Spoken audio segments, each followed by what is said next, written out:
T. Editor's Foreword. Adorno had been planning for some time to write a systematic book on aesthetics. His notes and drafts go back to at least 1956. A decisive factor in the genesis of the book, which was meant to become his central work, were the lectures on this subject that he gave a total of 6 times between 1950 and 1968. The present course of lectures from the winter semester of 1958/59 is the 4th in the series. It is also the earliest to be documented in full by transcripts made from tape recordings at the Institute of Social Research. As the editorial traces in the typescript show, Adorno worked further on this text while preparing later lectures, and also while working on what would later become the aesthetic theory. We have little information about Adorno's first aesthetics course after his return from American exile, except for the fact that it took place in the summer semester of 1950 on Mondays, Tuesdays, and Wednesdays from 4 to 5 p.m. As for the second course, from the winter semester of 1950/51, the Theodor W. Adorno archive contains typewritten elaborations on key points, as well as a summary that indicates the range of topics discussed and a number of central theses. The third course, from the winter semester of 1955/56, is documented by handwritten drafts and notes, as well as a transcript elaborated from stenographic notes. Alongside the present fourth course, there exists also a complete tape transcript of the fifth, which Adorno gave in 2 parts in the summer semester of 1961 and the winter semester of 1961/62. The final course, also spread across 2 semesters, the summer 1967 and winter 1967/68 semesters, was given when large parts of the aesthetic theory had already been written and survives only in various drafts, notes, stenographic notes and partial tape transcripts. Excerpts from tape transcripts of a few lectures from the second semester were published in 1973 in an unauthorized edition that fell severely short of academic standards. The editor of this pirate edition, who signed his preface merely with the initial CK, states that the quality of the tape recordings was extremely poor. The course of lectures from the winter semester of 1958/59 is instructive in several respects. It is a document of its time, intertwined in many ways with the artistic, intellectual, and political confrontations that shaped life in West Germany during the Cold War. It documents a form of academic teaching that would be inconceivable in the framework of current BA or MA programs. The unity of research and teaching, which, at the time it was practiced, never required a word of commentary or discussion, can be reconstructively observed in these lectures at a distance of half a century. It did not consist merely in the professor presenting those elements of their research findings which they considered relevant. For Adorno, the course itself was a kind of laboratory in which he first developed his ideas, or could at least, due to the necessity of making himself understood, give them a structure and vividness that first had to be wrested from the complexity of the specific issues interwoven within them. The productivity of this gradual formulation of thoughts while speaking, as Kleist put it, becomes especially clear if one examines the relationship between the recorded sessions and the notes with which Adorno prepared his lectures, as well as the published texts to which he refers, and if one observes how Adorno himself went through the transcripts of his unscripted words, marking passages that struck him as particularly incisive. Various topics that would later be elaborated in the aesthetic theory are mentioned, some of them developed in greater detail. Fundamental motifs were already clear to Adorno, but some evidently reached a clear formulation only through the lectures themselves. At various points, the lectures go beyond what would later be taken up into the aesthetic theory. This applies not only to his engagement with George Lukács, which became a stronger focus during the autumn and winter of 1958/59 than he considered necessary while editing the texts intended for the aesthetic theory. One should especially emphasize Adorno's reflections on the theory of aesthetic experience, which are probably even more relevant now. With respect to certain developments in philosophical aesthetics since the 1970s. Another notable aspect is Adorno's intensive engagement with the classical interpretation of beauty in Plato's Phaedrus, as well as the great interest he showed during the autumn of 1958 in the experiments of John Cage, which he evidently found somewhat confusing but deeply challenging and would later increasingly view as a questionable invitation to regression and ego weakness. This edition is based on 246 pages of tape transcripts preserved in the Theodor W. Adorno archive under the numbers VO 3497 to 3742. Marginal notes and other editing traces on the typescript attributable to Adorno are mentioned in the notes.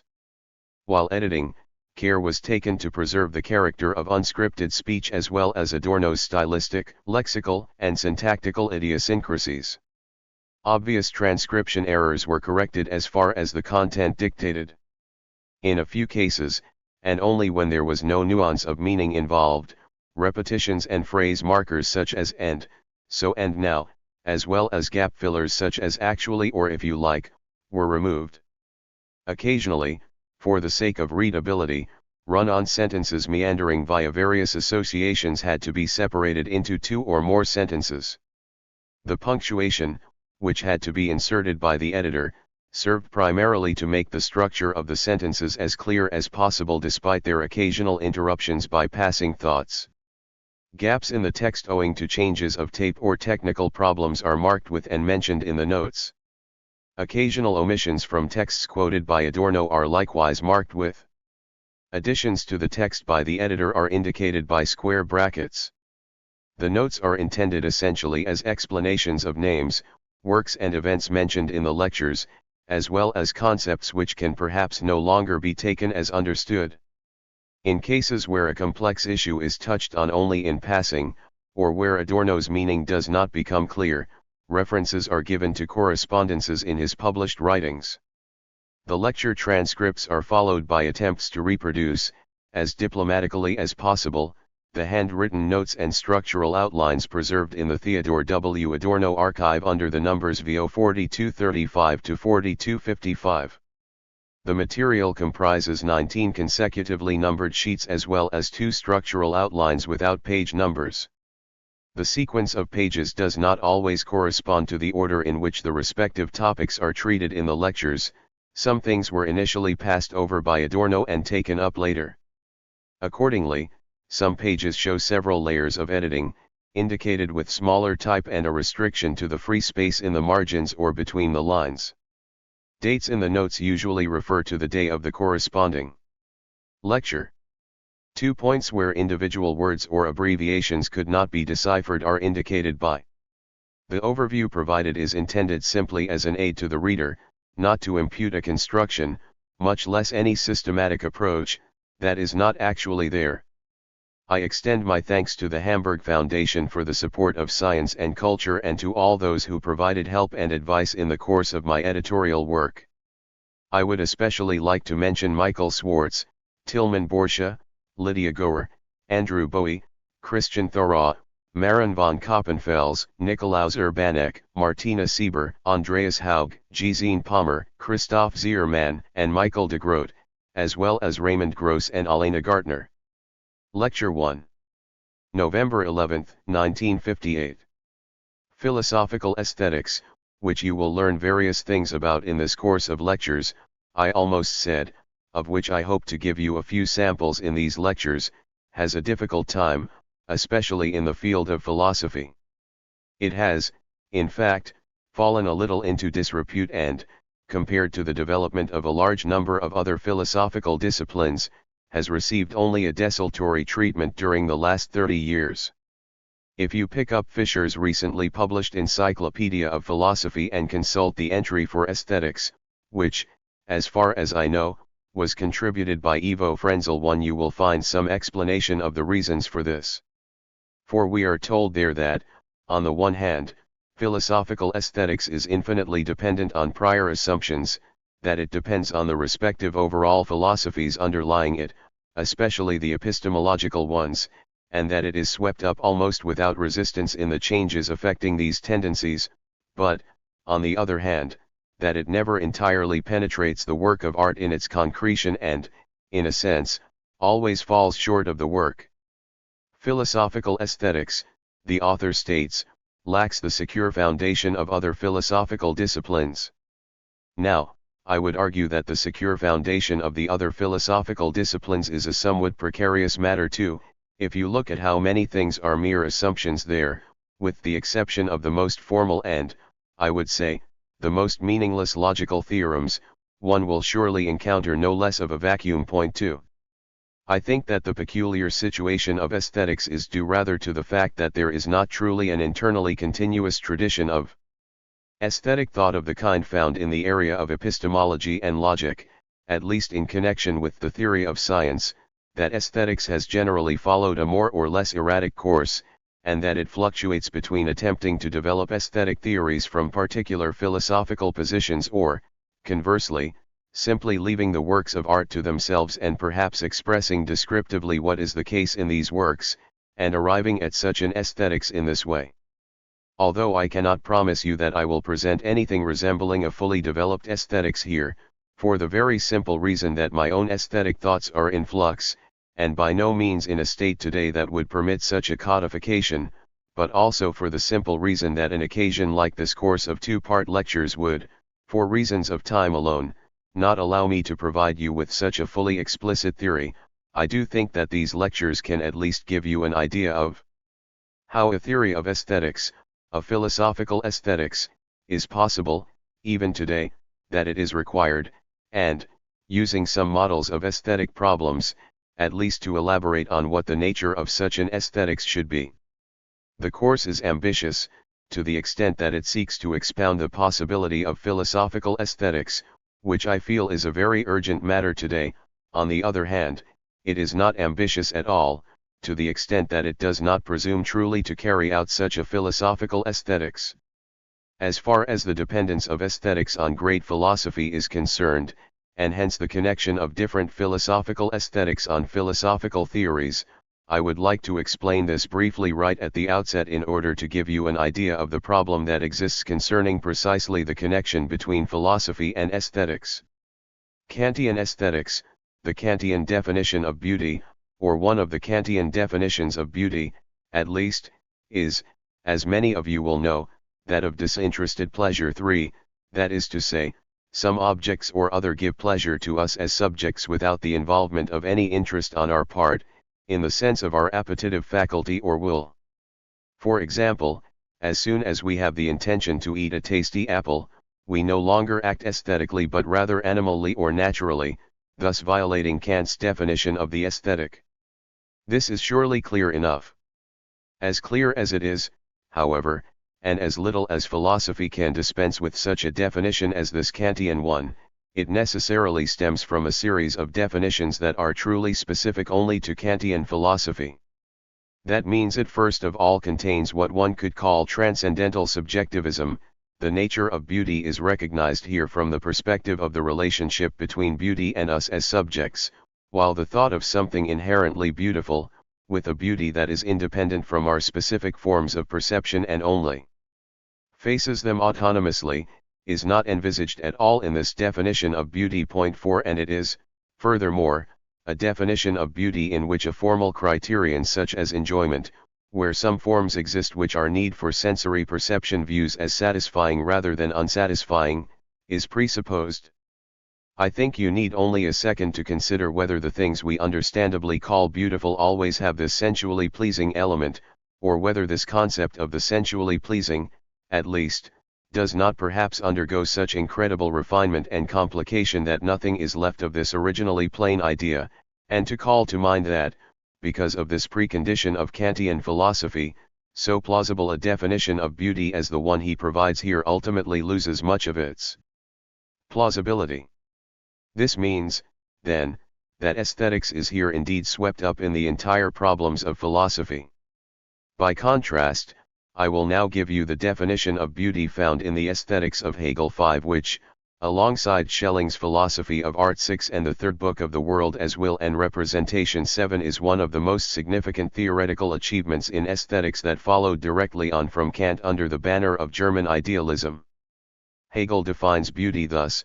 beauty is the sensual appearance of the idea. Point 8, here a concept of the idea is presupposed in an almost Platonizing sense as substantial, as something, one could almost say, given, as something that can appear. Precisely this had been ruled out by Kantian philosophy, which forbade working with some idea or other as a finite positivity. 9 And only if you take into account something that you cannot simply know, of course, namely that Hegelian philosophy criticizes.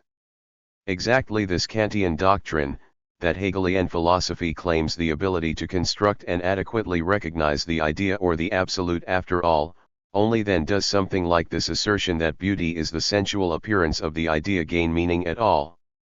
And, naturally, such a thesis as this superb definition by Hegel becomes infinitely less plausible in an intellectual climate where many people consider it simply dogmatic or deluded to posit a concept such as the idea as effective 10, which does not help at all to gain an understanding of the actual work of art, in which such an idea is by no means always realized directly.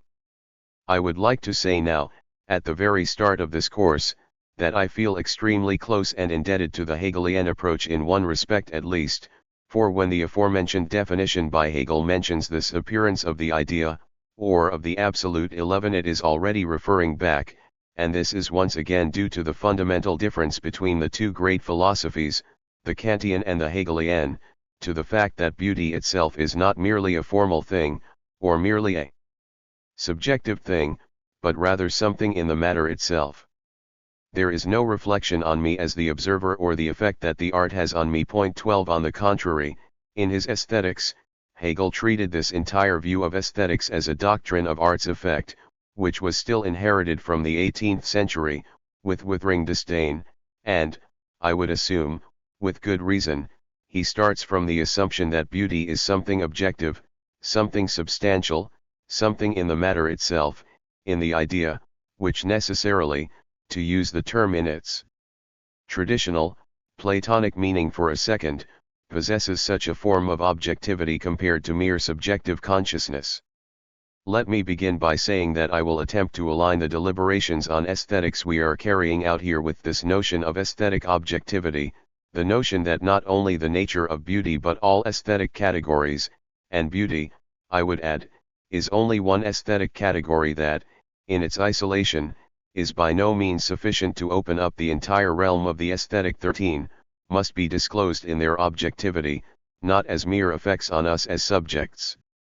On the other hand, I am very much aware that, in this context, I cannot simply posit Hegel's objective idealism and objective dialectics as true. What I can attempt is possibly and at most the following: to show you with an analysis of the categories that something resembling aesthetic objectivity does actually exist, and thus to do something that I increasingly recognize as the essential approach to dialectical philosophy, namely to render fruitful all the experience, the living experience that lies sealed within dialectical philosophy, and show it to you. In other words, quite simply put, that objectivity of the aesthetic which I assume will occupy us here can result as objectivity only from an analysis of the facts, problems, and structures of aesthetic objects, that is to say, the works of art. There is no other path to this objectivity than to immerse oneself in the works themselves. 14 And I will not hesitate to show you at least with a few models how I think such an objectively oriented aesthetic investigation should actually be carried out. Here our central methodological tenet should be, if I may use Hegel's words again, to devote ourselves as purely as possible to the matter. 15 Without adding too much of ourselves. And the more purely we devote ourselves to the matter, the movement of the concept. 16 The more emphatically, I would think, our own subjective needs will be honored. On the other hand, it is clear, and I know I am here in agreement with the critics of traditional aesthetics, for example Moritz Geiger 17, that it has been an idle pursuit when people constantly tried to construct aesthetics from above, as it were, simply to delineate and define the nature of aesthetic categories, let us say the tragic, as ventured by Johannes Volkelt 18, once and for all through declaratory conceptual definitions. Those of you who have a relationship with living art would rightly harbor the greatest distrust towards such a high-handed subsumption of art. Usually this view from above, this observation in general terms, tends already through the character of formality that is implicit in its generality, that is, owing to its conceptual formality, to apply whatever entirely formal criteria for the purpose of recognizing beauty.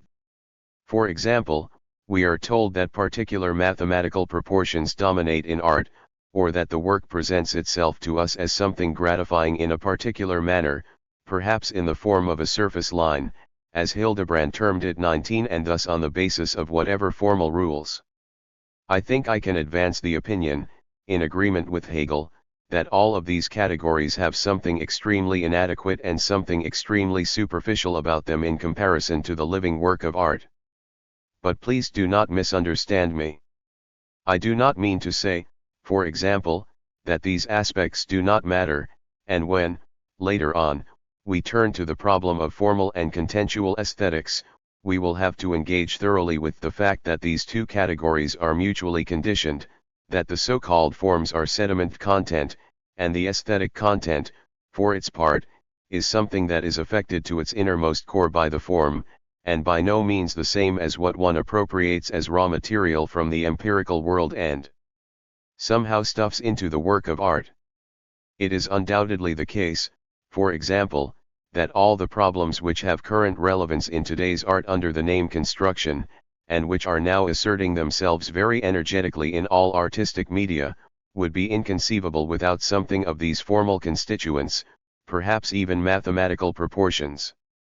So I do not want to eliminate this aspect here, only to tell you that, as soon as one isolates it, and does not see it in its living relationship, that is to say, its dialectic with the concrete artistic substance, one truly finds oneself in a harmfully formal view and ultimately arrives at the schoolmasterly attitude that presumes to judge if a work of art is worth anything or not, based on whether it fulfills some such formal proportions.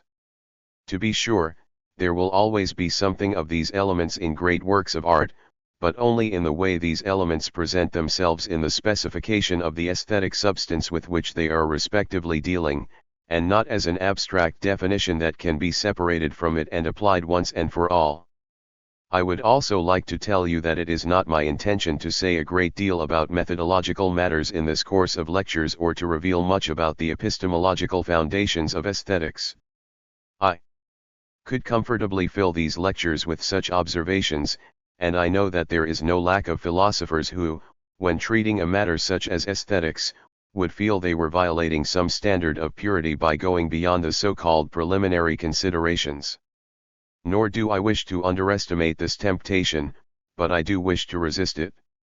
If you will forgive me for such declarations at this very early point, I too am a good Hegelian in the sense that I assert one can really become a smith only by working in the smithy, that is, one does not genuinely grasp a method, does not assure oneself of a method from the inside, by first of all representing it abstractly and then, as some eloquently put it, applying it to whatever objects.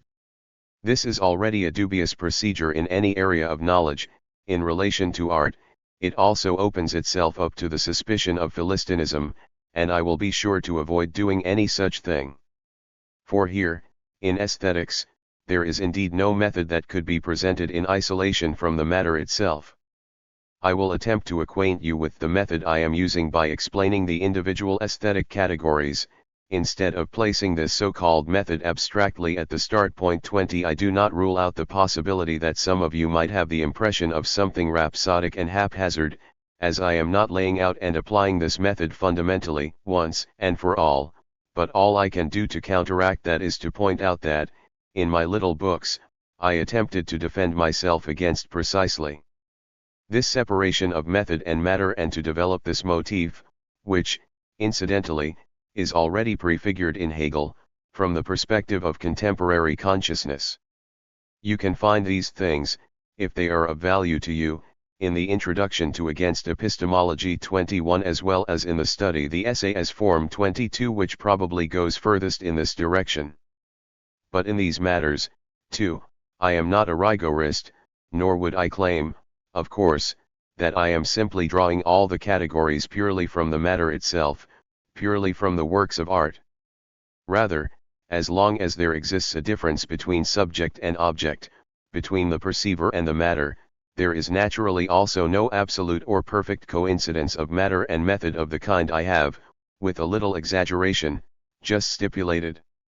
And, mindful of a certain liberality that is appropriate here, I do wish to point out that, At least on one occasion, I have given something resembling a short description of what I envisage as an aesthetic method, in the introduction to the Kranichstein lecture Criteria of New Music. Point 23. While this deals only with music, it should not be difficult for you to extrapolate from the reflections you will find there in such a way that they can be applied to the aesthetic problem complex as a whole. Here, of course, we are dealing in particular with a problem that, taking into consideration the need for epistemological justification, will immediately come to mind for very many of you, namely the old problem, already formulated by Kant, of the contingency or necessity of judgments of taste. 24, in other words, the problem of so-called aesthetic relativity, whose content we must also address in this course. And I would like to point out directly that the deliberations we will carry out are equidistant from both poles without being a thing in the middle. It is thus not my intention dogmatically to dictate or posit anything like absolute aesthetic values, rather, the concept of such a philosophy of values, which proceeds from rigid, immutable values that confront the subject, strikes me as irreconcilable precisely with historical experience and in particular with the experience of what takes place in a binding form in art itself. On the other hand, I am equally disinclined to submit to the bourgeois convention of the contingency of the judgment of taste. 25, that is, the claim that art is a matter of taste where one person can like this and another person can like that. The reason I refuse to submit to this view, without wishing to examine its specific merits, is that, wherever this view manifests itself, it is never truly meant seriously. It is very peculiar that the people who claim most often that there is no accounting for taste are the ones who argue most about taste, and the man who says of a modern picture or a piece of modern music that he does not understand it, who exempts himself from the binding nature of a judgment, as it were, is usually the very person who thinks that, by not understanding something, he has already said something withering about the thing he has not understood. Point 26. But to share an even simpler thought on the same question with you, one can see how little serious is the idea of the relativity of the judgment of taste in, firstly, the fact that people are constantly caught up in disputes over aesthetic qualities. 27. Which is taken to extremes in Germany. One can say that, in Germany, the greatest philosophical controversies, for example concerning Nietzsche's critique of Christianity, came directly from questions of aesthetic quality, namely that of Wagner's Parsifal. Point 28. In addition to this, one can say that, in general, no one would seriously claim that there is no such thing as tuition in art, that art cannot be learned, to a large part at least. And the possibility that I could give a person the most basic lessons in harmony, that I could show them when a chorale is harmonized well and when badly, when a counterpoint is placed properly and when it is not, or that someone with the necessary skill can demonstrate to a young person when the perspective in a picture is rendered correctly and when incorrectly, this alone already points to a decidability of aesthetic questions that is completely irreconcilable with the claim of that relativism. Well, if someone replies, yes, naturally those are all mere questions of technique, one can learn technique, but one cannot learn art, this is just another of those idle platitudes that one hears repeated all the time, and which I hope no one will repeat to me once they have had the courtesy to listen to my lecture. Point 29. Concerning this idle platitude, that is mere technique, but the absolute worth of the work of art cannot be decided, we can say that the separation of so-called artistic substance from technique is something completely dogmatic, that is to say, there is only such a thing as binding, objectively valid artistic substance to the extent that the work in itself is technically consistent in its execution. We can, furthermore, say that all these aspects I have just named, those of harmony or perspective, are elementary, and that a mature work of art, a mature composition, a mature picture, naturally has nothing to do with that, for it is not only permitted to override traditional harmony or traditional perspective but virtually obliged to do so. Point 30. Now, that is most certainly true, but I would say, and I think this will at least give you a first insight into the problem of the objective quality of the work of art, that the path leading to a serious decision about whether something is an autonomous and substantial work free from all school rules, that this path is one which in fact leads on with a certain continuity from those so-called elementary problems of being correctly harmonized or correctly drawn. This means that even the highest, I am reluctant to say the highest, I want to be careful, but almost the highest aesthetic questions can essentially be decided according to categories of coherence, which, though quantitatively infinitely different from those primitive things I mentioned, fundamentally belong to the same level of decidability, and I hope that in this course of lectures I can fully develop this very aspect for you, which truly strikes me as the key to the objectivity of aesthetic judgment. At any rate, the question of the contingency of judgments of taste will not trouble us. Allow me to say in passing, however, that I am not referring to the empirical contingency of judgments of taste. This means that, for any given work of art, what Mr. X and Miss Y think of it is indeed a rather contingent matter. And if one wished to add together or take the logarithm of its aesthetic quality from these subjective reactions, one would certainly not arrive at any objectivity, for the only way to arrive at objectivity is through the inner composition of the matter, the categorial fabric, if I may call it that, which every work of art constitutes in itself. 31. I would like to add a few words about the widespread resistance against aesthetic theory, as it will perhaps help our communication somewhat if you reflect a little on a few of these resistances and do away with them, and then perhaps feel more inclined to accept the imposition that you will, however, face, namely that engaging with art is not a Sunday enjoyment but, rather, something very serious and very obliging, or, as Hegel put it, that art is a manifestation, a progressive manifestation of truth. 32. First of all, one must consider that, in the general, pre-philosophical awareness, art is viewed as something like a domain of irrationality, a domain of the unconscious, a realm in which the criteria of logicality do not apply. Let me say right away that the logic or stringency of the work of art, to which I referred earlier with the word coherence, naturally has nothing to do with ordinary logic, the ordinary extensional logic of the concept, nor should it be understood as a causal mechanical logic. Rather, it is a logic sui generis, the logic of an internally motivated complex of meaning, and that, if one speaks of aesthetic logic at all, one must address this specific nature of aesthetic logic. 33. On the other hand, however, I do wish to say that, although today, in the world of manipulated mass culture, controlled consumption, as it is termed, the thought of an irrationality of art in general is really already abused to catch customers, that is, abused in order to make people stupid and lull them, I am far from overlooking the element of truth that even this notion of the irrationality of art contains. And during the next session, when we begin to talk about the relationship between natural and artistic beauty, I hope I can bring out this element of truth for you to some degree. This means that art is indeed largely the area whose substance includes those very impulses, forms of behavior, feelings, or whatever else that otherwise fall victim to the progressive control over nature and to the rationality that progresses together with it.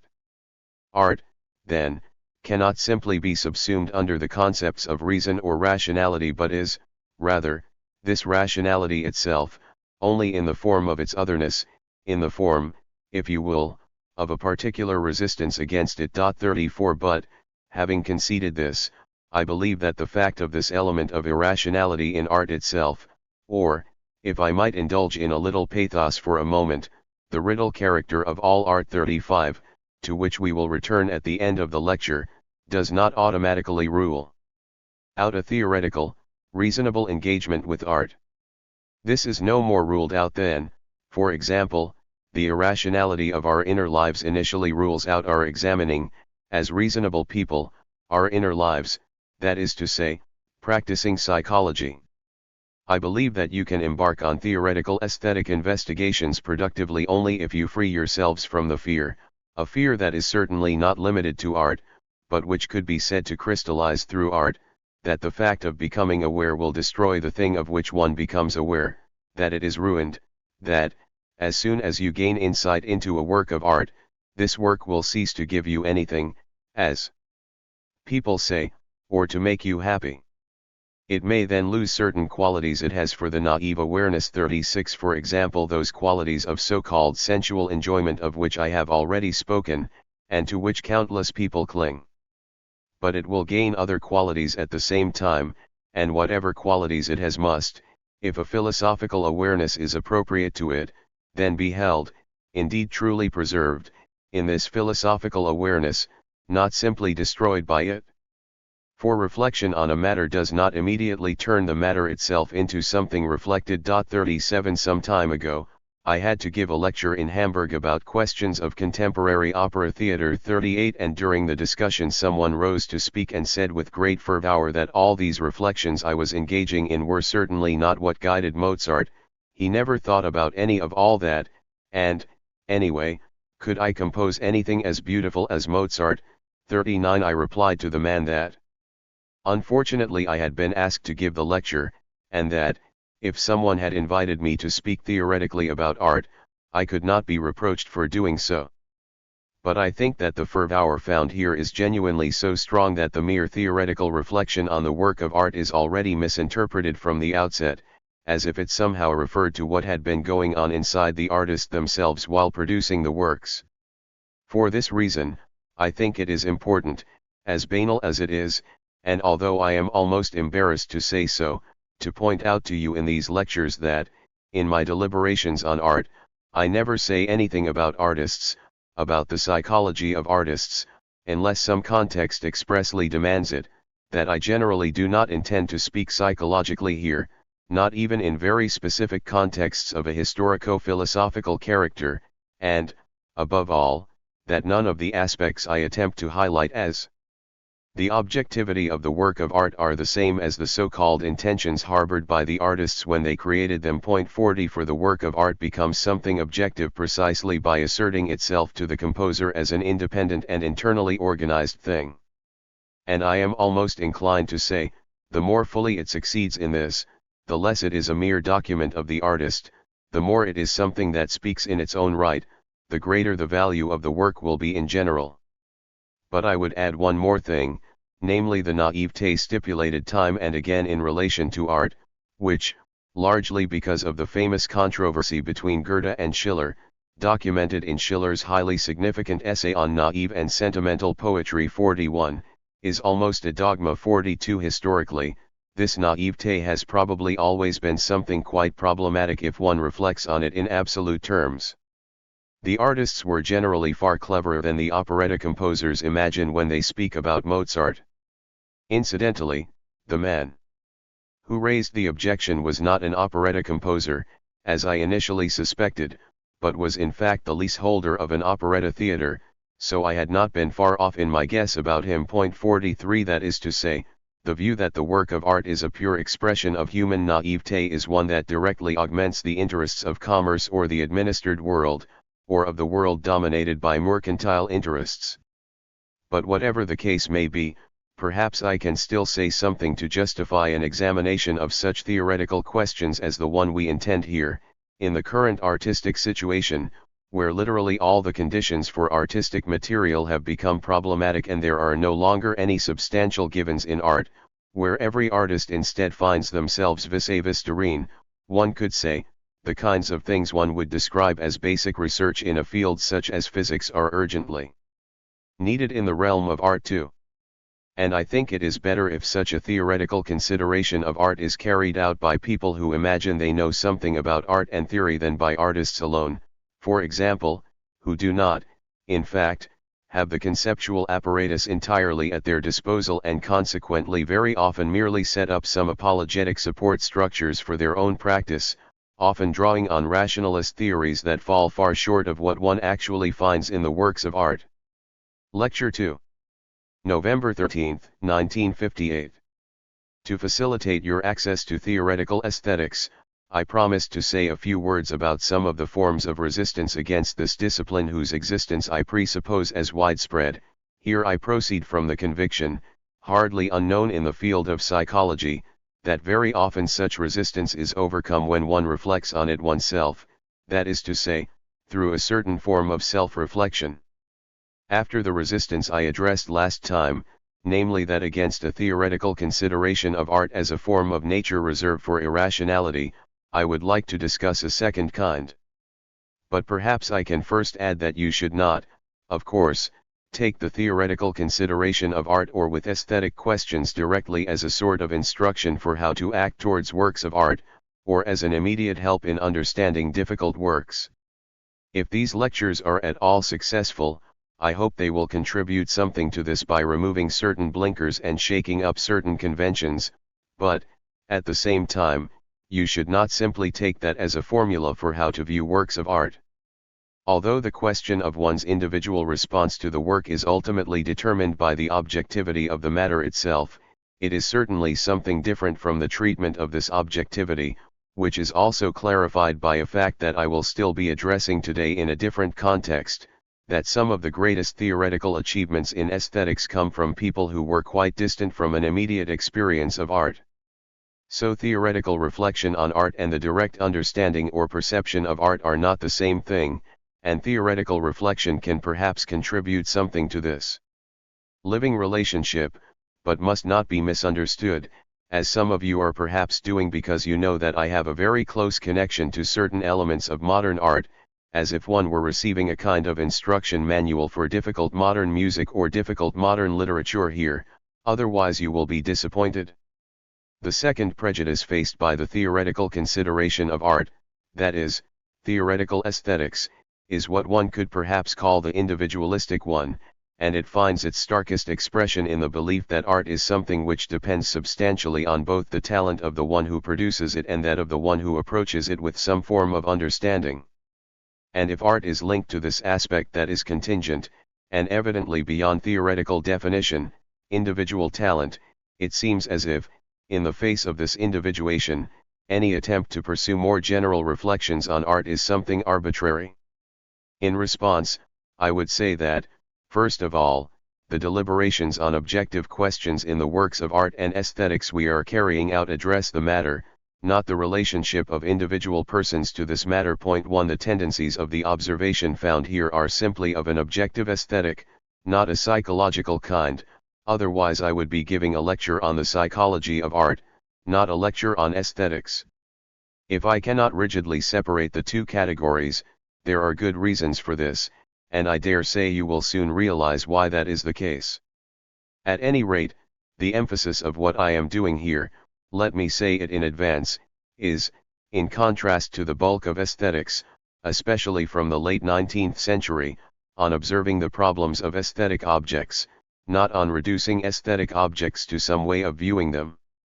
This is precisely what I feel the slackening of the theoretical aesthetic awareness I mentioned to you last time consists of, that, after Hegel and with the decline of Hegelian philosophy, theoretical speculation essentially no longer dares address the matter itself in this way, but has always attempted to reduce it to psychological forms of reaction. But as every work of art is in itself a strange union of objective and subjective elements, and this is the central topic for us to discuss, then that fact automatically rules out such a psychological reduction, and hence a reduction to mere talent. Point 2. But that will probably be of little help to those of you who are coming here with this prejudice, and perhaps those who, for whatever reasons, do not consider yourselves specifically aesthetically talented. So perhaps you will allow me to say, at this point, at least a few words about a psychological problem, as it genuinely relates to the basic behavior of humans towards art, and one can, after all, speak productively about the objective aesthetic questions only if there is some kind of living relationship between these individual humans and the concrete work of art. For it seems to me that the notion of talent is, in a sense, greatly overestimated in art. I do not mean to reason away this concept, and anyone who, as I do, has the opportunity to attend many music festivals, which today should instead be called modern music exhibitions, will become aware of differences in talent in an often very drastic manner. But what I mean to say is that one should not accept this notion of talent as something static, something immutable that has fallen from heaven, as it were, in the way that musicality is very often, and wrongly, in my view, viewed in analogy to mathematics as a form of definite natural talent. The talent for artistic matters is one part of the overall psychological constitution of humans, not some kind of specialist ability that has fallen to them. I think that, while one can have a good ear or a good eye, this alone is not at all decisive for one's artistic talent. In my life, I have known excellent, very important musicians who did not have an especially good ear, and I have known musicians with a legendary ear who could accurately sing sixth tones, yet who struck me as essentially inartistic people. But genuine artistic talent is, in the end, a character of the person as a whole, one that is substantially defined by, if I may put it thus, a negative ability, namely the ability to emancipate oneself from the immediacy of existence, from entanglement in the immediate purposes and velleities of life and, as it was expressed during the time of German idealism in a single word that one barely dares utter today, but which still has some merit, to elevate oneself, in the same sense in which Plato referred to enthusiasm as the central precondition for philosophy. Point 4.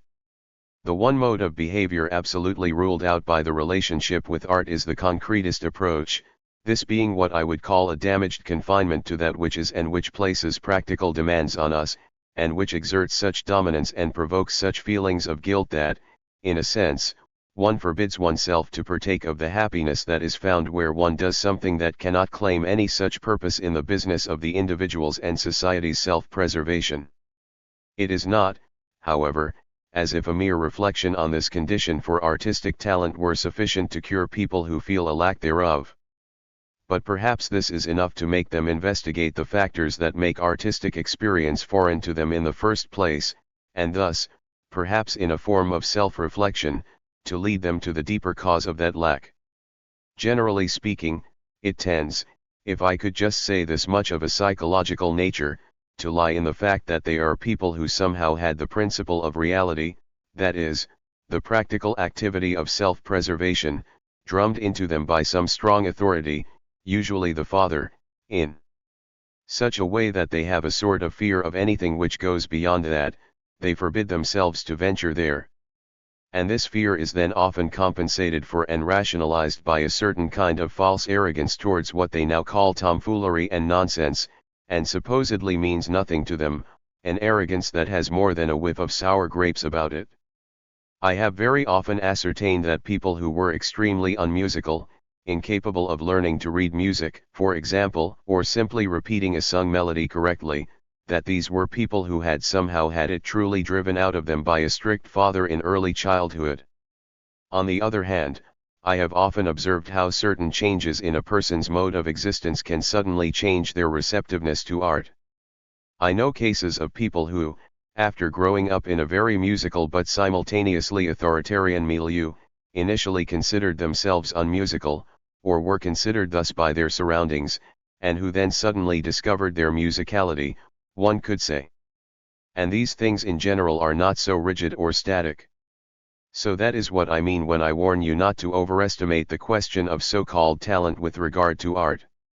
This overestimation also contains an ideological element. It is precisely a society which insists so strongly on that reality principle which so easily drives out of people the ability to react to artistic matters. It is precisely that society which needs an ideology of the absolutely natural, the irrational, which is entirely independent from the will and consciousness, as a form of compensation wherever it does not directly pursue its aims. I am almost inclined to say, the fact that musicality is a grace of God that falls from heaven and in which the individual has no part of their own is just as much part of the household of bourgeois conventions 5 as the notion that Papa goes to his office at the right time every morning and that one does not incur debts. These are all ideas that come from the luxury edition of Schiller's collected writings 6 so to speak, and which, now that the education from which they once originated has long since fallen apart, still spook people and darken their minds, and which contribute to making it difficult or even impossible for people to relate to artistic matters in particular. I am pointing this out now not so much with reference to the psychological problem from which I began as to prepare you for something you will admittedly learn very soon in these lectures, namely that this very notion of art as purely sensual and thus independent from thoughts, effort, and tension in general, which most of you are more or less likely to entertain, that this notion is untenable, and that the conception of a purely sensual art proves highly problematic in itself. It is an indispensable experience, incidentally, especially for understanding the authentically advanced contemporary tendencies in art. You might ask, after all that, who is supposed to occupy themselves with the theory of art if talent is not so important, and if, on the other hand, what I conceded right at the start is true, namely that the weighty aesthetic tomes one finds in the libraries of philosophy departments contain an infinite amount of inartistic, even Philistine, scribble that is especially likely to deter an artistically receptive person from dealing with so-called philosophical aesthetics? I think I must give you a slightly peculiar response here, namely this: here the truth evidently lies in the extremes that touch.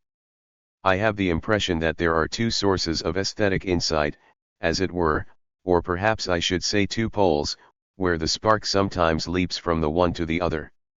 One of these poles is the truly coherent theoretical idea, which often proves most fruitful precisely when it stays relatively far away from the specific aesthetic objects. This is the case in the great systems of aesthetics, especially in the Critique of the Power of Judgment and the Aesthetics of Hegel, but also in the aesthetic part of the world as will and representation.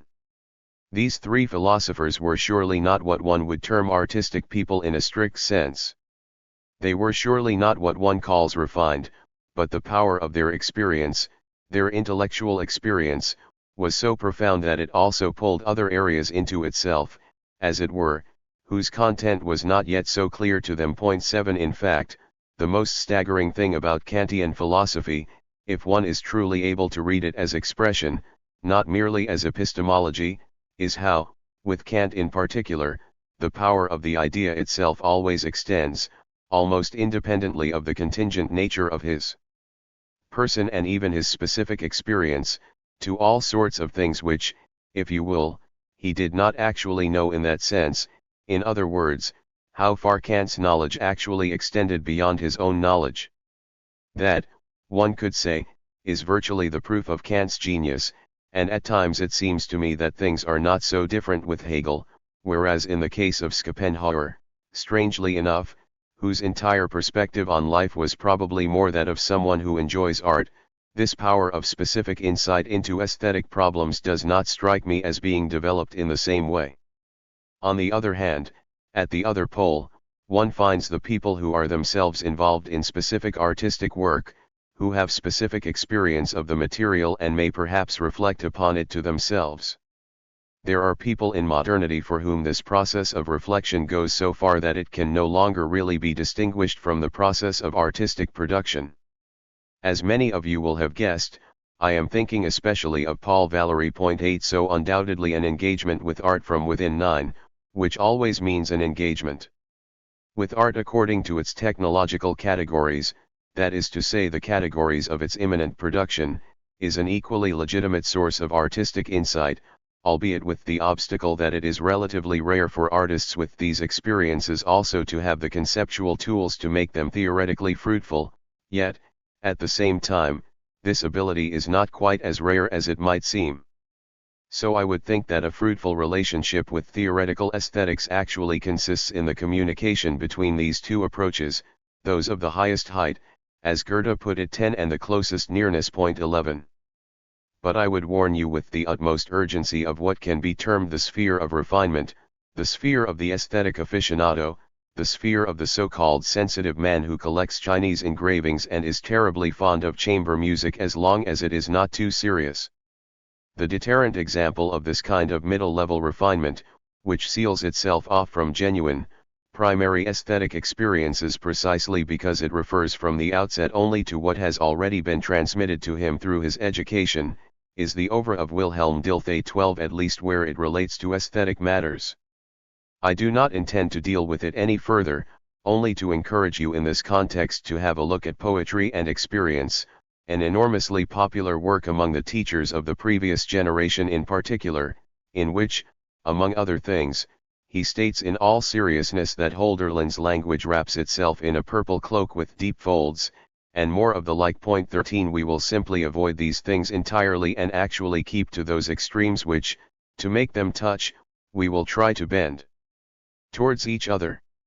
I wish to say only one more thing before I get directly into the matter. Perhaps you have all at some point had an experience I will mention here, because it sums up the theme underlying these lectures rather well, namely the experience, I will put it in stark and correspondingly heightened terms, as is my custom, that, in a certain sense, one cannot understand works of art at all. What I mean is this: either one is inside a work of art and aligned with it in a living sense, in which case the question of understanding the work or of the meaning of the work does not really arise. 14 Or, on the other hand, through reflection or development, possibly even through something like disgust or an excess of artistic experience, one is now outside the sphere of influence of art and casts one's gaze on the work, and then, this is what I have experienced and still experience very often, and I would not be surprised if many of you had also encountered it at some point. Then one suddenly asks oneself abruptly, so what's it all about? What is all this? The moment one is no longer inside it, where one is no longer aligned with it, art begins to withdraw in a certain sense, to close up 15, and assumes what I earlier called its riddle character and will explicate in far greater detail later on. If there is a justification for the philosophy of art, and I do not, after all, mean to attempt a philosophy of art with you without at least providing a more serious justification than the claim that aesthetics should form a part of the so-called philosophical sciences, then the justification for the philosophy of art lies solely in the fact that it alone can, when one has felt that rupture in oneself, when one steps out of the work and it suddenly becomes foreign and mute, and one asks oneself, what's it all about? What's the point of it? What does it say? 16 This state, which surely forms a substantial part of every person's aesthetic experience, assuming they have not dulled their awareness of it through faith in education, this state of experience can probably be overcome only through a theoretical reflection on art. Now, I cannot explain that reflection to you immediately, in a word, like a shot from a pistol. Yes, that is the meaning of art, that is art. Now I can hold it in my hands once and for all. Now I know what one of those works of art is. That would be presumptuous, and it would be fundamentally wrong to demand that theory provides such a thing. But through its totality, through the context in which it embeds its categories, it can do away with this foreignness and effect that reconciliation between the work of art and the one who experiences it, which has become problematic at some point in any living relationship with art, and I would say especially in any authentic one. 17 It is only the art aficionados who find art unproblematic on all levels, which is why they have no need to reflect on art. But if this riddle character of which I will speak at length is truly inherent in art, then, and I would like to place this thought emphatically at the start of these lectures, the works of art themselves require commentary and critique for the sake of their own development and their own life. And while commentary and critique of art are elements of its own life, they cannot be halted, they push forwards, they cannot be stopped on the way towards a theory of art, which is where they must end. Point 18. To be quite thorough, I would like to point out that the term aesthetics is not necessarily limited to art. It comes from the Greek alpha sigma nu omicron mu alpha iota, meaning perceive, and thus encompasses the entire realm of sensory experience, and Kant, as many of you know, and a number of German Enlightenment writers 19 applied it generally to all forms of scientific conditions of sensuality, that is to say, the conditions for sensory perception. In more recent times, too, this use of the word aesthetics is not infrequent, but I doubt that you have come to these lectures expecting me to speak about what Kant calls transcendental aesthetics 20, which you will learn enough about in the epistemological courses and seminars. Rather, I will keep to the concept of aesthetics that is captured to some extent by phrases such as the doctrine of beauty or the doctrine of art, though I should say in advance that none of these encapsulates all the things that aesthetics means. For the concept of aesthetics, like any philosophical reflection that views its object as living, not in a dogmatically hardened form, eludes such abstract definition. Rather, aesthetics is then the content underlying the definitions that are brought together under this name.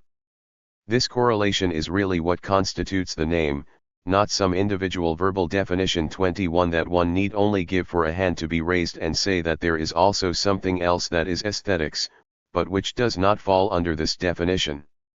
Once you have eliminated that, then all that remains of the conventional definition of the word aesthetics in the most general sense is that, in aesthetics, one deals with the sensually perceptible, as one substantial element, at least, and when I get to my critique of the absolute validity of the reduction of the aesthetic to the sensually perceptible, this critique is only meaningful, of course, if one first concedes that in art, or in the realm of the aesthetic in a more general sense,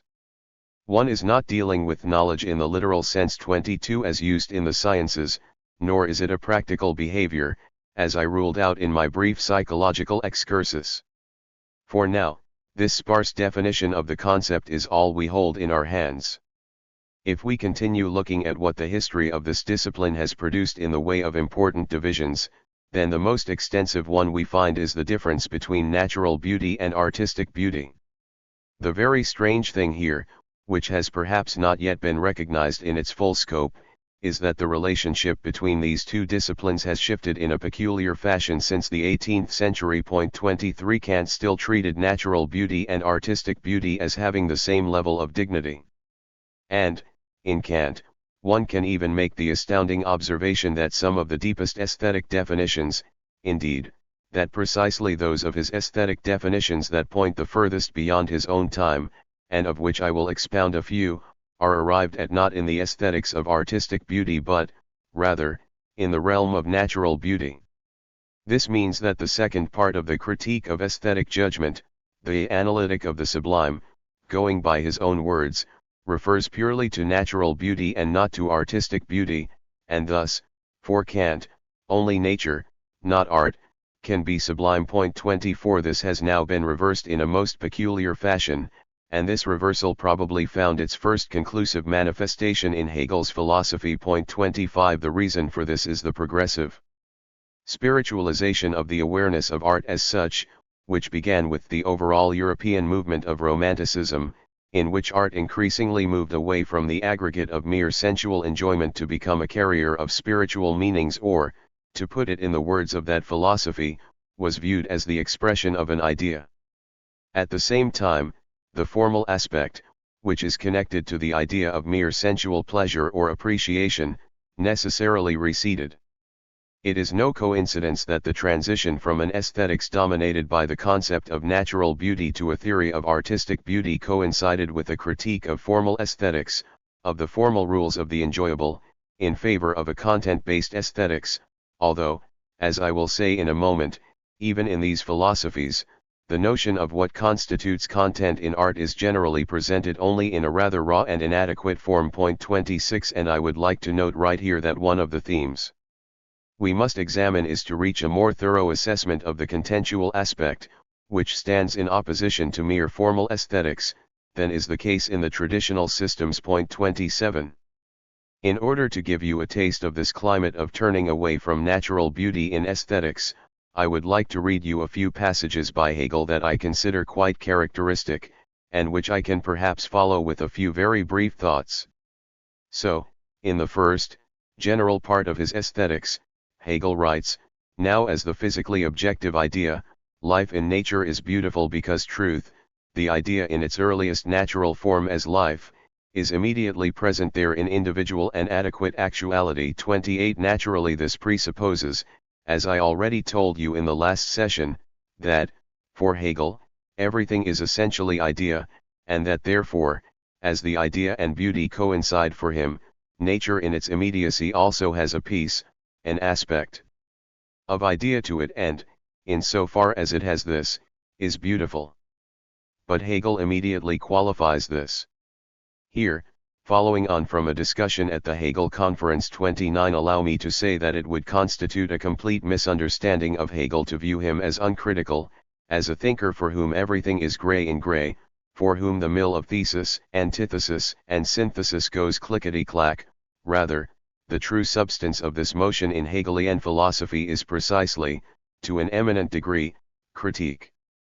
If you really look at Hegel seriously, you will find that these famous movements of the concept that one finds there are, in essence, always a critique of something untrue, limited, false, dead, or decayed. Consider the following example: yet, because of this purely sensuous immediacy, the living beauty of nature is produced neither for, that is, without any knowledge of its beauty, nor out of itself as beautiful and for the sake of a beautiful appearance. 30 That means it is not there for the sake of its beauty, but it is simply there, and the beauty it possesses is one that has not passed through this aspect of subjective spirit, nor thus through the aspect of spiritualization. The beauty of nature is only beautiful for another, i.e. for us, for the mind which apprehends beauty. 31 And for Hegel, whose aesthetics is substantially objective in its orientation, and who is thus concerned with defining the aspects of beauty in itself, not simply to the extent of their effects on the receptive consciousness, this definition of natural beauty in keeping with Kant's view, namely that beauty here is only beauty for the perceiving consciousness, is at once a very profound and invasive critique of this concept of natural beauty. Or he says, the form of natural beauty, as an abstract form, is on the one hand determinate and therefore restricted, on the other hand it contains a unity and an abstract relation to itself. This sort of form is what is called regularity and symmetry, then conformity to law, and finally harmony. 32 So here, in Hegel, you find an expression of the idea I hinted at earlier, namely that the belief in natural beauty and the accentuation of natural beauty as opposed to artistic beauty is substantially connected with an emphasis on the merely formal, mathematical, if you will, conditions of art as opposed to their living spiritual content. The force of Hegel's statement is that he therefore considers natural beauty something subaltern, shall we say, and I am fully aware that Hegel's manner here, this arrogance of the spirit towards that which is not spirit, itself betrays an aspect of the narrowness of this philosophy, and I will draw the necessary conclusions from this and attempt to move a little beyond this narrowness. Or he says, the beauty of regularity is a beauty of abstract understanding. 33, likewise consigning sensitivity to natural beauty, with a somewhat haughty gesture, to the rationalism of the 18th century, when Baumgarten famously attempted to augment the philosophy of Leibniz and Wolff in the spirit of such an aesthetics, such an aesthetica formalis. 34 The essential deficiency of natural beauty, namely that it possesses no ideal subjectivity, leads us to the necessity of the ideal, which is not to be found in nature, and in comparison with it the beauty of nature appears as subordinate. 35 So here you literally have the formulation of the subaltern that I just imputed. Or he says, thus it is from the immediate deficiencies of reality, and it is very characteristic of Hegel that he does not stand still in such a critique but, rather, uses the insufficiency, the inadequacy of natural beauty to derive something like the necessity of art from it. 36. That the necessity of the beauty of art is derived. The task of art must therefore be firmly established in arts having a calling to display the appearance of life, and especially of spiritual animation, and to make the external correspond with its concept. Only so is the truth lifted out of its temporal setting, out of its straying away into a series of finites. At the same time, it has won an external appearance where the poverty of nature and prose no longer peeps through. It has won an existence worthy of the truth, an existence which for its part stands there in free independence since it has its vocation in itself, and does not find it inserted there by something else. 37. So natural beauty, because of this element of chance, this aspect of not itself being pervaded by spirit through and through, is something, we would call it pre-aesthetic, he calls it prosaic, for which the concept of beauty is essentially deficient, and this can be overcome only if the external itself, through art, is turned into the exterior of an interior. That is roughly what Hegel has in mind.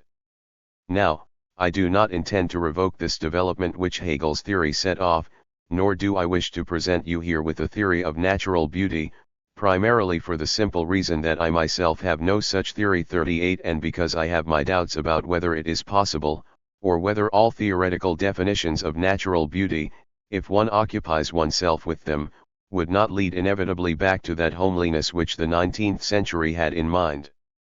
On the other hand, I cannot ignore the fact that the investigation of the problem of natural beauty has actually been suppressed in a peculiar fashion and, One could say, reserved for the holiday weeks, meaning that there is something unfinished here. 39 which theory has not properly addressed, and whose lack can in turn affect genuine theoretical aesthetics. The reason for that inadequate and questionable aspect presumably lies in a concept that stems from Kant and Schiller but was adopted by Hegel, namely the dignity that is native only to humans, and which gives them a superior status in relation to everything else, which is accordingly reduced to mere material. 40 But if, as I consider inevitable in the light of current experience, one no longer feels capable of going along with this absolute supremacy of humans, this philosophical anthropocentrism, then surely one must at least consider the problem of natural beauty in its connection to artistic beauty and, even if one does not believe an explicit theory of natural beauty is possible, not stop at Hegel's verdict on natural beauty as subordinate, but assess the relationship between nature and beauty, which is far more dialectical than Hegel would have it, and which will simultaneously provide the first categories for a definition of what art itself actually is. Lecture 3. November 18, 1958. Last time I spoke to you about the distrust that was increasingly shown towards the reflection on so-called natural beauty. And I think one needs to imagine only for a second how ridiculous it would be nowadays to reflect philosophically on a specific object of natural beauty, and say why a flowering apple tree is beautiful, to realize that this natural beauty has truly gone through the same thing that happens to very many concepts in philosophy, namely that their fate is sealed not so much by a rebuttal as by a strange antiquation, that they become unusable because the advancing historical consciousness has deprived them of their substance, as it were. 1 If you recall the arguments against basing theoretical aesthetics on natural beauty, or the arguments Hegel uses to term the concept of natural beauty per se subordinate, you will not be able to shake off the feeling that a motif is at work here which is familiar to those who are acquainted with Hegel's philosophy, the motif that the elusive, that which has not taken on a fixed form, which has not been objectified in a certain sense in order to be reconciled with the living subject again after passing through its objectification, that, I mean to say, anything elusive or ephemeral means little to this philosophy. 2 I do not intend to address the problems that arise at this point, that is a matter for a lecture on Hegel or dialectics, not for this session. 3 I will only say that, on the one hand, of course, this holds great power against the sentimentalism of a mere romantic mood, but that, on the other hand, this fundamental stance against, one could almost say, the powerless in Hegel's philosophy also sees the growth of that tendency which ultimately drew this philosophy as a whole too much onto the side of prevailing conditions. But with regard to art, or the question of beauty in general, it is undoubtedly the case that this very aspect of the elusive, the not quite graspable for that which cannot be pinned down, is its vital principle. 5 And perhaps it is good if I already say now that, however great the progress made by Hegel beyond the aesthetic formalism of the 18th century in aesthetics through the subject-object dialectic and the incorporation of contentual definitions, this progress, even in his own work, comes at the price of an aspect one could almost call inartistic, a surplus of materiality which sometimes gives rise to the suspicion that, for all its greatness, this philosophy of art has not, in fact, fully accessed the work of art itself, which consists precisely in this ephemeral element. I think that Hegel took the elusiveness of natural beauty, the fact that, in a sense, natural beauty eludes definition by the spirit far more than the work of art, which, as something already defined by spirit, is so much more amenable to such definition by the spirit, took this elusiveness, this impossibility of being pinned down, which belongs to the very essence of beauty, and held it against natural beauty, whereas this is precisely the point from which a reflection on the problem of natural beauty should begin. 6. The fact that natural beauty is so difficult to capture conceptually, and that statements about it take on a formalistic or Philistine character, strikes me far more as pointing to the unsolved problem that thought has not yet mastered natural beauty than as suggesting we should content ourselves with Hegel's verdict, which states that, because we do not have any fixed, tangible form in our hands, the whole matter of natural beauty should be considered subordinate. But that, I believe, is of considerable moment for the constitution of aesthetics as such, for without this element, which for Hegel makes natural beauty something pre-aesthetic in the philosophical sense, one cannot properly conceive of the work of art itself.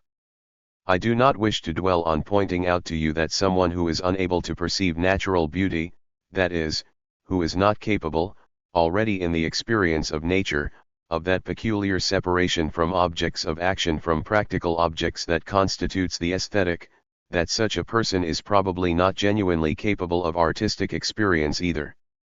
I would rather tell you that natural beauty has a very specific model character for artistic beauty, and that it is therefore unacceptable to exclude all thoughts of natural beauty from an examination of beauty, as the whole of recent philosophy has done, because the conception of artistic beauty itself, in its most intrinsic meaning, is entwined with natural beauty and, as I hope to show you, with nature itself. Point 7.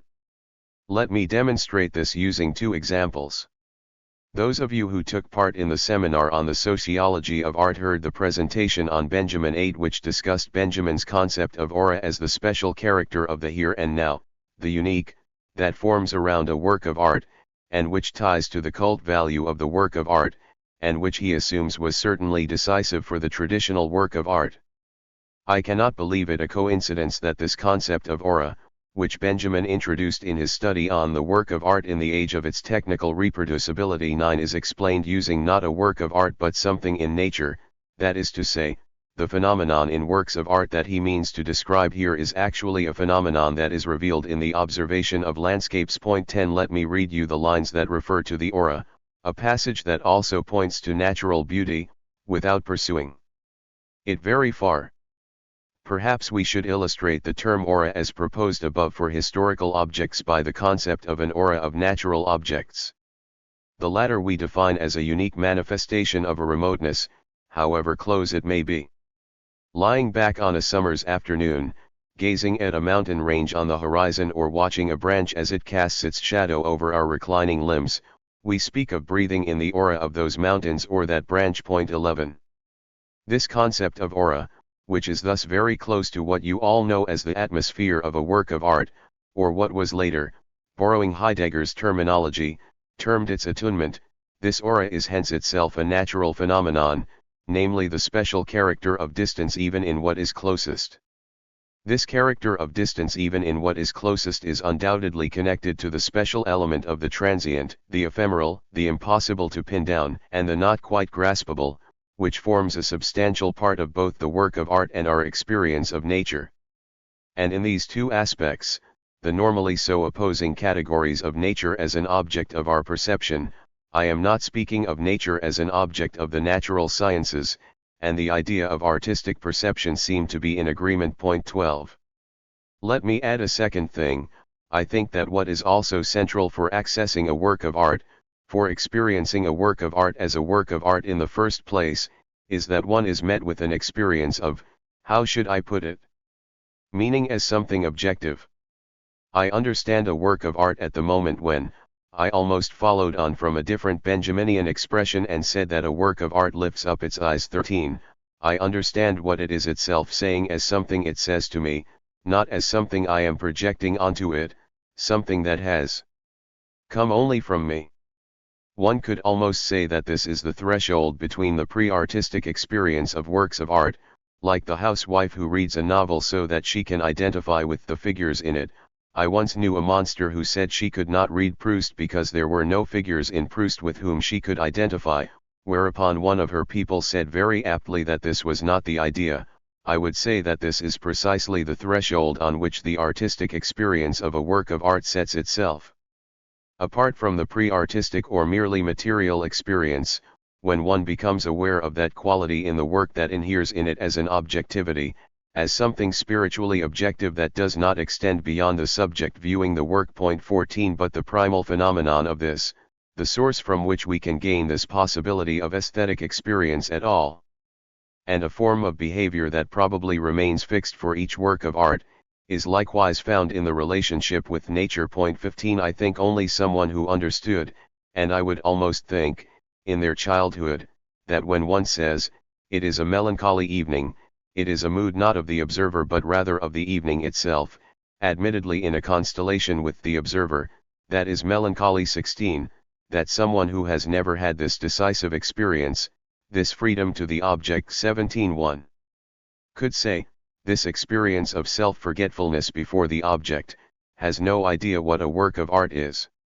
And the barbaric forms of behavior towards art that we see so often today are substantially due to the fact that the matter-of-fact attitude, the terra attitude produced by the positivist spirit as a whole, also extends to the works of art 18 such that they are perceived either as materials or as psychological projections of the observer, but no longer in the way that the evening can be experienced as an inherently melancholy one.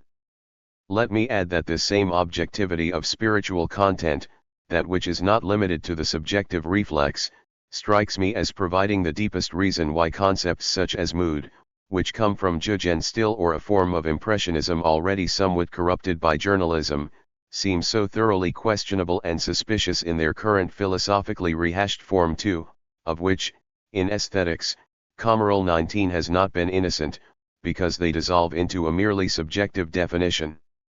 That very thing whose perception within the matter itself constitutes the specifically aesthetic in the first place. If what I have tried to communicate to you here is the case, then one could conclude from this, or perhaps go further to the idea that I will expound to you in greater detail, that art, which stands in a certain opposition to all nature because it is man-made and already a spiritual manifestation of existence, is at once mediated by nature in a certain sense and vindicates suppressed nature, meaning that the theory of artistic beauty, precisely because of this dialectical relationship with nature, is actually inseparable from a theory of natural beauty. Point 20. First let me try to show you a little more wherein this mediation, this relationship between natural and artistic beauty, actually consists. The unthinking view, as you all know, simply treats the natural world and the historical world as opposites. 21 And even the passage by Benjamin which I read to you earlier does not break with this habit. Point 22 I will pass over the question of how far this is true, and how far the separation of nature and history is itself a context of delusion that should be resolved in both directions. Point 23 This too would belong in a lecture on dialectical logic or dialectics, not a specifically aesthetic one. But I do think that one can use so-called natural beauty itself to show how it is mediated by history and thus reveal propedeutically a certain affinity for artistic beauty. Here I do not intend to occupy myself with ambivalent, allegorical phenomena such as the ruin, which one could almost call a historical thing that acquires its historical expression by creating the impression that it is part of nature. Point 24 For now I really mean only that, in the realm of aesthetic experience, there is not as radical a difference as is thought between sigma epsilon iota and theta sigma epsilon iota, that which is given by nature and that which is made by humans. Point 25 It is a fact that has perhaps been observed on occasion, but as far as I know has not been taken as seriously as should be the case for aesthetic theory, that those areas of nature which are central to our experience of natural beauty, for example high mountain ranges and the sea, really took on that meaning only through late historical experiences. So the beauty of nature as something untamed and infinite came about only in a world where the social fabric had spread so far that the contrast to this, namely that which had not been completely taken, not completely dominated and domesticated, was properly perceived in its beauty for the first time. 26 And, similarly, it was only the discovery of the principle of subjectivity as something infinite that allowed humans to feel a kinship with the same infinite quality in nature, where it had previously been perceived only as frightening and uncanny. Kant's aesthetics of the sublime, which I shall address later, could be described as standing on the threshold, that is, both the fear and terror of nature in all its pathos are still palpable but, simultaneously, associated with that feeling of the sublime on which the experience of the beauty in these aspects is based. A statement like Verlaine's that the sea is more beautiful than any cathedral 27 is an extraordinarily late one. That is, only in a world where the cathedrals have ceased to be what they once were and become a piece of education, something to be found in a museum, only in that moment does the sea take on a form of beauty that it undoubtedly did not possess in the High Middle Ages, when the cathedrals of the Ile de France were built. just as perceiving the beauty of the sea or the air, for example, would probably be inconceivable without the simultaneous aesthetic experience of Impressionism, which made it at all possible to objectify artistically the gradations found in the sea, on the surface of the water or in the atmosphere, meaning that our experience of natural objects is itself really a reflex of our aesthetic experience. Or, rather, both, let me put it more precisely, point back to a third element, namely the apperception of the concrete world, which has its own historical status. Point 28. And you could all see how next to the devastation of the bombed-out cities, anything resembling order, a well-arranged garden, a house that was still standing, 100 things that seemed anything but beautiful before in the intact bourgeois world, suddenly took on a certain quality of beauty that consisted only in their status. Alongside this destruction, and one can certainly assume that, as long as nature was more powerful than humans, as long as humanity was locked in a blind struggle with nature in which it did not have freedom to the object, as I called it with reference to Hegel, in relation to nature, it could not really perceive natural beauty at all. Rather, the perception of natural beauty as something innocent, not disfigured by humans, became possible only once people no longer needed to fear nature, once nature became weaker than humans and they had to make a kind of amends. So the thing which seems to have come first in our relationship with beauty, namely that relationship with nature, is actually something late, and presupposes a distancing process in which the entire historical confrontation between humans and nature is contained as a constitutive element.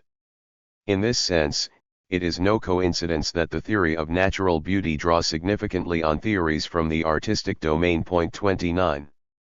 Here I would like to point you, especially in this context of the confrontation between humans and nature, which is really the key to that peculiar dual character in the relationship between art and nature, to a splendid passage from Kant's Critique of the Power of Judgment, in the chapter on the dynamically sublime, in which, unlike the aesthetic eons who came after him, he ascribes the category of the sublime purely to natural beauty. Here you will see how the idea of infinity, the idea of the confrontation with nature, and the idea of subjectivity are intertwined in a remarkable fashion. Beyond this, you will also notice, and I think this is what makes this splendid passage in Kant so extraordinary, that, in the name of natural beauty, Kant points to aspects that in fact became decisive for the idea of artistic beauty in subjective, or, as Hegel says, romantic 30, art, which largely developed after Kant. This means that the quality he ascribes here to the sea or the mountains is the same thing that entered art itself as the new 31, for example in Beethoven's music, which Kant could obviously not have known about. Bold, overhanging, as it were threatening cliffs, thunderclouds towering up into the heavens, bringing with them flashes of lightning and crashes of thunder, volcanoes with their all-destroying violence, hurricanes with the devastation they leave behind, the boundless ocean set into a rage, a lofty waterfall on a mighty river, etc., make our capacity to resist into an insignificant trifle in comparison with their power. 32.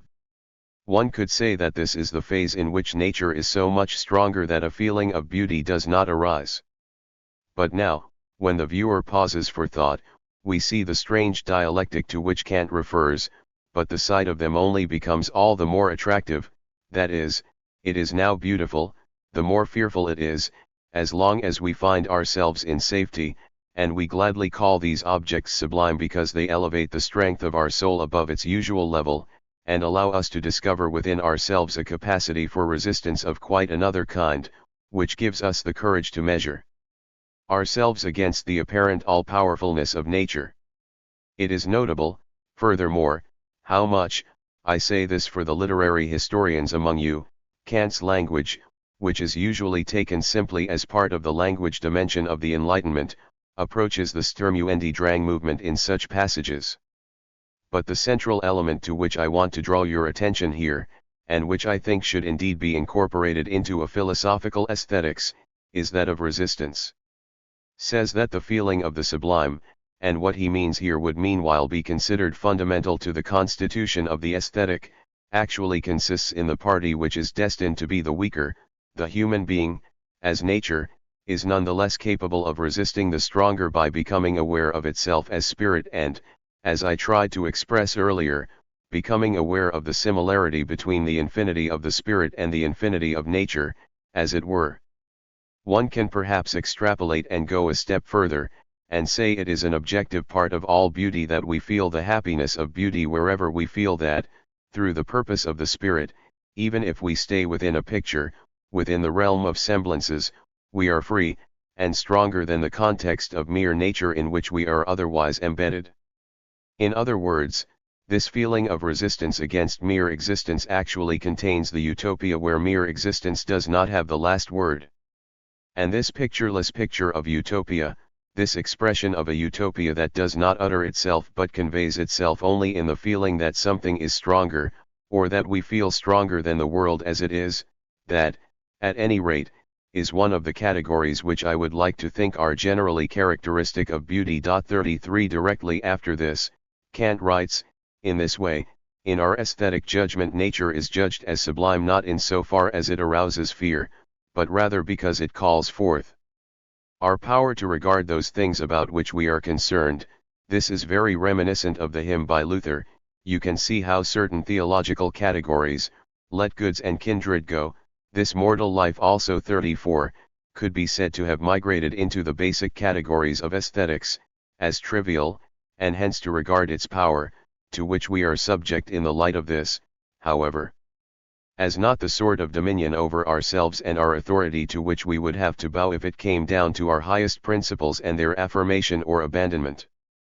Thus nature is here called sublime merely because it raises the imagination to the point of presenting those cases in which the mind can make palpable to itself the sublimity of its own vocation even over nature. 35. Consider for a moment the contrast between the two passages of Kant I read out to you. On the one hand, this somewhat Philistine, petit bourgeois passage stating that one can perceive the beauty of nature only if one is in safety, and then this feeling of sublimity as the inner moral awareness, which for Kant means freedom removed from the control of nature. So this actually gives you the exact polarity that I want to point out by explaining something about the character of natural beauty. Namely, in nature, there is, on the one hand, that element which is stronger than we are, and which does not really permit us to contemplate beauty any more than was possible in earlier times, before the increasing domination of nature, but, on the other hand, after nature was harnessed to a degree and lost its horror, this awakened the self-awareness of humans, and a kind of second affinity, a form of symbolic reconciliation, was brought about with nature, which humans had subjugated, but to which they had done an injustice in the process. 36 Kant expressed these experiences so deeply, though they do not appear in his reflections, that he described this feeling of the sublime elsewhere as a trembling in oneself, a form of movement in the consciousness. 37 That fluctuates between this feeling of powerlessness and being overwhelmed, on the one hand, and the feeling of resistance and being in control of oneself, on the other.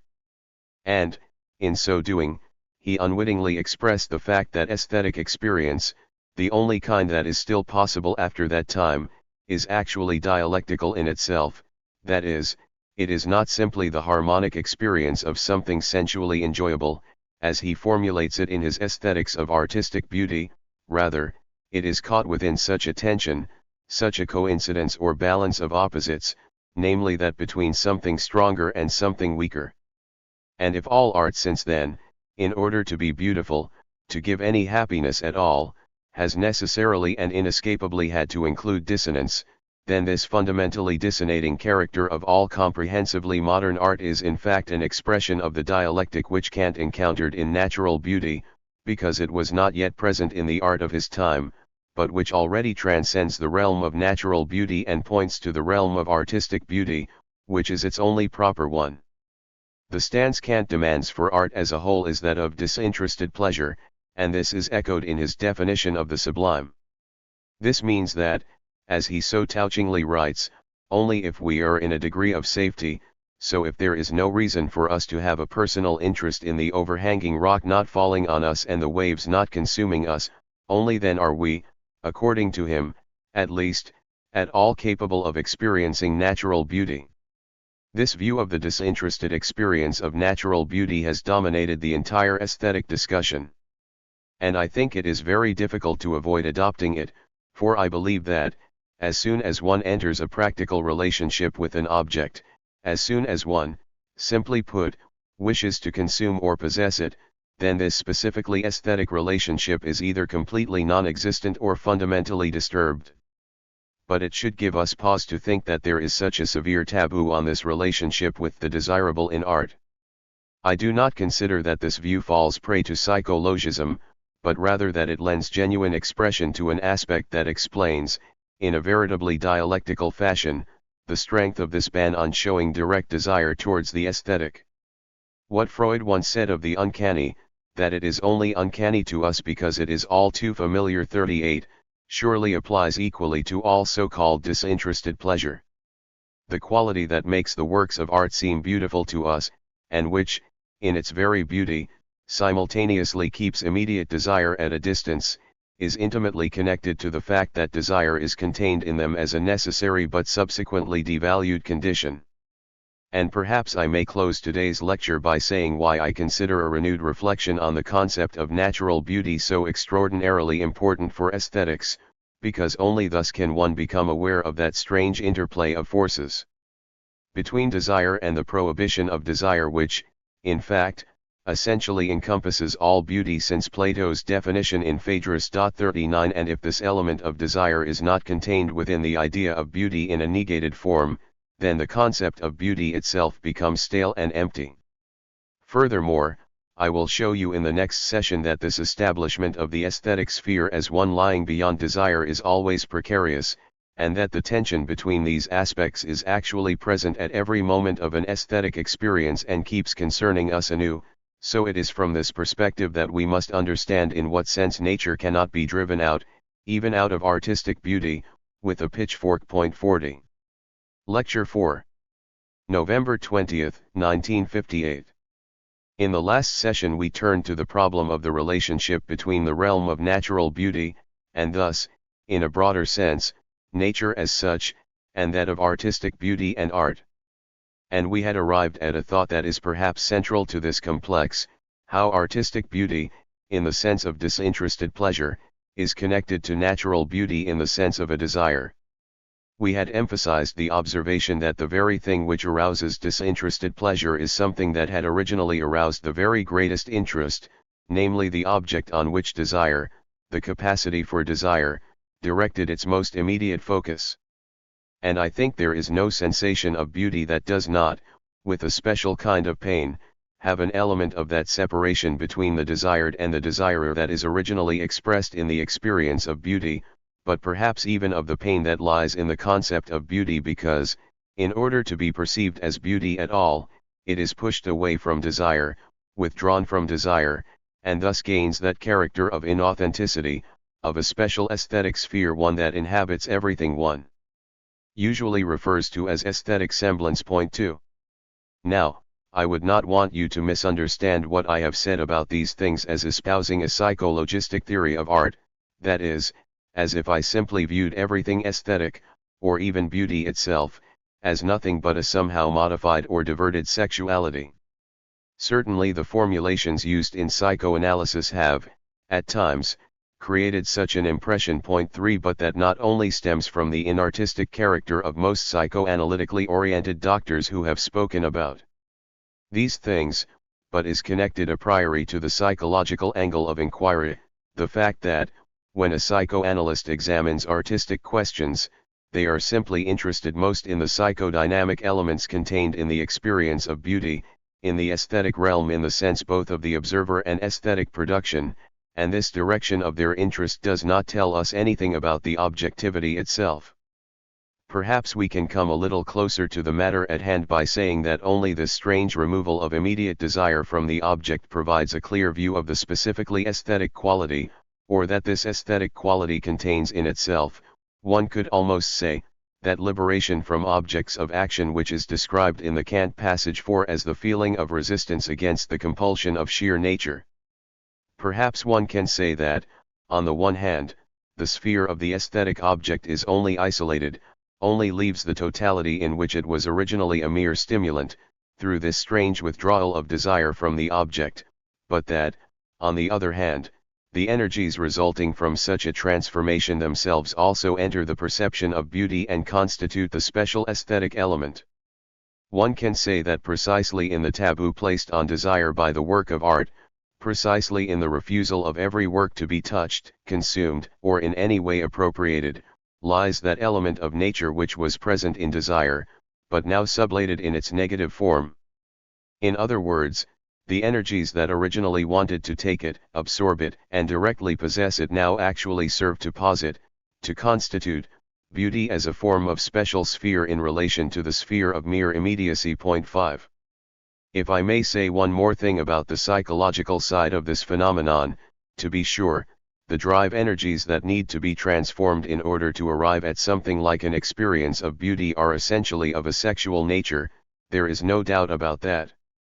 But what specifically happens to these drive energies, and psychoanalysis certainly saw this accurately, is that, when an experience of beauty takes place, they are not repressed, suppressed, or diverted by force but rather, to use the psychological term, sublimated. 6. This means that they are retained and preserved in a certain sense, but in such a way that what was originally immediate desire becomes mere imagination, mere representation. This transformation of something desired into something imagined is, if you will, one of the original phenomena of aesthetic behavior as such, though, at this point, I am not even distinguishing between the aesthetic behavior of the observer and that which is sediment in the work itself, because what I want to describe to you here takes place prior to the realm of an already objectified artistic sphere. I think it is this peculiar process of sublimation, which leads to something desired being transformed into something that is merely imagined, and in this strangely altered form brings happiness, that, at least from the subjective point of view, constitutes the precondition for the spiritualization of art, the element that makes art something sensual and simultaneously more than sensual, which we will find again in the definition of beauty, and which we already encountered when, by way of prelude, I reminded you of Hegel's definition of beauty as the sensual appearance of the idea. 7. This removal of desire, this transfer to the imagination, this form of sublimation itself is already a process of spiritualization, and, at the same time, this process is also what in turn enables the work of art, as an objectivity, conceivably to become the carrier of something spiritual. It must be said, however, and I think this is central to a precise notion of artistic beauty in its complex relationship with nature, that this process of sublimation, like all such psychological processes involving the strongest drives we have, and art must rest on incredibly strong drive impulses to wield such power over humans as it asserts time and again, that there is nothing definite about such a process of sublimation. Its nature is precarious, one could say, at any stage, at any moment, it can be cancelled. This means that the element of immediate desire, or, as Kierkegaard would have called it, of sensual immediacy 8, can flood it again at any moment. So there is nothing solid here, rather, because of this character, every work of art itself constitutes a form of tension field between the sensual and spiritual aspects, which keep working away at each other and never arrive at anything definite. My justification in showing you the relationship between art and nature so emphatically is, and this is the specific reason for giving it such significance, that, in the usual forms of aesthetics 9, the distinction between the imagination and the desired, or, more generally put, between art as a sphere of semblance and beauty as a sensual reality, is treated as something that has been made once and for all, an act of creation that gave birth to art, as it were, and that the question of the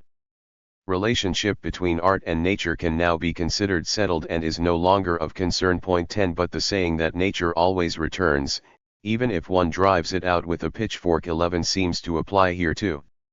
This means that the tension between the aspect of sublimation and the aspect of immediate desire, a conflict one can construct as belonging to the sphere of artistic prehistory 12 in the sense of an ideal prehistory of art, in fact applies time and again to all layers and stages of art, and each time with the same force. The ultimate reason for the weakness of so-called formal aesthetics is probably that they claim this endlessly self-reproducing tension has been dealt with once and for all, and then retain nothing except, on the one hand, an abstract concept of the spirit that determines the work of art and, on the other hand, an equally abstract notion of the sensually pleasing that no longer reveals any of the tremendous force that is inherent in the sensual in art. 13 But the ultimate reason for this ambiguity is that, in the end, the phenomenon of sublimation, which not even psychology, furthermore, has managed to distinguish with absolute stringency, with absolute clarity, from the aspect of repression, always has an element of need to it. This means that because, for natural and social reasons, we cannot entirely fulfill our desire and have to spiritualize it in a certain fashion, with all the heightening of spiritual powers that only then becomes possible, and all the tremendousness that the experience of the artistic owes to those powers, there is also, if I may put it very brutally and crudely, something of the substitute about this. That means that in a certain sense reality, full and real fulfillment, is ultimately greater as an ideal than the ideal of spiritualization. But this does not imply a standard one can apply to art from the outside, in the sense of saying, well, life is more than art, life matters more than the picture, and so forth.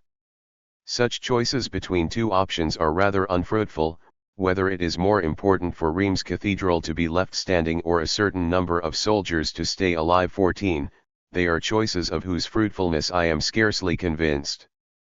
But I think that the problem we are currently discussing is revealed in the works of art themselves, just as I generally think that the question we are tackling here can only really be answered by decoding specifically aesthetic matters.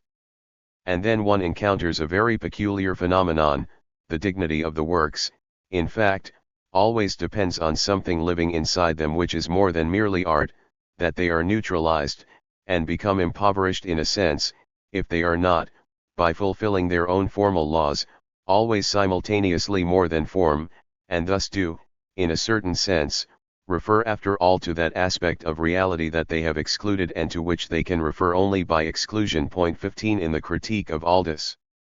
Huxley that I included in Prisms, I tried to make this state of affairs clear with reference to a play such as Romeo and Juliet. 16 Certainly such a play, or Antony and Cleopatra, or any of Shakespeare's great erotic dramas, certainly these plays have nothing whatsoever in common with so-called tendentious plays. 17 And if, shall we say, one tried to interpret Romeo and Juliet as a plea by the incipient bourgeoisie against the feudal bonds of love between individuals, this would be nonsense. If only because the so-called early and rising bourgeois society had incomparably more taboos in erotic matters than the feudal class ever did. Furthermore, you need only read Shakespeare's final drama, The Tempest, to see how little his work in turn favored the rise of Puritanism during the poet's later life.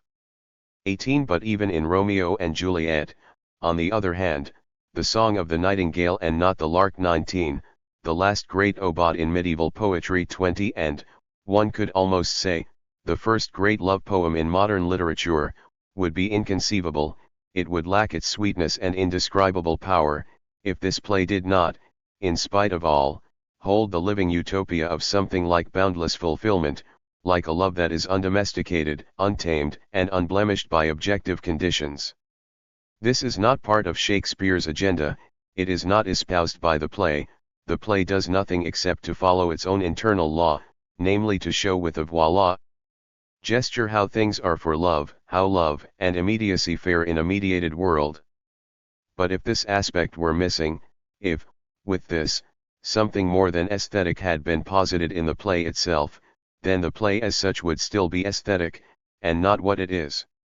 And I would say that, if one were to criticize the notion of l'art pour l'art. 21, and no one could be more careful about criticizing the ideal of l'art pour l'art than I am. 22, but if one seriously intended to criticize it, it could only be by saying that the work of art, in being sworn completely to its pure immanence, in having anything cut out of it which is somehow a reference, which points beyond it, that the work itself must wither as a result.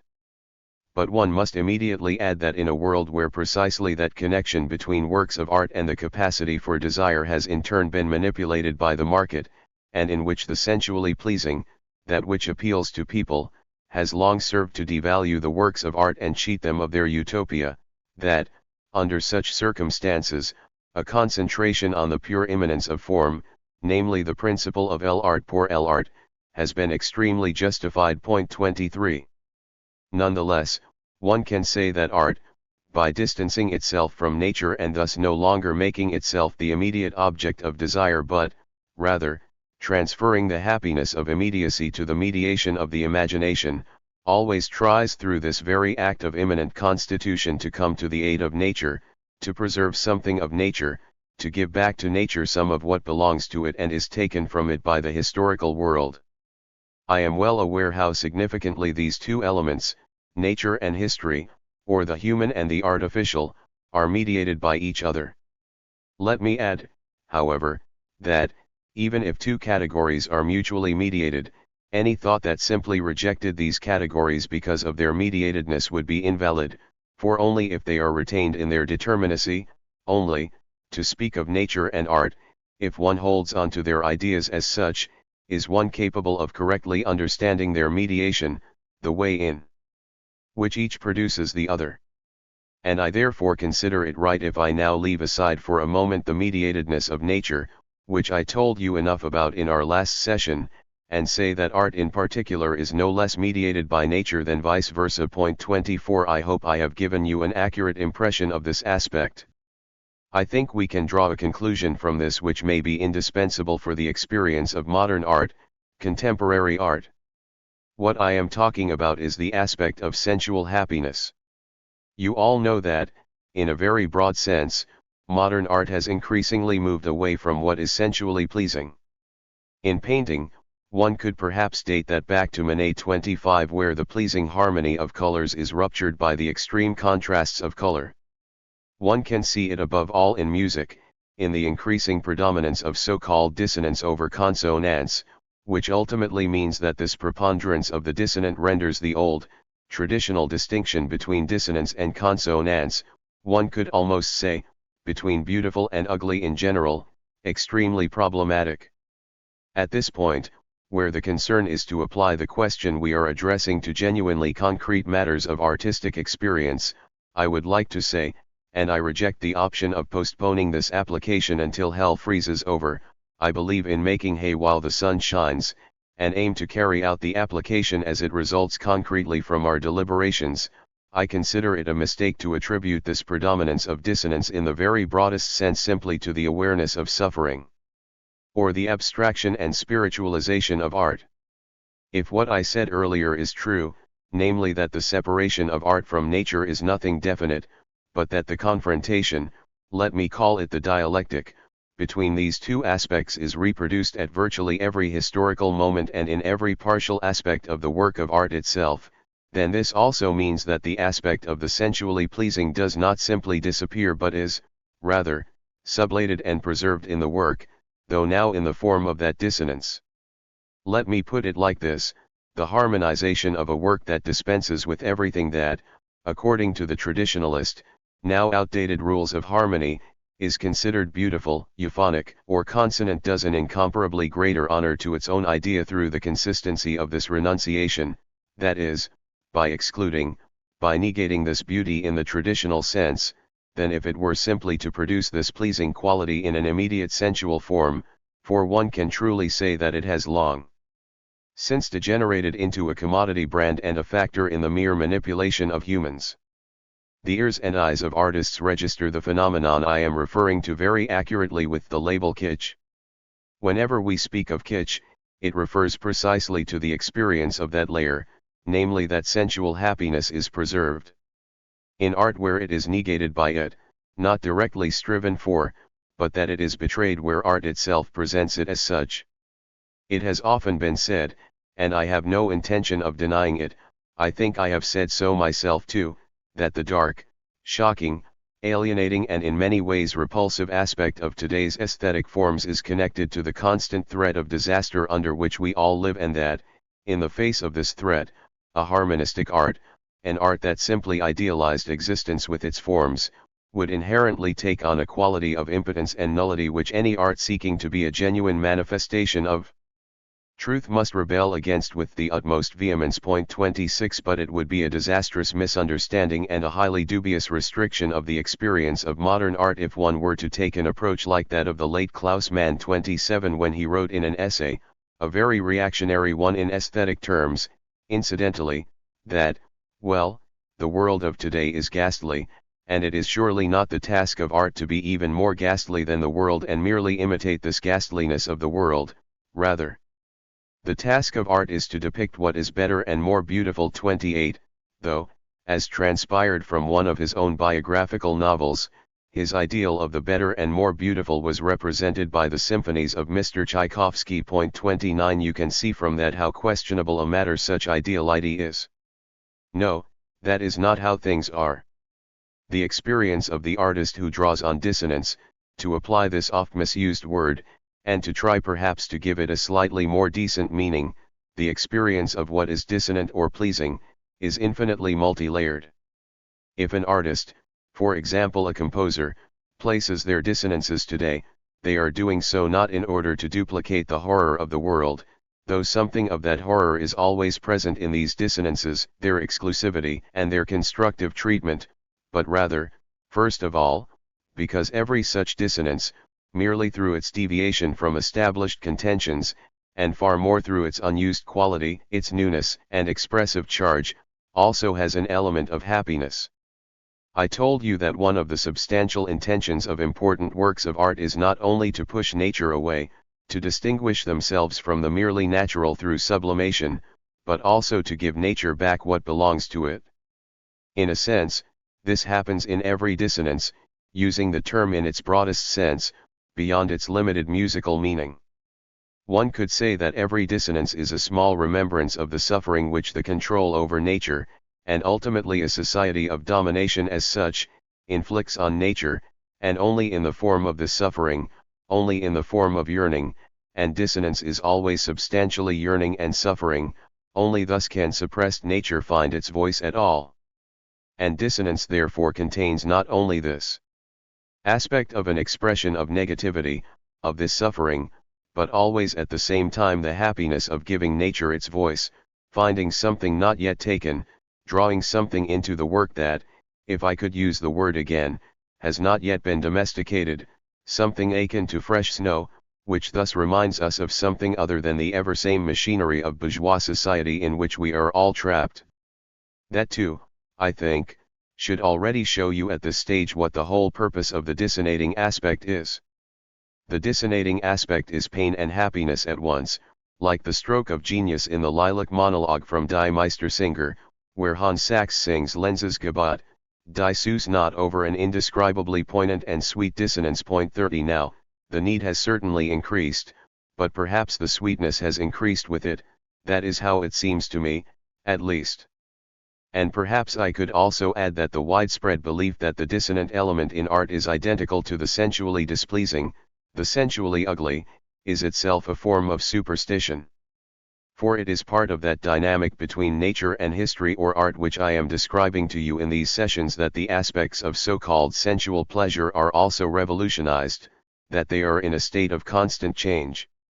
The fact is that sounds which were taboo at a particular time, in the sense that they were considered ghastly, can become sensually pleasing.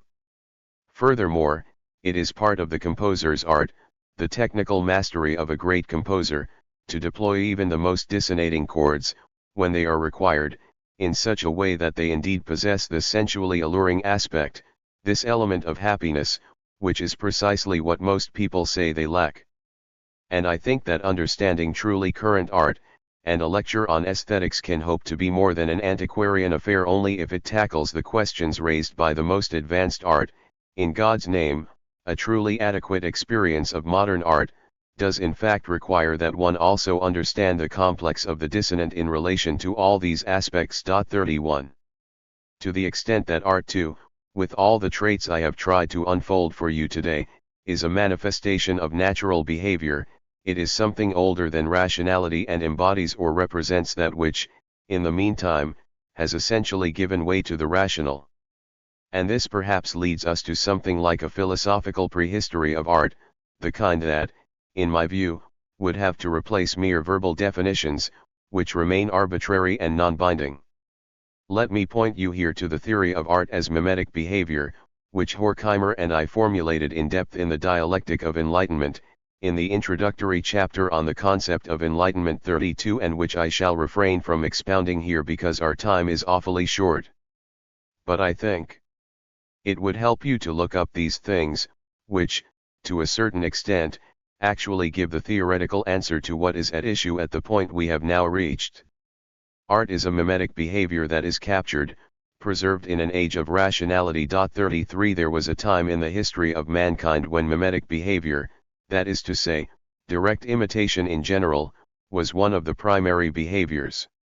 We know how decisive a part mimesis or mimicry plays in the survival of primitive creatures. Without a doubt, it played an equally central part in the lives of primitive humans, ultimately leading to the practice of magic, whose underlying idea is essentially that one can gain control of nature by imitating some natural phenomenon or other, as when the magic priest goes psh psh psh and believes that, if he does so for long enough, it will rain. These forms of behavior then gave way to the process of demythologization, the process of enlightenment, in a very complex and difficult manner that I cannot describe to you now. 34, in a manner, if I could just say this, in which the so-called mythologies themselves already constitute a stage of enlightenment by transferring these mimetic practices into narratives, and thus rationalizing them. If you look at the chapter about the Odyssey from the Dialectic of Enlightenment 35, you will find a great deal about this transition in particular. But while this process of progressive enlightenment saw humans, on the one hand, becoming ever freer and more powerful in relation to nature, they increasingly reduced nature, on the other hand, to what is known in psychological Gestalt theory as an object of action, that is to say, the practical object. 36 So, in other words, in this process whereby humans removed themselves from the threat of forceful nature, they always did nature an injustice too. And art,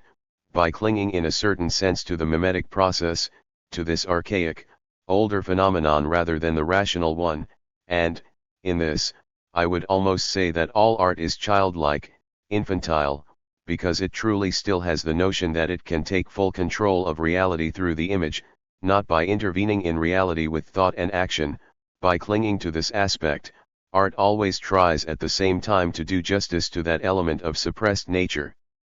This strikes me as the more comprehensive historico-philosophical explanation for the circumstance we have discussed in general terms today, namely the return of nature in art. That is why nature returns in art, that is why art means the restoration of nature in a certain sense, because it is part of the prehistory of art itself, the idea of art itself, if you will, that which would otherwise perish because of rationale, law, order, logic, classificatory thought, because of all these categories, finds its voice and receives its due after all. 37. In our last few minutes here, let me say a word about the concept of imitation, which was so central to the description of art in earlier aesthetics. From the perspective of modern art, it is easy to say that art does not imitate but is, rather, expression, or something spiritual, or whatever one wishes to call it.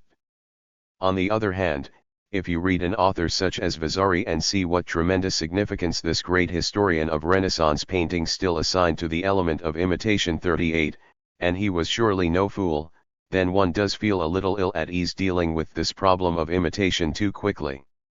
I would say that an element of imitation is indeed a central aspect of art, but with one qualification, not as an imitation of something, but as an imitative impulse, an impulse of mimicry, the impulse to turn oneself into the object one is facing or to turn that object into oneself.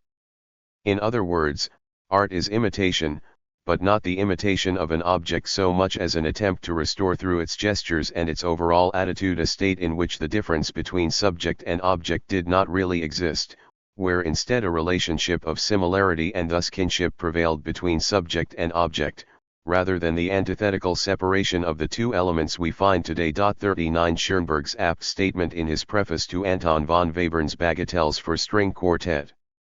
Op. 9, that music can say something which can only be said by music is a very precise expression of this. 40 It means to say that music or art in general says something, expresses something, one could say imitates something, yet without imitating it as an object, without replicating it, but rather making itself similar in its entire mode of behavior, its gesture, its being, one could almost say here, in order thus to reverse the leap. By comparison, however, the common view of art as an imitation of something is already, and I think this follows quite directly from what I have said to you today, a form of pseudomorphosis. This means that, in this view, the mimetic behavior which is actually the concern of art is already rationalized, is treated as if it were a behavior relating directly to the concrete world. One could call it the enlightened misunderstanding of mimetic behavior in art. That brings me to the topic that will occupy us in the next session. For it would be a mistake if you now thought that art is nothing but archaic, nothing but mimetic, nothing but a restoration of the natural state. Rather, it is always also, and substantially, interwoven with the historical process and is itself involved in all categories of the progressive mastery of nature. And this other aspect, namely the part of the mastery of nature in art itself, and thus the dialectic between the rational and mimetic elements in the work of art, will be our focus in the next session before we finally determine the upshot of all these reflections for the concept of beauty. Lecture 5. December 2, 1958. Today I mean to conclude, at least provisionally, the fundamental reflections on the relationship between natural beauty and artistic beauty, or, as we can perhaps say more broadly now, the relationship between nature and art. Let me repeat once more that this relationship should be understood very much as a dialectical relationship, not a simple contrast, but neither, as the sentimental view would have it, is it in the sense of a direct relationship, as reproduced in the platitude that perfect art is perfect nature one and such like. I will attempt to present this dialectic, that is to say, this unity of opposites or this identity in non-identity, theoretically as vividly as possible.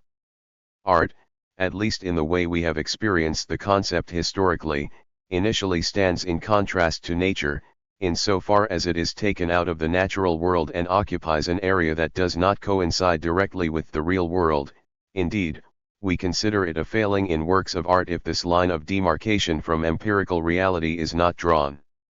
For example, it was interpreted, by the cultural historian Friedländler, to name one author, and I would say with good reason, as a symptom of incipient barbarism in the days of the Roman Empire that the classical Attic tragedies were staged in some sort of Latinized versions, but that those heroes who were destined to die were played by slaves who were then genuinely killed on such occasions, as painfully as possible, resulting in a form of synthesis between gladiatorial games and tragedy. Point 2. I think this is sufficient to show you what I mean by this demarcation line, and it belongs to an essentially similar, albeit initially less bloody, area, that today, within so-called popular art. There is an increasing tendency to blur this boundary and give the work of art a kind of justification, a raison d'être, by adding that it is based on true stories.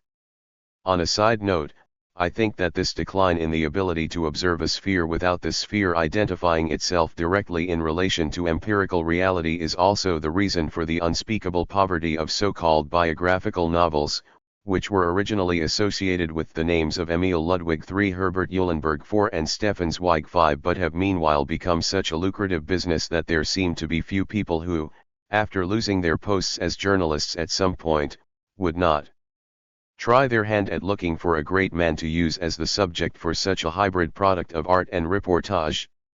This fact that art is removed from the world is not the main thing, however, after all, it shares this trait with the sphere of games in the broadest sense. It is a feature of every game in existence that it is not initially part of immediate empirical reality, that it has no purpose in a certain sense, and that one does not directly pursue any advantages by playing it. When the latter does happen, it is only through some back door. You can tell from the sophistic distinctions between the amateur and the pro how strong is the awareness of this separation from empiricism, that is, even when the game, namely sport, has long become a source of income, one might hide this in order somehow to remain faithful to the idea of the game, and that a sportsman falls out of favor, to an extent, if he directly seeks to earn money with his activity. But, on the other hand, art does differ very substantially from the sphere of the game in a particular character that I would like, for now, to call its image character, though without examining this image character, this character of the imaginary, more closely than last time, when I told you a few things about the mimetic root of art. Here too, furthermore, the distinction between art and games that comes into play is not absolute. Of course, there are countless games that also have mimetic character, for example children's games, where a child is a locomotive, a confectioner, an aeroplane, or a Sputnik 6 or whatever else. Naturally they have this mimetic character too, but the mimetic character is not as fundamental as the character of a certain activity. Categories such as those of art and games, incidentally, can only be kept apart through their extremes. It goes without saying that there are an infinite number of transitional phenomena between art and games, and it is surely genetically true that one can trace the origins of art far back into games, perhaps even, if one is to believe the claims of Gru 7, back to certain behavior in animals, to animal mimetism, animal imitation. But one can generally say, I think, that art sets itself apart from nature by constituting a special area characterized by two poles, on the one side the game aspect I just underlined, where the activities developed in art are not viewed as directly real but placed in parentheses, as it were, taking place in a separate realm, but on the other side the aspect of semblance, that is to say, the aspect that the work of art as a whole, to the extent that we understand it as art in the true sense, has an intention, that it means something, that something appears in it which is more than the mere appearance itself. And that, it seems to me, is the categorical element which distinguishes it from the game. One could certainly write a theory of art in which one organizes the elements of art around these two poles, and in which one establishes, for example in drama, how the two aspects of play, for there is playing, people are playing and pretending to be others, and semblance, for here a whole appears as if it were the sign of something standing behind it, something ideational. In this way, then, one can indeed treat the sphere of art as a tension field between these two aspects, play and semblance, which are both separate from empirical reality. 8 One should perhaps add that this separation is a form of secularization. This means that the origins of art on the one side are surely those of the game which I have touched on, a different sphere, and I do not intend to indulge in speculations about which is most important, and whether there are others, would to the rhythms of work, for example, and everything associated with them. Such questions about the origin of art are always a little futile, and one immediately finds oneself in the sphere of yes, but, 9 This much seems certain, however, the demarcated, separate sphere of art, whose violation we actually view as the negation of art as such, is initially nothing other than the secularized form of a sacred area sanctified by a taboo, an area that one cannot touch, as it were, without exposing oneself to some kind of unpleasant consequences. And the shudder in the face of the work of art, the concept of the sublime which you already encountered in the first sessions with reference to Kant, is unquestionably rooted precisely in the fact that something of the sacred nature of the untouchable, something of the presence of the monoten, the great divine power in such a domain, has remained in art. I said a few words to you earlier about art's roots in games, and one can certainly see this element as the root of what, in the language of philosophy, has been termed the element of the idea in works of art. The idea, by which I mean that very feeling of life which leaps out at us from a work, is the sacred sphere that has passed through the subject, through reflection, through human freedom, in which this mana, this force that spreads among everything existent, is then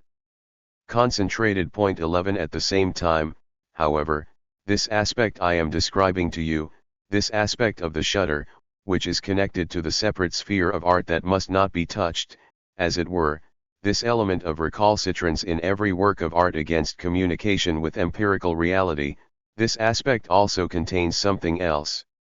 For this mana, this spirit that is meant to manifest itself in the work, always amounts also to a claim to totality.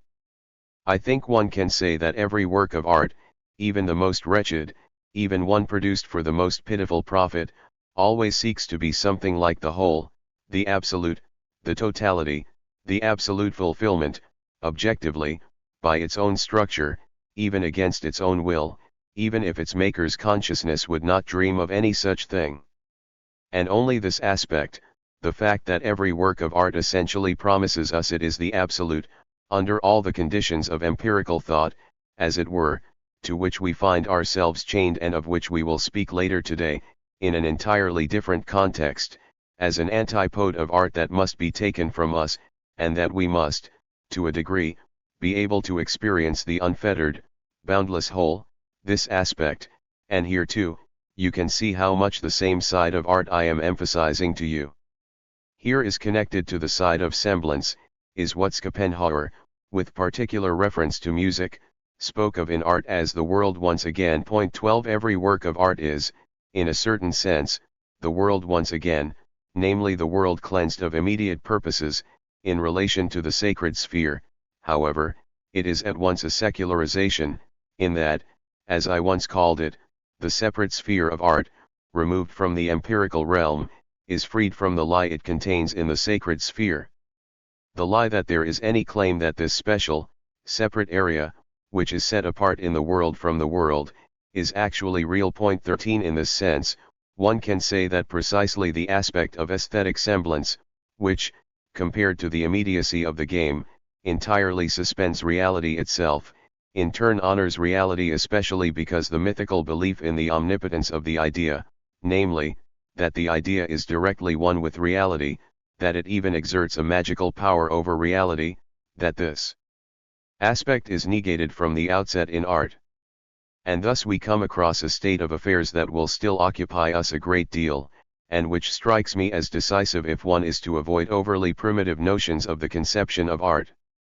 For if art, in a certain sense, to which we shall return shortly, looks after the interests of nature against the control over nature, then it does so not in some arbitrary way but specifically by always constituting some degree of enlightenment in itself.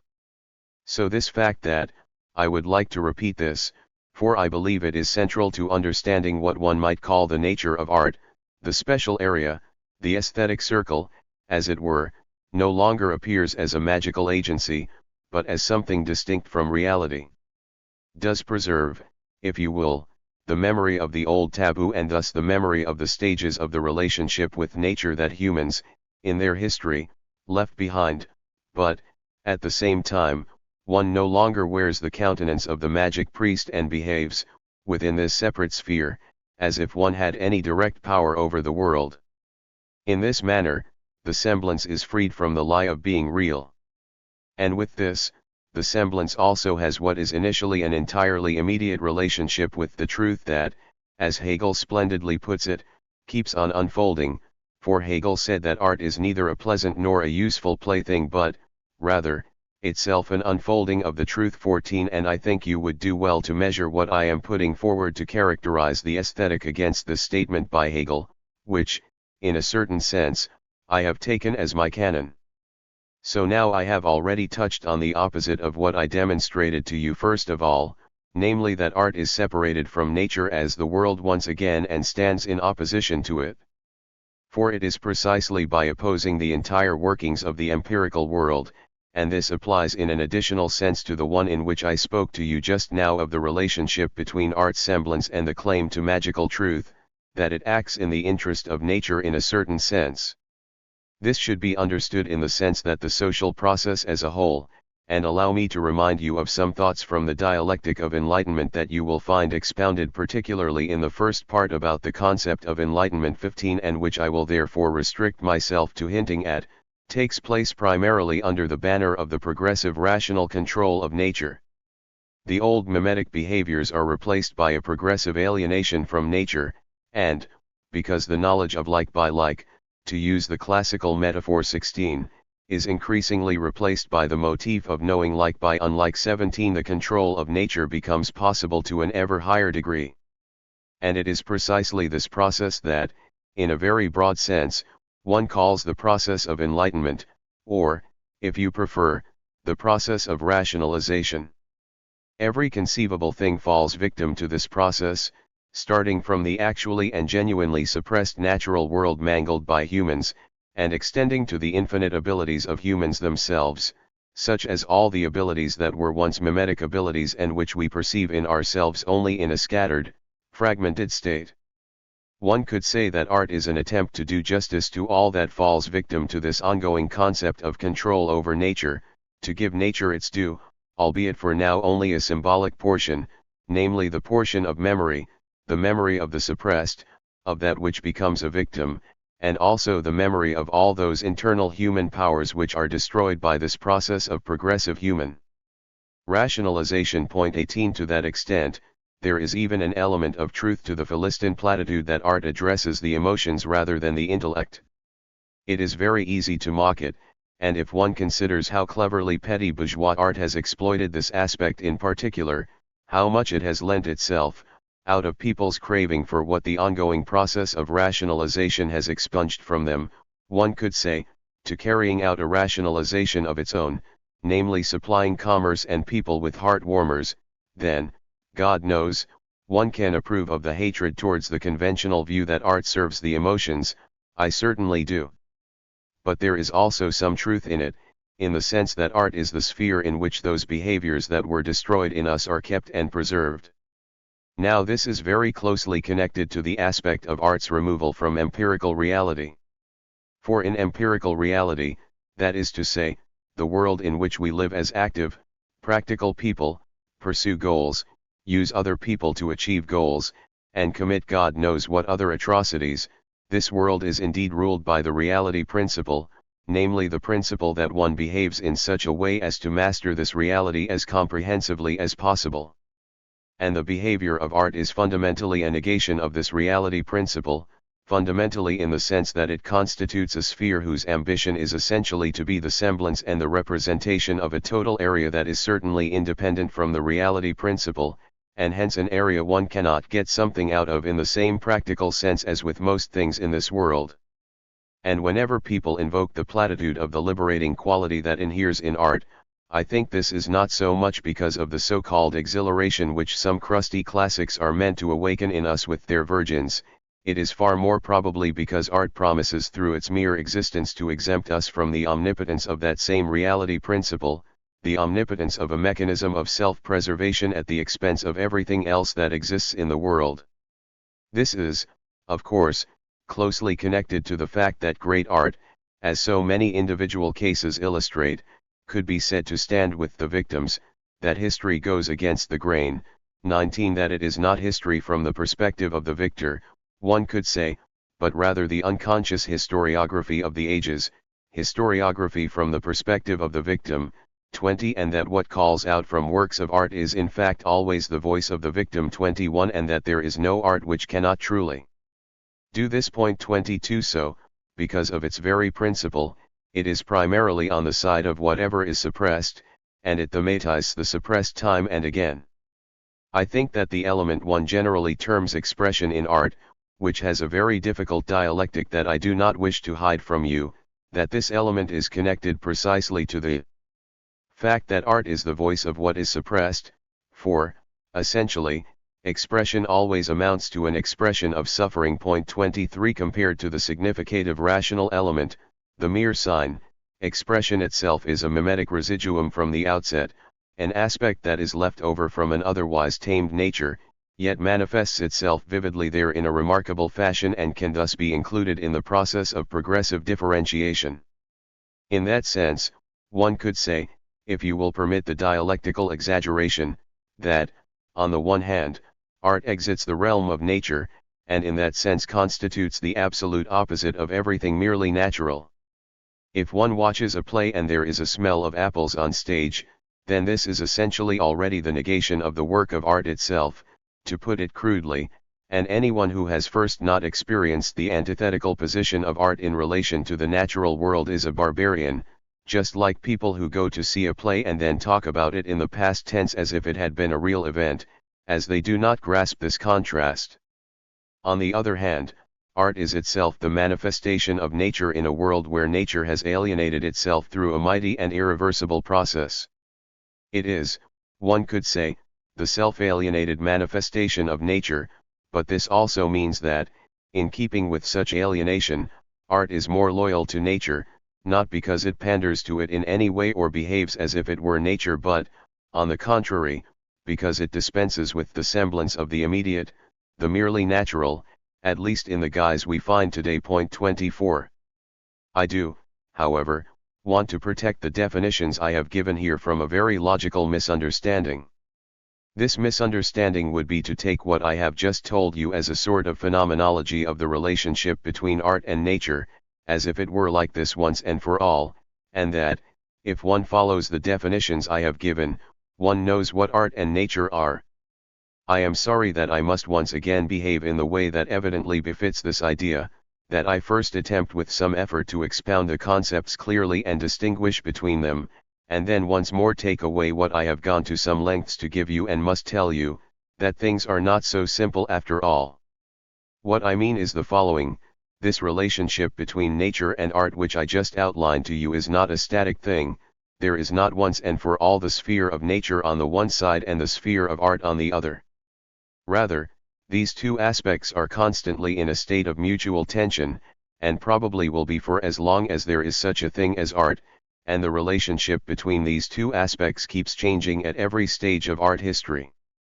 There can even be stages, just to define things from one of the utmost extremes, where a particular form of aesthetic sensibility, directed against the sphere of cultured chit-chat and the affirmative cultural 25, virtually demands of the work itself that, in order to remain a work of art at all, to remain faithful to its purpose in opposition to the world, it must revoke that very cultivatedness which defines its special area and then engage once more with elements from empirical reality. After all, as has been the case time and again in the collages, in the montages, as the whole of surrealism has shown, and as you can still find today in the most recent works of the great painter Picasso, where the need for a perpetual metamorphosis of some elements or other taken directly from nature plays such a major and far-reaching part. 26 So you should not take something like the idea that the aesthetic realm is removed from empirical reality as an absolute definition. Rather, you must also take it as an aspect that is subject to historical dialectic and is precarious in the same way I told you in one of the previous sessions that so-called disinterested pleasure is a precarious thing. 27 Which means there can be no such thing as a work of art that is not rooted in sensual pleasure and does not refer back to this sensual pleasure, even if negatively so. But this means something very fundamental for art that one must establish with reference to the poles I mentioned to you earlier, and it means touching on an element that we must not neglect if we are to avoid reducing the polarity at which I have attempted to hint to what could be termed a form of nature reserve of culture, in the way people imagine that, in a world that has grown as cold, alien, hard, and evil as the world of today, it is fortunate that we can still read some sincere writers who will warm us and make us feel as comfortable as we supposedly did in earlier times, when it was probably not the case either. That is not what I meant, but practically the opposite, and I will try to show you very simply why. Because art, as an attempt to create such a special sphere and to help the suppressed, that which is not rational, to find its voice, is involved in the overall process of enlightenment and in fact cannot exempt itself from this overall process. I told you earlier, at the start of the session, that the mere distinction of the special area of art from the special sacred area is already a piece of enlightenment, in the sense that this special area no longer claims to be true reality with an influence on the empirical domain but in a sense something powerless, one could almost say, as powerless as nature, and this already hints that this overall process of art's separation is pervaded by the process of enlightenment itself. In other words, art's attempt to object to the ever-advancing control of nature itself involves an element of that control, and as a very substantial, a truly central aspect. 28 Essentially, what I am telling you here is the same as the specifically aesthetic experience of a fact that philosophy, especially Hegel, but all sorts of others too. Has referred to time after time and with great emphasis, namely that the path humanity might find to a realm of freedom, that is, a realm in which oppression and violence,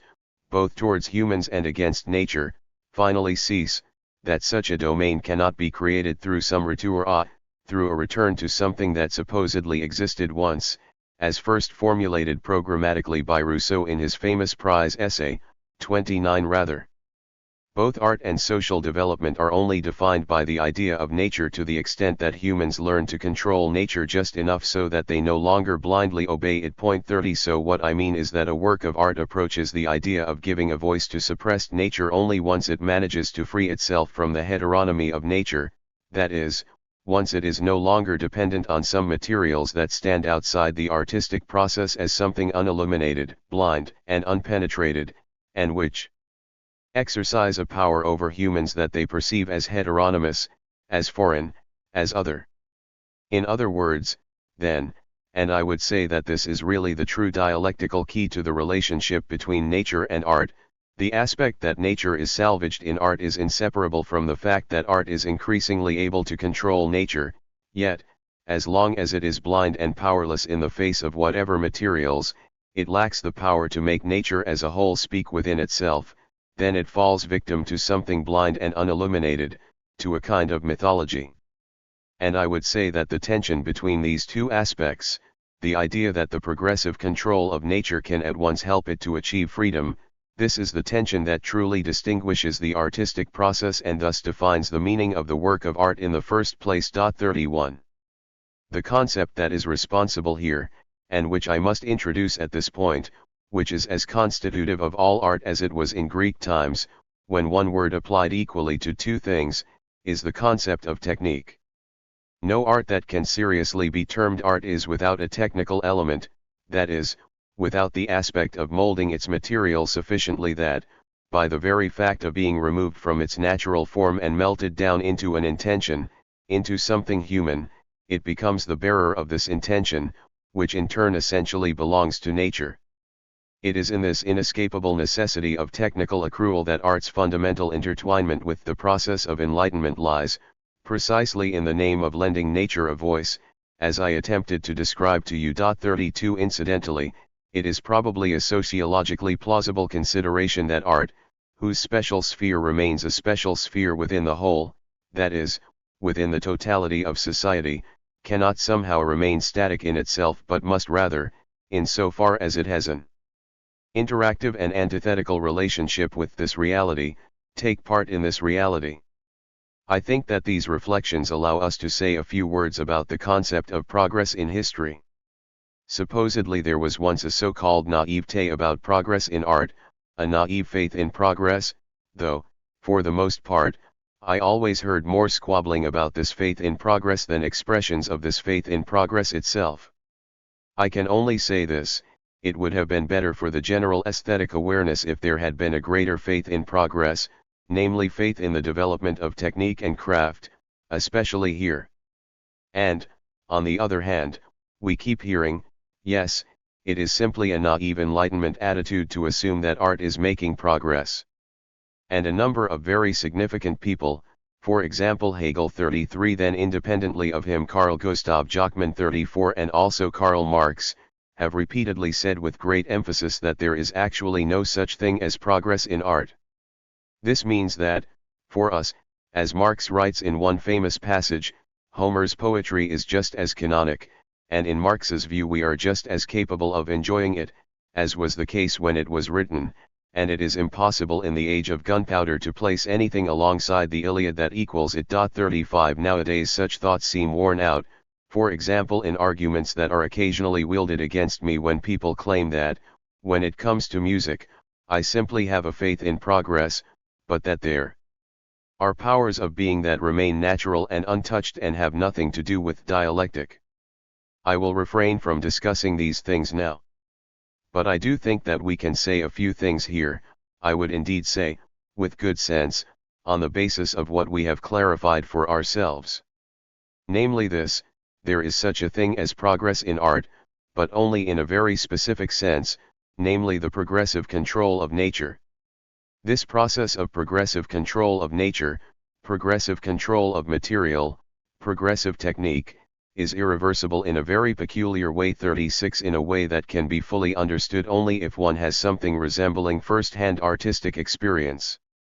So, anyone who attempted to compose using Beethoven's methods or to paint with those of Monet would not produce works with the dignity of Beethoven or Monet but, rather, turn out tedious conservatory pieces or decorative hotel paintings. 37 That 17th-rate impressionism which one finds so often in hotels and which would even make me choose a Defregger reproduction 38 instead.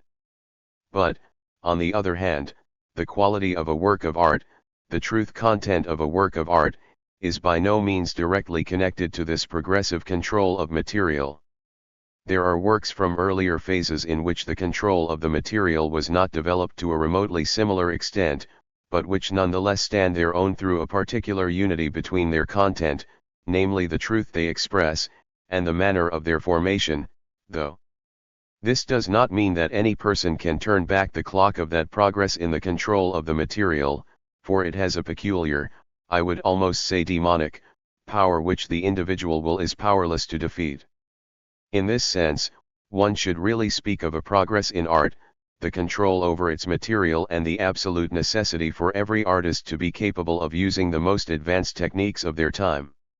On the other hand, one should not equate this progress in control of the material undialectically with the progress of art itself, where this aspect, in relation to what is controlled and what it actually expresses, is only one aspect and by no means the whole. 39 This is the sensible meaning one should give the concept of progress in art, which would be both free of a kind of animal technocracy of art and, conversely, free of the obscurantism which believes that, to preserve nature, it must isolate itself from progress. Lecture 6. December 4, 1958. On the lectern I find a question that resulted from a brief conversation I had with one of you after the previous lecture. It reads, "Why does art express only what has been destroyed in us?" Naturally I would like to correct myself here, and it is the achievement of this question that it has led me to such a correction. I did not, of course, say that art expresses only what has been destroyed in us. Point 1 I would say, however, and this perhaps induced me to use formulations that led to this question, that, in the current situation, the task of art as such is almost entirely to express what has been damaged, or, as Samuel Beckett said to me barely a week ago to express the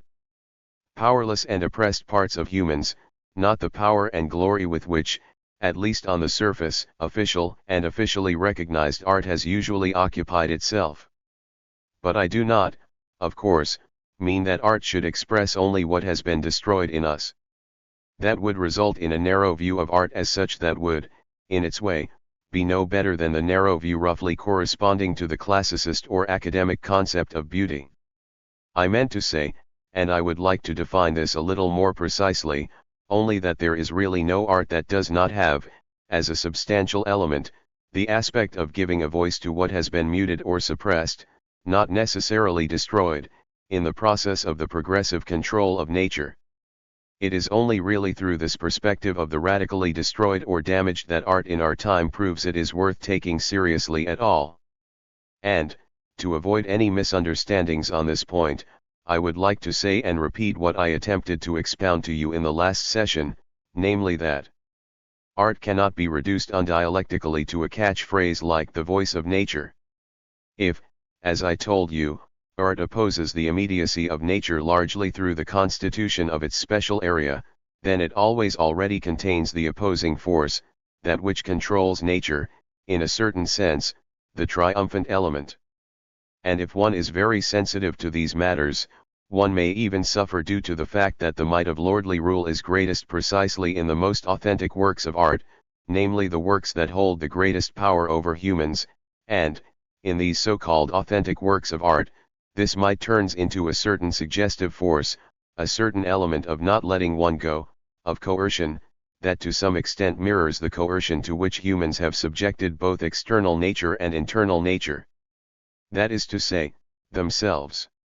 I do, at any rate, think that, if one's eye or sensorium for the works is sufficiently developed, This aspect of giving a voice to the other, to the suppressed, will also reveal itself in what we call positive, authentic, and suggestive works of art. In the last session, the one among you who kindly reminded me to address this point once more today asked me about the nude figures mastered by classical sculpture. For these figures, he felt, showed no trace whatsoever of mutilation or suppression. My response to this is that, yes, naturally one does not see it directly, and it is generally one of the difficulties of productive aesthetic reflections that, on the one hand, they are of use only if they can lead into the concrete problems of art, but, on the other hand, they should never be taken too literally.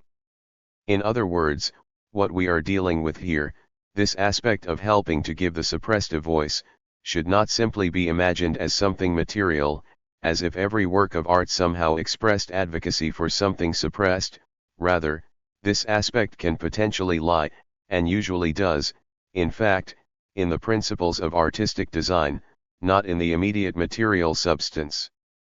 Indeed, it may even crawl away and entrench itself behind the choice of any objects at all. I would not presume to answer this question truly precisely in the context of classical sculpture, but it does seem to me that this sculpture, which, as you all know, flourished in the classical Athenian city-state, the polis of the 4th and 5th centuries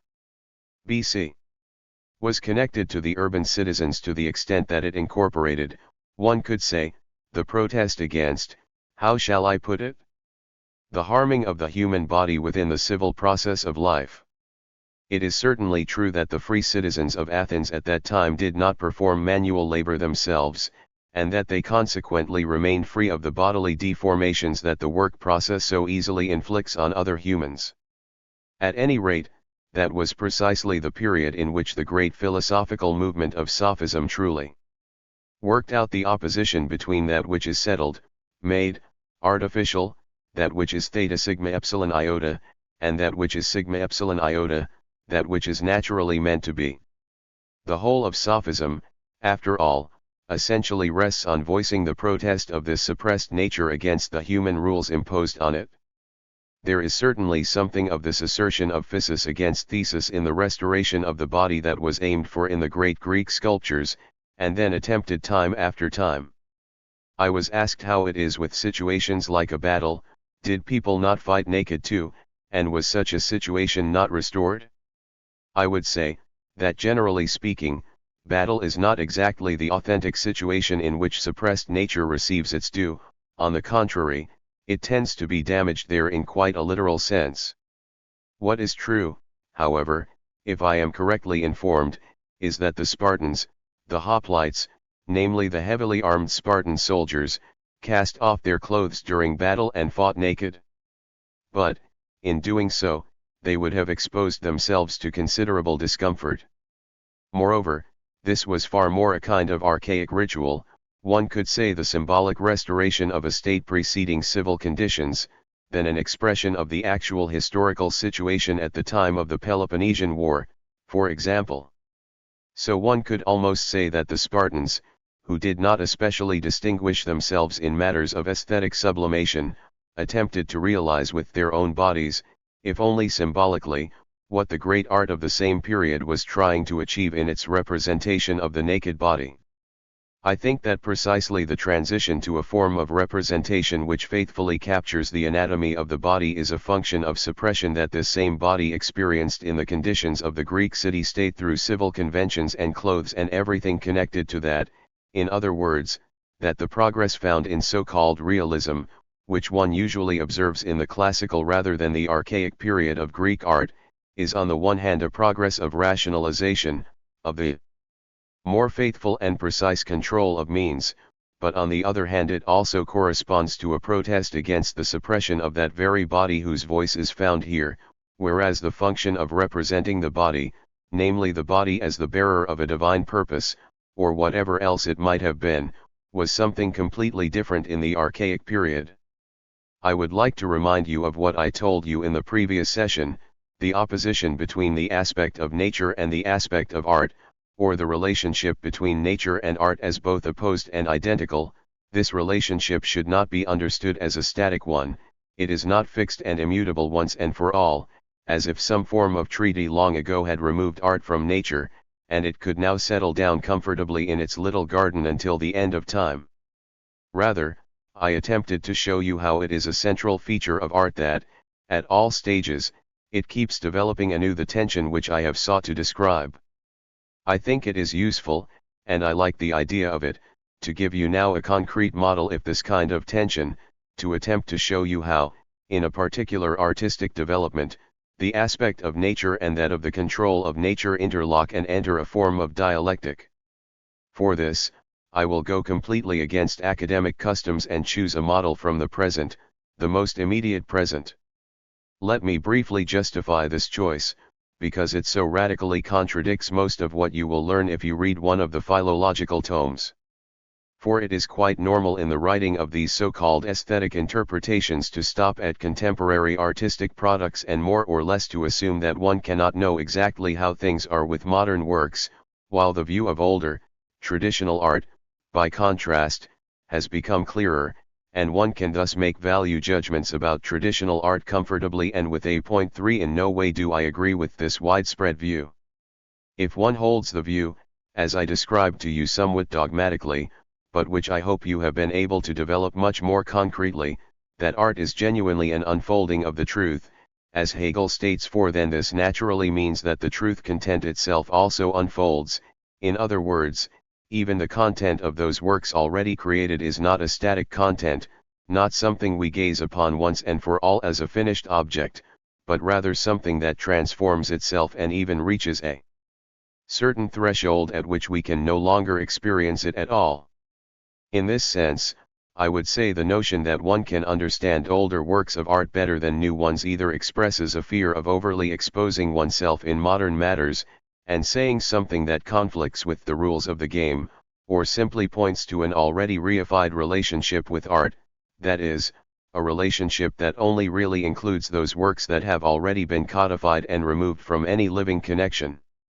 To put it in extreme terms, I hold the view that, in a deeper sense, even the most difficult and complex artworks of one's own time are easier to understand than relatively simple ones from a fairly remote past, as the latter always require a sort of detour of empathy, the construction of an inner state, the reconstruction of a historico-philosophical topos of which we are no longer capable. If it is true that the substance of Johann Sebastian Bach's work lies in a very particular constellation between well-ordered churchly devoutness and Pietism, then a truly direct experience of this substance would require us to think ourselves back into such a thing, into such an inner state, as was believed in Romanticism, whose promotion of this view famously opened the doors to artistic syncretism. In reality, I would say, even people who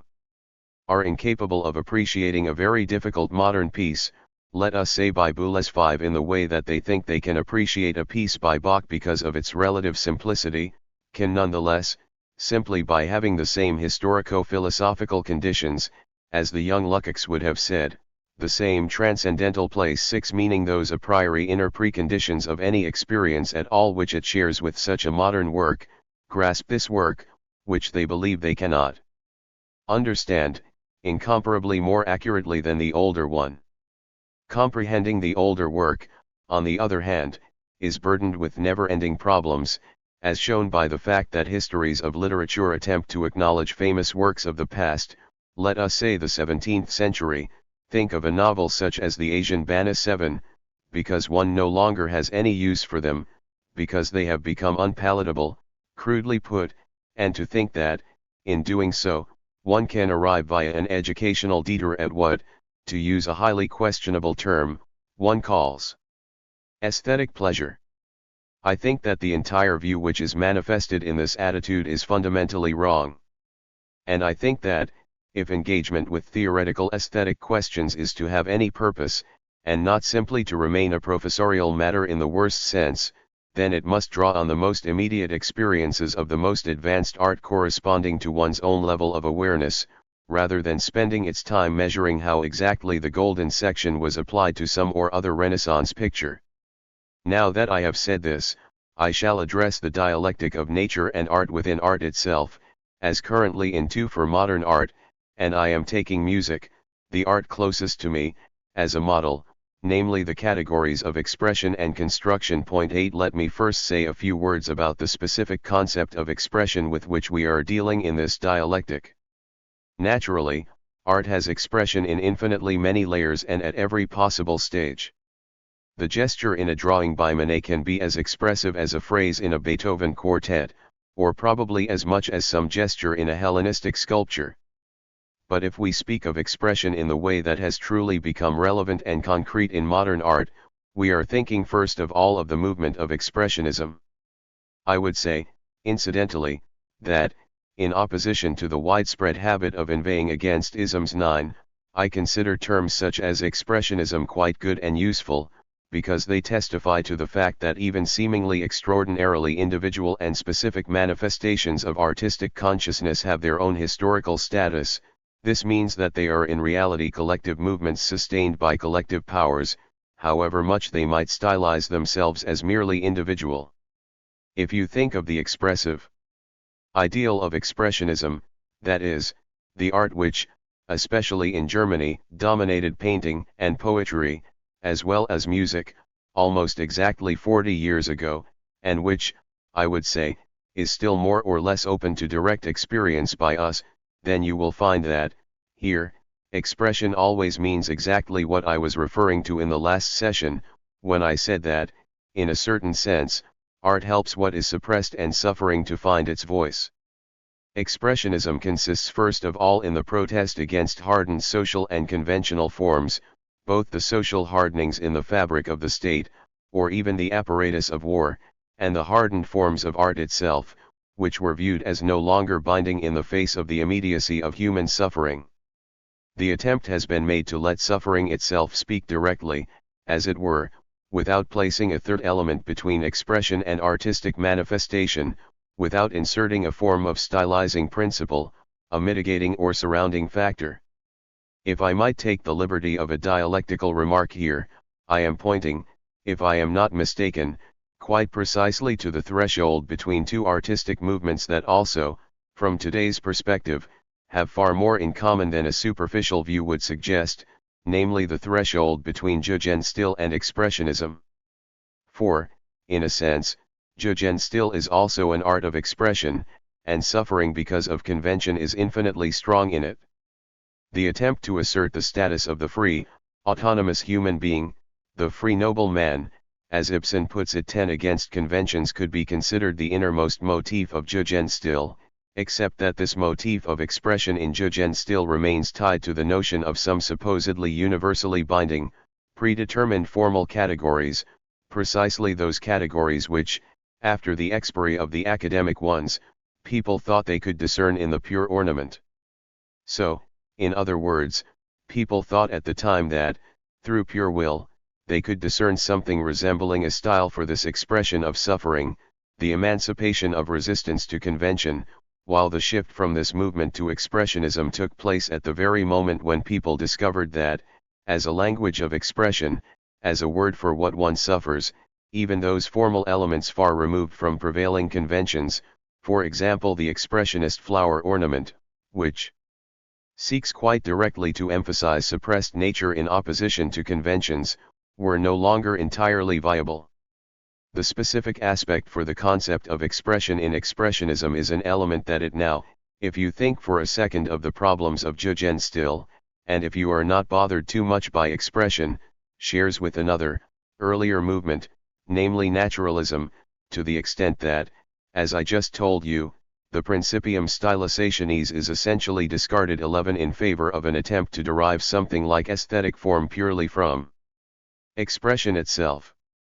In other words, the intention in Expressionism is to arrive at an aesthetic form through expressive transcripts of a kind, by allowing expression to present itself as directly as possible, without mediation.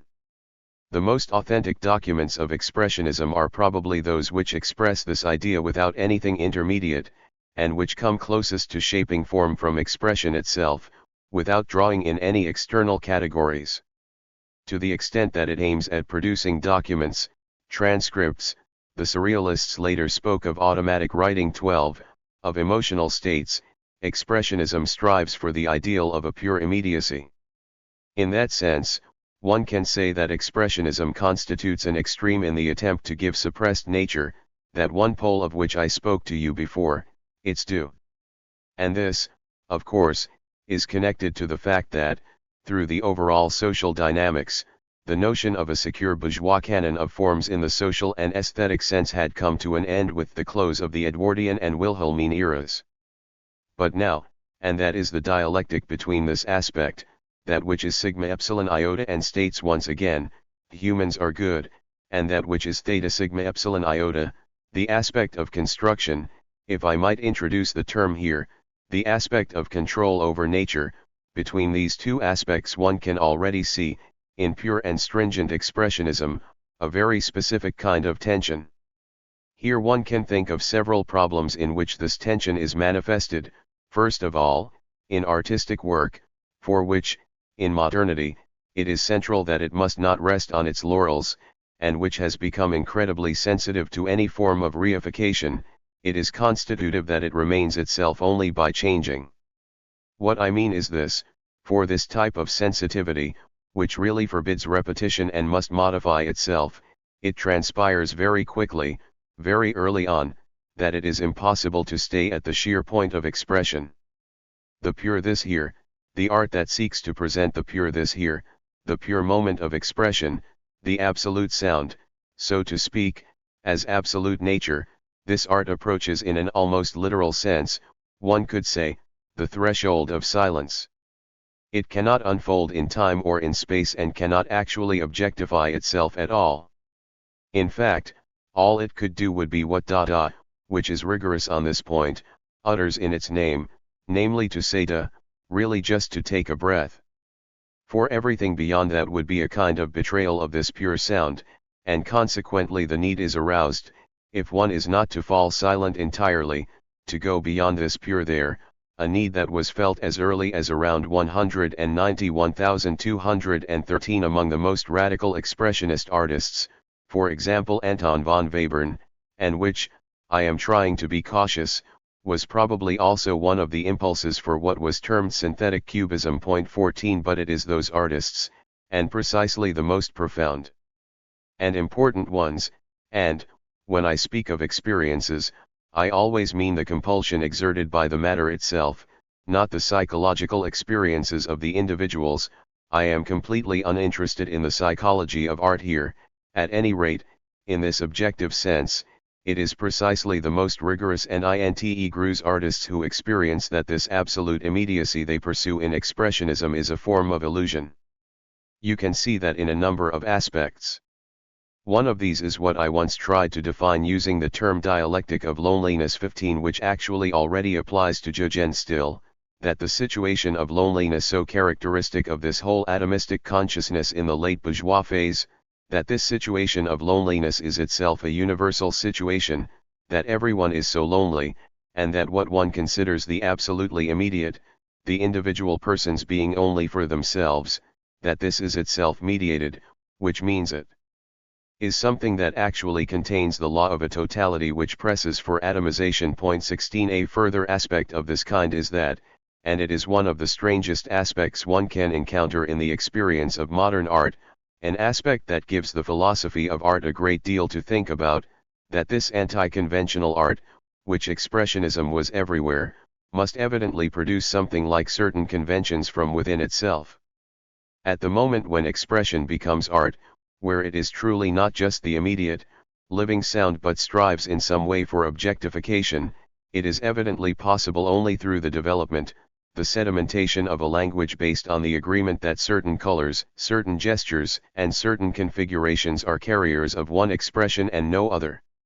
It is very peculiar. One can examine this symbolism in detail. The literary historian Mose has done so, for example 17, with reference to the color symbolism of the great German expressionist poets George Heym and George Trächel. Probably one could even trace it back to the forefather of modernity, to Arthur Rimbaud. 18 One can equally show that, in radically expressionist music too, certain configurations have the tendency to keep returning, and that the anti-conventional, simply through the consistency with which it is used, with which it must be used in order to express at all what it is meant to express, and not to disintegrate into the insubstantial and completely indeterminate, itself contains like a principium stylizationis. And, after all, the important artists of this particular expressionist phase experienced, likewise very early on, differently in the various countries, this aspect was more evident in France than in Germany or Austria, the aspect that I shall term aesthetic contingency. By this I mean the chance nature of such a pure expressive language that, precisely because it constitutes a kind of internal agreement that this or that gesture, color, or pitch sequence is meant to have this or that meaning, always has an element of arbitrariness to it, and could in a certain sense also be different, and that the matter itself therefore objectively contains the demand to be objectified, to be shaped in such a way that it realizes through itself what it is meant to realize, rather than leaving this aspect to chance and preference. This situation which I have tried to describe to you based on the inner problematics or dialectic of expressionism is precisely the situation in which the concept of construction comes into play for modern art as a whole. It is the point at which construction is demanded. It is very important here for you to grasp correctly, and I think this is generally fundamental to comprehension in questions of modern art, that you understand correctly that construction, in the very strict sense in which I am using the term, has nothing to do with the conventional and Philistine view of form. I mean that the key aspects of problematics of expressionism I have just elaborated for you cannot be solved by saying, one cannot remain on the mere point, one has to return to forms, for otherwise, if one does not return to forms, it does not amount to anything. Firstly, this is a reactionary tendency, that is, a tendency which would truly deny that element of protest against convention, the emancipatory element. At the same time, however, there is a historico-philosophical impossibility in this, for it is in the nature of artistic forms that they are only possible because of the historico-philosophical conditions of their period. And Hegel's view that, in modernity, which meant the romantic phase of music, the artist was free in relation to their object in the sense that they had the choice to select any form that suited or pleased them, this view of Hegel's, I am sorry to say, is very much an inartistic one, very far removed from the inner laws of these things. So if you wish to understand correctly the concept of construction towards which I wish to guide you, you must realize that there is a power being exerted here over the material in order to articulate this material completely, and to do away with those dangers or problems that arose from expressionism, but not, and I think this is the decisive aspect here, a form of power that is inflicted on the material as something foreign, through recourse to constraints, through stylistic will or the like, but rather an articulation that grows from the matter itself, even from the logic of the material itself, if you will. This construction is necessary because the forms no longer dictate with naive immediacy, because they are no longer what Hegel termed substantial in his aesthetics with reference to what he considered the great times in art. 19 The concept of construction, then, if I am to indulge in some very philosophically ambitious claims, essentially means nothing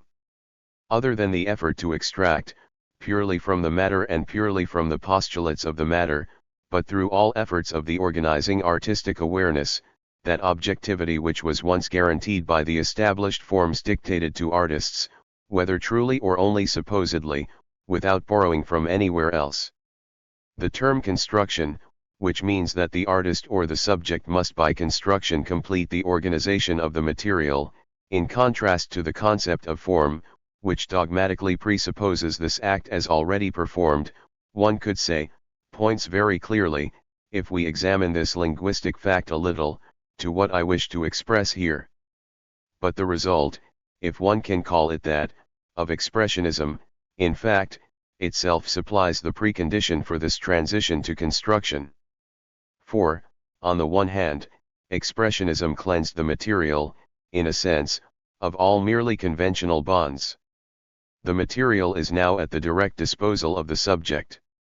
One can observe here what Heidegger called destruction 20, and Heidegger's philosophy in general, alongside many other things, also contains aspects of the expressionist legacy precisely in this meaning of destruction, namely the removal of some or other forms placed over it sigma epsilon iota, leaving behind something like naked substances, although it then transpires, I would like to emphasize right here, that these purportedly naked, pure substances, which Expressionism brought to light and which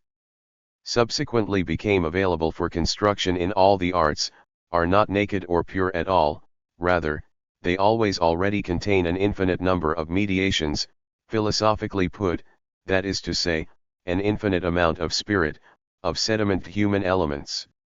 It is one of the strangest phenomena in modern art, one to which we may later return for a closer look, that this very aspect of linguistic character, this aspect of the human, which is still present in the apparent materials, resembles a vulnerable point that stimulates the artists, and that they actually remain utterly faithful to the expressionist impulse in this sense by attempting to eliminate ever more of this linguistic preformation of their material and the forms tied to this material.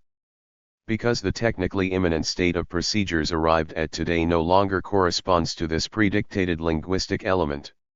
In addition, Expressionism supplied the preconditions for construction by carrying out that emancipation of the subject from predetermined forms which now permits it to control the material confidently and freely.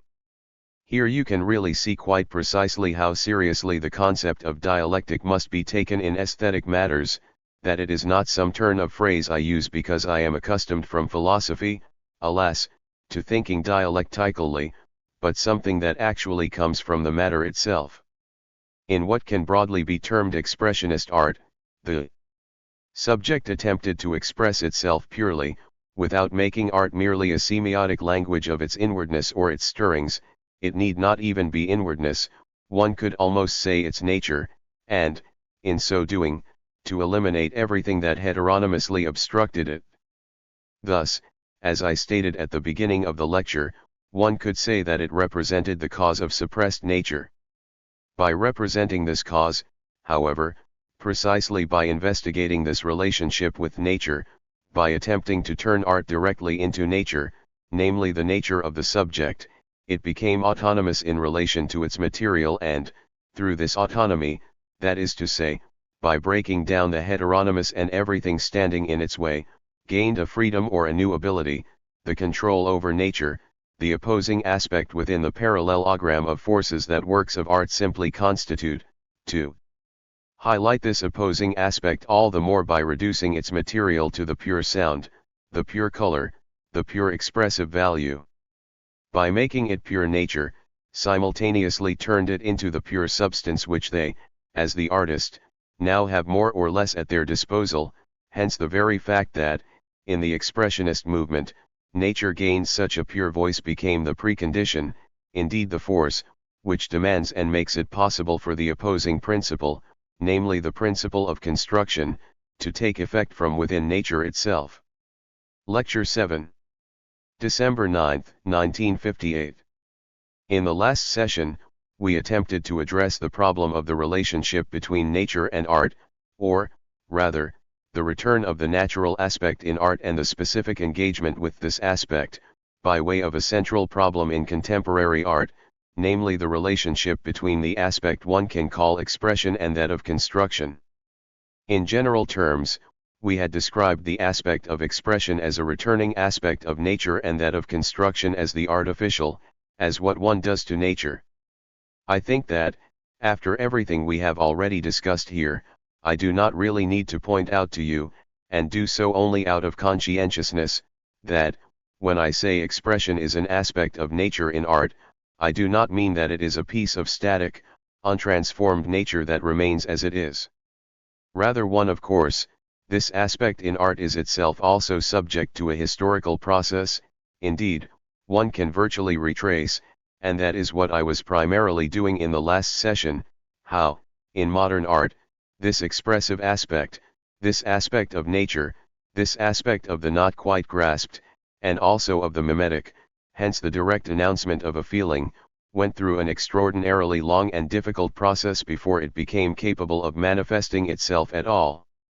In a certain sense, one can say that the emancipation of this aspect is itself a very late, artificial product, and that the purity of expression in general stands only at the end of a historical process in art, not its beginning, and this obviously means that, compared to a pure natural material of expression, this expressive aspect also went through an extraordinary internal transformation in the sense of differentiation.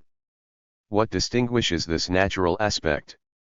from original nature, then, is that, by finding its way into art, a differentiation takes place between feelings of the most varied kinds and between the finest shadings.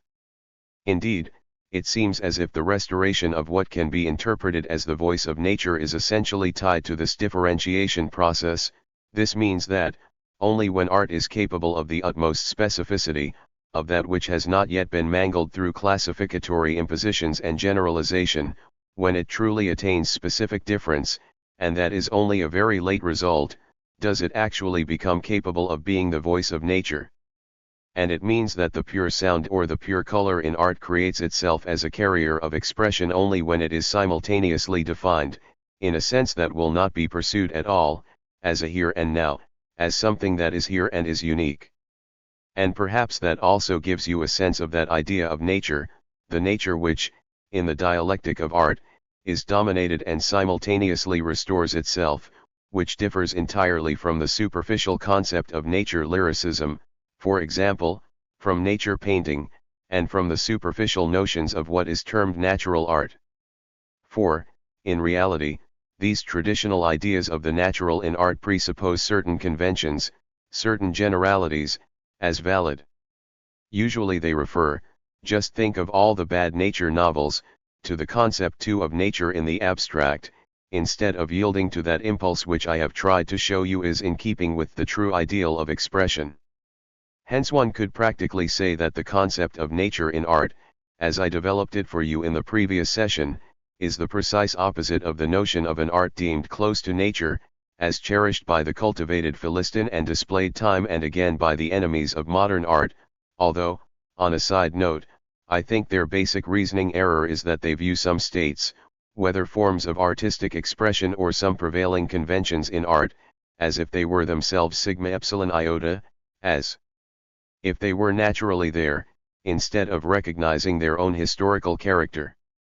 So, I had shown you last time that expressionism, if you treat it as something dynamic rather than static, and one could easily show that expressionism has its own developmental tendency, and a very strict, implacable one, led, on the one hand, to the material being cleansed of preformations and thus directly becoming construction, but that, on the other hand, the subject also gained, in this phase, that freedom from all possible ties to convention which allowed it precisely to gain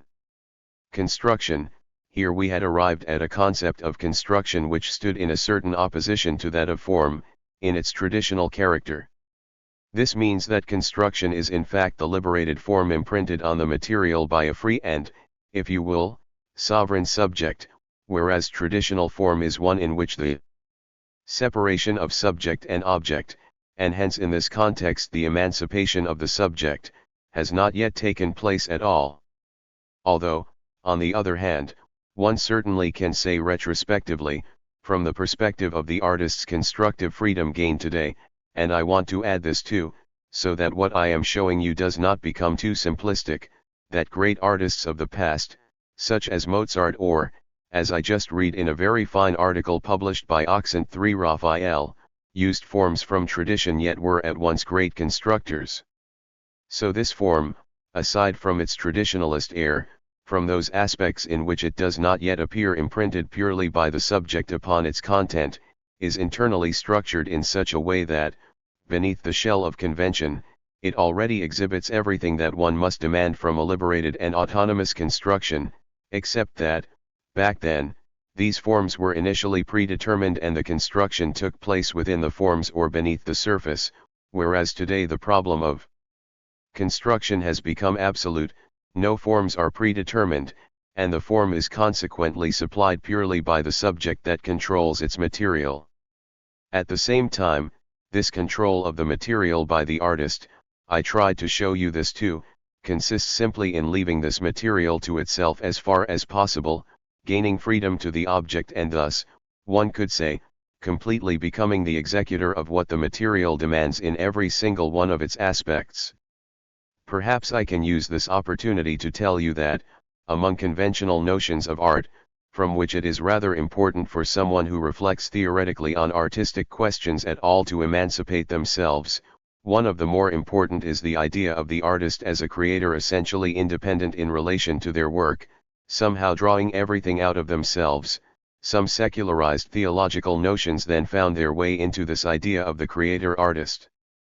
The artist thus becomes a form of little God, as one no longer really believes in the big one. Then one imagines that, if it's not to be found anywhere else anymore, the artist performs such an act of creation. Point 4 I think that, by seemingly elevating art and the artist to such an excessive degree, one actually wrongs art and the artist in a way, not only by demanding too much of them but also by failing to do justice to the matter itself. This means that one describes it as something arbitrary, whereas it is generally the fact that the artist, albeit not every artist, if they, let me say this, have talent, if there is really something there and if they approach their object in true freedom, actually creates a disproportionately small part of it and does not in any case have that freedom, that creative power, everything the layperson attributes to them, rather, to an infinitely higher degree, they must obey the demands of the matter and cannot posit it purely in accordance with their own will. And when I say that one is wronging the artist by failing to recognize this, what I mean is simply that art's claim to objectivity, that is, its claim to be something like a manifestation of truth, not a mere game or something merely arbitrary, is directly connected to the fact that the so-called creative act actually shrinks to something infinitesimal, to the crossing of a boundary that can certainly not be thought away, but which essentially means the freedom to submit without arrogance or vanity, and with the utmost concentration, to what the matter wants purely of its own accord. 5 It is in this alone, not in the production of a so-called objectivist mindset, that I see any possibility for art to attain something like objectivity, especially in the present situation, but not through the artist's undertaking, in some archaic manner, their own efforts to shape the work of art as if anything resembling objectivity could be guaranteed from the outset. It is unquestionable, however, that the tendencies towards the transition of expression, that dialectical shift of expression into construction which I attempted to reveal to you in the previous session, correspond to certain qualities on the subjective side, the side of the artist's own need to express or shape, and these are clearly qualities that are by no means predominant only among the artistically productive, they are exceedingly strong and exceedingly present among today's younger generation in general. That is why I feel a kind of duty to say at least a few things to you today about this subjective aspect which sets itself against expression. For one could say that there is a kind of allergy to expression in general, or, to put it a little more precisely and artistically, that the young generation, especially young artists, feel a kind of aversion to all those elements in the process of artistic production which can be termed speech-like. In this sense, language itself, if you will, is tending today towards delingualization, towards a rejection of its expressive elements. On the other hand, it is clear, for example in painting and quite especially in music, which is the art I can say most about, that the efforts of the young generation of composers ultimately amount to eliminating everything in music that recalls language, which they consider alien to it, and that any reminders of language whatsoever bother them. I already pointed out that this cleansing process, if you will, this puristic process within the act of artistic production, first of all undoubtedly contains the element, and I would call it an entirely legitimate element, of feeling that now, in the face of the radically emancipated material with which artists in all areas must reckon with today, whatever trace of language is still found within these materials is like a rudiment of something older. Thus a certain contradiction arises between the speech-like or, if you prefer, expressive traits and the historical state of the material itself. They behave as if there were still something predetermined, as if one could still rely on something that speaks from the material itself, so to speak, whereas the result of the young artist's conscientiousness is precisely that one can no longer rely on any such thing but genuinely faces a kind of tabula rasa, and the incredible paradox of every seriously current artistic production lies in the fact that one is confronted with a void of forms and specific materials, yet is still meant and compelled to draw from this void the particular characteristics through which alone the work of art gains a binding form. For if they do not come from the material, if they are simply imposed on it from without, then they have something arbitrary from the outset, an element of randomness which one resists extremely strongly. But I think there is something else here that is very characteristic of the current situation, and which one perhaps cannot necessarily encapsulate in the principle of the historico-philosophical state of the production process itself, but which should be understood more in terms of a dialectical anthropology, the aversion to expression as such. This aversion seems based first of all on the fact that any expression is, to an extent, considered vain in both senses of the word. Firstly, the powerless individual, essentially meaningless alongside the overwhelming facts of the world in which we live, attempts through expression to claim that it is something after all. It gives itself airs that it is something substantial, as if anything depended on it, when everyone knows that nothing depends on it. But vain also in the other sense, namely that any such endeavor to effect, through recourse to the specific individuality expressed in each work of art, any meaningful changes in the state of awareness in which we live, let alone the state of the world itself, is doomed to futility, that when this individual, after withdrawing purely to itself, expresses itself, it no longer possesses the power to express anything substantial at all, but rather, by expressing itself, really expresses only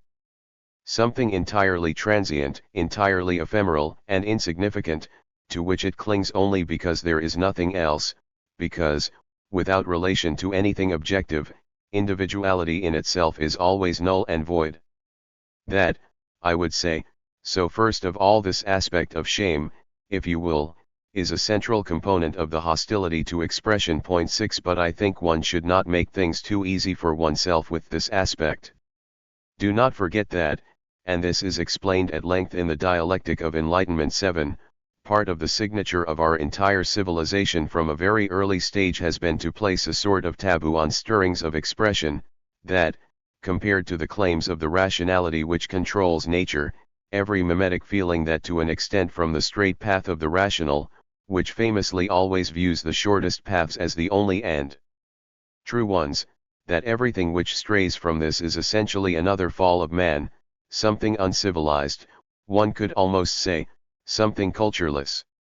Anyone who has lived in English-speaking countries for an extended period, as I did, has probably experienced this aspect even more strongly, this aspect of the mimetic taboo, than someone in Central Europe, or even France, would easily do, because in English-speaking countries this taboo is genuinely so strong that it is really viewed as a form of indecency to show feelings too strongly, rather like the way people in our culture already find it indecent if one speaks to strangers of private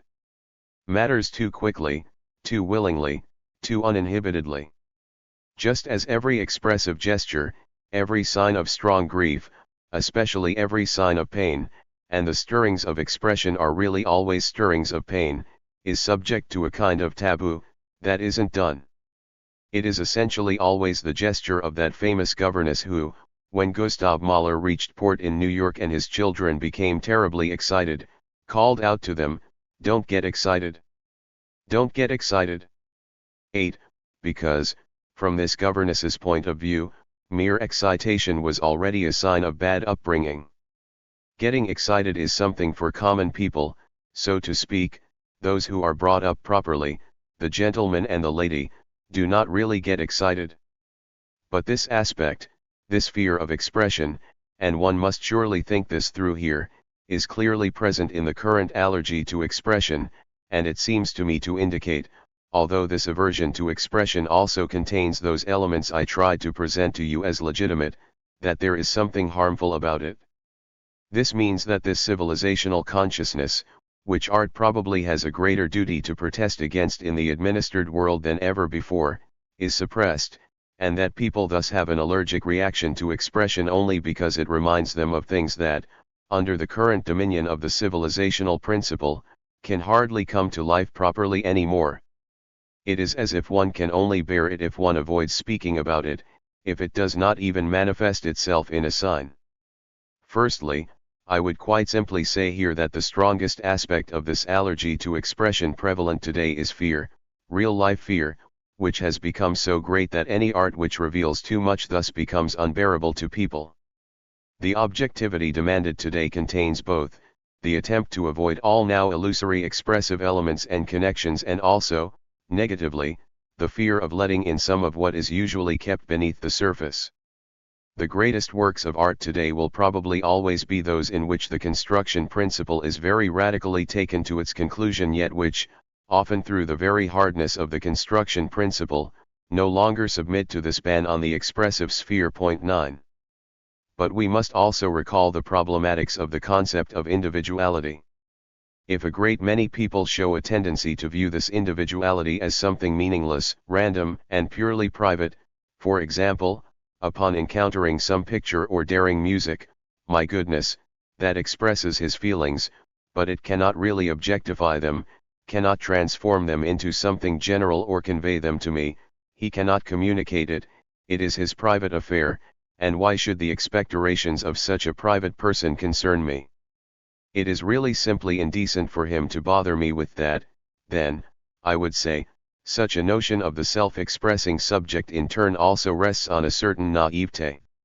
If one levels the accusation at this self-expressing subject that, in fact, it is not simply itself but actually null compared to objectivity, then this statement also contains something positive, namely that, while it is null as a mere individual, the principle on which its individuation rests, the fact that it is this powerless, suffering, needy human being who is standing here and nowhere else, and wants to express themselves, is itself an expression of that objective situation. It is objectivity, it is ultimately the character of society itself, that reduces people to that minimum which, on the other hand, is then meant to forbid them to express themselves in the present world. If that is the case, however, then the question of justification must also be posed quite differently.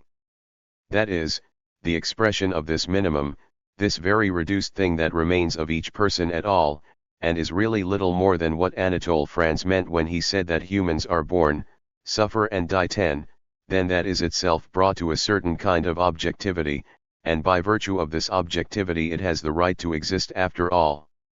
An additional factor in the aversion to expression is undoubtedly that the expression of fear and everything connected to it falls short of real-life fear, whereas the mimetic taboo means that what is required for adaptation to rational society would have to be lost again. 11.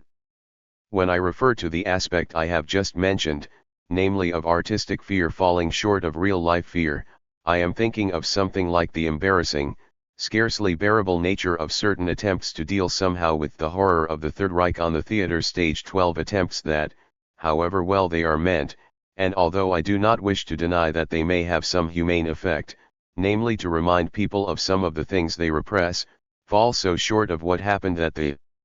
mere fact of basing a play on whatever, let us say Anne Frank or the murder of children in the gas chambers of Auschwitz 13, that the translation of these things into the aesthetic medium is a kind of injustice towards the dignity of the horror that took place there. 14. And if one shies away from expression as a whole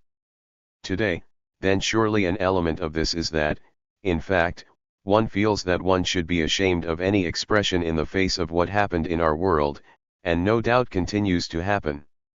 and whose nature really consists in the impossibility to find expression. But I will not keep insisting on this point, let me rather tell you simply that, after what I have tried to lay out for you, the criticism of expression in the current artistic situation is at once true and false. It is false in the sense that it demands a direct positivity of the objective, a positivity that, if it does not contain, in whatever form, this subjective or expressive or natural aspect, in fact loses all tension and has the tendency to degenerate into mere wallpaper. On the other hand, however, the criticism of expression is true to the extent that it raises the problem of contemporary art, the problem of randomness, extremely seriously, and recent works have taken this bull by the horns, as it were. They thematize the problem of randomness itself to an extent. 15. One could say that, in the present situation, the absolutely purified material, that is, material cleansed of all predetermined categories of meaningfulness, has become caught up in something. Like a crisis of meaning. 16 This means that it no longer provides any meaning of its own accord, while the artists themselves, on the other hand, cannot breathe into it a meaning, something positively meaningful. 17 This results in what I would like to call the fetishism of methods. 18 That overvaluation evident in the entire development of contemporary art of technical procedures, which have been perfected to an extraordinary degree, in relation to the terminus ad quem, to the tau lambda omicron. 2. If I am to put it plainly, the raison d'être of the work of art, the cause for such a work of art to exist at all. And those are precisely the phenomena that have been described by the most different sides, and by no means always the most sympathetic ones, as a loss of tension within modern art. 19 If I might be allowed to exaggerate very antithetically for a moment, I would say, until the most recent past, the question with which art as such was confronted was really whether a meaning can be realized in art. In the whole of Romanticism, for example, the question of how the aggregate of a series of experiences, how they, especially in the great romantic philosophy of Schelling, of Schopenhauer, but also of Hegel, how such experiences of something meaningful could now concretely find their way into the artistic form.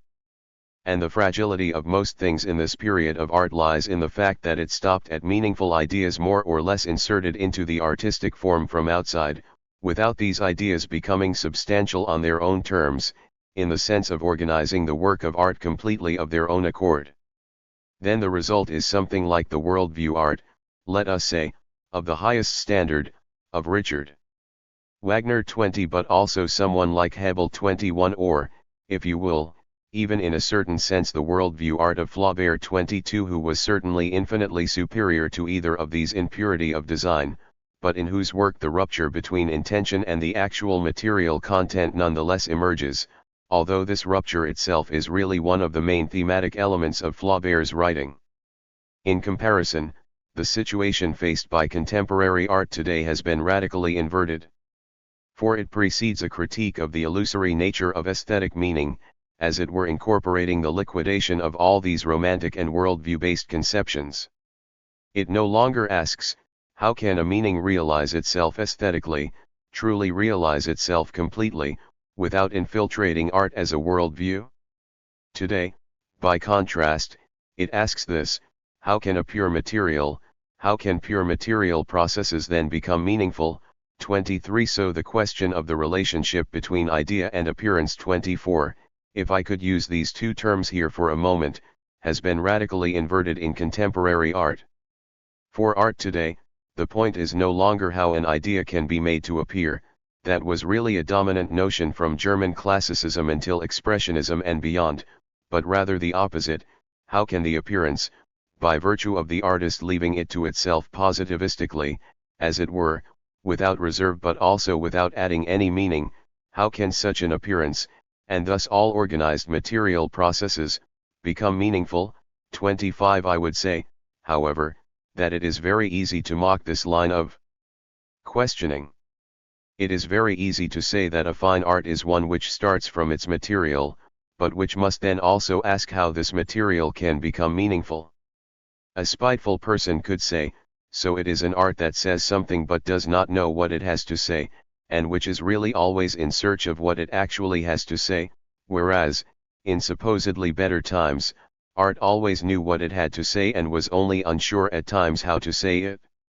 I think that this dismissal of the problems which I have just improvised for you would be very superficial, for that crisis of meaning which I initially described to you as a purely aesthetic one is, in fact, also the crisis of the state of the world itself. 26 I am not in the same fortunate situation as the aesthetician Lukács, who claimed that the worldview of Diamat 27 consisted, among other things, in viewing the course of the world in total as a meaningful one moving towards the best end. 28. If only because even such a hope could not for a second take away or console mankind for the boundless suffering and boundless injustice of history so far, even if it were only a prehistory. Today, reality itself is in a very serious crisis of meaning.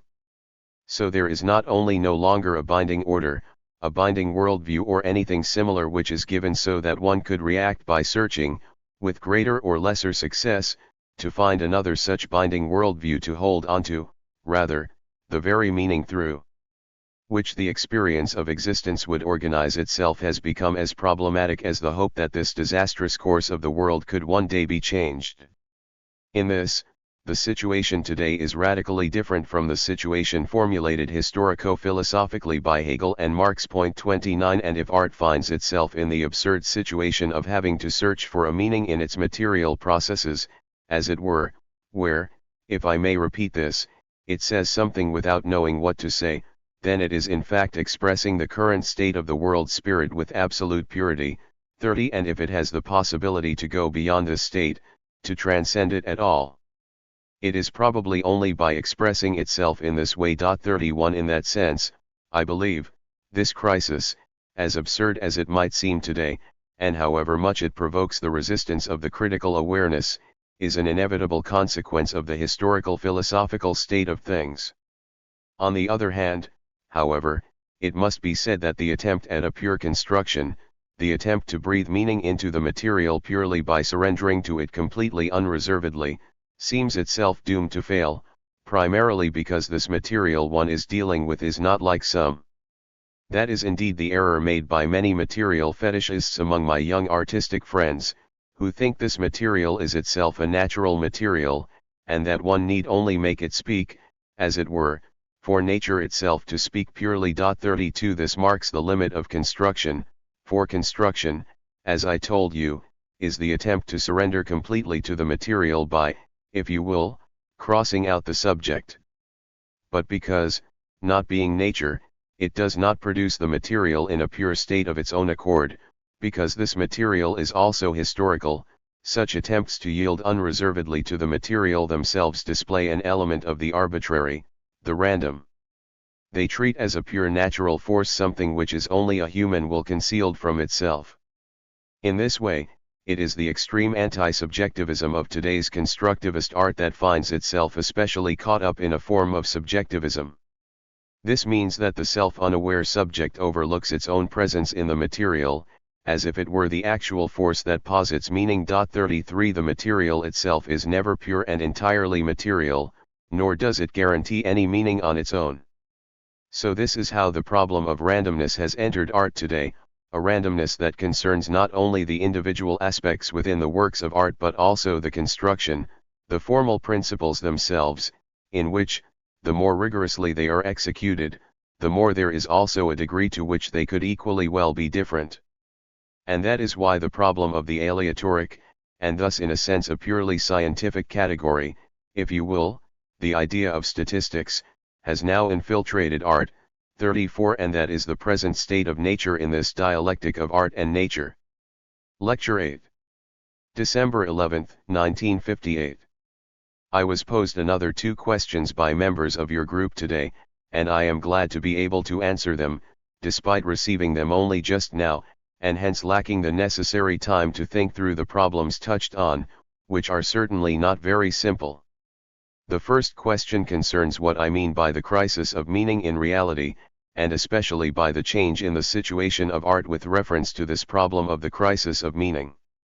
The question in its original wording is as follows: it was not clear to us what you meant by a crisis of meaning in our social reality, or how this reality has differed in concrete terms from other historical realities since the time of Expressionism, example the time of the late 19th century.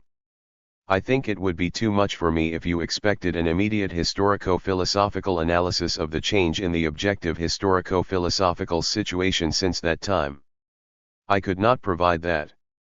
But one can certainly say this much, and I will try to keep a little more closely to the specifically art-theoretical problems, that, in the time of Expressionism, the horizon of experience was incomparably more open to the assumption of an aspect of meaning, be it transcendence or be it the notion that the world itself must be shaped as a meaningful world. I think I touched on that in the last session, and contains the somewhat pathos-laden, almost confessional formulation that he or his like simply believed that the process of the world was meaningful, that it moved towards a meaningful tau lambda omicron, and that any art which did not partake of this meaning through its perspective was consequently bourgeois and decadent. 1. I really have no intention of raising the question of how far reality's chance of coming into itself, as Hegel would have said to of becoming a meaningful reality or not, has decisively changed since the time of high expressionism. Though I tend towards the opinion, as you asked me for my opinion, that, in this aspect too, there have been very far-reaching changes in the last 40 years. But I think I can at least justify telling you this much: both the awareness of a principle that gives meaning to life in an absolute sense and the concrete hope that people will thus gain control of themselves have faded to such a degree that substantiality no longer has the power to carry art as something objectively binding. There is no longer an art movement today, and it is really very difficult to imagine an art movement that drew its strength from assuming such a meaningful aspect as positively given.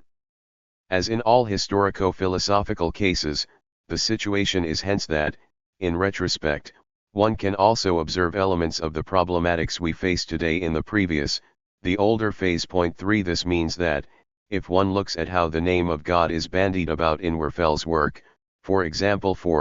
I will not even discuss Rilke, as it is debatable how far he can even be called an expressionist, one can already sense very clearly that referring to such categories here already has something hollow, something no longer tenable about it, that these categories, then, should really be ruled out by a strictly self-aware literature or art in general, as in such great and genuinely theologically inspired art as Kafka's, in which one can search in vain, fortunately, I would say, for any such direct allusions to a divine meaning. 5 So, in this sense, the question is justified. Perhaps this side of things has not changed fundamentally since the time of Expressionism, but this, in retrospect, could be considered a judgment on Expressionism itself, whose weakness, whose powerlessness, whose, how should I put it? Frozen manner of the exclamation mark comes from the fact that every fiber of it still acts as if a meaning were present in a positively embodied form, when in reality it is already absent. If one wished to salvage Expressionism at all today, this could probably happen only in the sense of decoding it as a powerless invocation, as a desperate attempt at invocation, yet one already scarred in its desperation, not, however, in the sense of asserting these primal words in which it believed itself, these phenomena, as the young Werfel called them, six, as something directly present. One can say, at any rate, that, let me just use this ghastly expression for the sake of clarification, the underlying sense of life among the artists, I would describe it more precisely as the historico-philosophical place, the a priori preconditions on which all production rests, is such that nothing so positively meaningful is given by it. And the situation of crisis I have described to you purely in terms of the technical dialectic, namely that the material could be said to ask how it can become material. This is explained by that very historico-philosophical situation. This, first and foremost, is my answer to the question of what I meant to express. Now for the second question, at a different point you mentioned that, in a work of art, radical alienation demands an adequate representation, but that the work simultaneously possesses truth because unmutilated nature, which would no longer find a voice in actual society, is able to speak through it. My question, how can immanent critique be used to reveal the aspects of alienation and unmutilated nature be concretely in the individual work of art? I will try not to make things too easy for myself by simply saying that, on the one hand, one cannot provide any formula for such things, while attempting, on the other hand, to reveal such aspects to you as best I can in a concrete analysis, for it is always a little too easy to deal with such questions, which always express a degree of genuine unease, using such declarations.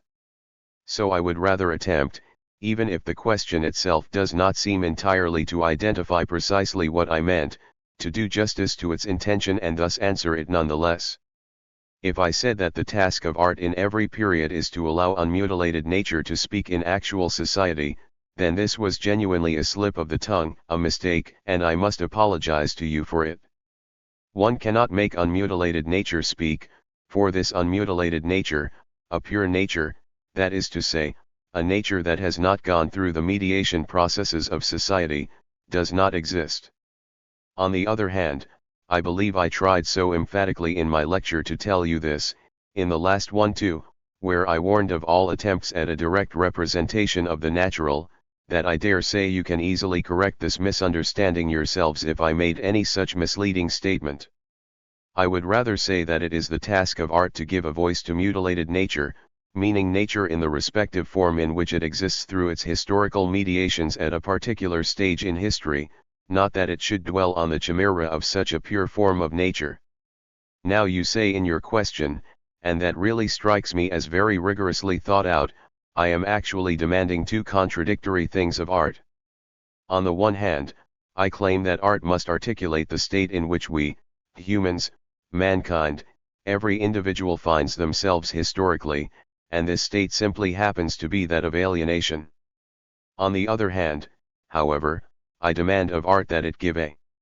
voice to suppressed, mutilated nature, meaning the exact opposite of alienation. So am I not, in a sense, demanding both freedom of press and censorship from art in the same breath? I think it is truly good to think about this seriously for a second, for here you can really take a little course in dialectic.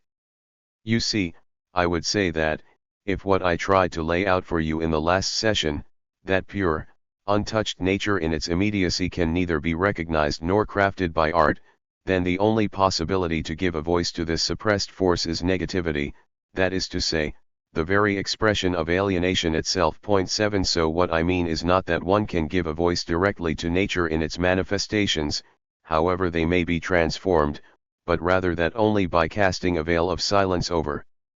what lies beneath, which art can never lose, after all, and showing nothing but the form of alienation itself, by excluding it, by refraining from taking the side of this nature in some illusory or deceptive manner, only by confronting its very deformation, if I can formulate it very starkly, only thus can one express at all what might, at best, be meant by the category of nature today.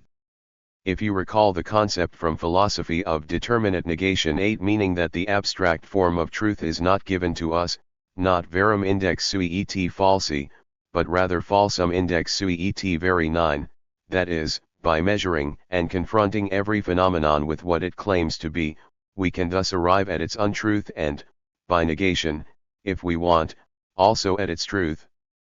If you hold on to this idea and view it as constitutive for art too, and here, I believe, art and philosophy truly form a radical unity, then I think you will understand that it is precisely through the expression of complete alienation, the fact that every corner of pure nature is excluded from art, that art does not pretend nature is still present in it, that, precisely because of this, the aspect of nature which, as I said, consists in suffering and negativity is captured and can only be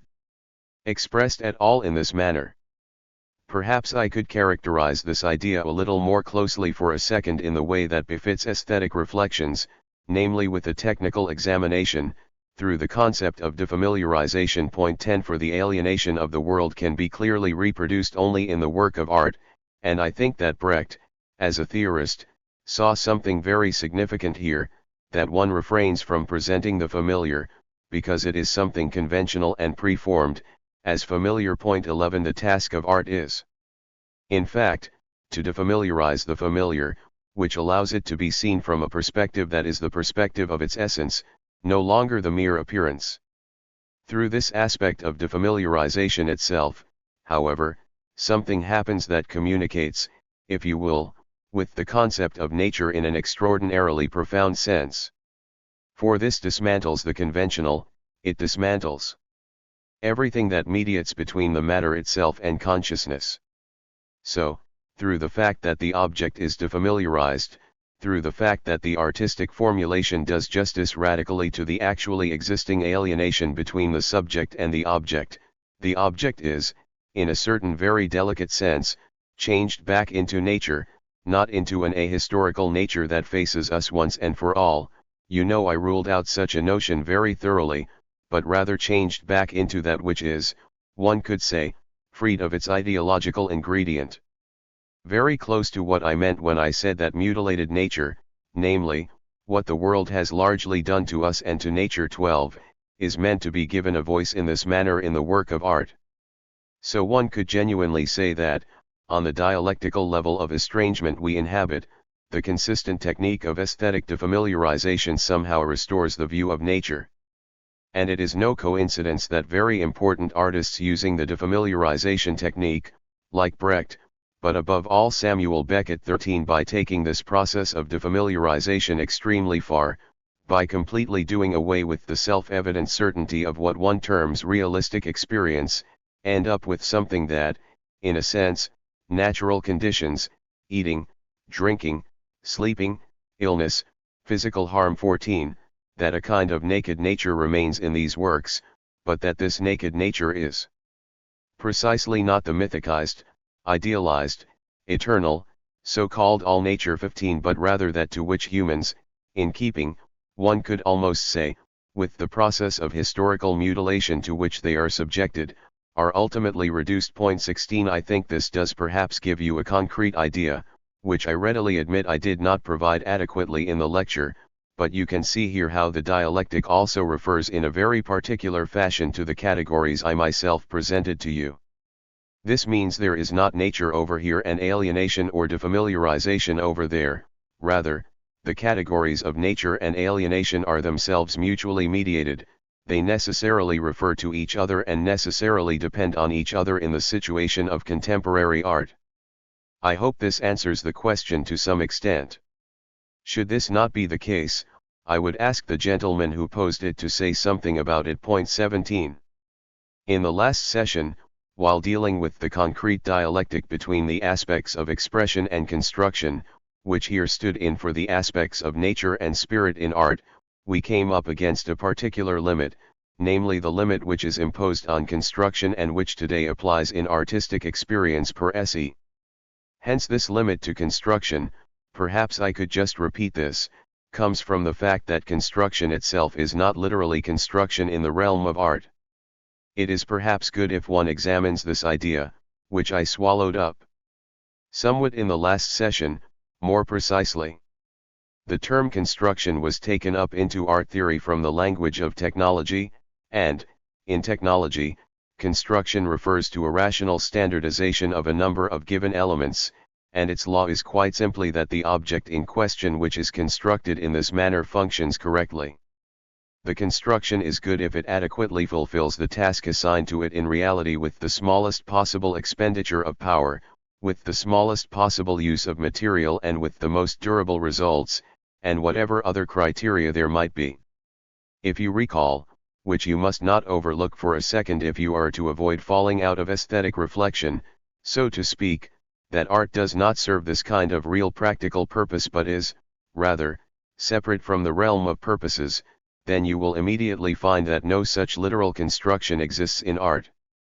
And if certain theorists, for example the Cologne music theorist Eimert, have taken the position that art must reach the point where one no longer asks today whether a work is true or untrue but, rather, whether it is correct or incorrect 18, then this does show a particular tendency, namely the binding, responsible molding of the material, yet this aspect of a work of art's correctness is, of course, not given in the same way as in mathematics. You cannot literally prove a work of art in the same way, cannot literally construct it the way you can construct a piece of reality. And great artists of radical modernity such as Paul Klee and Juan Gris, God knows both of them were constructivists, emphasized time and again that, in truth, the constructive work of art begins only at the point where its own so-called laws are suspended. 19 As I tried to show you, however, the truth is that the critique of the expressive aspect, the tendency to strip away everything that is not itself construction through the totalist demands of construction, which comes at the expense of everything that opposes it in the artistic material and the artistic shaping, that, as a result, art is almost compulsively driven into the position of following its own constructive principles to the letter, and thus understanding itself as if it were truly something like a suspension bridge or a similar object. This means that, through its own art, if you will, art is shifted into a kind of conflict with the aesthetic principle itself, with non-literal being, with the principle of semblance. On a side note, you can see very clearly something that strikes me as being of considerable importance for the physiognomy of the current situation, namely that certain regressions of consciousness, a certain infantilization of the overall consciousness which can be observed in every nook and cranny of our world today, do not come simply from the fact that people have become so weak, so stupid, so foolish, or whatever. Rather, it is that this infantilization, this regression of consciousness, one could almost say, is implicit in the principle of progress itself. That is, at the moment when the construction principle is truly taken to its logical conclusion in art, this aesthetic stringency will produce a result as if a work of art were ultimately a mathematical exercise, and thus bring it down to the level of literality, a crude factuality that opposes the very principle of art. But we do not have the right simply to dismiss this development with a certain condescending arrogance, for it is contained in the matter itself. It is similar, if you will permit the comparison, to the way in which it is easy and convincing to see that positivist philosophy, which essentially cuts off all true philosophical questions as meaningless and pointless, ultimately arrives at complete tautologies and formalisms. Indeed, it constitutes a total regression of consciousness in relation to the interest that philosophy has in any substantial questions, yet that, nonetheless, there is in epistemology, which is the reflection of knowledge upon itself, a certain satanic necessity that leads precisely to these positivistic constructions. I think it is good for you to appreciate that in all its seriousness, so you do not think that one can deal with these extremely difficult things by having a good attitude, as it were, and by feeling what would be better. One can deal with them, if at all, only by grasping them in their necessity and then in turn criticizing this necessity. Whatever there is to be said about that, it follows from what I have told you, at any rate, that construction in art reaches its limits as a result of this, a twofold limit, in fact, on the one hand, because the concept of construction in art really becomes meaningless when there is nothing left to construct. In contrast to the empirical realm, where the concept of construction makes good sense, as I have tried to outline for you, construction in art really cannot mean anything but the organization of something otherwise diffuse and manifold that no longer has its own principles of organization, and would truly degenerate into senselessness, but is now held together. 20 But if, as modern art genuinely intends in a certain sense, this construction principle is elevated to an absolute, if the non-identity of this identity 21 is underlined because, as some composers have wanted, the stipulation of the note row for a composition would make the entire course of this composition predetermined, every single rest and even all its instrumental aspects. 22, I can reassure you, in reality it is not. Yes, if that were truly the case, then the construction would become meaningless for lack of meat, crudely put. That is to say, there would then be nothing to construct, and the construction would potentially cancel itself out as a result. On the other hand, however, the second reason why one reaches one of the limits of construction is that the construction principle itself is not justified on its own terms, or its relation to the purpose, namely by the thing driving or working in whatever fashion, but the construction is rather divorced from any criterion of its own truth or untruth, as it were, it is self-sufficient, one could say. And if it seriously has to offer a proof of its truth, a proof that it can truly only be thus and no other way, then the construction principle always reveals an element of randomness. 23 A few young music theorists have even seen fit to enlist Heisenberg's concept of the uncertainty principle. 24 I think it would have been better not to do so, but I thought I would at least mention it to you as a curiosity. At any rate, as soon as the construction principle is truly applied in earnest, when it asserts itself as something literal, it transpires that it is not anything literal, as one is not actually dealing with pure mathematics, a pure logic of the matter itself, but always to a certain degree with the arbitrary decisions of an aesthetic subject. And that is how the aspect of randomness which I mentioned to you finds its way complementarily into the construction, randomness in a twofold sense. On the one hand, the aspect of randomness in whatever individual detail still appears in this construction, which is random because it is essentially no longer there at all and only called by the construction to its respective location, where it no longer identifies itself concretely as something meaningful, and, on the other hand, also an element of randomness in the construction as a whole. Point 25.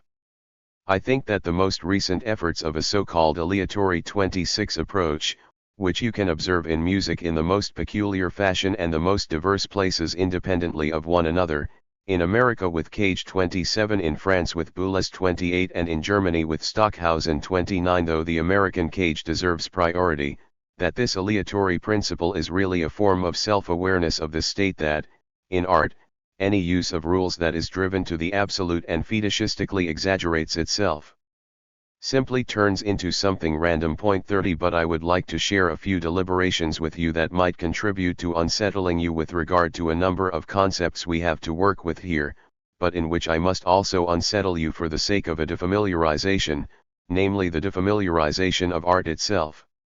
For the experience one encounters when faced with these constructs is such that something begins to unravel which all of us, myself included, before I experienced this, nearly took for granted in art, the notion of musical meaning as an aesthetic criterion.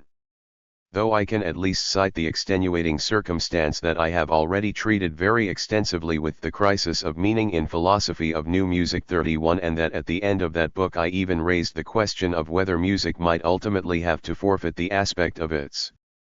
authenticity, its having to be such and no other way, if it seriously wanted to end its servitude to the ruling culture. 32. So the uncanny element, and that which, if I am not mistaken, also causes art itself to lose something of that aspect of naturalness and self-evidence which it still had until our time, is twofold. First of all, it is evidently the case in art that whatever is treated with absolute rigor takes on a kind of meaning through this rigor. In other words, meaning is not necessarily something that art can express, one has only to some principle, even if it is the principle of a schoolteacher gone wild or a watchmaker, even if one uses such a principle to organize some work of art in an utterly intractable, stubborn, and paranoid fashion, and does so for long enough and goes far enough, then its sheer stringency alone permits the work to present itself as if it were actually meaningful. I had an opportunity to observe this already 30 years ago in several artistically rather childish experiments by the Austrian musical tinkerer Joseph Matthias Hauer 33, who used a self-devised and truly abysmally primitive system of so-called tropes to produce an equally primitive music.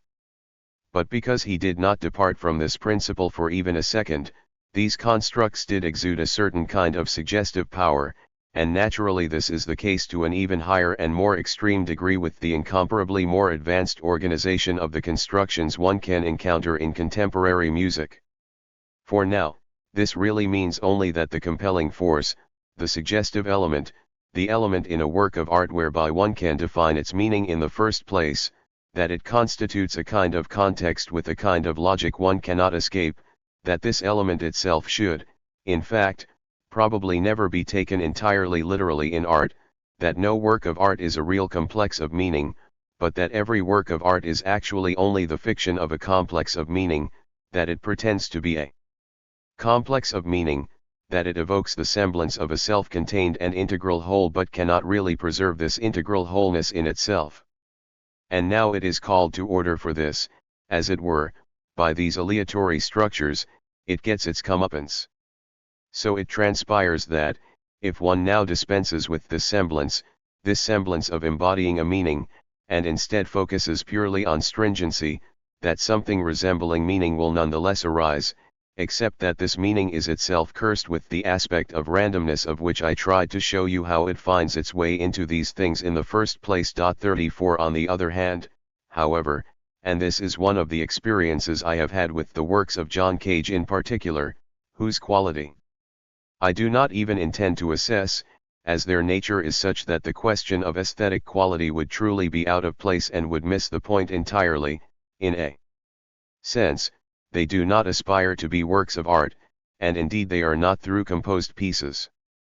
But in these compositions, which are the antithesis of the pure construction principle shifted to the extreme, the principle of chance has been elevated to the only one that still applies.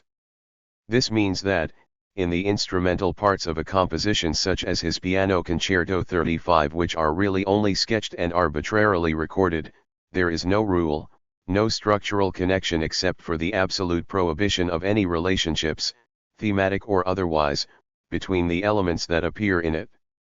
The only rule is that, amid the universe of notes at every moment and in every color, each note has the same chance to have its turn. It really is the principle of chance taken to its limit. If you listen to this peculiar thing, then you too, and that is really something that gives much food for thought, will certainly not have the impression of something meaningless but, rather, through this negative principle, have the impression of an extremely integrated quality, if you will, even a very strong necessity. And you will even perceive, through this complete surrender to chance, a form of expression, a desperate utterance of wildly protesting expression, that goes very far beyond what one knows from traditional expressive works of art. 36 I am aware that one does not generally speak about constructs like the Piano Concerto by John Cage in aesthetics lectures. Following the principle at which I hinted to you, however, namely that I believe one must extrapolate theory from the most advanced tendencies of development, not vice versa, I do not wish to keep these things from you. You can see here that the category of meaning which I have presented to you is not a final, isolated one that can be taken as the measure of all things, rather, one must think it in such a context oneself, like the context of the categories I just laid out for you. But at any rate, what applies for now is that, today, the subject is confronted by construction in its reified and external form, construction that has become absolute. And that aspect of the loss of tension, which all of us probably observe in so much modern art, and which precisely those who identify with it, not those who make a great fuss about the loss of the center 37 have most reason to observe, this aspect of the loss of tension within modern art seems to stem from the fact that, very often, the absoluteness of the construction principle eliminates the aspect of tension between the construction and the constructed, one could almost say between the subject and the object, and that, as a result, these purely subjectively posited laws simultaneously reveal the force of their arbitrariness. The upshot of this for the concrete work of art and concrete artistic shaping is to work against these things, to counteract this fury of disappearance 38 in construction in a certain sense, and to strive anew for something unambiguously crafted. The problem, which is really the fundamental problem faced by contemporary art as something to be achieved, no longer one of construction alone but, rather, the problem of formulating characters that are inalienable, unmistakable, that give each individual element a specific quality, and which are then the factors enabling the construction principle to find its justification again, if at all. 39 You can, if you this idea of rediscovering characters, and the problem of characters also has a long history in art 40, then you can perhaps observe in the general philosophy of history in art, or in aesthetics, that, if art history does not proceed in a straight line, if there is no such thing as straight and uninterrupted progress, but possibly categories such as expression or the characterization or shaping of the individual element are instead taken up again at a certain point, this does not necessarily imply any heteronymous demands brought to the work from without, rather. Such leaping, such a zigzag or spiral, follows the dialectic of presenting artistic problems from the perspective of this presentation itself. In other words, the schema of two-dimensional progress is not the same as the movement of the spirit itself, which cannot be imagined except as a dialectic. Lecture 9. December 16, 1958. It is my intention to introduce the consideration of the central aesthetic concept, namely the concept of beauty, which we must now address, by discussing with you one of the first major texts to contain something like a theory of beauty. The text in question is a section from Plato's Phaedrus, approximately chapters 30 to 32 according to the famous Stephanus pagination. 1 Now, you could say first of all that it is rather strange to begin an examination of the concept of beauty by drawing on a passage of a somewhat mythological, dogmatic, and certainly pre-critical character such as this one by Plato. For it is really an explanation, a continuation of one of the most famous Platonic myths, that of the charioteer from the Phaedrus. Point 2. If I have chosen this passage nonetheless, it is because it demonstrates that Plato was a philosopher after all, not a mythologist, that is, all the decisive motifs which later appear in the philosophical theory of beauty are collected in this exegesis and continuation of a mythological reflection, somewhat akin to the way that, in the introductions to certain great symphonies, the most important themes are presented as if under glass and are then developed in the course of the symphony itself. So I can here present to you in statu nascendi, as it were, in an almost prehistoric form, the motifs that dominate the discussion of the concept of beauty. And I think I can, at the same time, carry out a kind of test, if you will permit the term, of the fruitfulness of what we have developed together so far, as I will elucidate a large part of the motifs that are now found here, and later return in the philosophy of beauty, in aesthetics, indeed, I would almost say, take away some of their mythical foreignness, with the aid of concepts we have already used. At any rate, I must at least say a few brief words about this dialogue by Plato so that you know what you are actually dealing with here. It is a dialogue which has had an exceedingly strange fate in intellectual history. In Schleiermacher's time, people assigned it to Plato's youth. If I am not mistaken, it was even taken for the first, the earliest Platonic dialogue. Point 3. Then, for many long decades, it held its place as one of the four so-called classical dialogues that lay out Plato's theory of forms, which also include the Republic, Symposium, and Phaedo. Point 4. And finally, during the last decades, this dialogue was even taken up into the body of Plato's late works because, if I am correctly informed, of exclusively philological considerations, primarily word statistics. Point 5. Perhaps I could just take this opportunity to say that the inclusion of this dialogue among the late dialogues strikes me as extremely problematic on account of its content, despite the philological evidence that might support it, because the theory of forms, which is indeed the focus of this dialogue, is not presented here in its revised, mitigated state, which characterizes the later Plato, but in fact appears substantially in its classical form and directly recalls formulations from the Phaedo, very often down to specific conceptual motifs.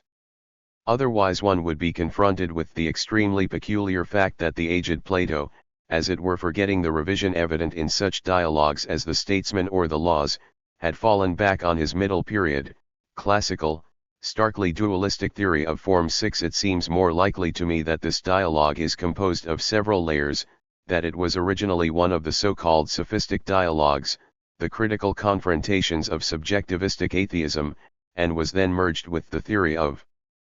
forms, and it is certainly conceivable that, as is usually the case with such problem children, it occupied him for his entire life and he subjected to reworking in the end.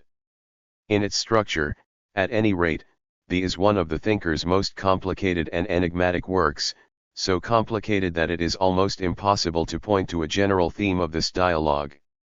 It begins as a discussion of a sophistic speech about love in which a starkly sophistic claim is made, namely that the only true lover is the one who does not love himself. Point 7. This thesis, which is presented to Socrates by a youth, a young student of the Sophists, Phaedrus, is then corrected by Socrates, one might say, in the sense that he eminently criticizes it and outdoes it in a speech that is both more internally rigorous and more virtuosic. Point 8. This, however, is suddenly followed by a magnificent rupture. The entire approach up to that point is abandoned, and we are instead offered a doctrine of love that corresponds to Socratic theory itself, and which is mostly based on the motif of re-remembering, or anamnesis. Point 9. And let me say it already, what the Platonic theory of beauty essentially states is that the power of beauty comes from the fact that we recognize the form, or whatever it is, in the objects or people we have reason to call beautiful. 10. It is this splendid motif of pain and longing, which seizes people in the face of beauty, that was formulated for the first time and in the most outstanding fashion in this dialogue. Point 11. This interpretation is then followed by a third part, which also has a very typical Platonic form that I would like to place in the category of return. This means that now the soul, saturated with the experiences gathered by philosophy after turning towards its highest objects, namely the forms, returns to the earth and now brings the sublime, to use one of Kierkegaard's terms 12, into the pedestrian. 13 This Platonic motif, incidentally, went on to play a tremendous part in German classicism too. One need think only of Faust's I weep, I am for the earth again 14 to understand that. The meaning of this return, which is also hinted at, incidentally, at the end of the symposium, and which is highly characteristic of Plato's middle period, is now that the elements of the theory of forms as presented in the great parable of the polynode, which really constitutes the middle section 15, are then applied to the issues relating to the rhetoric at the beginning. One can say that this dialogue intertwines motifs such as the critique of sophism, the attempt to make rhetoric objective, to base it on the truth content, namely the forms, and then the theory of forms itself, which found some of its most powerful formulations in the polynode, and finally also something like a Platonic aesthetics 16 and a Platonic doctrine of love at the same time. And all these aspects are so artfully interwoven that really one thing always conditions the other. In a certain sense, the dialogue is comparable to the symposium, in that it does not present a single thesis but, rather, expresses its idea, or its content, purely through the constellation of the aspects contained within it. 17 But the structure, if one can put it like this, is even subtler, even more artful than in the symposium, because here one does not simply have a steady build-up of the concept, that is, a dialectic from which the searched-for concept emerges ever more purely as the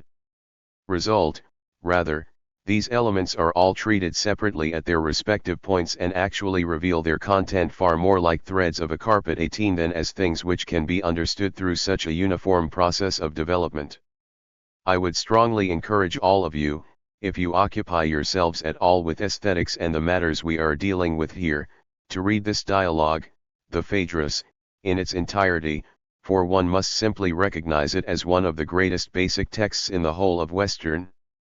metaphysics, and you can also learn something about the problem of philosophical representation as an integral aspect of philosophical truth itself. For if talk of Plato's art of representation is more than a mere school platitude for any work 19 and rather justified by the structure of the idea, then, aside from the symposium, it is this dialogue. One of its central themes, it must be said, is the relationship between reason and madness. 20 The position of reason, Hegel would say, of reasoning or merely reflective reason 21, is essentially equated with merely sophistic reason, and the actual transition to the middle part, which is accompanied by a very abrupt shift, takes place at the moment when Socrates, referring, perhaps in mild jest, to nymphs, shows himself seized by enthusiasm and leaves the rational realm. 22 There is an entirely systematic reason for this, if you will, in Platonic philosophy. Platonic philosophy as a whole has a peculiar twofold character, for it is rational or, to use its own terminology, dialectical, meaning that it consists in the definition and development of concepts, both the abstraction and the classification of concepts, yet is not limited to this but rather, so that the concept indeed becomes what it really is, namely the objectively valid idea, since it is joined by that very aspect of nu omicron upsilon sigma iota alpha sigma mu, divine madness, which Plato deems the element in which the highest truth discloses itself, albeit only as a sudden flash. 23 Until, having experienced it, we carry out that return which is so fundamental to Platonic philosophy. And it is from this defense of madness against rationality, one could almost say, against stupidity, so-called female wisdom or equally male wisdom, which believes it can take possession of what it loves through especially clever and devious efforts, instead of throwing itself to the ground and surrendering to ardor. It is from this justification of delirium, and really an erotic delirium, that Plato's theory of beauty follows on. He presents intense emotion in the face of beauty as one of those forms of madness which is wiser than the usual wisdom of reason. I had to tell you this much so that you would understand what I will now read you, and then interpret in some detail. So, we read in chapter 30. Now we reach the point to which the whole discussion of the fourth kind of madness was tending. This fourth kind of madness is the kind which occurs when someone sees beauty here on earth and is reminded of true beauty. His wings begin to grow. This his wings begin to grow is a reference to the central parable that precedes this 24 but which I shall not discuss now. And he wants to take to the air on his new plumage, but he cannot. Like a bird he looks upwards, and because he ignores what is down here, he is accused of behaving like a madman. So the point is that this turns out to be the most thoroughly good of all kinds of possession, not only for the man who is possessed, but also for anyone who is touched by it, and the word lover refers to a lover of beauty who has been possessed by this kind of madness. For, as I have already said, the soul of every human being is bound to have seen things as they really are, or else it would not have entered this kind of living creature. But not every soul is readily prompted by things here on earth to recall those things that are real.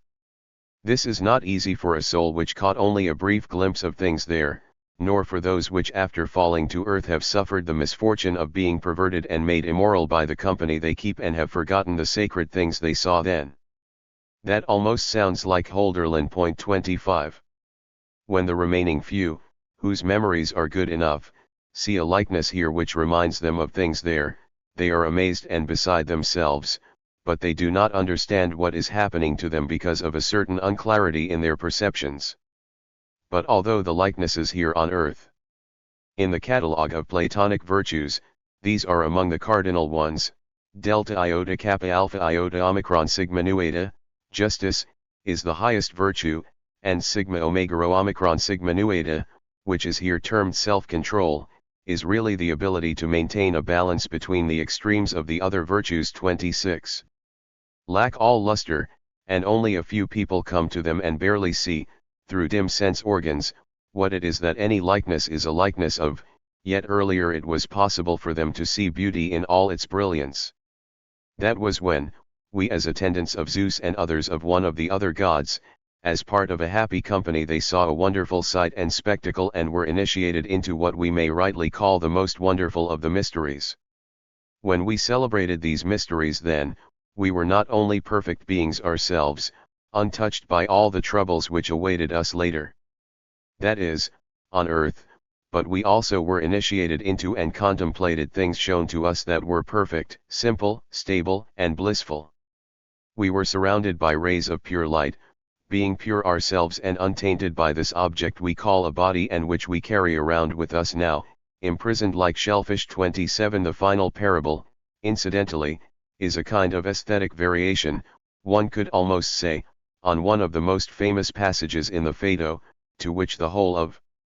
Christian theology then referred back, namely the doctrine of the body as a prison from which the soul must be saved, from which the soul must flee.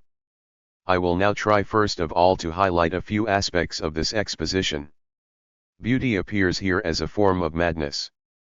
If you think of the definitions we arrived at earlier, you will perhaps recall that we said the aesthetic realm, or the experience of art as such, is the suspension of the so-called reality principle, that we behave aesthetically the moment we, to put it quite bluntly, are not realistic, the moment we do not wisely consider our advantage, our progress, or whatever goals we may have but, rather, surrender ourselves to something that is in itself, or at least presents itself thus, without regard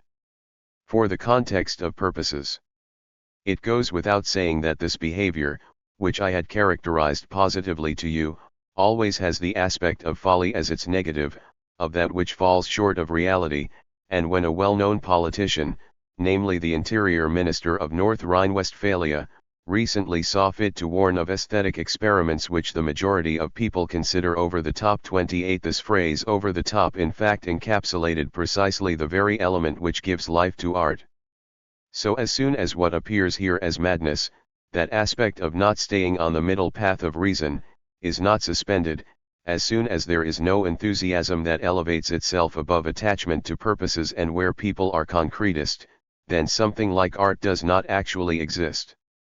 But something else is closely connected to this, the fact that this madness seizes people only because they are not themselves in control of the unconditional thing which they imagine beauty to be. In other words, then, the conditional nature of humans is the precondition for the specific experience of beauty as such. The relationship with beauty could then be understood, and we will find a very specific definition of this in Plato, as a state of tension between the conditional and the unconditional, as that emotion, that movement which seizes conditional beings in the face of the unconditional and now lifts them above the vicinity of conditionality itself, at least temporarily, for as long as they observe beauty. In all this, of course, one already finds a clear prefiguring of such motifs as Kant's disinterested pleasure, that is, a pleasure which is not directed at goals, at practical aspects within the context of self-preservation and control of nature, but, rather, goes beyond all that.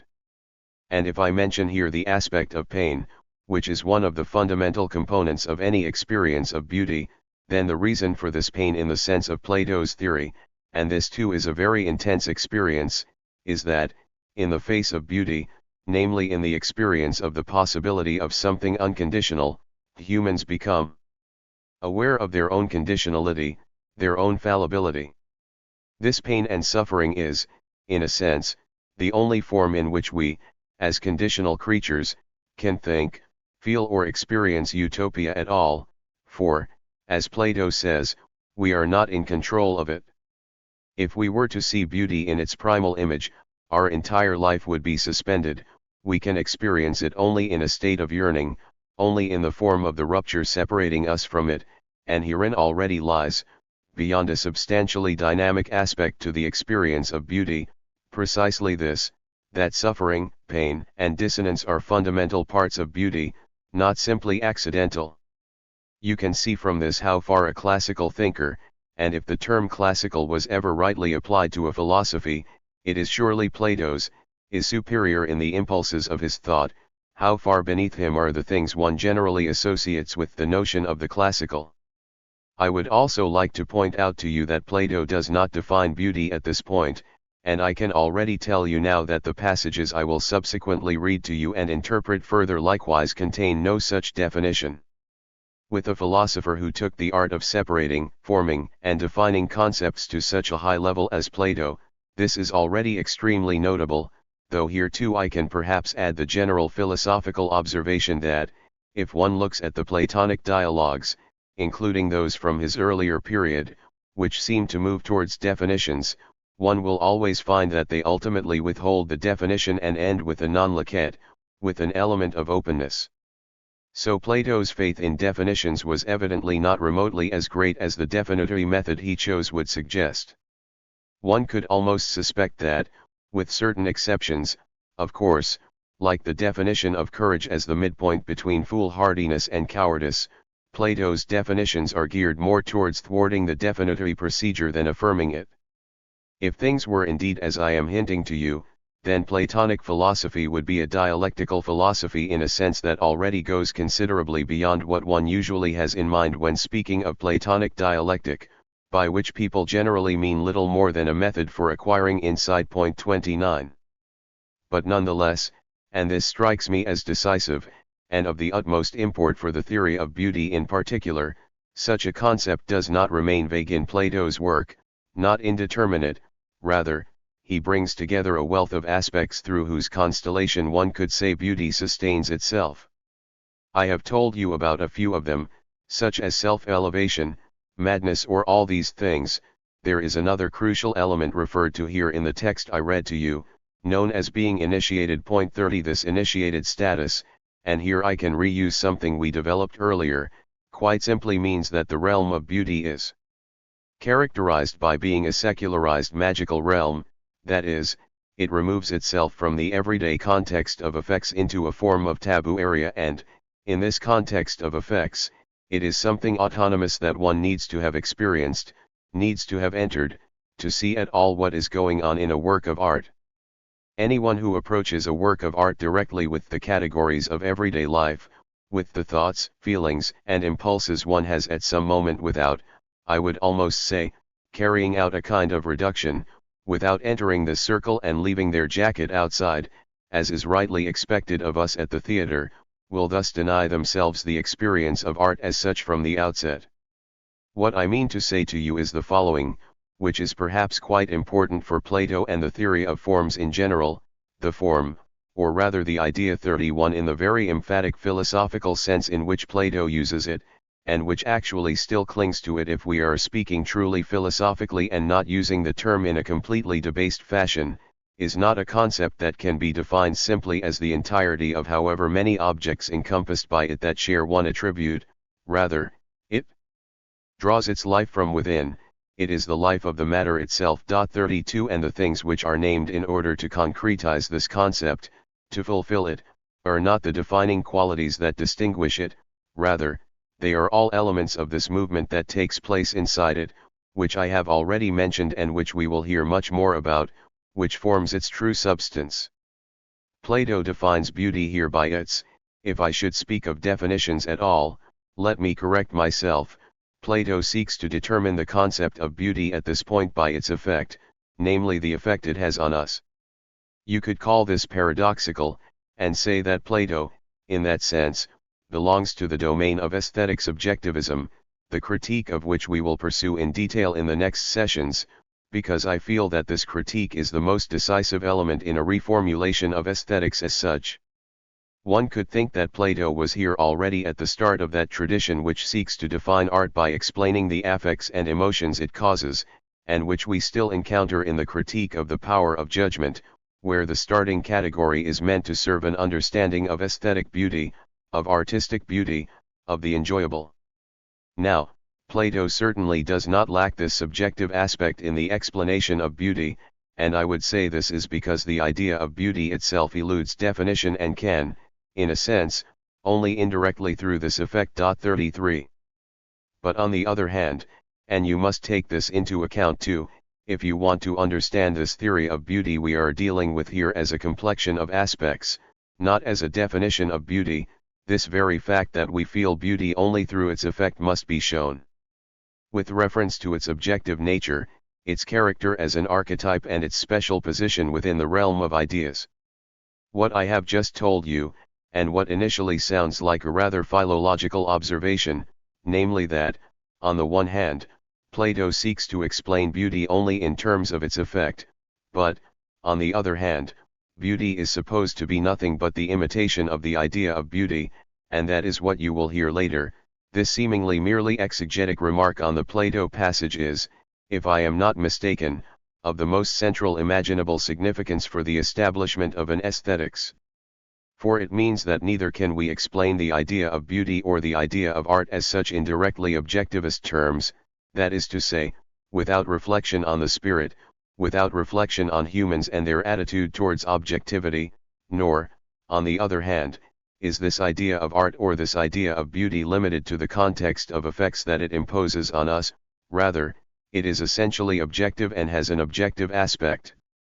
In other words, if I could already formulate here the polarity which one encounters in Plato, if one does not wish crudely to impose an inconsistent theory on him, one must say that the underlying conception of beauty itself here is a dialectical conception of beauty. This means that beauty itself, by its own nature, presents itself as mediated, inherently as something like a tension between subjective and objective aspects. 34 And when I told you that all the motifs of aesthetics that ever unfolded in later times are already present here, as if in a kind of sacred foundational text, then this is primarily what I had in mind. For even at its highest peak, at the Hegelian peak, aesthetic speculation did not get any further than that definition of beauty which termed beauty itself, instead of calling it being in a static, object-like sense, just such a state of tension between subjective and objective aspects. But I would at least like to say a word about the characterization of the effect of beauty which Plato provides here.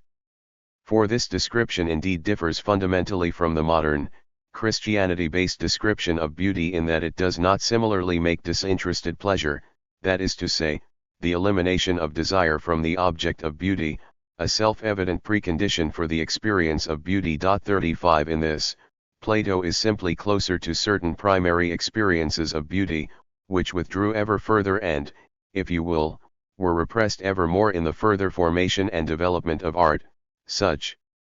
that he openly admits the relationship between beauty and desire, of which I spoke to you at length when we discussed the relationship between nature and art.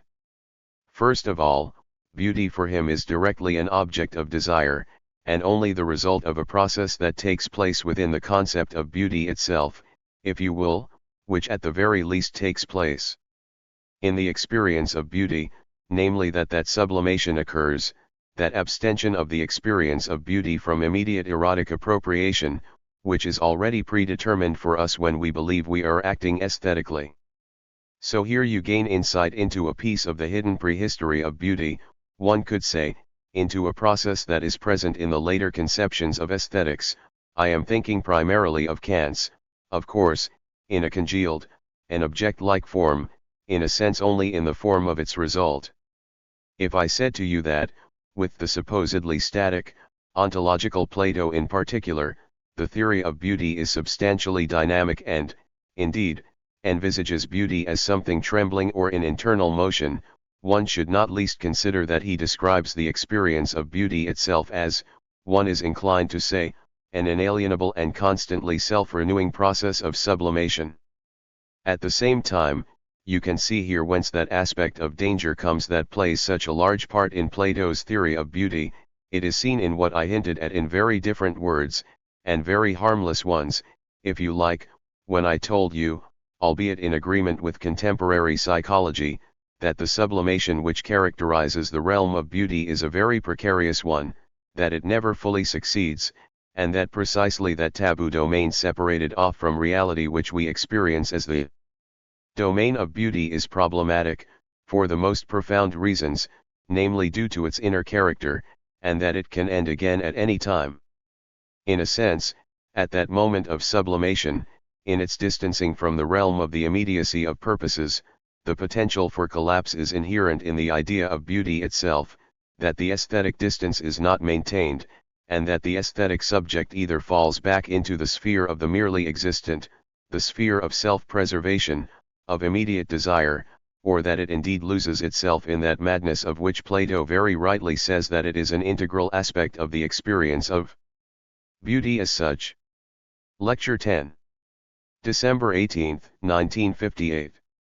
I will continue with the treatment of the Plato passage we examined in the last session, and I hope I can be reasonably concise, as I actually went a little further in the interpretation of chapter 30 of the Phaedrus than was directly justified at that point, which means several of the motifs I discussed then do not need to be discussed again now. I think it is best if I begin by briefly reading you the following chapter and then add what may not have been said last time. After all, let this be my tribute to memory. It was remembering and longing for those past events which has made me go on rather too long now. One here, if I could just insert this, you already find the motif of the connection between the representation and the matter. That is, he now justifies, ironically, of course, with a certain Athenian coquetry, his own comprehensiveness in the treatment of his subject by saying that the subject captivated him so greatly that he could not free himself from it, as it were, so the representation is viewed as a function of the matter.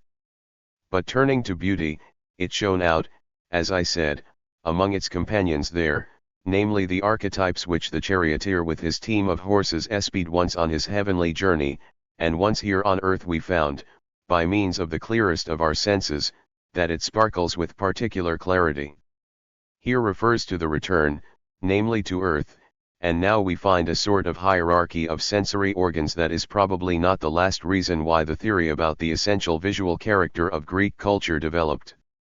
For now, among the sensory organs, in this anthropology, then, primacy is assigned to the eye, and perhaps, before I examine this, I could just say that, of the sensory organs, the eye is really the objectifying one, the organ that most enables us to assure ourselves of objects in their objectivity, in their materiality, such that the eye has, in a certain sense, been most closely associated with rationality, with illumination, with the principle of controlling nature, unlike the ear, which does not clearly know any such concrete relationship, and all the more unlike senses such as taste and smell, which are really far more archaic, far more mimetic senses, and presumably gradually wither away in the development of civilization. There can be no doubt with the sense of sight. For the keenest kind of perception the body affords us is the one that comes through seeing, though we are not able to see wisdom too here. Of course, wisdom is the lambda gamma omicron, objective reason, the reason that, according to Platonic doctrine, governs things themselves. Hegel would have called it the absolute.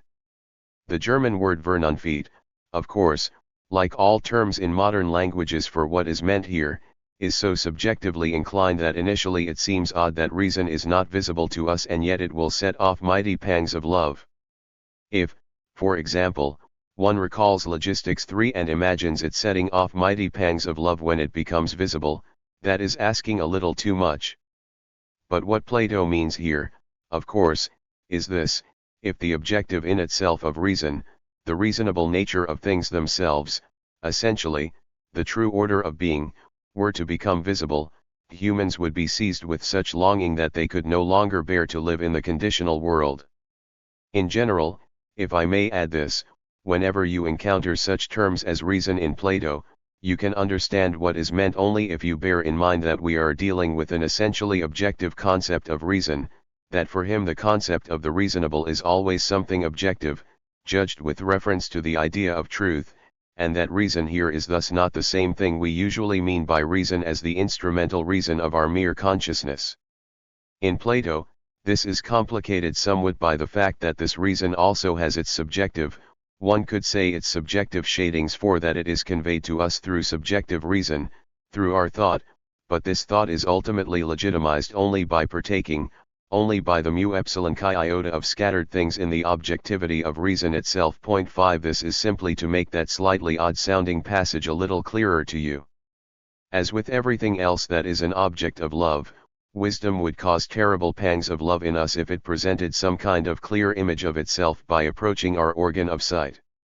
By everything else that is an object of love, of course, what he means is none other than the forms, the archetypes of things themselves, which he envisages as objectivities of this kind. Now comes the specific formulation about the nature of beauty, which distinguishes it in multiple ways from the other forms in his account, but as things are, it is only beauty that has the property of being especially visible and especially lovable.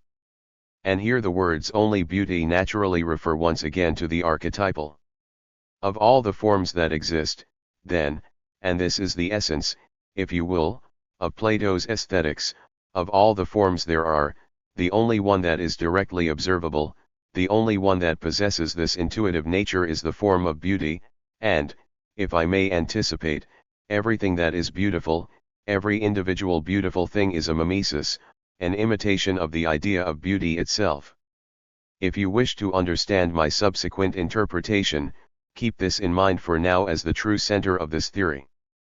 Anyone who was initiated long ago or who is corrupted is not given to moving rapidly from here to there, towards beauty as it really is. 6 Then comes a passage which reproduces the process I interpreted for you last time, that, for Plato, the idea of beauty is not radically separate from interest, that is, from the capacity for desire, rather, it is a process of sublimation that is supposed to lead us to this idea. Today we would call it pure aesthetic beauty, and this is shown at various levels, where he begins with primitive, unharnessed sexuality and then of the sophisticated, refined kind. But when someone who has only recently been initiated, and who took in plenty of the sights to be seen, who has not long returned from the world of archetypes to which he raised himself, then sees a marvelous face or a bodily form which is a good reflection of beauty, at first he shivers and is gripped by something like the fear he felt then, and the sight also moves him to revere his beloved as if he were a god. In fact, it is only concern about being thought completely insane that stops him from sacrificing to his beloved as if he were a cult statue or a god. Following this sight, the kind of change comes over him that you would expect after a shivering fit, and he begins to sweat and to run an unusually high fever, because the reception through his eyes of the effusion of beauty causes him to get hot. Now, this effusion is also the natural means of irrigating his wings. His heat softens the coat covering the feathers' buds, which had been too hard and closed up for wings to grow. A further nourishment pours in, the quills of the feathers swell and begin to grow from the roots upwards and to spread all over the underside of the soul, because previously, when it elevated itself to the divine, the whole soul was winged. 7. To follow on from the latter part, this shiver of emotion, which fluctuates between pleasure, enthusiasm, displeasure, and suffering, as familiar from Cherubino's famous aria in Mozart's Figaro 8 and as later interpreted by Kierkegaard as virtually the essence of erotic beauty. 9. This shiver is taken to mean that touching beauty once more brings forth the feathers with which humans elevate themselves above the concrete, the merely existent, and he describes this growth of feathers in a playful, naturalistic way as a kind of itch, as if one's feathers were growing again, which he identifies as the reason for the aversion which seizes the humans in this parable in the face of beauty. I promised to show you how this passage in Plato is a little like certain magic boxes among variety artists, from which the performer can extract everything that might be inside, that the essential constituents of the later philosophy of beauty are actually all gathered here. This applies above all to the concept I mentioned in passing earlier, namely the notion of beauty as a sensually intuitive idea or form. In Plato's theory, then, beauty is characterized by a certain kind of paradox. And it has been said, not without reason, that whatever one rightly finds beautiful somehow exhibits a paradoxical quality. 10 The paradox inherent in beauty is that it is at once the bearer of something absolute, something spiritual, of the idea, and also something sensually present, that the idea itself, as philosophy later expressed it, is for us in its immediacy, namely as an intuitive idea. 11 Hegel's definition of beauty, which I have already quoted for you, that beauty is the sensual appearance of the idea. 12, is really no different from the description Plato gives here, taken out of its mythological casing and repeated. It is really the same theory that was then reproduced by objective idealism, and not by chance, for only an objective idealism was capable of bringing together these two elements, the objectivity of that which appears to us and its sensory aspect, which is very much a defining characteristic of ourselves. Plato does not show how these two elements are connected in the idea of beauty. Aesthetics followed him in this, not to its advantage, I would say, by generally contenting itself with saying that beauty is the idea in an immediately intuitive form, not an implied or mediated one, or, as it was generally expressed, that beauty had the form of the symbolic, and hence that the spiritual was implied by something sensual. And this meant taking the easy way out, by positing in this concept of the symbol, which was not further reflected upon, a unity that cannot in reality be imagined as such an unambiguous, positively given unity. 13 Plato may have caused that with his formulation, but he went far beyond it in the description of the effect of beauty I just read to you, for he described this effect, and I really cannot emphasize this enough, you will see why later on, as a process, I would say a dialectical process that is in itself the unity of attraction and repulsion, a process between the conditional and the unconditional, a process between pleasure and displeasure. 14 I think he took this much further than in the definition of the sensually intuitive nature of the idea itself.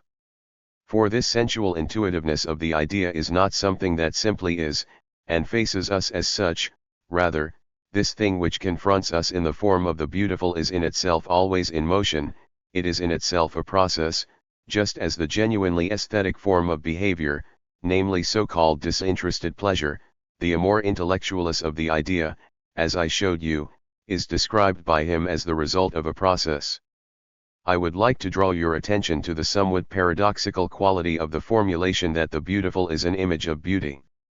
For common sense would be more inclined to assume, on the contrary, that the concept of beauty is the generality which, as the unity of all individual beautiful things, of the properties of all individual beautiful things, subsumes the individually beautiful under itself. Crudely put, the common view would be more that beauty is the image of all beautiful things, not that the beautiful is the image of beauty.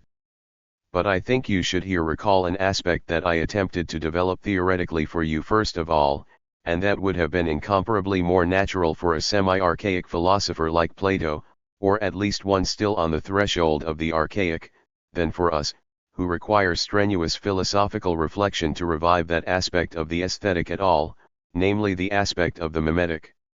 One can say that all art indeed has an element of imitation to it, but not the imitation of a particular thing, not the imitation of anything concrete. Rather, it is the imitative behavior itself, the behavior of identification, one could almost say, the identification of the entity with that which it is not, with another entity, but without this act of imitation having any quality of objectification, of materializing imitation to it. And that, it seems to me, is what Plato captured in the paradoxical and cryptic formulation that the beautiful is the image of beauty. That is, he recognized in everything which appears to us as individually beautiful that something is the same, that it refers to something, that it touches on something, one could almost say, that it exhibits such mimetic behavior. At the same time, however, he also noticed that this aspect of similarity in the beautiful is not a similarity to anything particular, but that, if I might use so speculative and extreme a formulation, it is a similarity in itself, the aspect of similarity as absolute similarity, without having a specific terminus ad quem. And this absolute similarity, this quality of similarity in itself, without a similar object being meant, this is the aspect he sought to capture in the paradoxical formulation that the beautiful was the image of beauty or similar to it, not, I should add, to a beautiful thing, but rather the attempt at that imitation which once, originally, was a response to the shiver caused by its contact with being. This idea of beauty as similarity is profoundly related to that of beauty as pain. In one of the most splendid passages from the late novel Indian Summer by Stifter, who was a student of Goethe in the higher sense, and can therefore be called a Platonist, and for whom a category such as return, which I expounded upon in the last session, played such a large part, in one of the strangest passages of this novel it transpires that the hero once saw his beloved before, at the start, in a theatre, and that for him she had always borne the character of similarity, yet this similarity had never revealed itself. Simply put, he did not know where he had seen her before, yet always regarded her as a being that he somehow already knew. 15 And the particular pain that accompanies love, as in Frank Wedekind's Lulu play, where one stage direction describes the young Alway Sean, who falls hopelessly for his father's wife, closing his eyes almost blinded. 16 So this aspect of pain seems to be a part of the internally dynamic, processual nature of beauty, which exists between attraction and repulsion. One can surely say that, where there is no beauty, where beauty does not touch the wound, where beauty does not manifest itself by simultaneously embodying utopia and distance from that utopia, and thus absorbing all suffering and all the contradictory character of existence, that one cannot speak of beauty there. Perhaps you can see in this an aspect that was emphasized in the now much maligned Jugendstil, and which played a major part in the poetry of the godfather of Jugendstil, the poetry of Baudelaire 17, but also in Richard Wagner, and which tends to be lost today along with the general loss of the capacity for aesthetic distance 18, that the concept of beauty is simply irreconcilable with the concept of health, and that it is essentially impossible to conceive of a beauty that, being such an affliction, does not have a certain kind of affinity with death. 19 I would say that the inartistic quality in the relationship with art and beauty is that it establishes itself as if beauty were something wholly positive and harmless, something that is in agreement with life, as it were, something which perhaps encourages the business of life, without also positing that distance from life whose own idea is the thought of death, and no other. Let me also say that the innermost motif of any doctrine of beauty, namely that beauty can only be conceived of as the manifestation of utopia 20, is, in Plato's theory, likewise very closely connected to the thought of the feathers, the thought of elevating oneself, where this elevation is synonymous with a self-elevation beyond the entire world of contingency. But utopia here also means that the self-elevation above the contingent world, and therein, if you will, lies the fatality or the element of resignation in the concept of beauty, cannot actually succeed, that it can only succeed as semblance. If one were to search for a metaphysical theory of the emptiness of aesthetic semblance, the only place to look would be in the fact that art captures utopia as something present among us, albeit at the cost of its reality. And herein lies the twofold nature of art, in so far as it is critical and does not betray the absolute, as it were, it opposes reality, yet at the same time, by refraining from realizing that absolute quality, it becomes embroiled with, not to say degraded by, reality, and then in turn becomes part of the merely existent, of mere reality. And that, if you will, is really the moral question that can be put to art and the justification for art, especially the justification for art today. Point 21.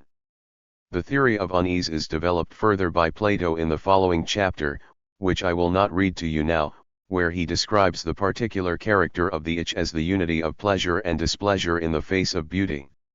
I would now like to fulfill the last part of my promise, as it were, namely to show you that this Platonic theory actually contains the entire theory, at least the entire traditional theory of beauty, and wish to show you that this aspect of ambivalence, the fluctuation between negativity and positivity in beauty, already appears in Kant's theory, not of beauty, admittedly, but of the sublime, by reading to you a passage from the Critique of the Power of Judgment, from the theory of the mathematically sublime. 22 This theory, incidentally, is the corrective, albeit not in the realm of artistic beauty but only that of natural beauty, of the traditionalistic, essentially still 18th century Kantian doctrine of beauty as the sensually enjoyable, which he has already left behind, in fact, by no longer viewing beauty as something enjoyable but rather seeing it as a field of tension, a tension between the enjoyable and the repulsive. In this we also find the polarity of the spiritual and the sensual that appears in Plato, and which is only conceivable as such a field of tension. One can recognize the great aesthetic eons by the fact that they refrained from using some sentimental concepts to dilute and deny this tension between the spiritual and the sensual, that they tried instead to view the concept of beauty itself as such a concept of tension, as such a dialectical concept. In both cases, in Plato and in Kant, the tension is the same, namely the tension between the contingency of sensual nature and the absolute. In Plato and in Kant, the purely sensual aspect, the human element that conspires with mere existence, is put into a state of unease by being presented with that which goes beyond it, while the spiritual part, on the other hand, experiences joy at the moment when it can gaze on beauty. But, and I think this is fundamental to the theory of beauty with which we are dealing, you must not reduce the nature of beauty, as conceived in those passages from Plato and Kant, to the banal opposition of the sensual and the spiritual, as if art were the manifestation of something spiritual that affects us negatively by opposing the sensual aspect and positively by embodying the spiritual. Neither author is close to espousing such a view, for the simple reason that, if I could just emphasize that once more in the Plato passage, the beautiful itself is described by Plato first of all as an intuitive, observable element. So it is not the case, and I think this is central to any theory of beauty at all, that the spiritual simply stands in opposition to the sensual, that the sensual falls away, so to speak, leaving the spiritual. Rather, it is fundamental to the beautiful that the spiritual itself becomes sensual in it, that it appears, and that the sensual, on the other hand, is at once spiritualized in its sensuality as the bearer of something spiritual. Let me be clear. The difficulty and the real problem of a genuine philosophical theory of beauty, which is simply the central issue of aesthetics, can perhaps be formulated thus: on the one hand, it is impossible to construct a concept of beauty in such a way that the tension between these aspects, the sensual and the spiritual, is simply done away with by bringing the two together in an unbroken unity, as has repeatedly been attempted with the concept of the symbol. On the other hand, it is equally impossible to polarize the concept or the idea of beauty in such a way that you say, the beautiful consists of a sensual and a spiritual component, where the sensual is the mere bearer of the spiritual. The essence of the definition of beauty seems to lie rather in the fact that, while these two aspects exist as distinct, and hence in a state of tension towards each other, each is mediated by the other. That is to say, there is nothing spiritual in a work of art that is not also sensual, and nothing sensual that is not also spiritual, though without the two ever simply subsuming each other. And understanding a work of art in these terms really means realizing the constellation or dialectic that obtains between these aspects, understanding how the sensual is the spiritual and the spiritual sensual, always keeping the two apart yet conceiving of them together. Point 23. Someone who can see only the sensual side of the work without at once perceiving its spiritual aspect is essentially in a pre-aesthetic or, as I like to call it, a culinary state. Point 24. They treat the work of art the way one treats a dish, and here I must voice the suspicion that, especially in the current situation, which, as I said earlier, can barely summon the power for aesthetic distance, this circumstance also prevails with works of art that do actually have a spiritual aspect. On the other hand, anyone for whom a work of art is nothing but the intricate written form of something spiritual, anyone who simply reduces works of art to their meanings without recognizing that there is no meaning, no spiritual aspect in a work that is not mediated by the sensual, and which does not become the spiritual thing that it is only through its sensual manifestation, they indeed fall prey to what one could call the intellectualization of art in the negative sense. That is, they confuse the so-called intentions, the meanings of the works, with what one can call aesthetic substance, and which constitutes itself only in the state of tension. And expressing this tension in its various stages and making it ever more concrete, this alone could be the task of a developed philosophical aesthetics. I think I have now arrived at a result which differs very radically from the notions with which most of you have probably grown up, though this difference may not be fully clear to you yet. I would therefore like to end the session with a few words about that. It is generally assumed, and this is connected to the nature of our entire culture, that beauty is a kind of being 25 and that the more a work of art transports of that being, or the more it is itself a being from which every notion of process has been driven out, the higher its standing. Nietzsche already criticized this view very harshly when, in one of his late writings, he poured scorn on the view that the perfect must never be something which has become 26, thus going against what I would call the phantasmagoric view, in which the work of art must present itself as absolute being, like a piece of the creation. In the Phantasmagoria chapter from In Search of Wagner I attempted to highlight this very aspect in the 19th century concept of appearance, and perhaps I might suggest that you take a closer look at it. Point 27. Now the concept of being has attained a disastrous dominance in current aesthetics, albeit no longer in the form of demanding that a work of art appear as if it were absolute being, which was the ambition of Wagner's Gesamtkunstwerk, but in the sense that being itself speaks through the work of art. Point 28. And what, then, does being say through the work? Being simply keeps saying being through the work.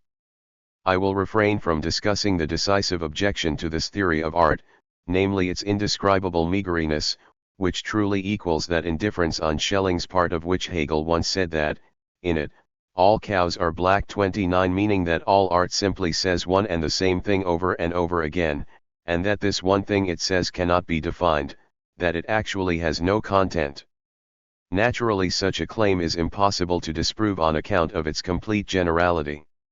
And a part of it, namely that the work of art means the unconditional, in opposition to the limited and the absolute, is not without truth. But if aesthetics is to offer more than simply a sentimental sense of the cosmic and, rather, immerse itself in the phenomena themselves, then it must not stop at such a definition. But I think the reflections we have now carried out, and which have now reached a temporary conclusion, have led us to overturn these notions via an entirely different route, for I think I have shown you that, because of its own constituents in the aesthetic process, the work of art is a force field, is itself in motion, is in itself a process, and that the experience of the work of art is therefore connected to, or consists in, the fact that the work, which initially appears as a being in its closed domain, comes to life beneath our gaze. That is, we suddenly, instantaneously, become aware of the work as a force field, in the way described so magnificently in the very important allegorical poem The Tapestry from Stephen George's cycle The Tapestry of Life. Point 30. And perhaps I can add that, if one is looking for the aesthetic criterion, that is, if one asks when a work of art can reasonably be called an important one, that the decisive criterion is how far a work is capable of taking up the contradictions of its own real end. Formal conditions in itself as such a process, working through its contradictory nature and, by perhaps settling this contradictory nature in the image, pointing both to its irreconcilability in reality and, ultimately, to the potential for reconciliation envisaged in the concept of utopia. 31 So I think one can only move beyond the poor, merely bourgeois, contemplative concept of beauty, which is content simply to let a work of art be blessed in itself, as Marek puts it in a fine poem 32, if one is capable of recognizing through the observation and experience of important works of art, not through an intellectualization and interpretation after the fact but through the experience of their inner constitution, the elements of which they consist, recognizing them as the play of forces that they are by their very nature, and which is not external to their concept of beauty, but in which the very substance of their own beauty lies. Lecture 11. January 6, 1959. Before I go on to show you by means of an elaborated dialectic, that of beauty itself, what I consider to be the central task of a lecture on aesthetics, I would like, at least in brief, to address an intervention from your circles that reached me at the end of the last session. I was guilty, and it is very easy to become guilty in one's efforts to explain specific aspects of a problem to you, of passing over self-evident and general things that are known about the topic, which naturally results in a skewed perspective.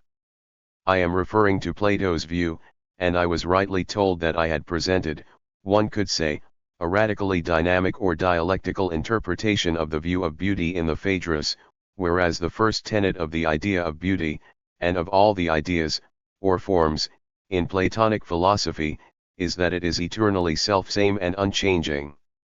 In other words, that Plato's aesthetics too is a static ontological theory. This is true, of course. That is to say, Plato's theory of forms also extends to the Phaedrus, and one must insist on that all the more if, as I do, one wishes to contradict the prevailing philological view that the Phaedrus is from Plato's revisionist late period. I simply took this aspect for granted and wanted to show you instead that, in his, if you will, phenomenological effort to reproduce the experience of beauty as precisely as possible, Plato himself was actually pushed by the structure he had developed beyond that aspect of static ontology which, as we say, naturally remains the systematic foundation at least of classical Platonism. However, I would still like to say, although it does not really belong in a lecture on aesthetics, but as I have engaged with Plato, I do perhaps owe it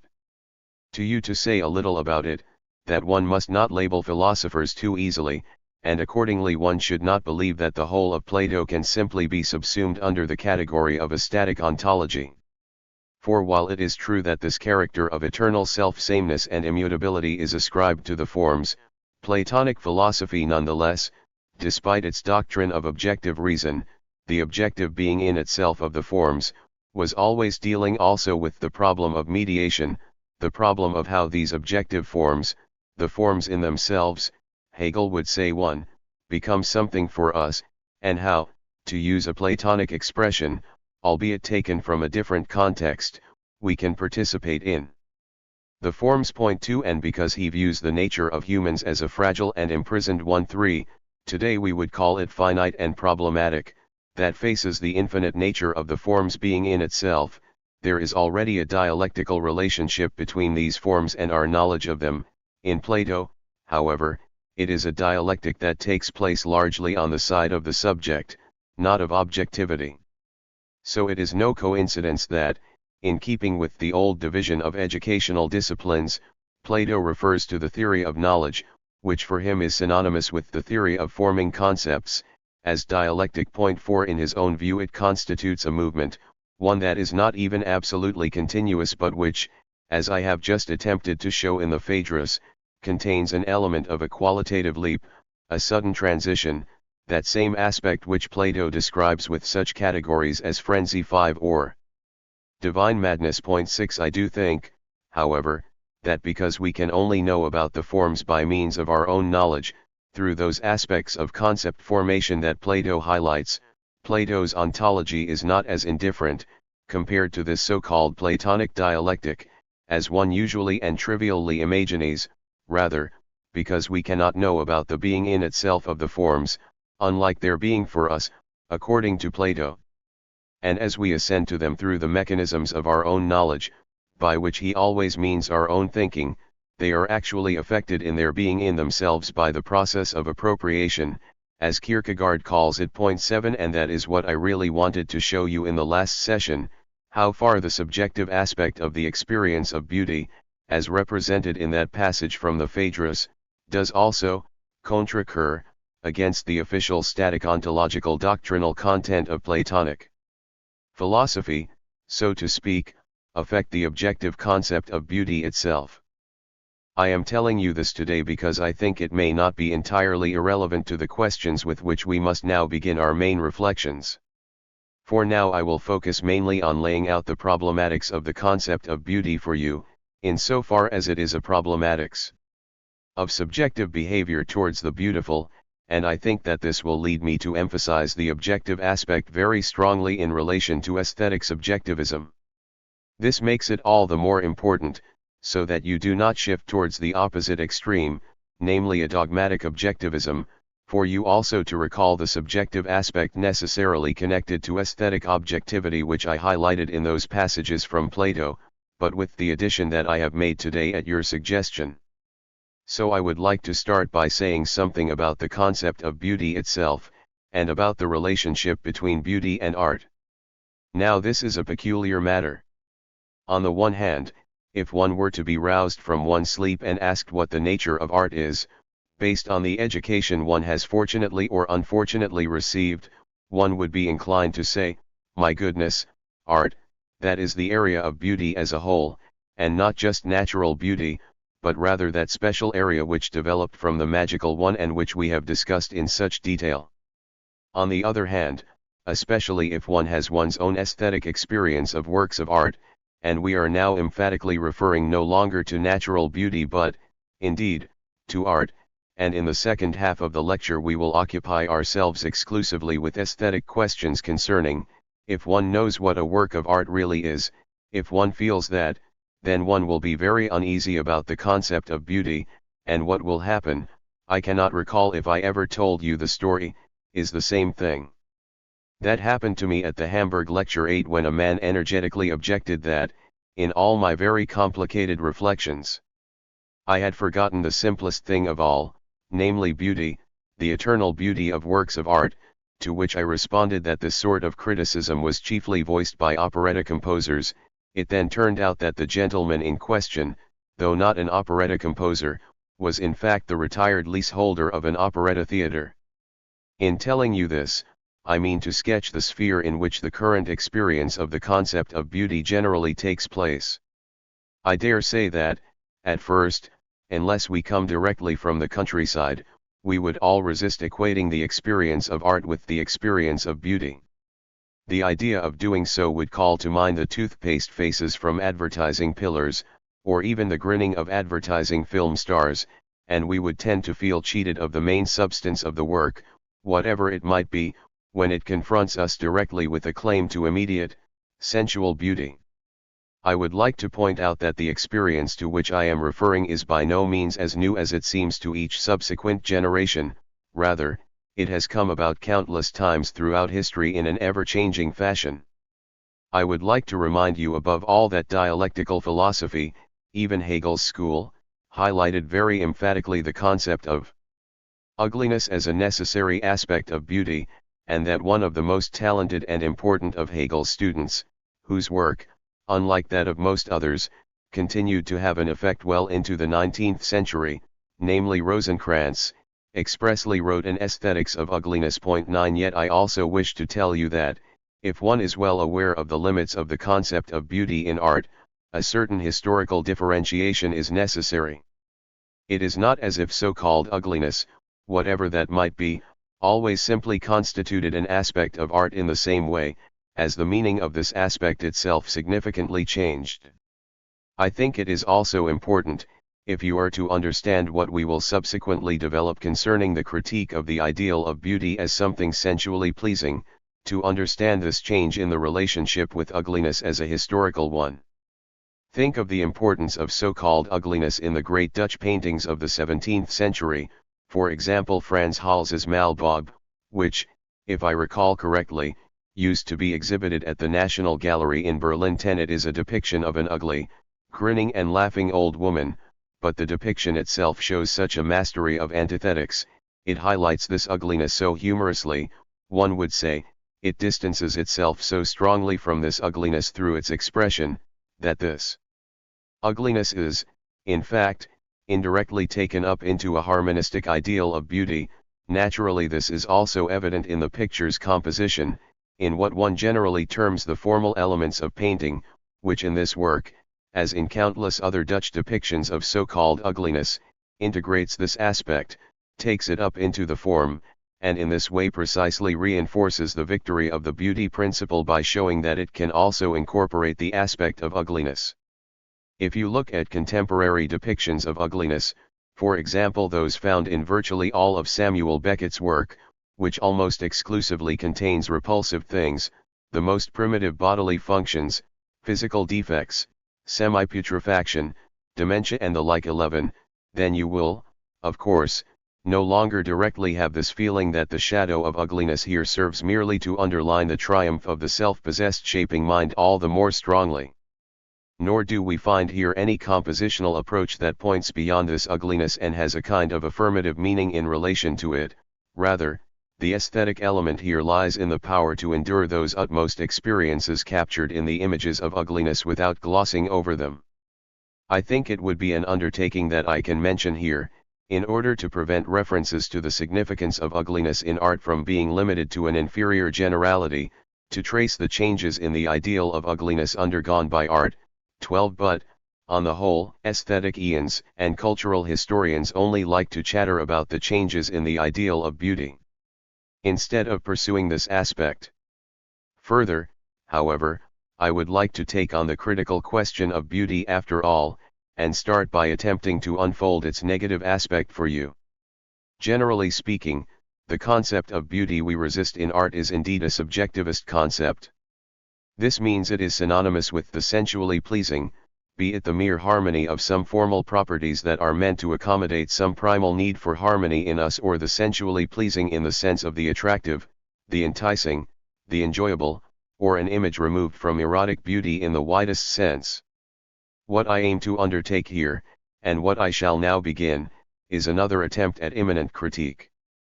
This means I will not attempt, as I certainly could, and to which I shall return later, to show you positively in what sense the true substance and nature of works of art come only from their own objective constitution. Rather, I will take the opposite approach and seek to show you how far the aspect of subjective enjoyment falls short of what, in our genuine aesthetic experience, we encounter as beautiful.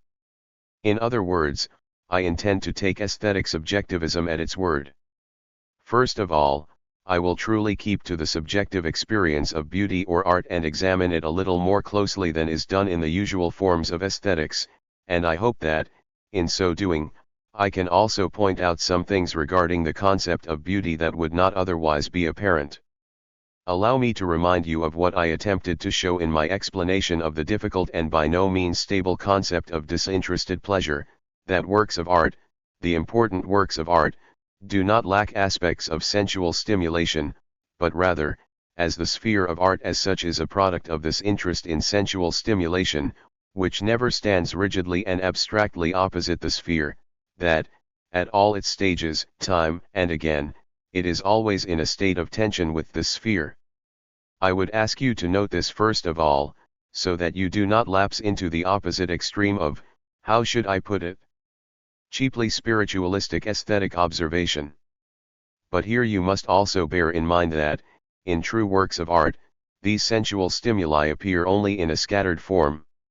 When I say scattered, I am not referring to anything quantitative. I do not mean that they appear only sparsely here and there. There are surely great and important works that correspond in their entirety to the concept of the sensually stimulating, even if we have particular difficulties with such works of art today.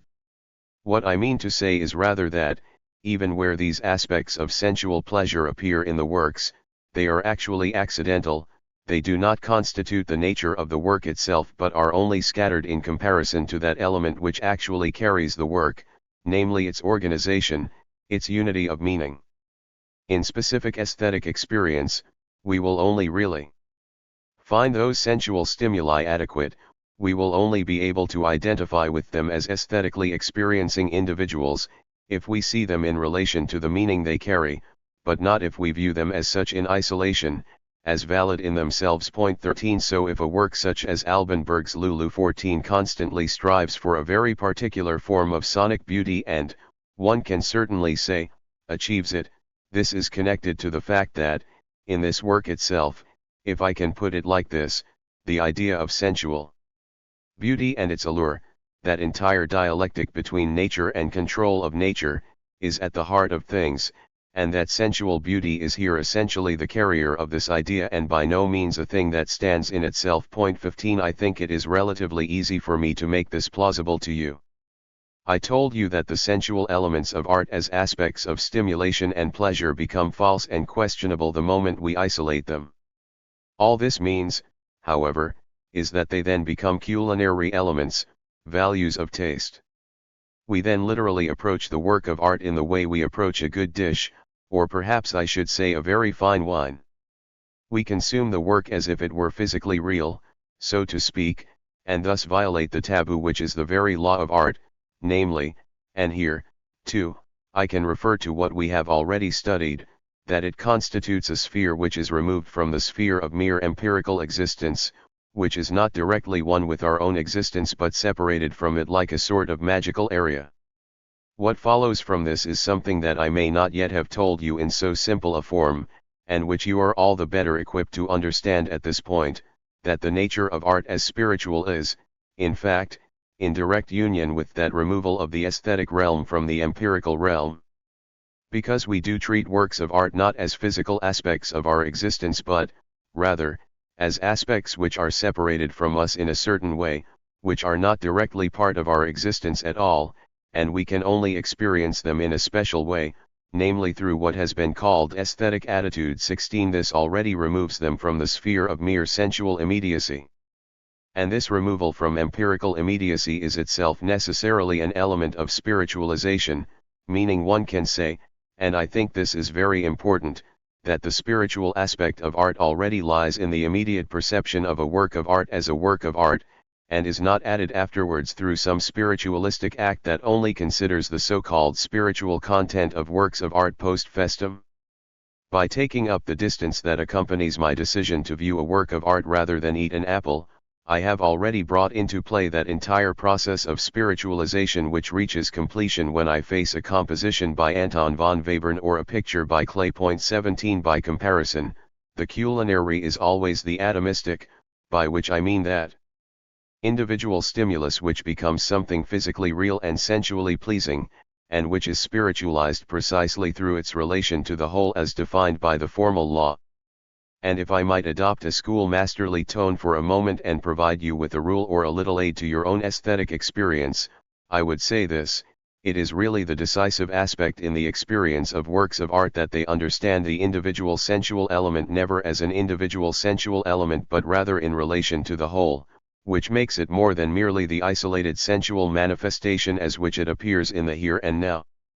So if in the first movement of Beethoven's Eroica, for example, a certain very emphatic motivic element in semiquaverse intervenes in the events 18, then primitive or culinary listening, atomistic listening, will grasp this theme in the same way as all the other individual themes. Perhaps it will be remembered, and, if one has heard it often enough, one might perhaps whistle it and recall it as a so-called musical idea.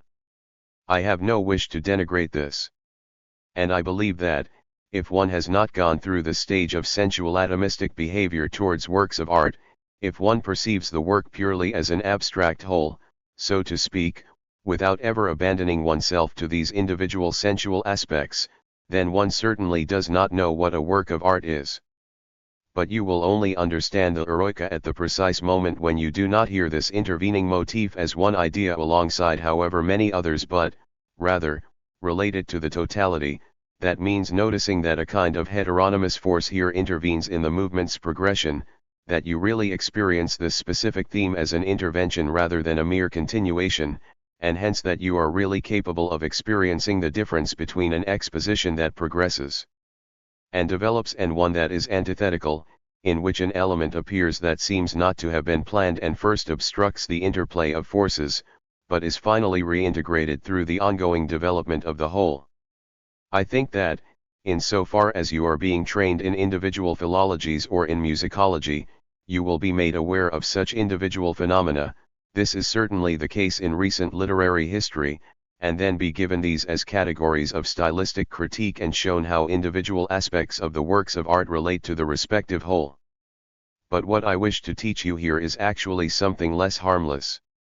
I do not so much want to contribute to your education and show you, for example, that Beethoven's style does not consist simply in a stringing together of ideas but in the fact that these ideas are actually determined by one another and gain meaning through their functional context. Rather, I want to tell you what artistic experience is, namely that subjective aspect with which we engage in our critique of the sensually pleasing, and that you can only understand the work of art at all, only come close to it at all, if you perceive these relations between the individual element and the whole. This means that you will only truly understand a work of art if you perceive all its sensual details concretely and specifically, to be sure, but so much in relation to the other sensual aspects and to the whole that they accordingly become carriers of a structural meaning, and at that moment cease to be mere isolated sensual stimuli. The simple example of this is really that one cannot understand a music, if it is a highly organized music, as long as one perceives only individual beautiful passages in it, which may even become a virtual wall blocking one's access to an understanding of the work itself. If you add up an important musical work for yourself from such beautiful passages, what you are really making of this work is nothing but a potpourri of itself, or you are moving it in the direction of a smash hit. Incidentally, if I might add this, what you have here is perhaps a reasonable distinction between what one calls high or serious art and vulgar art of mass culture, or whatever you wish to call it. Point 19. For one cannot simply tell these things apart according to their so-called standard, since the concept of standard is something extremely problematic in art.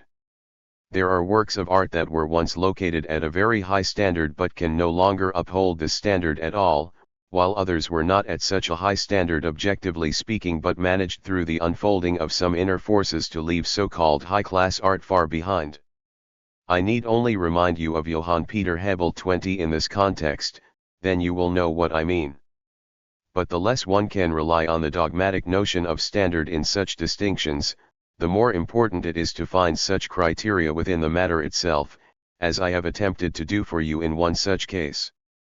But here I would say that this ability really to perceive the individual aspects as functional aspects of the whole is constitutive of aesthetic experience, and that, on the other hand, a work of art exists only where there is indeed such a, yes, let me say it, dialectical relationship between the individual aspects and the whole.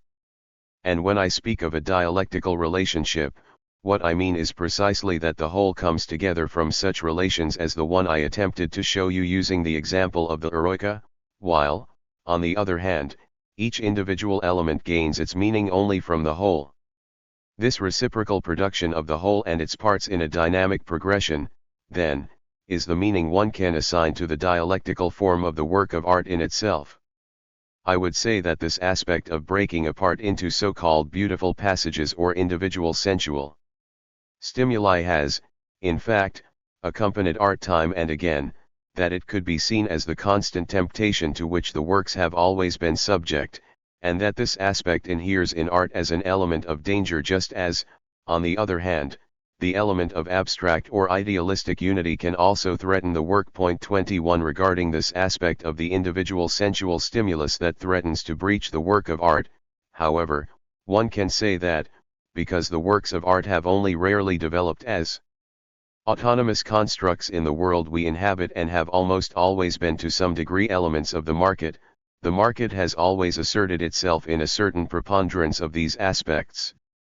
And the great artists have always submitted to this circumstance in some way. I think it would be a Philistine and narrow view to reproach the artists for this, as it were from the vantage point of a poesy pure or a musique pure or painter pure. Point 22. Rather, it seems to me that the greatness of art in history until today, when these things are admittedly starting to become a little extreme and a little precarious, has really always consisted in the fact that art has yielded to this temptation yet nonetheless preserved the force of its spiritualization, the force of its integration, at the very point where it was lost. Point 23. It is not at all in the nature of the work of art to be in control of itself and commanding its elements at every moment. It is surely an equal part of its nature that it becomes lost in its individual aspects and, in following the motto throw away in order to gain, 24, namely surrendering to that danger, it demonstrates its strength all the more, the strength to find itself again. A work of art that does not succumb to temptation, one could almost say a work which, in modern terms, does not contain the potential of kitsch as something sublated, is probably not a work of art at all. Point 25. Let me just add that the aspect of the sensual, culinary particular, which threatens to rupture the unity of the work, is clearly at its most legitimate where it immediately declares itself without masquerading as something higher. In certain reviews or film reviews, for example, where there is hardly any claim to present a context of meaning, and the work of art instead abandons itself unreservedly to these sensual aspects, a second spiritual context can compose itself precisely from these unleashed sensual elements, while elsewhere, let us say, in the music of Tchaikovsky or other great bad composers, where the work claims to be art, but one realizes it is actually only a matter of connecting themes that the ladies and gentlemen can take home with them, such aspects are infinitely less bearable than where they reveal themselves with a certain air, I would say an air of great shamelessness. Here you must not forget that the work of art is truly an interplay between the individual impulse and the whole, and that even these heteronymous individual impulses, if you will, always contain an element of truth, namely that here, that same nature breaks through which is suppressed, and whose renewed honoring through its integration is what gives the work of art its own honor.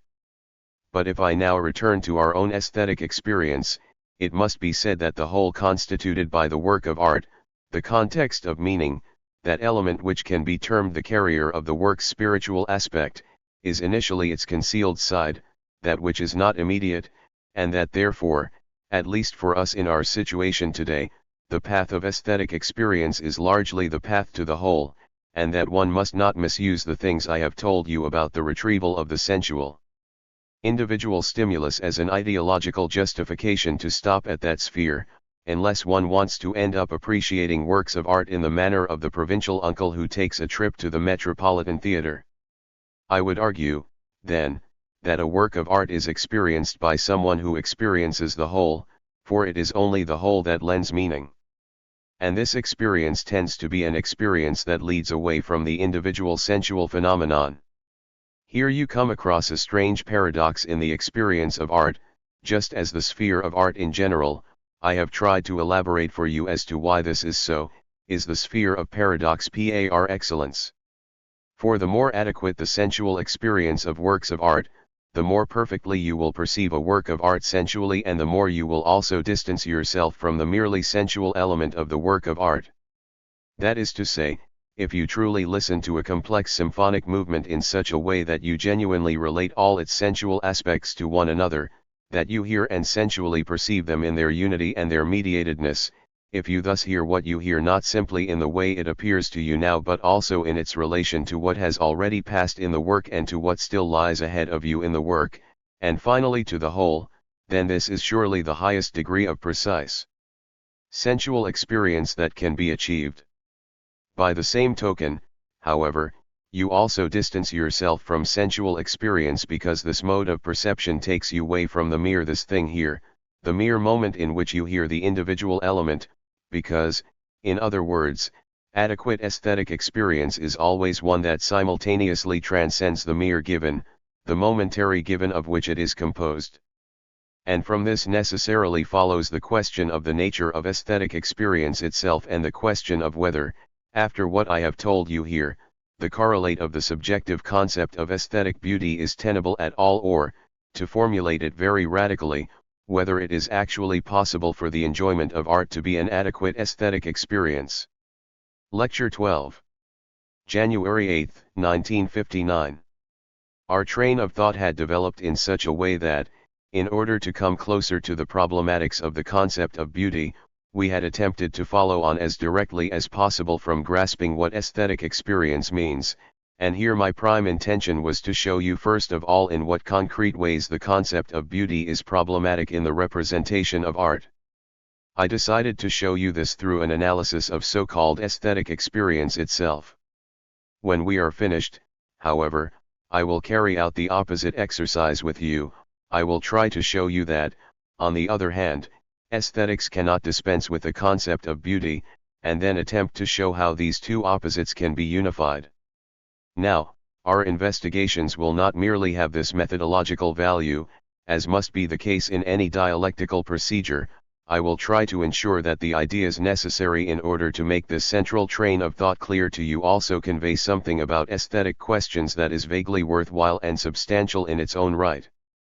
At the end of the last session we came across the question of the so-called enjoyment of art and its problematics. Here one undoubtedly touches a form of consensus, a fixed cliched notion with which probably few people would like to part, simply because they are so used to it. Now, certainly the phrase enjoyment of art has itself become so old-fashioned and harmlessly good-natured that no one except persons of a very advanced age would use it so readily. But the seemingly more subjectively tinged and, how should one put it? More experienced formulations, for example that a person wishes to be given something by a work of art, and that they assess the work's entire value depending on what it offers them as a consumer, so to speak, these are no more than shamefaced paraphrases of that old-fashioned enjoyment of art. I would therefore rather take the bull by the horns and, for now, give less thought to the question of whether a work of art has anything to give people than to the question of the enjoyment of art. Here, however, it strikes me that, and I say this in the full awareness that it goes against widespread habits, genuine aesthetic experience, the experience of a work of art that does justice to this work itself and, on the other hand, is itself in fact aesthetically constituted, really has very little directly to do with enjoyment, that, when one approaches a work of art in a truly living way, one is doing something entirely different. In order to explain this to you, I would like to draw on the definition we formulated at the start and to which we keep being led back, that of the work of art as a special area, as a removed, secularly magical domain that may be connected to empirical reality through its elements and does, after all, refer to them in a highly mediated way, either critically or utopically, but, insofar as it is something aesthetic, insofar as we experience it as aesthetic, is not directly experienced as a piece of physical reality. It seems to me that the artistic experience we are examining at the moment essentially consists in being in this special area, and, if you recall, the definitions of this area should not be considered static, for the removal or positing of the aesthetic area itself rather takes place in a kind of endless process, starting anew at every moment. So I would say that aesthetic experience essentially consists in taking part in this co-enactment, in joining the process of the work of art by being inside it, by, to put it very simply, living in it. The question of enjoyment, to say this right at the start, is simply discarded here because the kind of experience I am trying to define for you is, in a sense, a path leading precisely away from the subject, whereas every form of enjoyment is in fact something which, as they say, gives the subject something that, with regard to the subject, is chalked up as its own, to put it maliciously, advantage. The better someone actually understands art, however, by which I mean the more genuine their relationship to art, the less they will really enjoy art. Let me read you a few lines I wrote almost 30 years ago, and which reappear unchanged in my new book 1. What distinguishes the musician from the bad amateur is the lack of enthusiasm. The amateur enters the realm of music like a stranger wishing to spend their time there. They drift through the city and find everything beautiful that does not irk them. The native guiding them can only say yes, yes to their words of praise, for the streets and corners are too familiar to require confirmation. Perhaps the local even sees their differences in such detail that they can no longer appreciate their totality. But they abstain willingly therefrom, and their love is the even pace at which they check every alley corner and step through the right gate to glimpse the jutting gable of the house just across from them. Sometimes they unlatch an unassuming door and enter a courtyard with the most perfect inner facade. If the stranger wishes to reward them with their delight, the local merely responds with the name of the courtyard point to. So that, to me, is the form of behavior we are dealing with here. Incidentally, when people in certain movements, for example the youth music movement 3 said that doing is better than feeling, or when Hindemith once stated that making music is better than listening to music 4, there was some truth in it from this perspective. And, to be fair, I would like, especially after being very critical of this attitude of blind doing 5, to underline this element of truth, namely that the relationship with the work of art is not merely that of passive acceptance, which would be enjoyable in all its aspects, but that this question of enjoyment no longer even arises at first, in so far as artistic experience consists in a particular form of doing or making, namely in co-enacting. Except that this making should be understood not as a technical busyness, as minstrelsdom, as somehow joining in, but rather as a spiritual, imaginary enactment, as an act of following the work of art, of the inward spiritual co-enactment of what the work of art, as a sensual manifestation, decides of its own accord.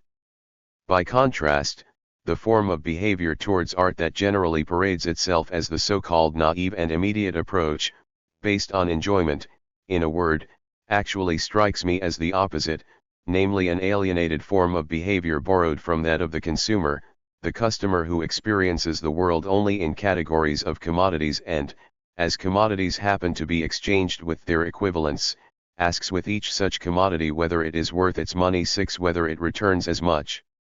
as they have put into it of themselves. But, if we assume that a work of art is indeed an objective context of meaning, not a mere accumulation of sensual stimuli, the behavior towards the work itself is naturally the opposite, and it was once rightly stated that it is less a matter of what the work gives us than what we give to it. That is, whether, in a particular form of active passivity or effortful surrender to the matter, we give it what it actually expects of us. One could perhaps encapsulate that negatively in the rule of thumb that the enjoyer, namely, the person with the culinary attitude which, last time, I termed atomistic, not only fails to grasp the whole but in fact always perceives the wrong things in the work of art precisely because this attitude of enjoyment, which aesthetics still generally posits quite unreflectingly as the attitude towards art 7, ignores from the outset the very things that are present in the work. Now, here you could admittedly inquire as to the purpose of this. You could ask, if I do not enjoy a work of art, what is the point of the whole business? It must somehow have a meaning within the human world too, otherwise it is nothing but a fetish. If, as history certainly teaches us, works of art do contain fetishes, among other things, at least in their genealogy 8, then I think there are initially worse charges than that of fetishism. Just as one cannot imagine an act of artistic production that does not involve the work appearing to the artist as something absolute, truly as a manifestation of truth, however much they might know about the relativity of the aesthetic sphere, so too one can hardly imagine any artistic experience that views the work from the outset merely as a means to an end. Perhaps it would make more sense to say, rather paradoxically, that the work only comes to mean anything, to have a function and thus prove its raison d'être in the world, where it does not fulfill any immediate purpose but instead appears as a being in itself. Only through this being in itself, only through this constitution of its objective inner laws, can it hope to achieve that provision of joy which the guileless consciousness simply expects immediately from the work of art here and now, at every moment. Works of art have certainly preserved enough of their sacred origins that, as Benjamin once put it very aptly, they are not directly intended for an audience. Point 9. No painting is there for the viewer, no symphony for the listener, nor even any drama for the audience, as they are first of all for their own sake, and only through this aspect, which must be described as a secularized theological one, so only with reference to the absolute, and not in some immediate relationship with humans, do exist. Do they speak at all? As soon as one violates the distance that lies in them, as soon as one relates the works directly to what one wants from them, one already de-artifies them and destroys the very thing one hopes to get from them. It also strikes me as one of the most characteristic inconsistencies in the current vulgar aesthetic consciousness that, while there is constant talk of bonds and the supposed metaphysical meaning or, as people so wonderfully put it, the statement of the work, there are at once incessant demands that the work should be there for people's sake. This exposes that demand for a bond as precisely what one should suspect, an expression of administrative manipulation. But ultimately, you could say, the same way one lets sleeping dogs lie, one can also let the work of art lie. And if it indeed no longer has any connection to happiness, why should I be compelled to have any dealings with works of art?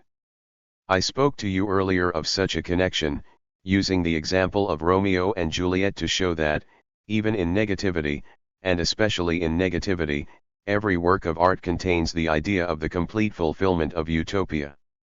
But now I would like to examine this question of the connection of the work of art to happiness, or to enjoyment, from a slightly different angle in keeping with what we are dealing with, namely actual aesthetic experience.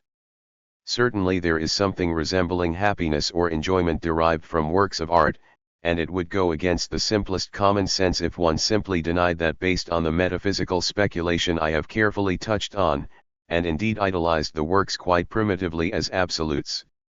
Works of art are not divine manifestations but the work of humans, and this gives them both their limits and their connection to human matters.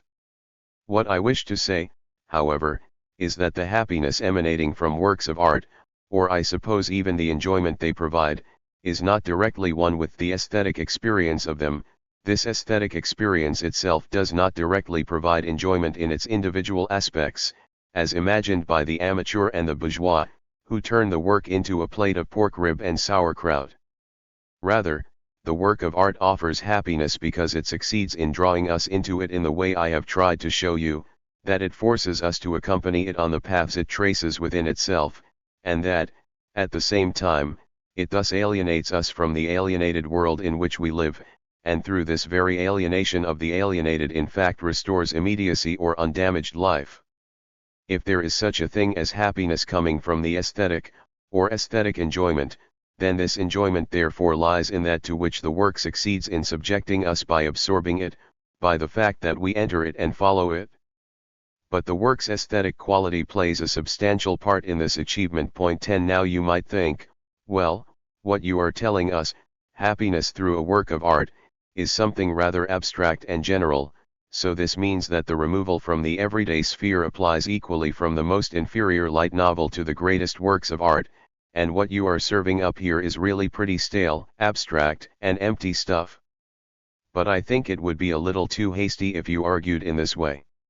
For it is precisely the work's ability to absorb the viewer or the listener so strongly, to draw them into itself so far and, as I put it, to alienate them from the alienated world, which strikes me as the idea of the work of art. This itself depends on the power and greatness of the work, on its autonomy, the extent to which it can embody within itself its own formal law down to the smallest details. In this sense, one could say, if I may return to the categories I laid out for you in the last session, that happiness through the work of art concerns the work as a whole, whose power ultimately decides how far it takes us out of mere existence, even if only temporarily, or whether it does not. To that extent, the description of being elevated through the work of art, which is still found in earlier Aesthetics 11 but scarcely exists today, is certainly as superior to the description of so-called enjoyment as it is to the question of what the work has to give us. I would like to mention, at least in passing, that you can indeed find here quite a fundamental connection to the problematics of art itself. For, ultimately, this power of the work of art to alienate us once again from the alienated world is itself an aspect of illusion. This real world from which we become alienated is not negated in its alienated character but, in a certain sense, left in precisely that state because we withdraw from it. Point 12. And this is indeed where we find that conflict, if I may put it somewhat grandiloquently, between the moral, namely the aim to change the world, and the specifically aesthetic, namely the intolerability of the world as it is.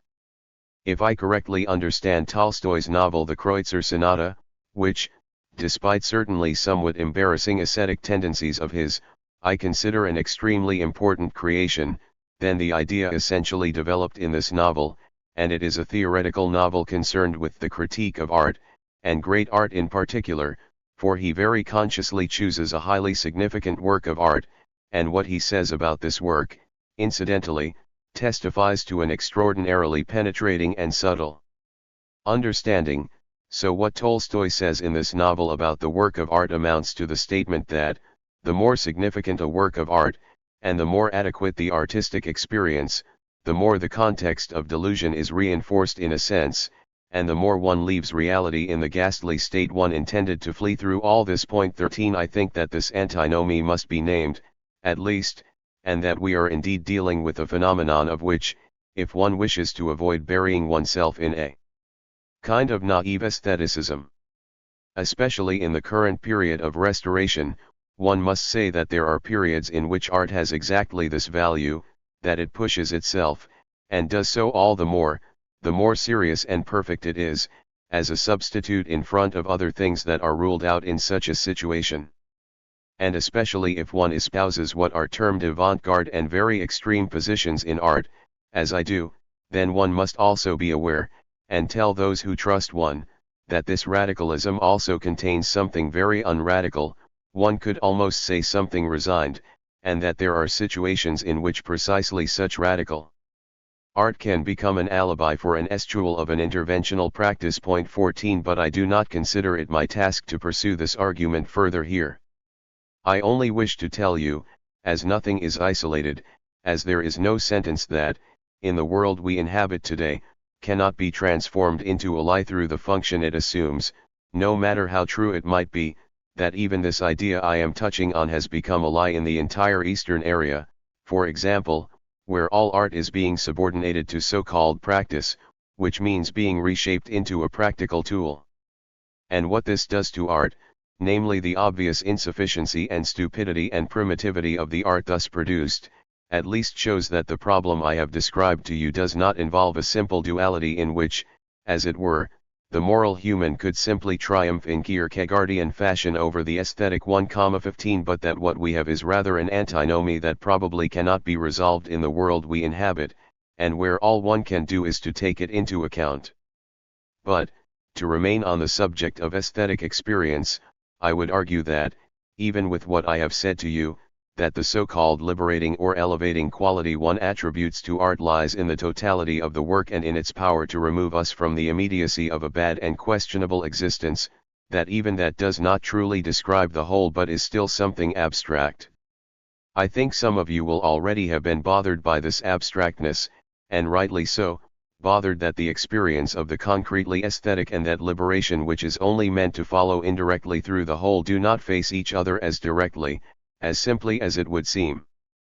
If I may speak of my own experience for a moment, which is perhaps not as singular as one would think, I am inclined to take an extremely democratic view in these matters and always to presuppose that, if I can only succeed in getting hold of my own experience genuinely and very precisely, with this in particular, I am uttering something that does not belong only to me privately, but which is more or less human. I do not believe in the absolute right of individuation here. So if I may refer to my own experience once again, I have the impression that, in actual artistic experience, where it is genuine and the relationship with the work of art is intensified to the utmost degree, one could almost say, where one becomes entirely one with the life of the work in the pulse, the rhythm of one's own life, where one is taken up in it, that there are then moments of breakthrough. What I mean by breakthrough is that there are moments, they could be chance moments, but it could also be the highest and most intense moments of a work of art, in which that feeling of being lifted out, that feeling, if you will, of transcending mere existence, is intensely concentrated and actualizes itself, and in which it seems to us as if the absolutely mediated, namely that idea of being freed, is something immediate after all, where we think we can directly touch it. These moments are probably the highest and the most decisive which artistic experience can achieve, and it is certainly conceivable that the notion that works of art can be enjoyed is taken from them, for those moments truly have a form of delight to them that, I will not say outshines, but definitely matches the highest moments of happiness one experiences elsewhere. They have the same power as the highest real moments that we know. Yet, strangely enough, these very moments in which, how shall I put it? The spirit of the work of art or its meaning actualizes itself, and it seems as if we were experiencing it directly and almost physically in ourselves. These moments are far less ones of enjoyment than of being overwhelmed, of forgetting oneself, really the annihilation of the subject in a very similar sense to the way Schopenhauer, under the preconditions of his metaphysics, of course, describes these effects of the work of art in Book 3 of The World as Will and Representation. It is then as if, in that moment, one could call them moments of weeping, the subject were collapsing, inwardly shaken. Really moments in which the subject annihilates itself and experiences happiness at this annihilation, and not happiness at being granted something as a subject. These moments are not enjoyment, the happiness lies in the fact that one has them. 16. I would say that art, which is so often associated with hedonism and has always been viewed with suspicion, especially by the Puritans of all religions and all so-called worldviews, for supposedly seeking pleasure, is, in the sense we have discussed, something anti-hedonistic. That is, the experience of art is not one that benefits the subject in the usual sense but, rather, one that leads away from the subject. From this perspective, artistic experience is indeed a form of temporary suspension, as Schopenhauer would have it, a temporary suspension of the principium individuationis in the Idea 17, if I may say it in the old idealistic language, and by no means the path directly taken by sensual fulfillment, though I would note here that even the distinction between the so-called sensual and the so-called spiritual work of art is far more difficult, far more dialectical, than the cliché of northern metaphysical and southern sensual art, a cliché of which I can hopefully rid you along with a number of others in the course of these lectures.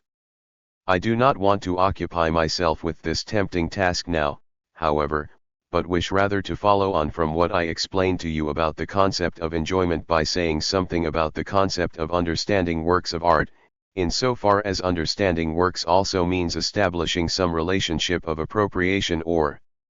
participation. For the theory of understanding, the work becomes something that belongs to oneself, something one makes one's property, which is also present in the notion of enjoyment, and I by no means desire to deny this aspect of artistic experience. I will discuss in what ways it is justified. But, first of all, I think, and perhaps this can also help you a little in your own relationship with works of art, the genuine relationship with works of art is not really one of understanding, because art categorically, by its very nature and constitution, if I may put it thus, initially contains an element of incomprehensibility, because art itself, as a piece of secularized magic, eludes any attempt to make it like ourselves and like the subject, which is what the concept of understanding essentially demands. If the definition I tried to give you earlier applies, namely that artistic experience is a co-enactment or being inside, then this type of behavior towards the work of art would indeed do away with the distance, the thingness, that is inherent in the concept of understanding. But the works themselves have an enigmatic aspect to which one can initially do justice only by refraining from asking what does it all mean, and rather oneself entering the matter itself. So one could almost say for now, the less one understands art, meaning the less one reduces it to some abstract, underlying general concepts which it supposedly conveys, and the more one instead surrenders to its happening, the better one will understand it, grasp its context of meaning, which means following the work of art without guessing what it means. when Hegel once responded to the accusations that his philosophy was so hard to understand, and that people often did not know what they were supposed to think of when reading about his concepts, by saying that one should not think of anything but the concept itself. 18 He was describing an experience that specifically corresponds to the relationship with art. And, indeed, the experiences with which Hegel's philosophy is saturated have a great deal in common with the type of aesthetic experience I am seeking to define, though this should not lead one to aestheticize his philosophy, of course. Understanding a work of art does not mean understanding what is behind it, as it were, what the work means, but rather understanding the work of art as it is, understanding the logic that leads it from one chord to the next, from one color to the next, from one line to the next. And only when this understanding of the matter itself is fully achieved, albeit without yet touching on the work's riddle character, only then does one come close to the work. On the other hand, the works of art, and this will perhaps show you in closing how essential a part of the work is that aspect of the riddle, the enigmatic element, which I have tried to describe to you, are completely helpless and exposed at the moment when someone who knows nothing about the artistic sphere, the Philistine, asks, "So, what is that, what does it say, what is it all about?" Attempting to convey to a person who is radically amusical, who suffers from amusia in the clinical sense, what a work of art is for, what it means, what it is, aside from what the work says immediately and of its own accord, is a completely hopeless undertaking. And in reality, as soon as one breaks free of its spell and faces it as one faces a piece of reality, all art has an element of perplexity and helplessness that spreads to those who regard it. But let me say one more thing, the experience of art must not stop at this level of experience but must, rather, insist, in a higher and far more mediated sense, on comprehending the work as something incomprehensible, if I may formulate it so paradoxically. And let me try at least to outline this exact mediation of the concept of aesthetic understanding to you at the beginning of the next session. Lecture 13. January 13, 1959. In the last session, in our critical analysis of subjective behavior towards the work of art, we arrived at the problem of so-called understanding. In the course of that I attempted to show you that, first of all, specifically aesthetic experience has nothing to do with the experience of understanding in the usual sense. One is within a work, and participates in its enactment, but does not enter it from without and unlock it, as talk of understanding would suggest, for this quality of being in the work of art is closer to the way one lives in a language, lives immediately without reflecting on its so-called meaning, and reflection on the meaning of a work of art really constitutes a higher level than primary aesthetic experience. I think I owe it to you to say that I did not mean to propagate the view that the adequate mode in which to approach the work of art is one of incomprehension. I hope I am more or less safe from this misunderstanding from the start. But I only wanted to prevent you from thinking that the adequate relationship with the work of art resembles that of the Philistine towards a contemporary picture or a contemporary composition or a contemporary poem, who asks, "What am I supposed to think of?" And I reminded you what Hegel wrote when confronted with his own philosophemes, "What am I supposed to think of with this concept?" And he replied that one should not think of anything but the concept itself. Point 1 Aesthetic behavior, to the extent that I have characterized it as such a co-enactment of the work of art, naturally does not stop at this co-enactment, which is rather a self-aware co-enactment in each case. This means that, only by co-enacting the different aspects of the work to which you surrender, whose discipline you share, if I may put it like this, by floating along with it while also reflecting on its aspects, contrasting them with one another, recalling past ones and awaiting the coming ones, only then can you arrive at a true understanding of the construct you have before your eyes or in your ears. A reflective behavior towards the work of art, I would say, is first of all nothing foreign to the work that comes from without, a philosophical behavior in the true sense. It is not the philosophy of art that first causes such reflection but, rather, the co-enactment of the work of art itself. This means that this act of being in the work of art, of co-enacting it, already demands that you go beyond its mere immediacy and become aware of those aspects of the work that are not immediately evident to you as sensual elements. And there you can already see what I keep trying to convey to you from the various perspectives, that the conventional notion of the work of art as something merely sensory is not quite sufficient, but that you can only experience those works fully, to put it in the most emphatic terms, not by simply observing, but always by thinking at the same time. That is because this element of what is thought, the mediated element, is necessarily contained in the specific substance of the work of art, which should be all the less amazing and shocking after what I have already attempted to elaborate to you, as we have already developed, I hope, a concept of the work of art as something substantially spiritual. You may also reach, for a second, a dimension of art that is generally withheld somewhat by conventional aesthetics, and which I would therefore like at least to point out to you, the dimension of the aesthetically intelligent and the aesthetically stupid. There is a kind of aesthetic stupidity, that is to say an aspect of mere unthinking, perfunctory happening in the material, in which one can hear that the artist was drifting along in the material without this reflection on the necessity for the work lying within that material, which is necessary. If, for example, in countless older compositions, in concertos, you listen to the cadenzas usually played by the soloist towards the end of the first movement, you will immediately detect a certain quality of stupidity, of a lack of reflection. In significant works of art, on the other hand, if you truly immerse yourselves in these works, you will experience time and again a feeling like, oh, how clever of him, he really did something very shrewd there.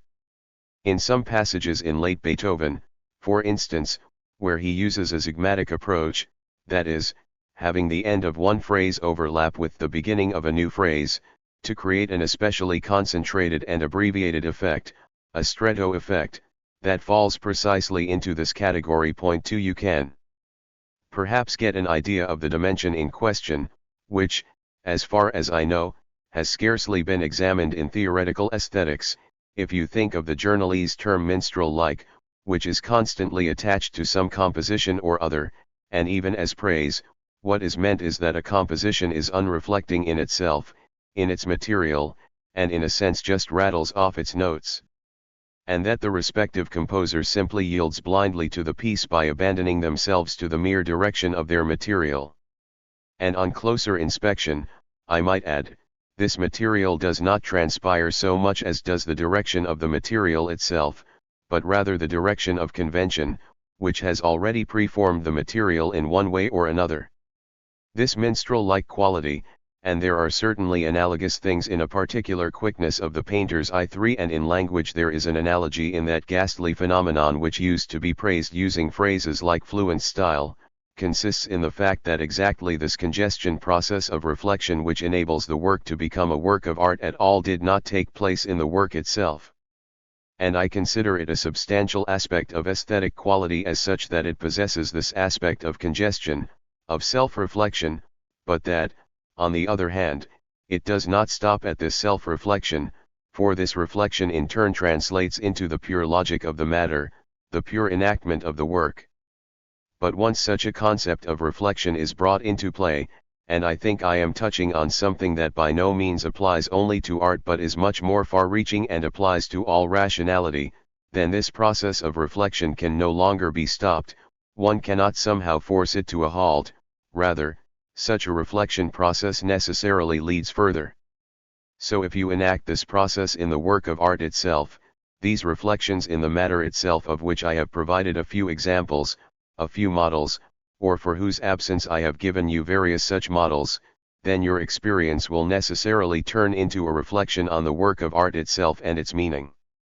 So I would like to continue what I said in the last session by telling you that the primary experience is not that of the so-called meaning. Of course, it is not an understanding experience in the usual sense but rather a surrendering. But this surrendering, being a blind act, also holds an aspect of negativity, precisely that aspect of the stupid, the minstrel-like, which then necessarily pushes beyond itself. And what lies at the end of this process is an understanding, ultimately a comprehension of the meaning of all aspects, a comprehension whose canon is the experience of the necessity underlying the relationship between all aspects of the work of art. So once this reflection on the work of art is brought into play, it returns to the work. And when it returns into the work, having first left it and viewed it from without, as it were, it then becomes constitutive of true artistic experience, which ultimately presents itself as something mediated and spiritual after all. I think that there is some use for this line of thought,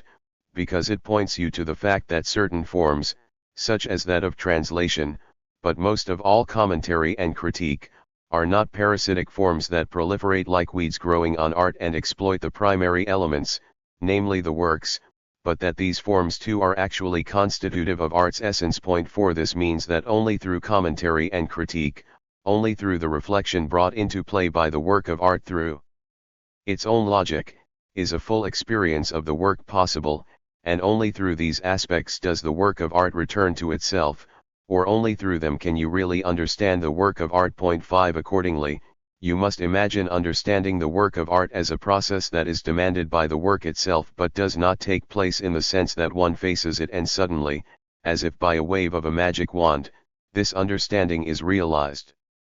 But this may also show you that art, which, as the antithesis of mere existence, has a deep affinity with philosophy anyway, through this special structure of which I attempted at least to give you an intimation, now proceeds towards philosophy, and demands of its own accord something like philosophy. But now I would like to return to the matter at hand, namely the dialectic that forms a substantial part of the concept of beauty.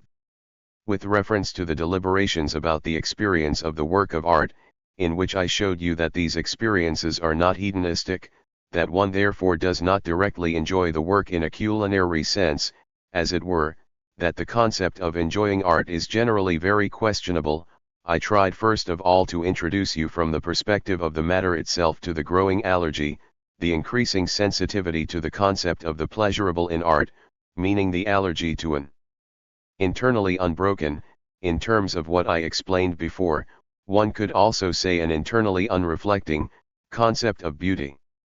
I might add that, with the allergy towards beauty that is merely given, the problems of art also increase. It is already some 40 years since Kandinsky, as you all know, wrote that famous manifesto, the book concerning the spiritual in art 6, in which, contrary to the all-pervading notion of art as sensually immediate, he turned the old theory from speculative idealistic philosophy of the essentially spiritual character of art into a program of actual artistic creation, which he claimed should henceforth be an expression only of something spiritual and more or less entirely abandon its sensual immediacy. This was a development that was continued in the whole complex with which you are familiar under the name, not a very useful one, incidentally, of abstract art. But the more dominant spirit becomes in the work of art, and the more the sensual aspects are really defined only as carriers of something internal, the more problematic the work of art will become, in a certain sense, a sense that Hegel already anticipated, long before this development began, almost 100 years earlier, in espousing the theory that a spiritualized art, meaning an art in which the relationship between sensual immediacy and spirit is no longer predefined, or substantial, as he calls it, and instead becomes problematic anew for each artist, that this becomes something which can only be created by the respective work, and that the sphere of art itself thus transpires as a problematic one precisely because it lacks that aspect of substantiality, the predefined unity of sensual and spiritual aspects, which Hegel, however, very much in keeping with the classicism of 1800, sought to equate with classical antiquity. The problem one faces in the modern phase of the allergy towards mere sensual beauty in art, which is synonymous with its spiritualization, is slightly different from the problem Hegel detected. Hegel, undoubtedly thinking of the syncretism of the romantic educational efforts of his time, which assembled their aesthetic forms from all conceivable cultures and conditions, saw the danger of this self-reflective, entirely spiritualized art in the fact that all forms were now open to the artist, which meant that no form was binding any longer. In arguing thus, he indeed superbly anticipated, theoretically and critically, the stylistic syncretism that came to dominate the 19th century.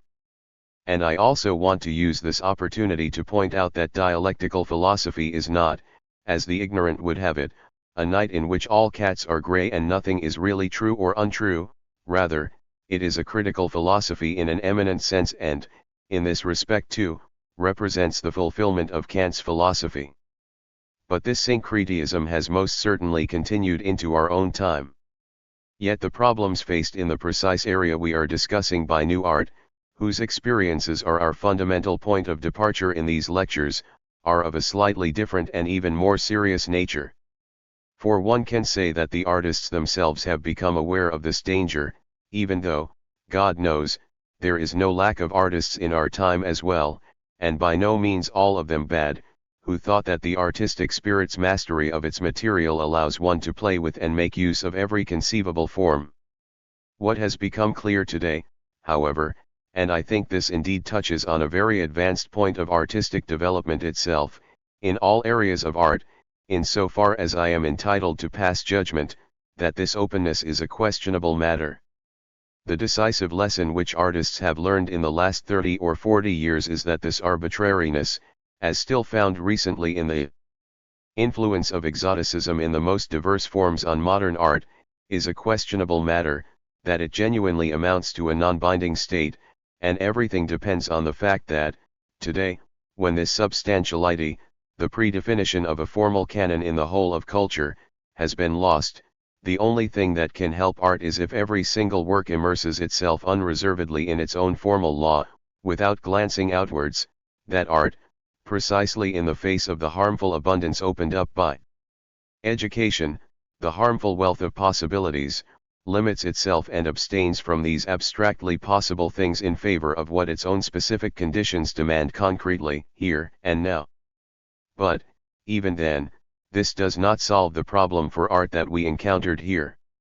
For time has shown that, the more the aforementioned spiritualization of the work of art grows, and it must grow, as an allergy to the pleasurable forced on us by the culture industry, advertising, and the commercial system of the contemporary world in general, that even in this spiritualization, an extraordinary difficulty remains, namely what one might call the mediation between the spiritual aspect of art and the carriers of expression, the sensual aspects of art.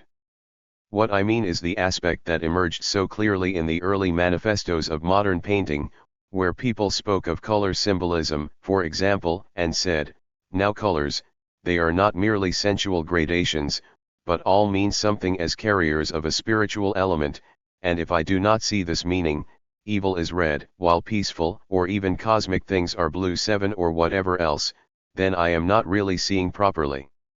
All of these relationships, in so far as they refer to some isolated artificial materials, have an arbitrary aspect to them, or you could equally call it an element of convention, of something which has been dictated, as it were, that this color must correspond to that term, and it was also very present in expressionist poetry, where Heim, Schruckel, or Stadler, with a kind of rigidity, truly associated certain colors with particular expressive meanings that are not necessarily found in the nature of the colors as such. Point 8. The degeneration of these tendencies. One could perhaps call it the parody of the spiritualization of art, then leads to decorative art, whose practitioners believe that so-called noble materials or some particular forms of ritual gestures, taken out of their specific contexts, or other elements of a similar kind, especially symbolic colors, effect that spiritualization by themselves. So in other words, and here too I want to draw your attention to a problem in new art that may help you a little to find your critical bearings, that inescapable process of spiritualization undergone by the sensual aspects of art with which we are dealing here can never, I think this is something that experiences in modern art have imposed on us, orient itself by some individual sensual element. No individual sensual element in itself is absolutely spiritual, an absolute carrier of expression, or sufficient in itself to produce the spiritual. Point 9. When we worked with the new, extraordinarily dissonant chords for the first time 30 or 40 years ago, we also believed that every single one of these chords, by virtue of its complexity, its crafting, its multi-layered and, above all, unused character, was already something spiritually new in and of itself, something that manifested the intended expressive content in the most compelling way. And I would not even go so far as to deny that completely. The situation was such that, in the era of new arts emancipation, painting as well as music, when these extremes were used for the first time, this power of the first time was also accompanied by some of that spiritual element on which we relied. But after the overall artistic developments had increasingly caused these extremes to change into what, in all forms of art, one speaks of as material, which one does not need to like but can scarcely evade, it transpired that all these individual materials, even the most beautiful 12-note chords or unheard of nuances of Arnoldian red or unheard of color contrasts, cannot bring about that spiritualization by themselves, that the power of spiritualization, which is absolutely vital for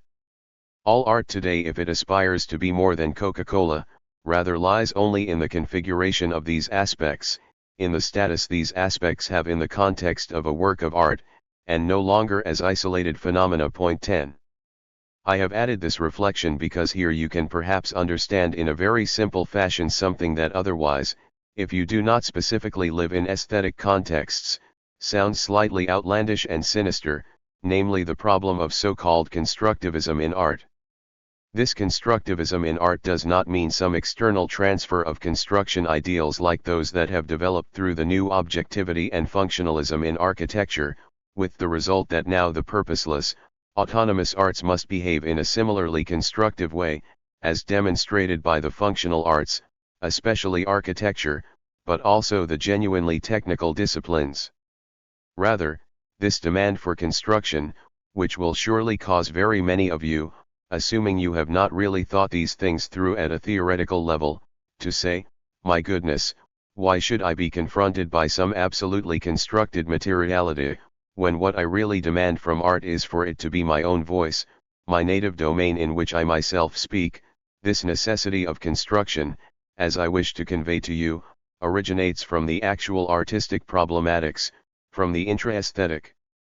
problematics itself. Point 11. This means that, after certain binding norms of artistic crafting imposed from without cease to exist for art, traditional, conventional elements, topical elements, to take up a concept from classical philology 12, but at the same time the demand that the artistic should be a carrier of the spiritual became inescapable, and this spiritualization of art could no longer come from any individual sensual element. All of this can only be achieved if the various individual aspects of a work of art form part of a structural context that is, in each individual work of art, fully crafted in itself and completely consistent in the sense of a particular logic that is truly specific only to art, and in such a way that, within this specific context of the work, every single aspect proves necessary in the fabric of the whole. And this endeavor is expressed by the concept of construction in art, which really says only that the spiritualization of a work is brought about by the individual aspects being embedded in a stringent, necessary framework that lends them the power of the spiritual which is absent from the individual element as such in isolation. Point 13. I think I told you in a different context, and have said often enough elsewhere, that this construction principle is very vulnerable and that, instead of spiritualization, it can also result in mere tinkering. Point 14. Here I will go only so far as to show you how much the problems of construction in modern art stem from its peculiar historico-philosophical situation, as well as from the necessity of that spiritualization, because none of the individual aspects of a work are spiritual, because, as Kant put it, nothing merely sensual can be sublime. Therefore, everything that was formerly provided by style and predefined forms can now only be provided by the inner organization of the work of art, and the quintessence of this inner organization of the work is the concept of its construction. Point 15.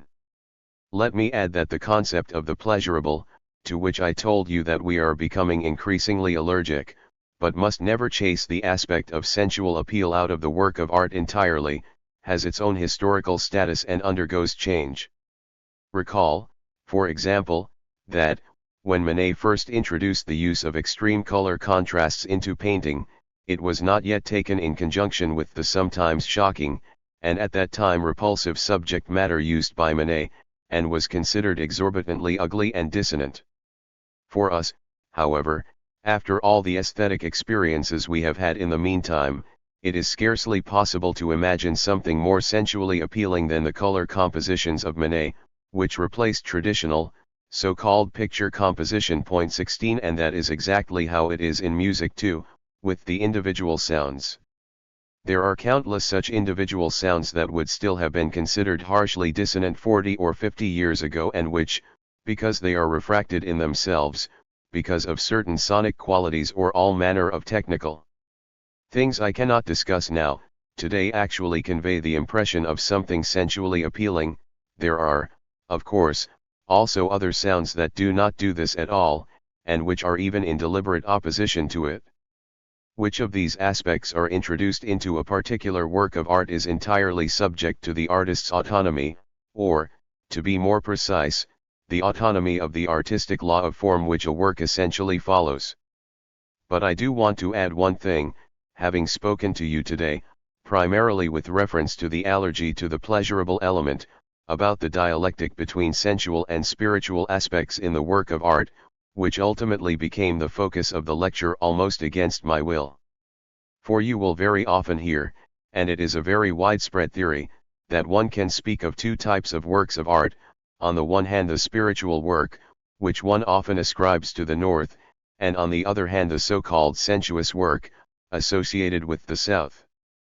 The theories, whose art historical origins I do not need to examine now 17 have become so pervasive that one imbibes them like mother's milk, even if one initially fails to do justice to their specific origins. Now, I have no intention of denying the validity of these things. One really need only look at a Bellini Madonna 18 and the Stup Patch Madonna by Grunewald 19 to see that there is initially some truth, in a very tangible and drastic sense, to this distinction. I am only concerned to show you that here too, as in many other things, this kind of antithesis between the spiritual and artistic work of art, as a philosophical antithesis, at least, is actually untenable, because the metaphysical content of a work of art is not limited to its being a so-called spiritual work of art.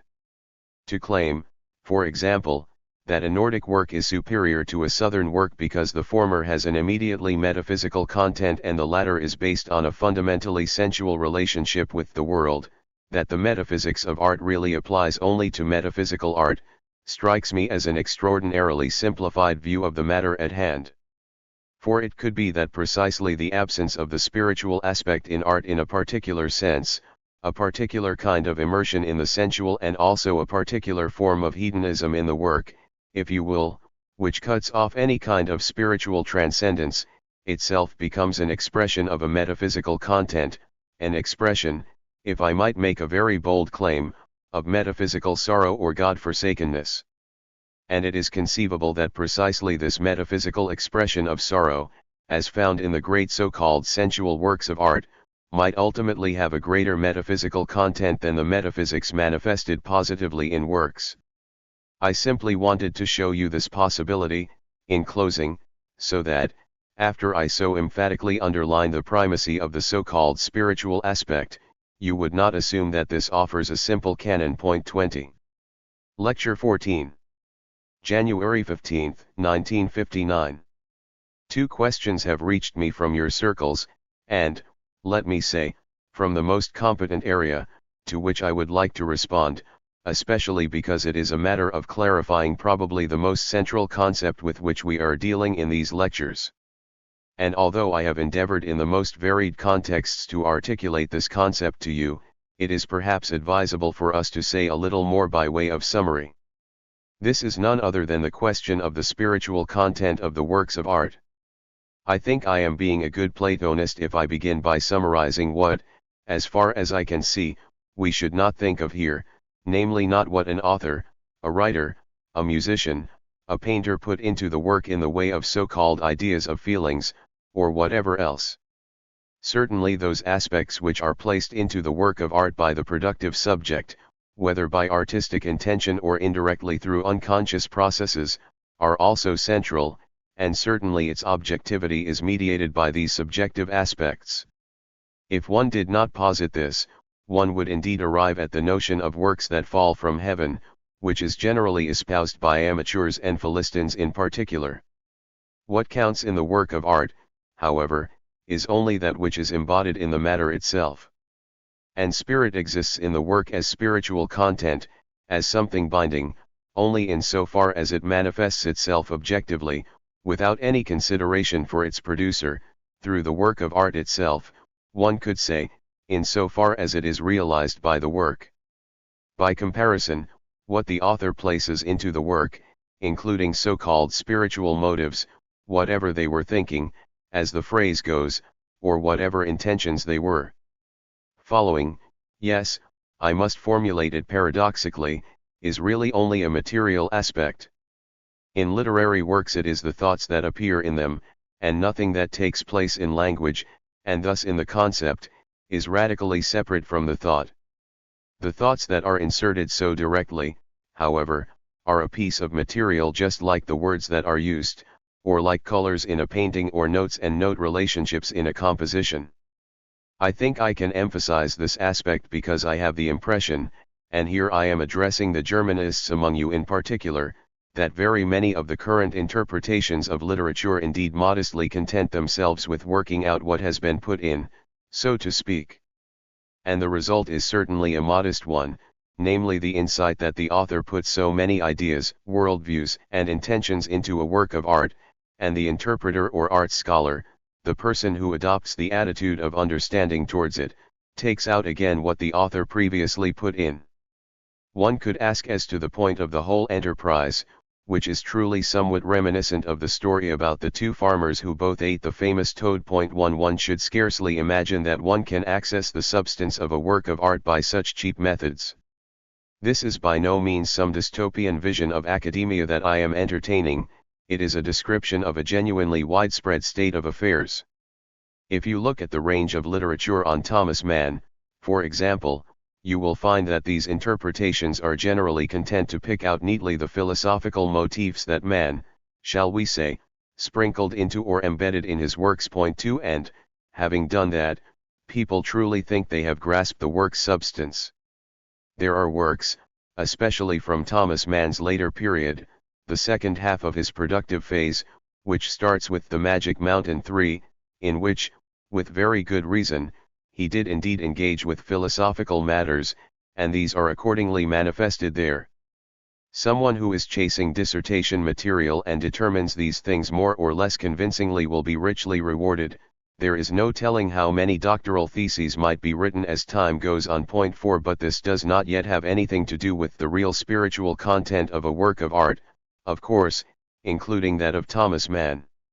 So even if one does not limit oneself directly to the ideas uttered by all manner of figures in Mann's works, especially the adversarial brothers Nafta and Settembrini 5 of course, who are especially popular for that, as well as countless discussants in Dr. Faustus 6, but also if one draws one's conclusions from this and believes, for example, that the sentence in boldface type 7 from the Snow chapter in the second part of the Magic Mountain about the Master of Opposites 8 constitutes the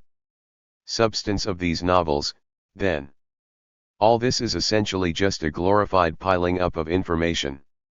The question of the true substance of the work of art only begins in the sphere where even these seemingly spiritual elements are understood as mere elements of material content. 9 This is a question which, as far as I can tell, has hardly been addressed so far, and I generally think that, with Thomas Mann, it would be important to emancipate oneself thoroughly from all these almost officially prescribed categories taken from the philosophy of life, such as opposites, life and death, decline, decadence and, on the other hand, spirit, or whatever all these things are called, and to look at these things, for once, as if they had not already been taken up into Baedeker's guide. But, aside from that, I think that the spiritual content of a work of art is not limited to, using a genuinely very compromised word that very few of you would dare to utter, the worldview of a work of art. If this is supposed to constitute anything beyond the most superficial, most rhetorical idea such as what a work wants, or what sort of mentality spawned it, then this so-called worldview can scarcely mean anything but, as in earlier art, as in the Middle Ages, the fundamental preconditions from which a work of art originally developed. And that could surely be extrapolated to bourgeois times, for in a sense the bourgeois worldview, with its categories of individual, responsibility, autonomy and the conflicts that are an inescapable part of bourgeois society, between social norms on the one hand and the demand for individual freedom on the other, is as much a precondition for the great bourgeois novels of Flaubert or Fontaine as a substantial idea of Christianity was for art during the Middle Ages. But the spiritual content of the work of art is surely constituted only in the specific way in which its crafting goes beyond these general preconditions, or in which they become concrete in the work itself. Otherwise, the spiritual content would be something indescribably impoverished and monotonous, for then all works of art carried by the same worldview, the same substantial overall categories, would also have the same spiritual content.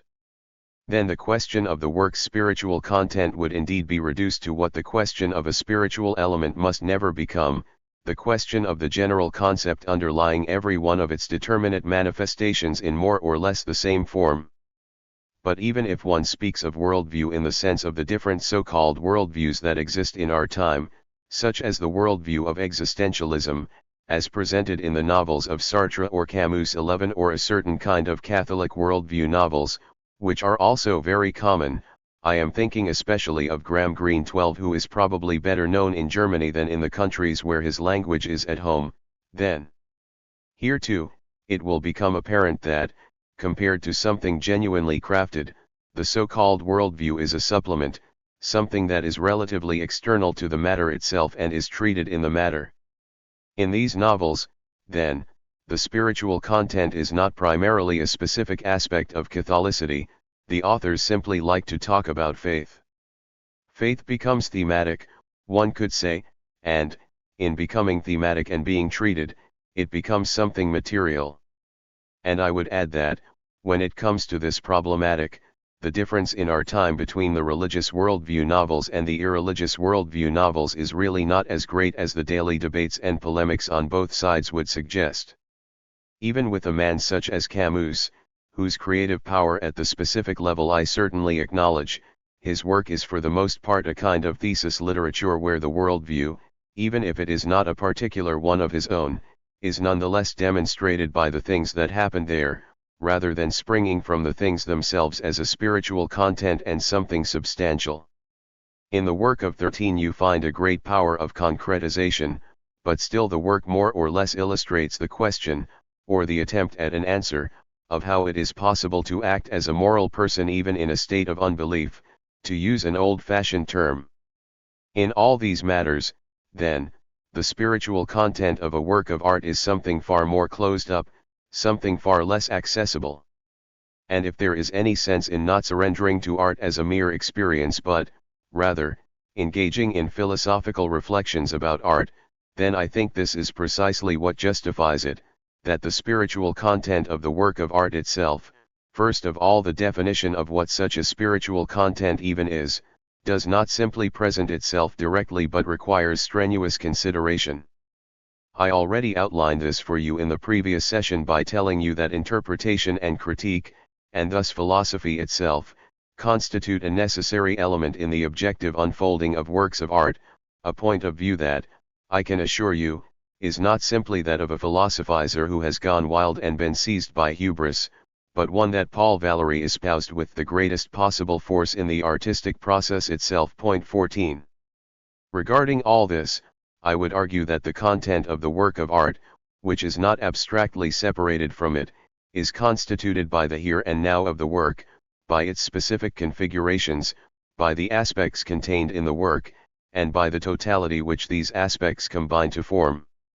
You might say that this points, to an extent, to where the spiritual content of a work of art is to be found, but this is as inadequate as it is to say in which room, in which area a criminal is located in order to arrest them and, as it were, say their name. But I think you can come closest to understanding the concept of the work of art's content if you try to grasp it, to get hold of it as the very aspect that results from the specific configuration of the work.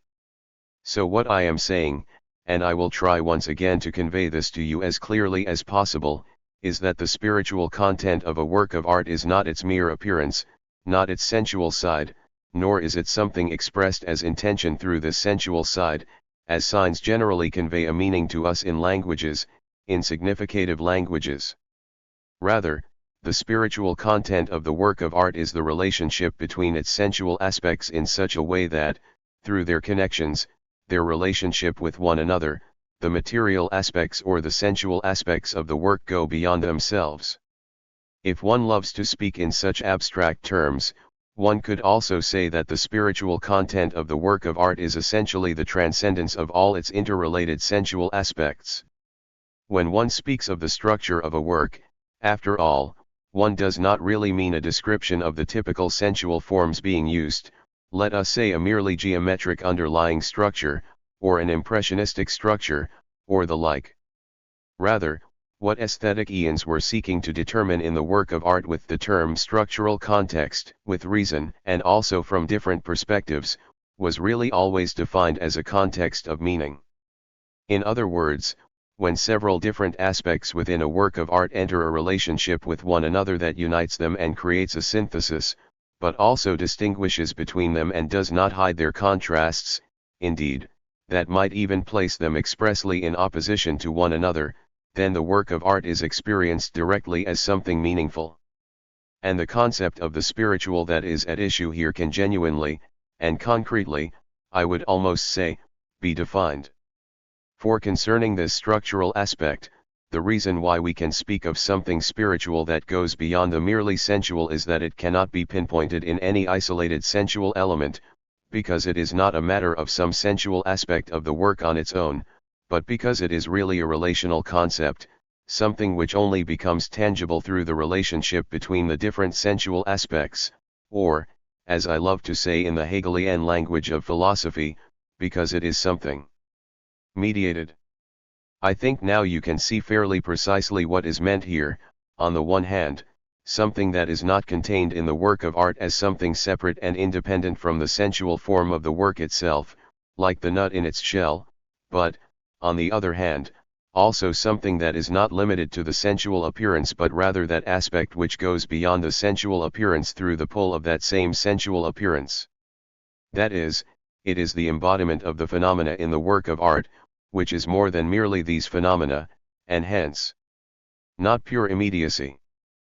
But I would warn you not to equate this spiritual aspect of the work of art. The temptation is a natural one, and a complacent aesthetic is especially willing to succumb to it, with such concepts as totality or Gestalt 15 as the psychological fashion, the restorative psychological fashion of today, suggests. This context is not simply a Gestalt-like one, it is not an unbroken context. A work of art is not simply a totality, even though it is a totality among other things. Or, at least, it is not necessarily a totality, or, if I may use the language of Gestalt theory for a moment, it is not necessarily what is known in Gestalt psychology as a good or closed Gestalt 16 but can be an open one, even a bad one. It can be an internally fragile Gestalt. In other words, the divergent aspects contained in a work of art are not necessarily united seamlessly by structural unity, least of all in current art and its current situation, rather, because the meaning, the power, and the substantiality of the work really depend on how far it can incorporate the contradictions afflicting humans, how far it can uncover these contradictions, insofar as they are concealed, and, by uncovering and uttering them, anticipate their resolution. To the extent that the work of art is subordinated to this idea, then, its aspects should not be understood simply in the sense of a synthesis, a unity of the manifold, as promoted by the harmonistic notion of beauty. Rather, it strikes me as a substantial element of art, openly of contemporary art, and latently probably of all art, that this so-called manifoldness that the work encompasses, and from which it forms its structural contexts, its contexts of meaning, is internally antagonistic and divided. Perhaps I might elaborate here on something I said in passing. It strikes me as central to the relationship between new and traditional art that new art truly, in a genuinely dialectical sense, is simultaneously entirely different and not entirely different from traditional art. Its difference is especially obvious to someone who has not grown up with the new art. To me, however, the difference in fact seems to be that aspects, states of tension, closed, or subcutaneous, as Schoenberg put it 17, structures that did not emerge within traditional art through dictated formal schemata, through tau pi omicron iota that determined how one treated artistic structure, how one treated it in advance according to some fixed formal canons, whereas in modern art, these tensions, which are also present in traditional art, but now themselves become thematic and directly become objects of shaping. Thus the naive mind which believes that an expressionistic work of art is one in which the inside is turned outwards may ultimately, in philosophical reflection, not seem as foolish as such a statement initially sounds when presented naively. Now, if this unity, which provides the context of meaning, is not such a harmonic unity of existent, adjacent aspects but, rather, a unity of contradictory or divergent, perhaps even chaotic ones, then the question of the unity of the work of art must really be understood as a dynamic question, as a becoming, and not as a static relationship or form of harmony. And if I polemicized earlier against the attempt by Heidegger and the Heideggerian school to reduce the work of art to the concept of being, I think I can give you the precise reason for that polemic, that the work of art necessarily consists of antagonistic aspects, not of ones that exist in a form of prearranged unity. Because the unity of the work is a self-producing one, the work itself, even if it is there, however internally static it seems, is in reality a force field and a process. And I would say it is one of the most profound matters in aesthetics that the work remains true to its ideal the more it transforms this process, this character of a tension field, into the appearance of being. When the work of art emerges directly as a mere becoming, we will say that it is not objectified, it has not reached the sphere of something which is in itself in the appearance, which has certainly belonged to the concept of art up to a specific threshold.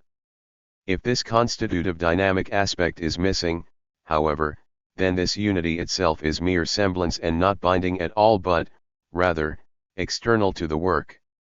Here, as so often in aesthetics, we see once again the return of a definition which dialectic essentially gained for logic, just as dialectical logic could generally, in a certain sense, be represented in the medium of artistic experience. The spiritual content of a work of art would thus, in so far as this interplay of forces reaches a sort of balance in it, we shall return to this, be the result of the antagonistic forces driving the process that takes place within it.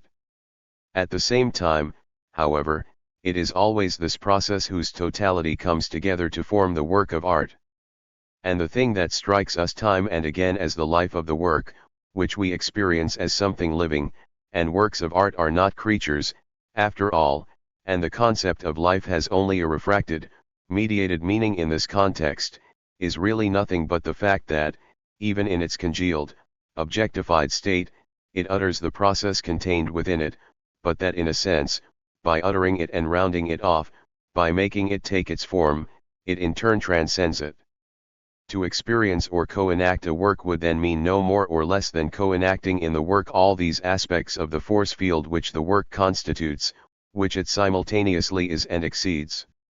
In that sense, one can say that aesthetic experience itself is really a spiritual experience, even though this spiritual experience must fall short of the work's essence if it is not the most intense and precise experience of its sensual attributes.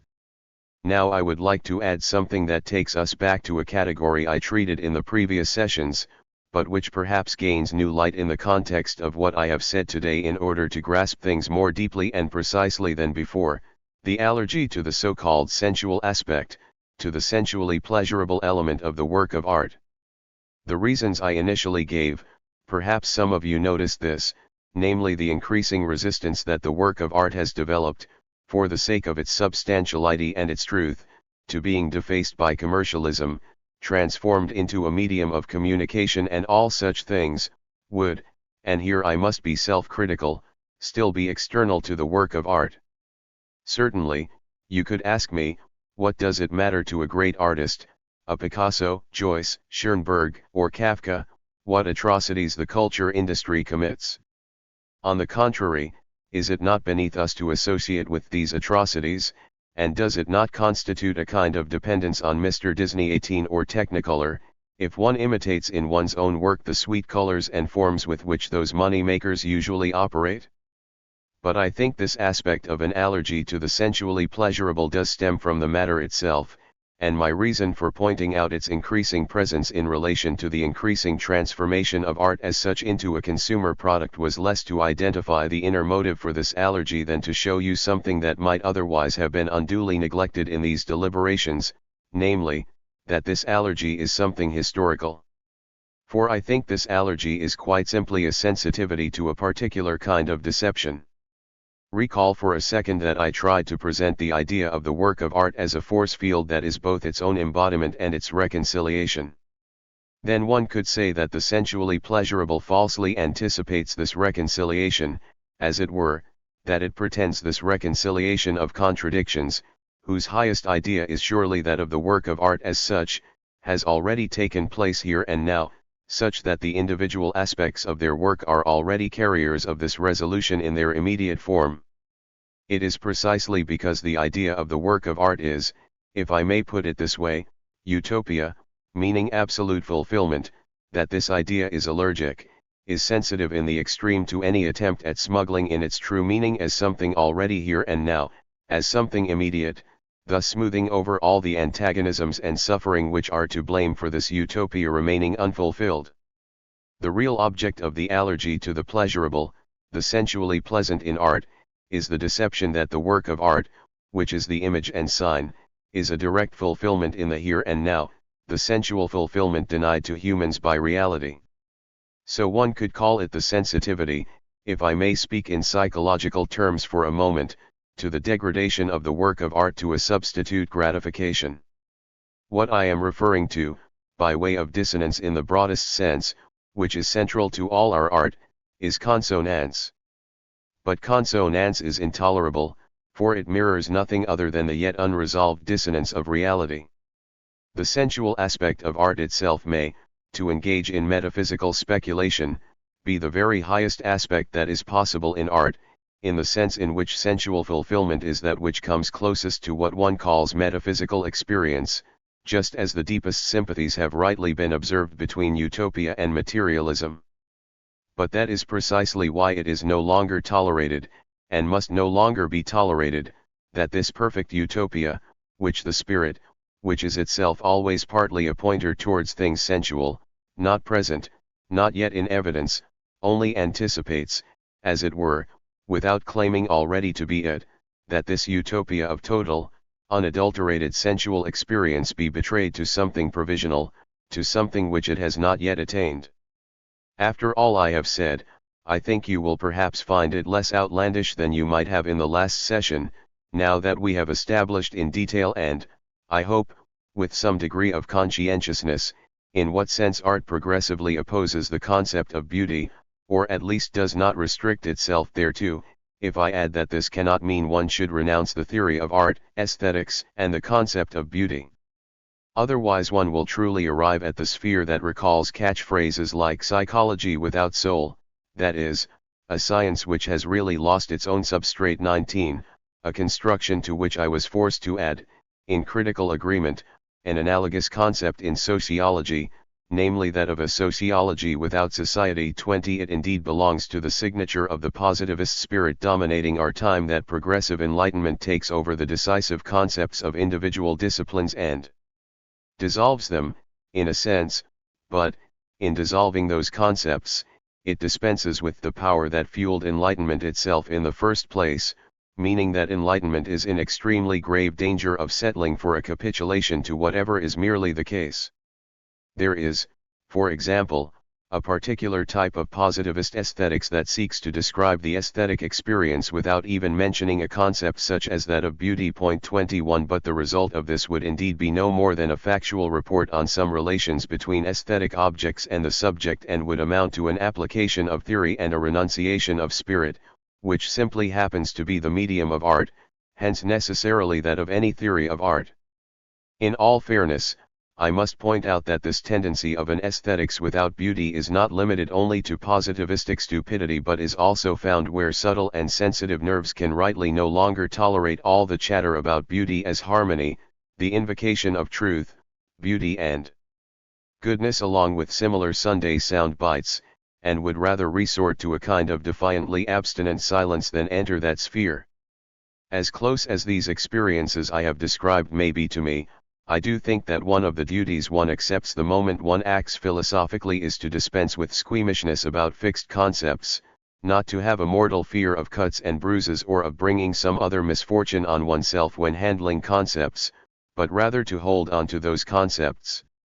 And only by holding on to them can one refine them sufficiently to do justice to experience, not by abandoning them and believing that one now directly possesses something spiritual, elevated, refined and more subtle in the form of the conceptless. And this is really my motive for speaking to you about the idea of beauty in the next session, and I will proceed by showing that the concept of truth in its immediacy, which recent aesthetic theories 22 generally place in opposition to that of beauty, simply falls short of what is specific in the work of art, assuming one is speaking directly about this truth. Lecture 15. January 20, 1959. Once again, I have received a communication from among you which I would like to discuss for two reasons. Firstly, because it offers an opportunity to clarify certain things that may have remained too vague in the previous lectures, but also, secondly, because the questions posed to me lead into or belong to the context we are currently developing.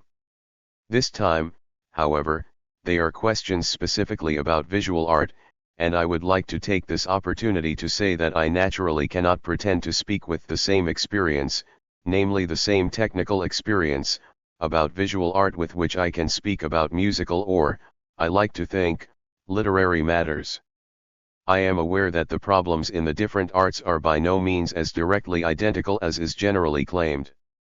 I think I have occasionally said to you that the concept of the arts, or of art as a whole, as opposed to the individual arts, already contains an aspect of neutralization and reification.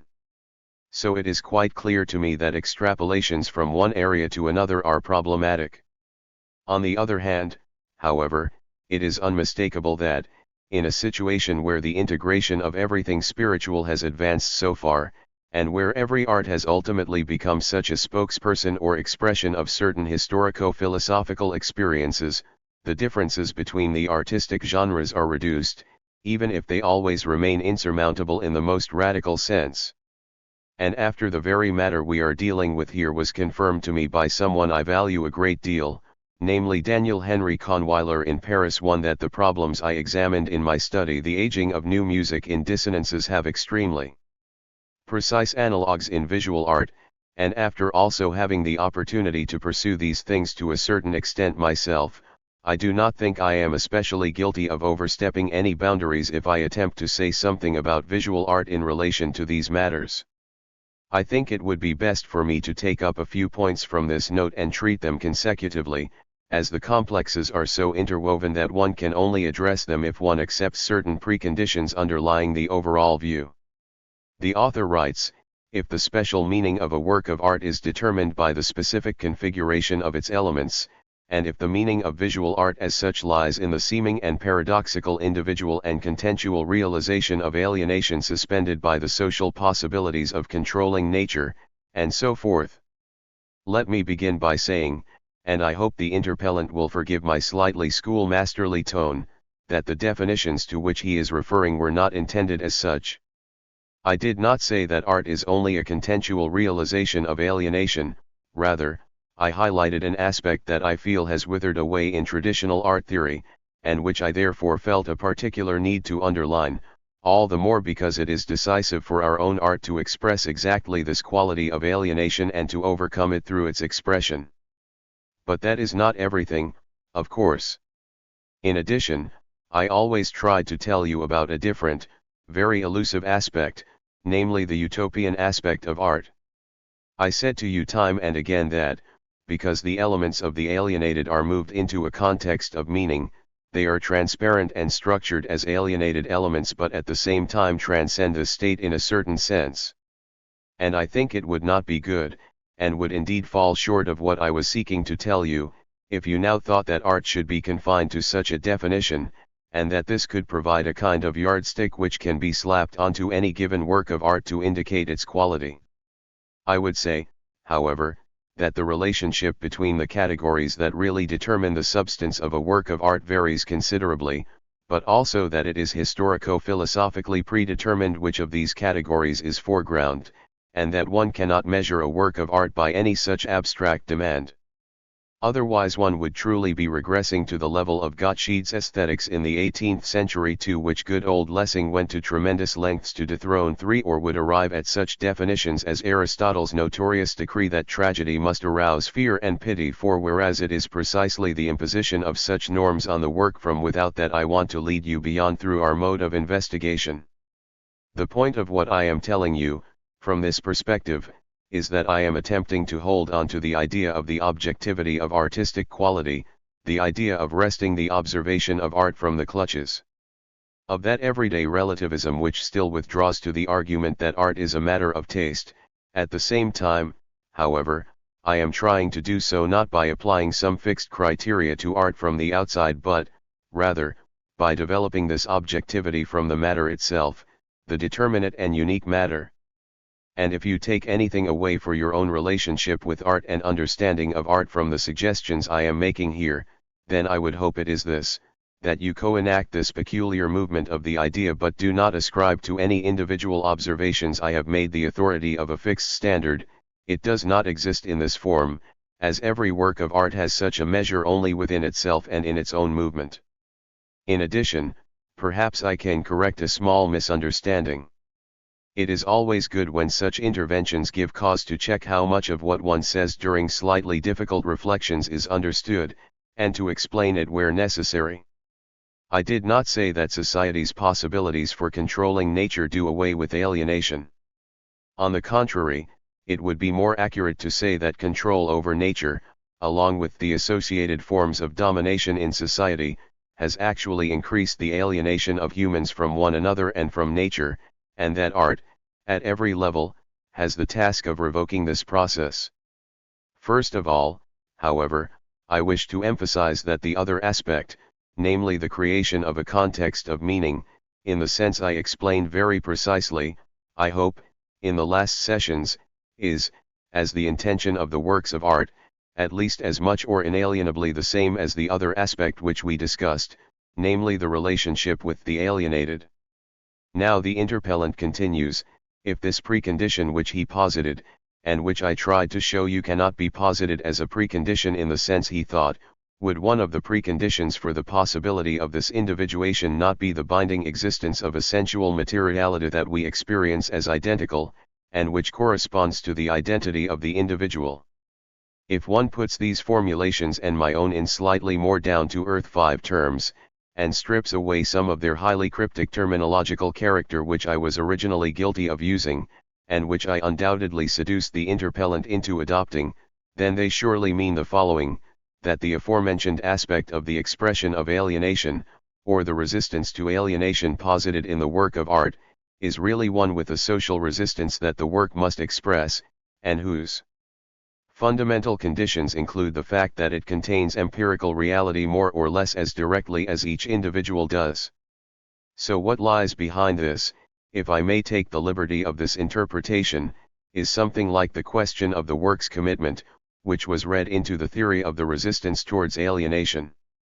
And the question proceeds quite consistently from here, if the work of art necessarily adopts such a polemical stance towards empirical reality, then does what I have said not require that this empirical reality itself appear in the work in the same way as it is generally open to non-artistic experience among individual humans? That, at least, is how I understand what was said. I think there is actually a specific error at the heart of this. For this incorporation of immediate sensual materiality has 2 aspects that are really both irreconcilable with the things that have been considered fundamental in our deliberations so far. For if they genuinely sought to claim that they are commensurable with the aesthetic subject, and hence truly capable of carrying in the work of art itself those experiences which the work imposes on them, then they would indeed not be alienated, but the situation is that empirical reality itself faces us as something alienated.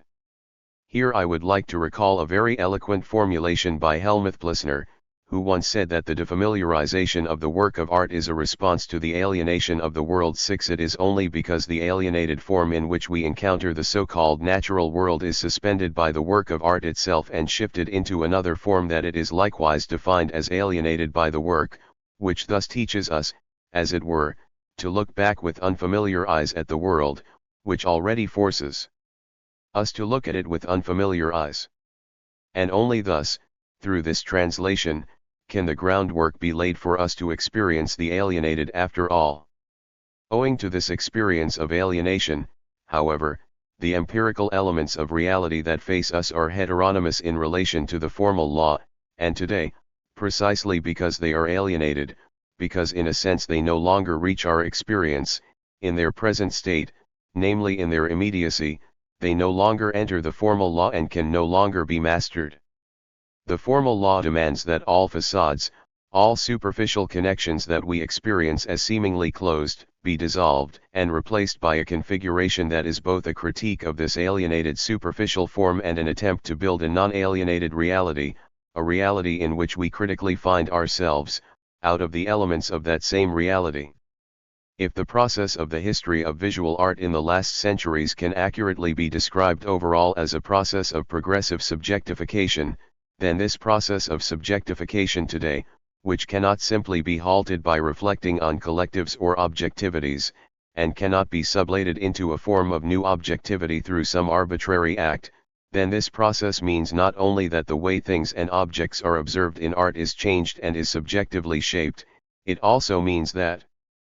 the decisive rupture which has taken place is that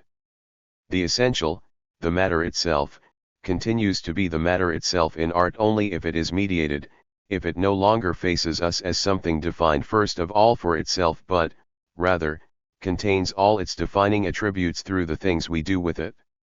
Any attitude that evades this mediation through the subject in art, and pretends that the work of art still knows anything about reality in an immediate sense, any such behavior in art, however politically progressive it might consider itself, is in fact reactionary with regard to the imminent developmental process of productive forces in art and is therefore impossible.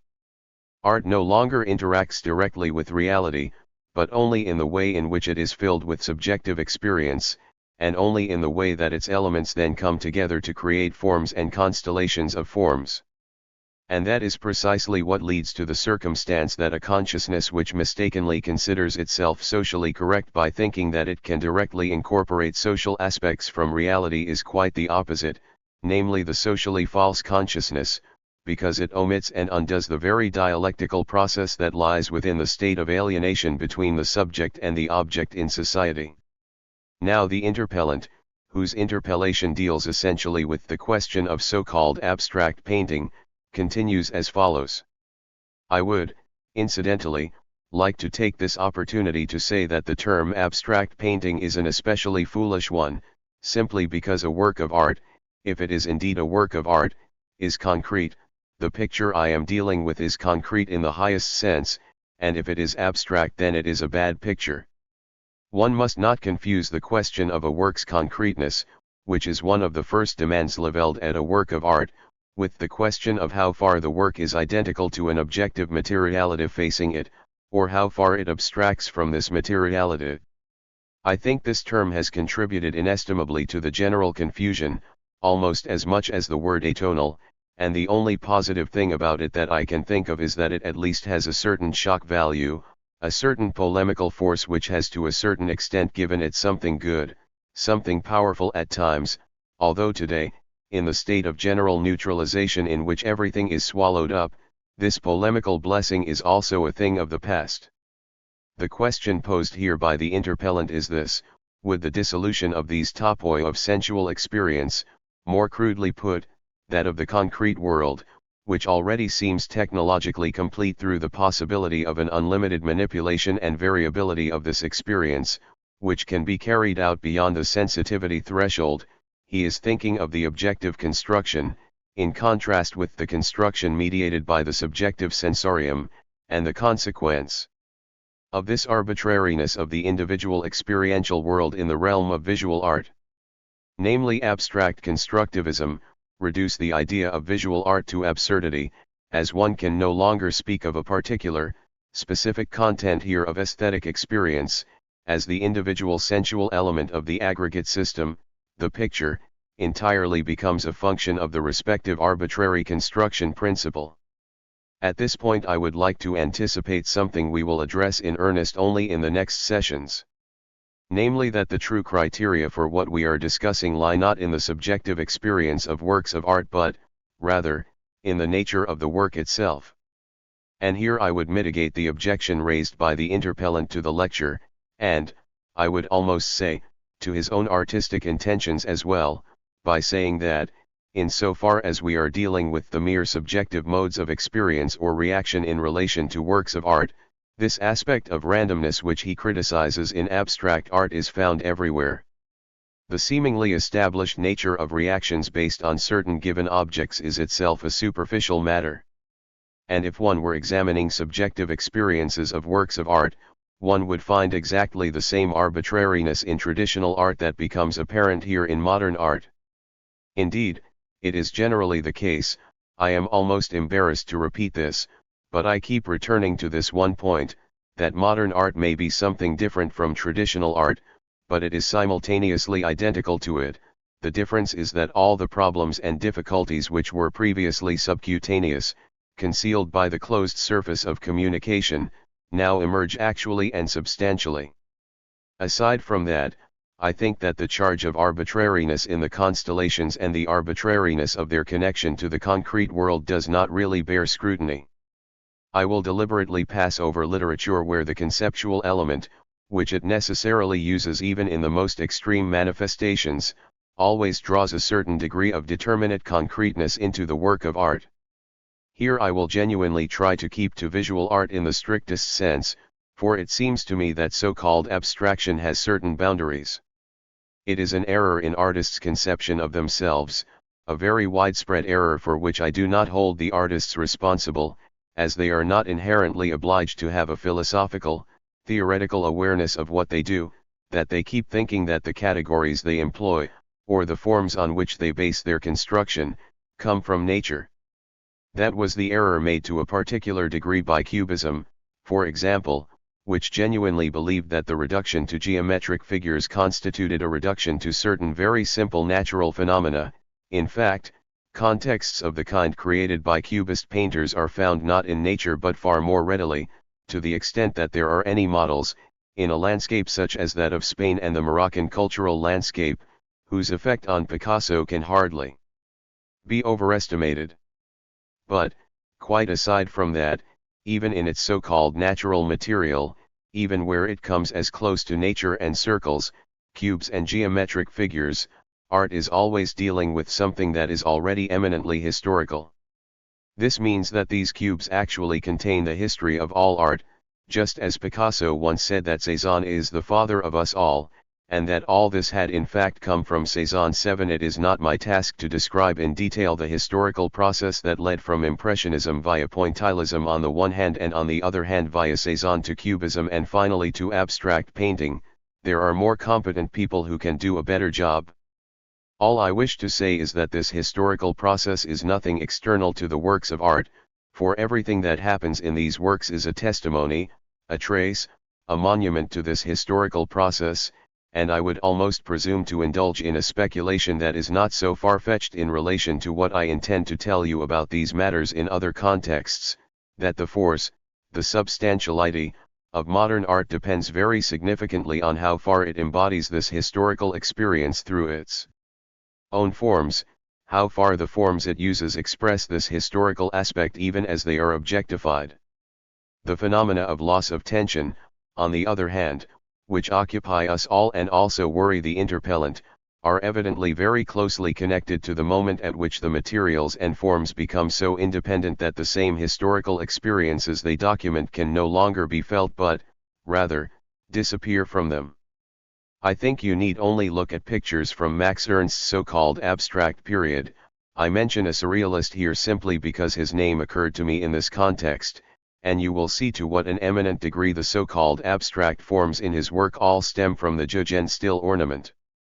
Here I can note only in passing that the significance of Eugen Still's repertoire of forms is incomparably greater than we admit. Indeed, Eugen Still is one of those phenomena that are subject to a sort of process of suppression.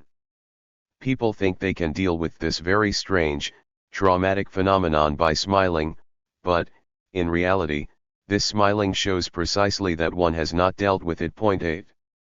There are really, if I may take this opportunity to formulate this as dogmatically, as starkly, as I possibly can, no so-called formal aspects in art which are not themselves sediment content, which were not once contentual, just as it has been shown that, with the everyday objects we use, the ornamentations are usually rudiments or residues of necessities from earlier phases of production that have survived. The ornament, as it were, is the scar that appeared on a vase at the point where it could not be made at the potter's will without such an interruption. So, following this analogy, it should be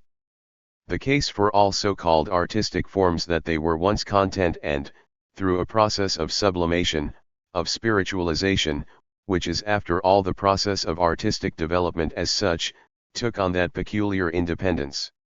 And I would say it is virtually the central criterion for any non-representational art, or any that rejects the harmony of the surface, that, by going through this process of the content's sedimentation, or the sublimation of the content to become form, it still senses some of the power of that content in the form itself.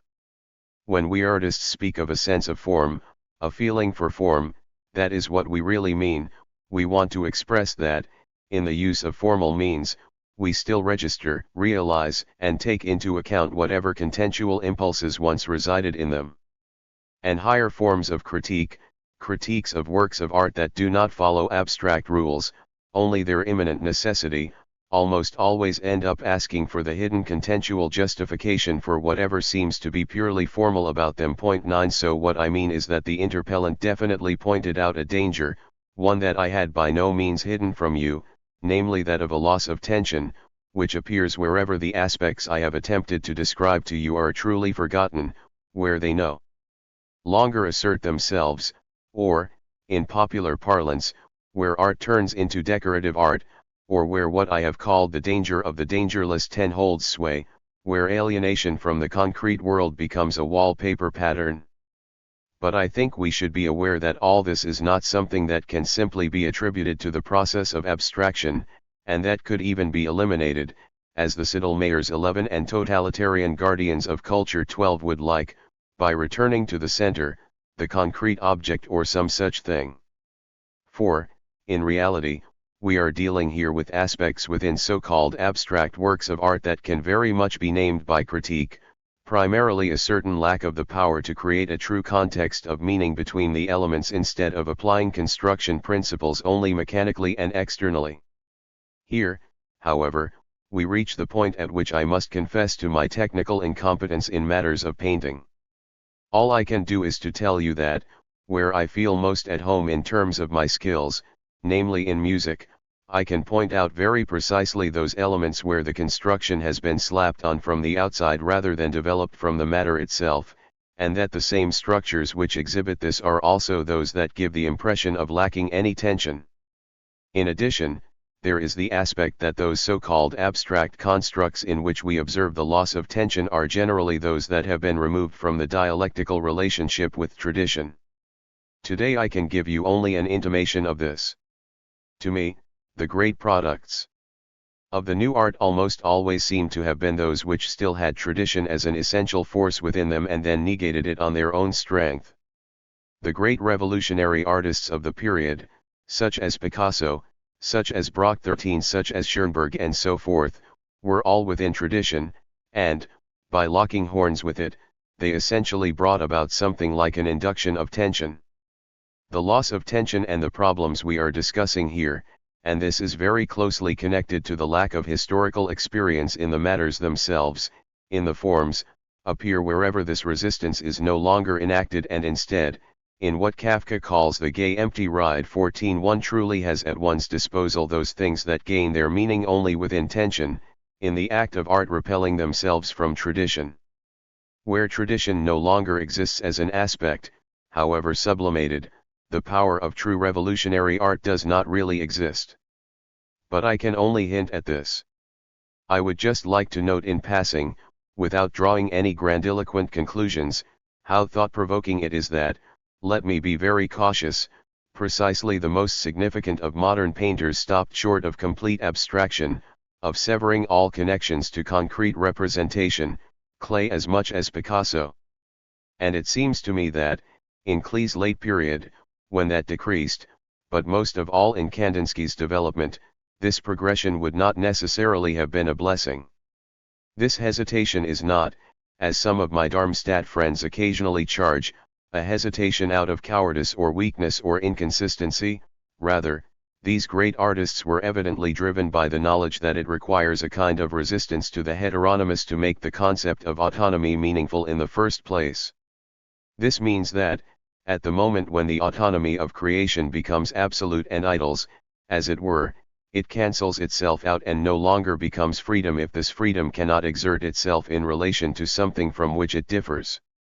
The interpellant finally emphasizes, very rightly in my opinion, and this is probably where he gets to what he really means, it seems to me today that a striving in visual art to advocate the demand for specific representation, in whatever manner, amounts to a reversal of the orientation towards the future, towards utopian possibility that is actually native to the realm of art, in memory of historically past experiences. I think that the antinomy he mentioned in his interpellation can actually be resolved in the sense I attempted to show you in this session, and that then this utopian intention, and with it the positive attitude towards a radically advanced art, is justified after all. Finally he asks whether the truth of abstract works of art or radically constructivistic works is possible without the support of the viewer. This question is extremely difficult to answer, as it really depends on one's technical specialization. But in a certain sense, I would say, all art actually requires the assistance of theoretical insight. Here too, as I have pointed out so often, the difference is that something becomes explicit in modern art which remains hidden in traditional art. It is one of the superstitions of the typical approach to art, which makes art pure intuitive observation and nature something immediate, that the work of art acts purely from within itself, with no preconditions. This precondition is certainly untenable.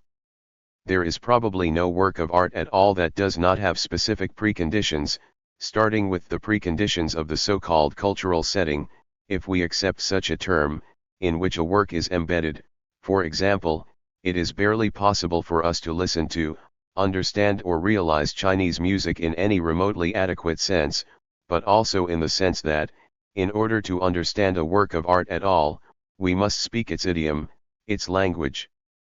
If we do not, it will simply slide away from us. And finally, to understand a work, we must in a certain sense already know where it is located.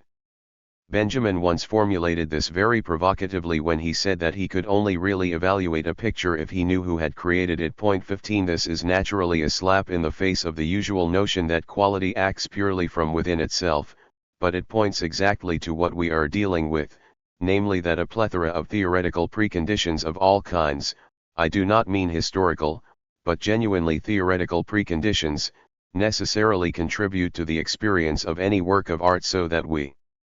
can understand this work at all.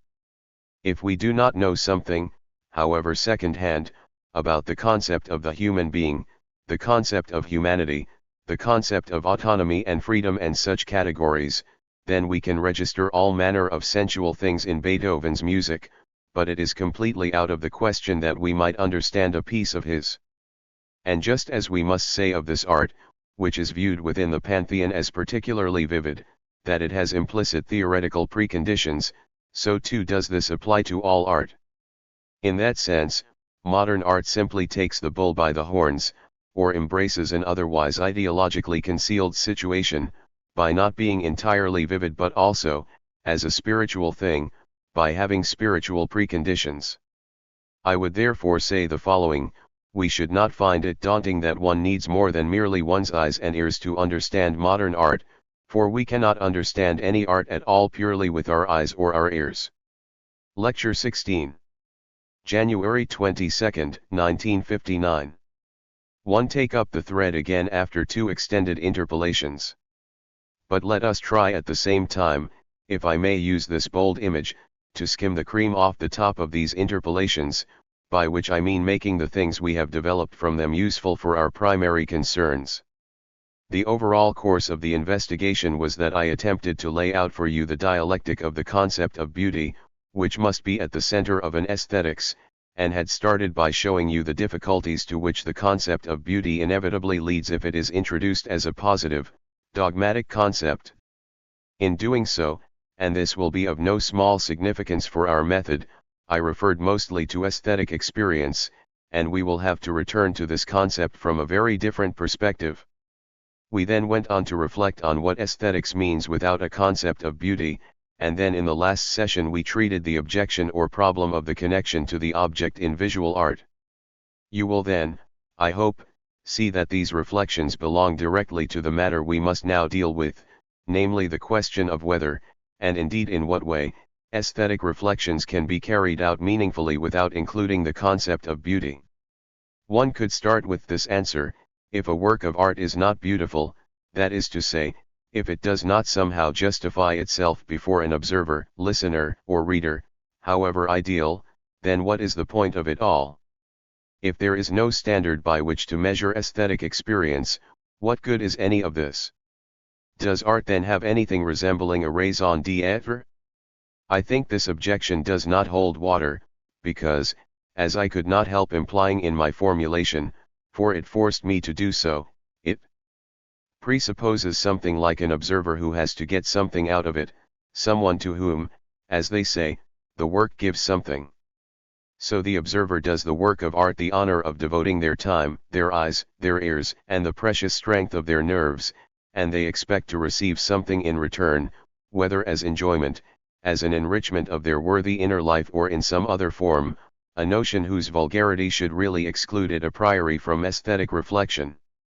But let us not dwell on that. So, I do not intend to take the approach of developing the concept of beauty in terms of its positive aspect, from the perspective that a work of art would not give anything without it. For it is quite conceivable, and we will indeed have very good reason to assume so, that the quality of a work of art comes from the work itself, not its relation to some observer of whatever kind, and then the question of beauty as a terminus ad quem, that is, what good it all is, would be moot. For then the only use for the work of art would be to embody as purely, as consistently, and as perfectly as possible whatever it has been chosen to embody. So I want to take a different approach, namely to consider briefly how things stand with the category that is used in some form, and which people think, in the reflection on and, if you will forgive the vulgar term, the evaluation of works of art, they can use in place of beauty. This is almost always the concept of truth. It is a returning theme in aesthetic discussions through the ages that the thing one should demand from works of art is not its beauty, for that is something superficial, deceptive, illusory, whatever you wish to call it, but that what counts in the work is rather its truth. Let me try first of all to separate, in good Platonic fashion, the different meanings of the concept of truth in art, and to use them to assess the validity of this demand that art should be true and nothing else. First of all, there is the notion of natural truth. I think, and this is what I would like to carry over from the last session, I criticized in ample depth the argument that the object of art must be commensurate with the experience of the subject, even identical to it. If the work of art indeed had no other purpose than completely to reproduce external, concrete nature, and I am really only repeating something long known, repeating it more out of pedantry than because I feel it is genuinely necessary to say it, then the photograph or all such things would be identical to the work of art. But there are periods in which great works of art were created more or less under the name of naturalism. Here we need think only of Flaubert, whom one can essentially view, at least in the 2 works that are relevant here, Madame Bovary and Sentimental Education, as the founder of modern naturalism. Point 2. But if one looks at the so-called naturalistic works, and in a broader sense the great realist works, those of Balzac, for example 3, then one will see that this naturalism may have been eminently justified as a battle cry against a romanticism that had meanwhile become conventional and a rigid cliché, but that naturalism qua naturalism does not convincingly sum up these works either, as they have countless aspects that deviate from naturalism. To return to Flaubert in particular, one should not only recall the extremely artful and subtle composition whereby our random life, which points in different directions towards senseless details, is somehow brought into a form of unity without deceptively concealing the senseless of this life, but, especially in Flaubert's case, we must also recall the function of language. It is generally known that Flaubert was one of the greatest prose artists, and you will also all have heard something about the indescribable and chimerical effort he went through to polish his prose to the utmost degree and bring it close to a particular ideal of purity that was musical, very far removed from meaning. My intention here is to discuss not these aspects but rather something else. I want to ask whether, in such so-called naturalistic novels as those of Flaubert, this integrity of language does not have a decisive function for the constitution of the form itself, and surely the only way to describe this function is that, through the utter purity of expression, the fact that this expression shows its incorruptibility in the face of the temptations of communication and sloppiness, and does nothing except present what it presents in, by the standards of a highly developed formal tradition, the most perfect form, whether, I am saying, a very specific content is not achieved precisely through this medium of an incredibly highly articulated form, whether the very fact that this form to the triviality, senselessness, and God-forsakenness of what Flaubert described in his modern novels is not meant to be highlighted precisely against the background of this loss of meaning. After all, a very substantial part of the program of a naturalistic art, namely an art that makes the truthful reproduction of events its ideal, is something that later became programmatic in science too, and which overlaps with the whole direction of European positivism, the demand that the work of art abstain from value judgments, as they say, or at least from statements of opinion for which repeatedly appeared to varying degrees in novels up to the threshold of this period. Flaubert was the first who, with absolute rigor and a certain asceticism, went so far that nobody can tell, for example, whether he sympathizes with Madame Bovary or not. Paradoxically, one could say that the kind of sympathy he has for his heroine, who is not a heroine, lies precisely in refraining from any expression of sympathy, that he simply presents it with a gesture of look, this is how it is, ecce homo, as it were, and that this is what makes it possible to identify with her at all. But the medium through which this can happen is language alone. That means, only through language can the naturalistic work of art become a work of art in the first place. And it is central that, at the very start, when the modern concept of naturalism was conceived, this extreme conception of formal integrity existed in parallel, while as soon as this Flaubertian demand for rigor of presentation is sacrificed, as soon as it is relaxed in the slightest, the work of art degenerates into trash or photography. Let me just add that things are quite different with Balzac, who was historically ahead of Flaubert. This realistic work of art is completely infused with romantic notions that are connected to, and in a strange sense overlap with, the opacity of life in early high capitalist society as a whole, which presents the writer with so many riddles that they find it more adventurous than the greatest adventure. So, to summarize, wherever one finds a striving for truth in the naturalistic or realistic sense, this also applies eminently to Thomas Mann, whom many consider one of the most realistic writers. One will see that, if works of art are truly significant, they will go, and indeed must go, substantially beyond a representation, a photographically faithful representation of what they depict. And if I were to make a suggestion to the German and Romance scholars among you, it would be systematically to examine products of so-called realism and naturalism in terms of the non-realistic and non-naturalistic attributes, the naturalism that is not found in Baedeker's guide, as it were.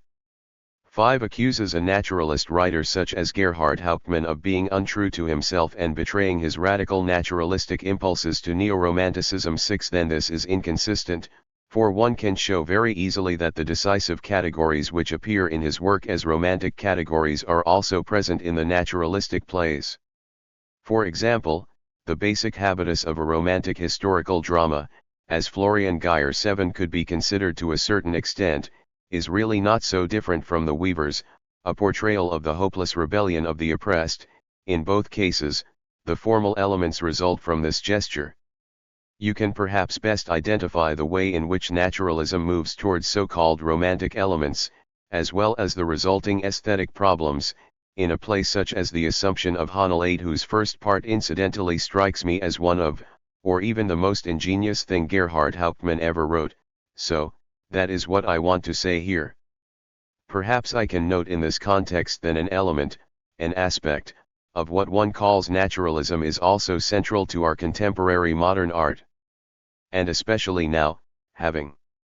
spoken about those aspects of modern art that take it further away from the surface of something depicted, it is perhaps appropriate, not least as part of a dialectical investigation, to recall this. Lukács even went so far as to accuse radical modern art, very strangely, and among many other things, of naturalism, in the sense of presenting genuinely existent emotional states or similar things. 9 I have an inkling that I am not entirely without blame for this claim by Lukács, which is only peculiar for being presented as an accusation, because I tried to show in the philosophy of new music that radical expressionism in music is actually connected to a certain documentary character of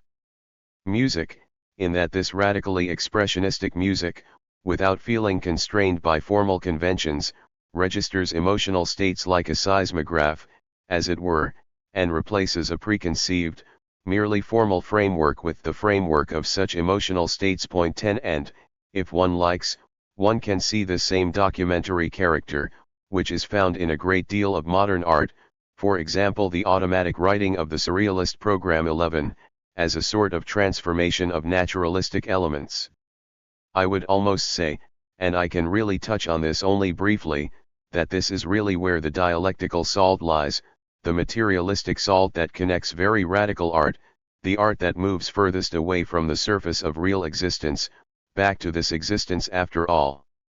Aside from this concept of concrete truth, however, there is also another that one could describe as the concept of psychological truth, or perhaps even truth of expression, as Schoenberg, who was quite far from naturalism in the overall tendency of his art, may have intended when he once wrote in the early days of the expressionist phase, art should not be decorative, it should be true. 12 This too is a somewhat difficult matter. What this kind of truth might mean in art is really none other than the mimetic impulse, which is to say that art, instead of pursuing a concretized intention, contains something of those reactions whereby one something makes itself similar to another something, as it were, without this similarity becoming a material thing. In relation to this form of truth, which lies in expression, in relation to this mimetic impulse, the concept of truth is at the very least extremely difficult because establishing what is true about expression is extremely problematic. The truth of works of art that consist mainly in expression does not lie primarily in this mimetic action. On the contrary, by the standard of the concrete world, of the adequatio of the cogitatio that is called art, so to speak, in relation to the empirical world, expression, the mimetic aspect, always has something exaggerated about it. Especially in art that immerses itself entirely in inner expression, that is, which attempts to reproduce inner states faithfully precisely by surrendering to these inner states rather than following ingrained procedures, there is always also an element of exaggeration. And it is no coincidence that Nietzsche, who was eminently perceptive and sensitive in these matters, accused Richard Wagner, the first great expressive artist, in German culture, at least, of play acting, so in a certain sense of being untruthful, by the standard of this immersion in expressive content. 13 At the same time, the concept of this expressive truth cannot be unquestioningly upheld, because, and you will find a detailed exposition of this in a forthcoming, extended study of mine, entitled Criteria of New Music 14, something like expression is actually impossible unless the work of art employs something that has so far received too little attention, namely expressive conventions of a kind, tacit agreements that certain configurations of material, certain sounds, certain colors are meant to express something particular. And where these expressive conventions are not respected, there is no expression, as it were. This is, incidentally, closely connected to what I referred to in the last session as the theoretical preconditions that necessarily belong to every work of art. If one is not aware of the rules of expression in advance, theoretically as it were, then the entire question of expression is something highly problematic. Finally, there is also a concept of truth that has only recently begun to play a significant part in the artistic discourse. It was formulated by the musicologist Eimert, who said that a work of art must be right. 15 Such a statement is on the one hand self-evidently true, but on the other hand it is false. It is self-evident to the extent that, if a work of art is not coherent in itself, if it is not internally organized in a consistent fashion, then the work naturally cannot have any objectivity. If a work of art proves something internally fragile, inconsistent, and aesthetically illogical, it does not count. On the other hand, the rightness of a work in the sense of a mathematical problem, the fact that all aspects of its construction can be traced back to a basic process, does not in itself guarantee that it is even a work of art. A work of art can be entirely correct and cogent in terms of an underlying mathematical calculus, the underlying manipulation of the material used in it, yet amount to a dreadful gibberish or nothing at all, a complete nonsense. So this too is not enough. Please do not misunderstand me, I have no wish to do away with the concept of truth, to trash it, as they say, which I began by criticizing as something pre-aesthetic. Certainly there are always aesthetic situations in which this concept of truth is necessary, especially as a polemic against some kind of rigid conventions. For wherever an expressive need is stronger than the aesthetic agreements that inhibit it, one will always be able to point out that the work of art must follow its inner laws and not those conventions, and this will take the form of truth. But this polemical sense that lies in the concept of the work of art's truth should not be taken to mean that a work of art must be directly true in the manner of a direct agreement of the work with something that it means or depicts. Nonetheless, the concept of truth does have some sense in art, and very good sense. It simply cannot be isolated. One cannot interpret it as if aesthetic truth were something concrete and not subject to the aesthetic laws of form, and by which one could genuinely assess the formal constitution of a work of art. This truth, that which enables a work to manifest itself as truth at all in the only sense I can give a work of art, namely as the unconscious, as it were blind historiography carried out by every period, the work cannot attain this concept of truth through an immediate adaptation to something internal or external, or through its mere correctness, but only through mediation by its own formal law, by the fact that there is a meaningful relationship between all its aspects. And to postulate any truth in art that falls short of this would ultimately amount to a misguided shifting of art towards science. In a situation where the primacy of art is perceived as overbearing, it would be better for art to fall silent and better to dispense with all art than for art to try, by eagerly running after science, to secure some paltry right to exist in the disenchanted world. I think that, if it attempts that, it is all the more certain to dissolve and turn into pure materiality. Now, what strikes me as decisive here is that this concept of truth which one can ascribe to the work of art, and which consists in what I tried to describe in one of the previous sessions as both the work's process and its result, this concept of the truth of the work of art would be in agreement with the concept of its beauty. This kind of truth, which consists in the fact that, even in its contradictory nature, the work of art proves so necessary in all its aspects that this necessity is experienced as being compelled by truth, is at once the context that one can envisage when invoking the concept of beauty. What is true about art is its substance, not its mere materiality or some particular aspect of it, and this substance crystallizes only under its formal law.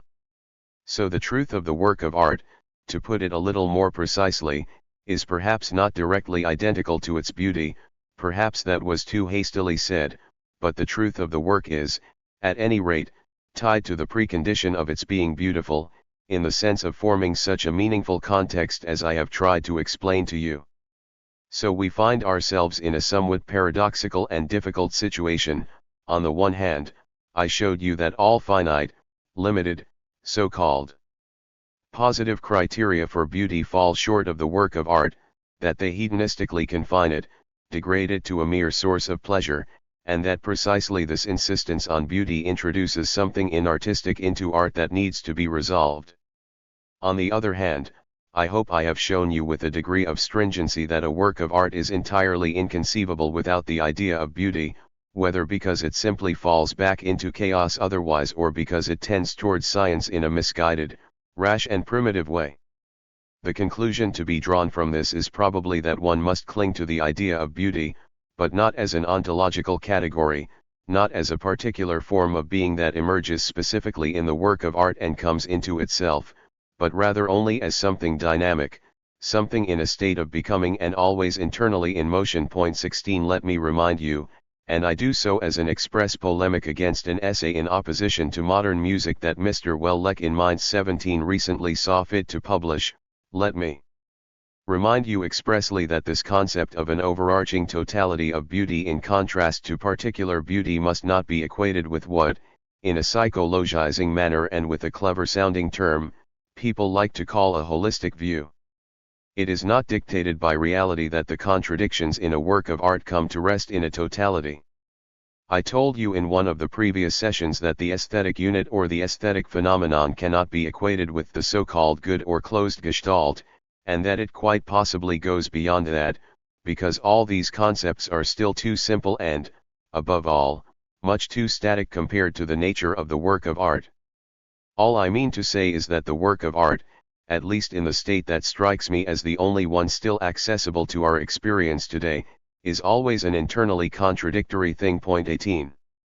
Now, in this context, I cannot refrain from telling you about a conception that comes from a very important artist of our time, namely Arnold Schoenberg, from one of his late works, and it amounts to something that does look like a positive conception of beauty for modern art.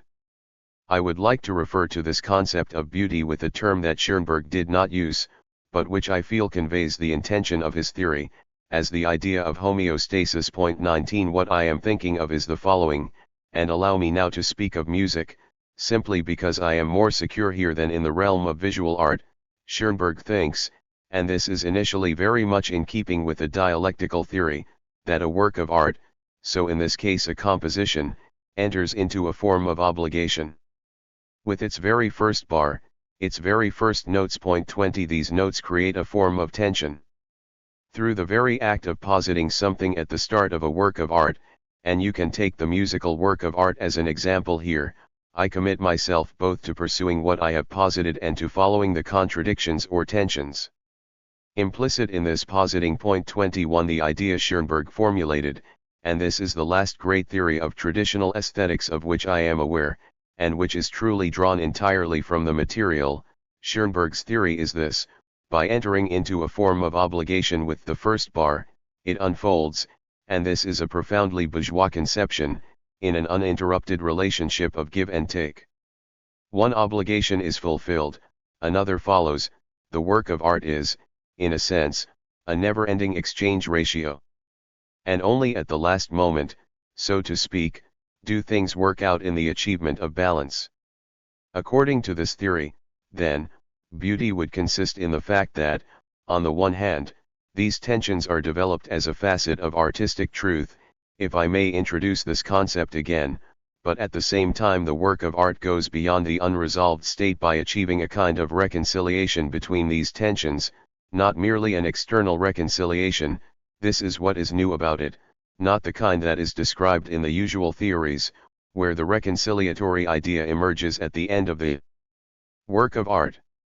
Rather, it envisages the immanent process of the work itself resolving its own tensions in a way that reveals the totality as something reconciled, just, almost pacified. It is very interesting, I cannot refrain from pointing it out to you, that Schoenberg in particular, who will perhaps be known to many of you as the one who espoused the omnipotence of dissonance and chased conventional consonances out of music, that in his theory he actually recuperates the concept of harmony or consonance in a very peculiar fashion. The difference is that there is now no one aspect that is harmonious, reconciled, pacified, for all individual elements in the work are in a state of tension, but, through the configurations formed by these individual elements, the result of the whole is intended to be harmony, balance, absence of tension, in short, homeostasis. 22 Just as, and that is why I chose the term homeostasis for this, the theory of drive dynamics in modern depth psychology claims that a particular state of balance between libidinous, instinctive forces, a kind of equilibrium, is something for which the organism strives and which fulfills it. 23 It is not without interest that, from an entirely different perspective which is as distant from radical new music as one could imagine, namely that of the music historian Georgiades in his highly interesting analysis of the last movement from Mozart's Jupiter Symphony 24, one finds a very similar train of thought. Georgiades shows that this final movement, which famously contains an extremely complex fugal construction, actually incorporates a kind of tension or demand from the first bar and only truly resolves it in the last. Here I will only touch on a problem without presuming that I can solve it. For it is very strange with this theory, a work of art that does not bring about something of this aspect of homeostasis, the creation of an equilibrium through the process initiated within itself, is indeed always on the verge of becoming senseless.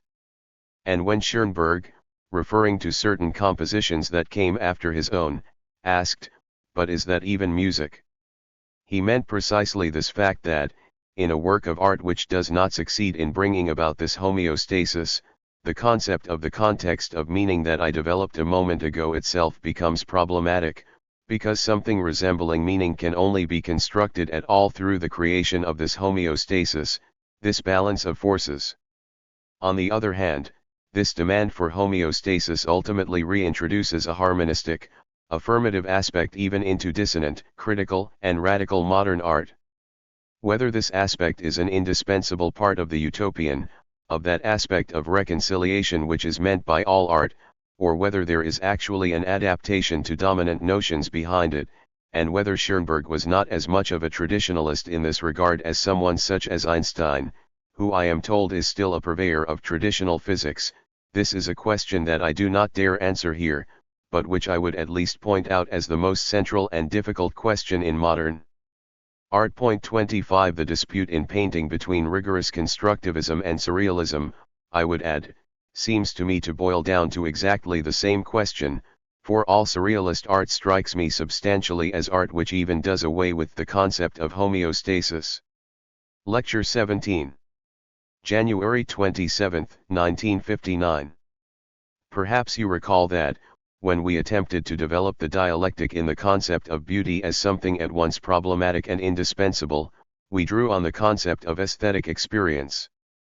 In our treatment of aesthetic experience, I made a tacit assumption, as a criterion for the analysis of this aesthetic experience, that, if one reflects on it, should probably be termed the adequacy of this experience to the aesthetic object. This entails something that initially, when you first hear it, probably sounds quite plausible to you, but which nonetheless stands in quite stark contrast to what the official aesthetic tradition, except for Hegel and a few phenomenological aesthetic eons, has considered self-evident for almost 200 years, namely that the concept of beauty must have a subjective basis, and that aesthetic experience, if I may put it thus, constitutes the validation of the concept of beauty and not, as I dogmatically argued at the start of my reflections, the other way around. 1 I therefore adopted a clearly opposing stance to established aesthetics and thus introduced what, in a certain sense, forms the centerpiece of Hegel's aesthetics, namely its very objective view based on the nature of the work of art and its own laws and problematics, in contrast to an approach that presumes to unfold all these things from within the subject. In our present discussion, we can leave aside the fact that this objective direction of aesthetics in Hegel remains subjective in the highest sense, because, for him, the Kantian transcendental subject ultimately remains the carrier of the category of beauty too. For here, I would say, we are already dealing with the constituted sphere of the aesthetic, of art, and not with the most general questions of constitution as such. And, within the framework of something thus constituted, Hegel's reflection, to which I am aware of being fundamentally indebted, is very much objectively directed. I am therefore obliged, if we seriously mean to go beyond a merely rhapsodic, and thus ultimately opaque treatment of aesthetic objects to reach something like a binding theoretical position, to explain to you what leads me to adopt this stance and, at once, to say something about the entire dispute between subjective and objective aesthetics. The appeal of aesthetic subjectivism in the broadest sense for traditional philosophy is that it promises to offer something like a uniform context of justification of the kind that was first formulated in Kant's critique of the power of judgment. That is to say, beauty is derived from certain conditions which are intended to be absolutely binding as conditions of a consciousness as such, a subject as such, and to remove the work of art from the ephemeral domain, so, among other things, they are also meant to provide a priori standards, if not for judgment itself, then certainly as regulatory principles, by which to judge works of art at all. Basing aesthetics on subjectivity in the broadest sense in this way means claiming to be largely independent of the supposed randomness of the object and to have recourse to something that is firm and binding because it is immutable, namely the self-identical structure of such a consciousness. And that is fundamentally the traditional understanding of theory, the belief that, if one can name some firm, immutable, rule-like principles from which the rest follows, one has already fulfilled the desideratum of a binding theory, and anything that is different does not correspond to this notion of theory. It is impossible to address everything in a single lecture that would be necessary to illuminate every last corner of this, even if it means leaving certain things unsaid that should really be said. So, insofar as we are dealing with the contrast to this traditional understanding of a theory, including an aesthetic theory, from which all individual definitions can then be drawn within a closed deductive context, I must point out the fundamental elements as well as the things I have said about them that stand resolutely in opposition to the entirety of tradition, in particular the introduction to Against Epistemology 2 and the study the essay as Form 3 which further develops the problematics of that introduction in a specifically aesthetic sense. I will say only one thing about this, namely that, as is already implicit in Kant's concept of judgment, as the link between the most general categorical forms and the appearance, even according to Kantian theory, one can hardly speak of any such deductive theory because the subject assigned to art, the subject on which one tends to rely in traditional theory, is not at all the transcendental subject but rather the full, concrete subject with all its attributes, and the pure Kantian I think for is entirely inadequate to the work of art from the outset, which means that such a grounding does not actually have the ground on which it relies. I meant only to touch on this in passing. Aside from that, I would like to take a different path from that of such a comprehensive philosophical, theoretical critique, from which I must refrain here, and will try instead to show you that, conversely, a grounding in subjectivity is inadequate to the work of art itself. So I will not proceed from a critique of the concept of subjectivity, of its whole problematic. I intend simply to show you how such an attempt to have recourse to subjectivity vis-a-vis the work is doomed to failure because of the work's particular definition. The aspect we must address first of all is the arbitrariness of the subject's reaction to any work of art, for, in general, subjectivist forms of aesthetics claim to reveal something about the nature of the work itself based on the reactions of the observer, the emotions a work of art supposedly arouses in the observer, using the convenient argument that we know nothing about the work itself independently of these subjective reactions and that, in order to gain access to it all, we must take exactly the same step of subjective reflection that is also required for scientific insights. One could say that this entire way of looking at things, which attempts to elaborate the meaning of beauty and art from subjective reactions, stands below an uppermost category on which the whole dispute about this is focused. This is the same category that plays a similar role for Kant, taste and the judgment of taste. To appeal to the observer as a final authority on the nature and quality of the work of art is always tantamount to making taste the arbiter of the work's nature. I would therefore like to speak to you today about the concept of taste, and in the process, as is my custom in these lectures, I will try to use this critique or dialectic of taste as a vehicle to unsettle the subjectivist view of art that I suspect potentially resides in all of you, but also to tell you some factual things about an aesthetic category as central as that of taste. I shall refer to a text by Hegel, and here I will repay for the first time a small part of the debt of gratitude I feel I owe Hegel, not simply to read you this Hegel passage and follow it with a few reflections but, primarily, from the perspective that I want, fully aware that I can really only provide impulses and name individual aspects, and how impossible it is in such a lecture to penetrate the whole, even in a fragmentary fashion, to encourage you to read the book, which, especially in its fundamental parts, I consider the most important and substantial product of the tradition of aesthetic writing, namely Hegel's Aesthetics, which will develop an endless number of things I have presupposed here, or at least have not really been able to develop. At the same time, there are also a number of things to which you can object in productive outrage, especially in matters that contradict the theorems I have shared with you. The passage in question, which constitutes a critique of taste, is in the introduction to Hegel's Aesthetics, and he mentions a number of, today one would probably say Rococo-like, texts about the forming of taste, such as Holmes' Elements of Criticism, the writings of Batlux and Introduction to the Fine Arts by Ramler. Taste in this sense concerns the arrangement and treatment, the aptness and perfection of what belongs to the external appearance of a work of art. Moreover, they drew into the principles of taste views which were taken from the old psychology and had been derived from empirical observations of mental capacities and activities, passions and their probable intensification, sequence, etc. 5. I would add that the famous definition of drama in Aristotle's Poetics, of which you, as Germanists, will all have heard via Lessing, namely that the purpose of tragedy is to evoke fear and pity, 6 was the first document of such a subjectively oriented aesthetics. And you will perhaps recall in this context that the emancipation of German literature in particular from a certain kind of immature formalism went hand in hand with the critique of that same Aristotelian poetics. Hegel continues. But it remains ever the case that every man apprehends works of art or characters, actions and events according to the measure of his insight and his feelings, and since the development of taste only touched on what was external and meager, and besides took its prescriptions likewise from only a narrow range of works of art and a limited training of the intellect and the feelings, its scope was unsatisfactory and incapable of grasping the inner meaning and truth of art and sharpening the eye for detecting these things. 7.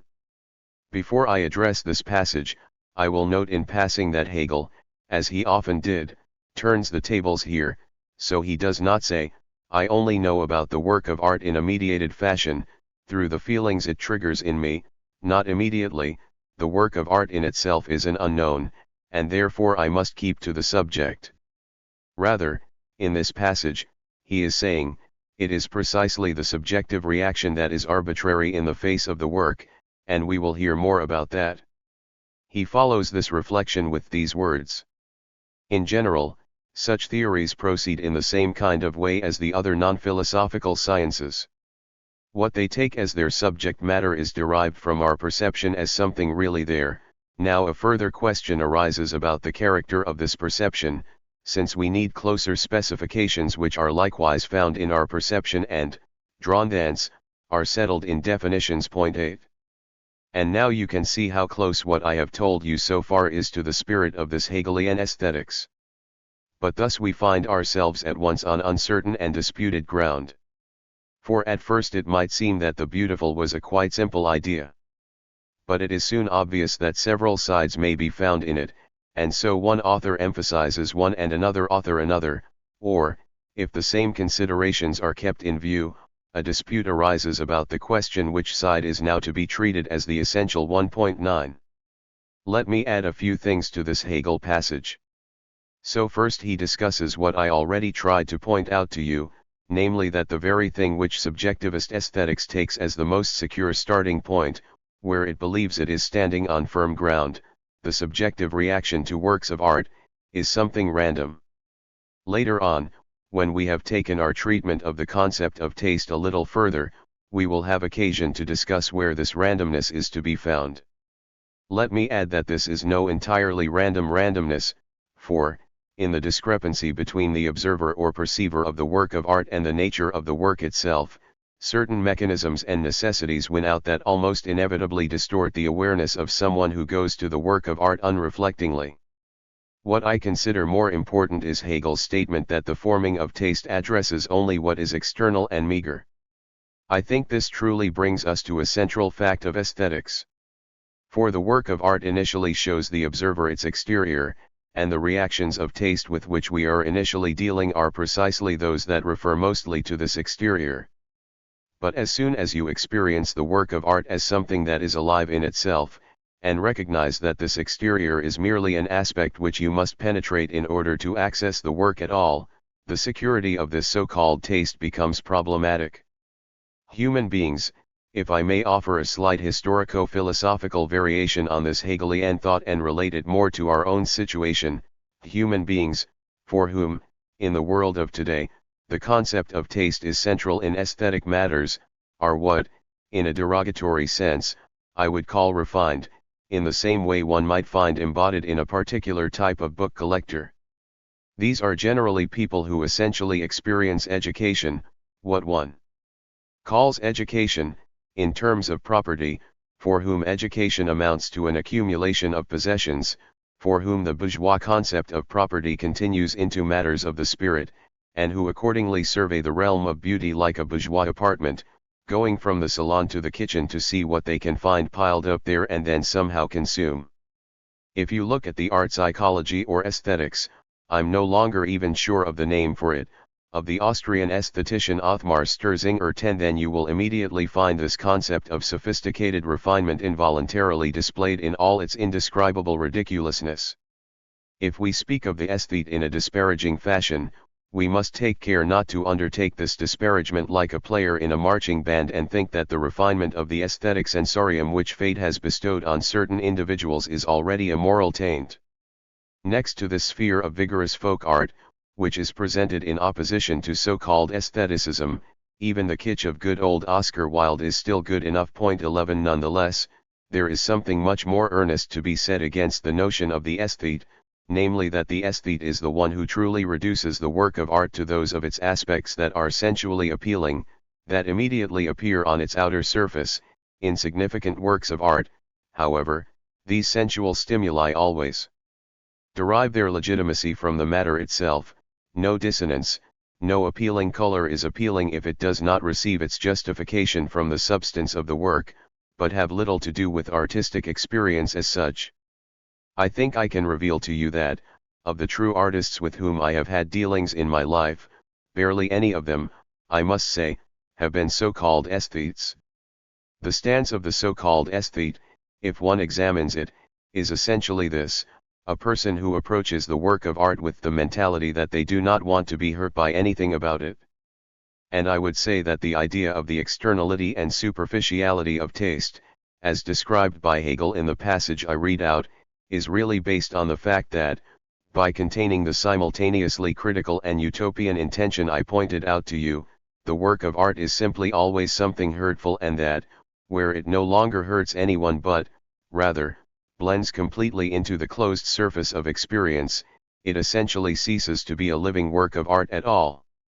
And indeed this type we call the aesthete, the person who is dominated by the category of taste, is usually the type of fearful person who is excessively at pains to be protected from stimuli, who enters the sphere of art not because the miserable life outside is not enough but in order to be sealed off from life, and who might also castrate this second life by removing anything hurtful, anything, to quote Hegel, that is not apt, anything offensive, anything scandalous.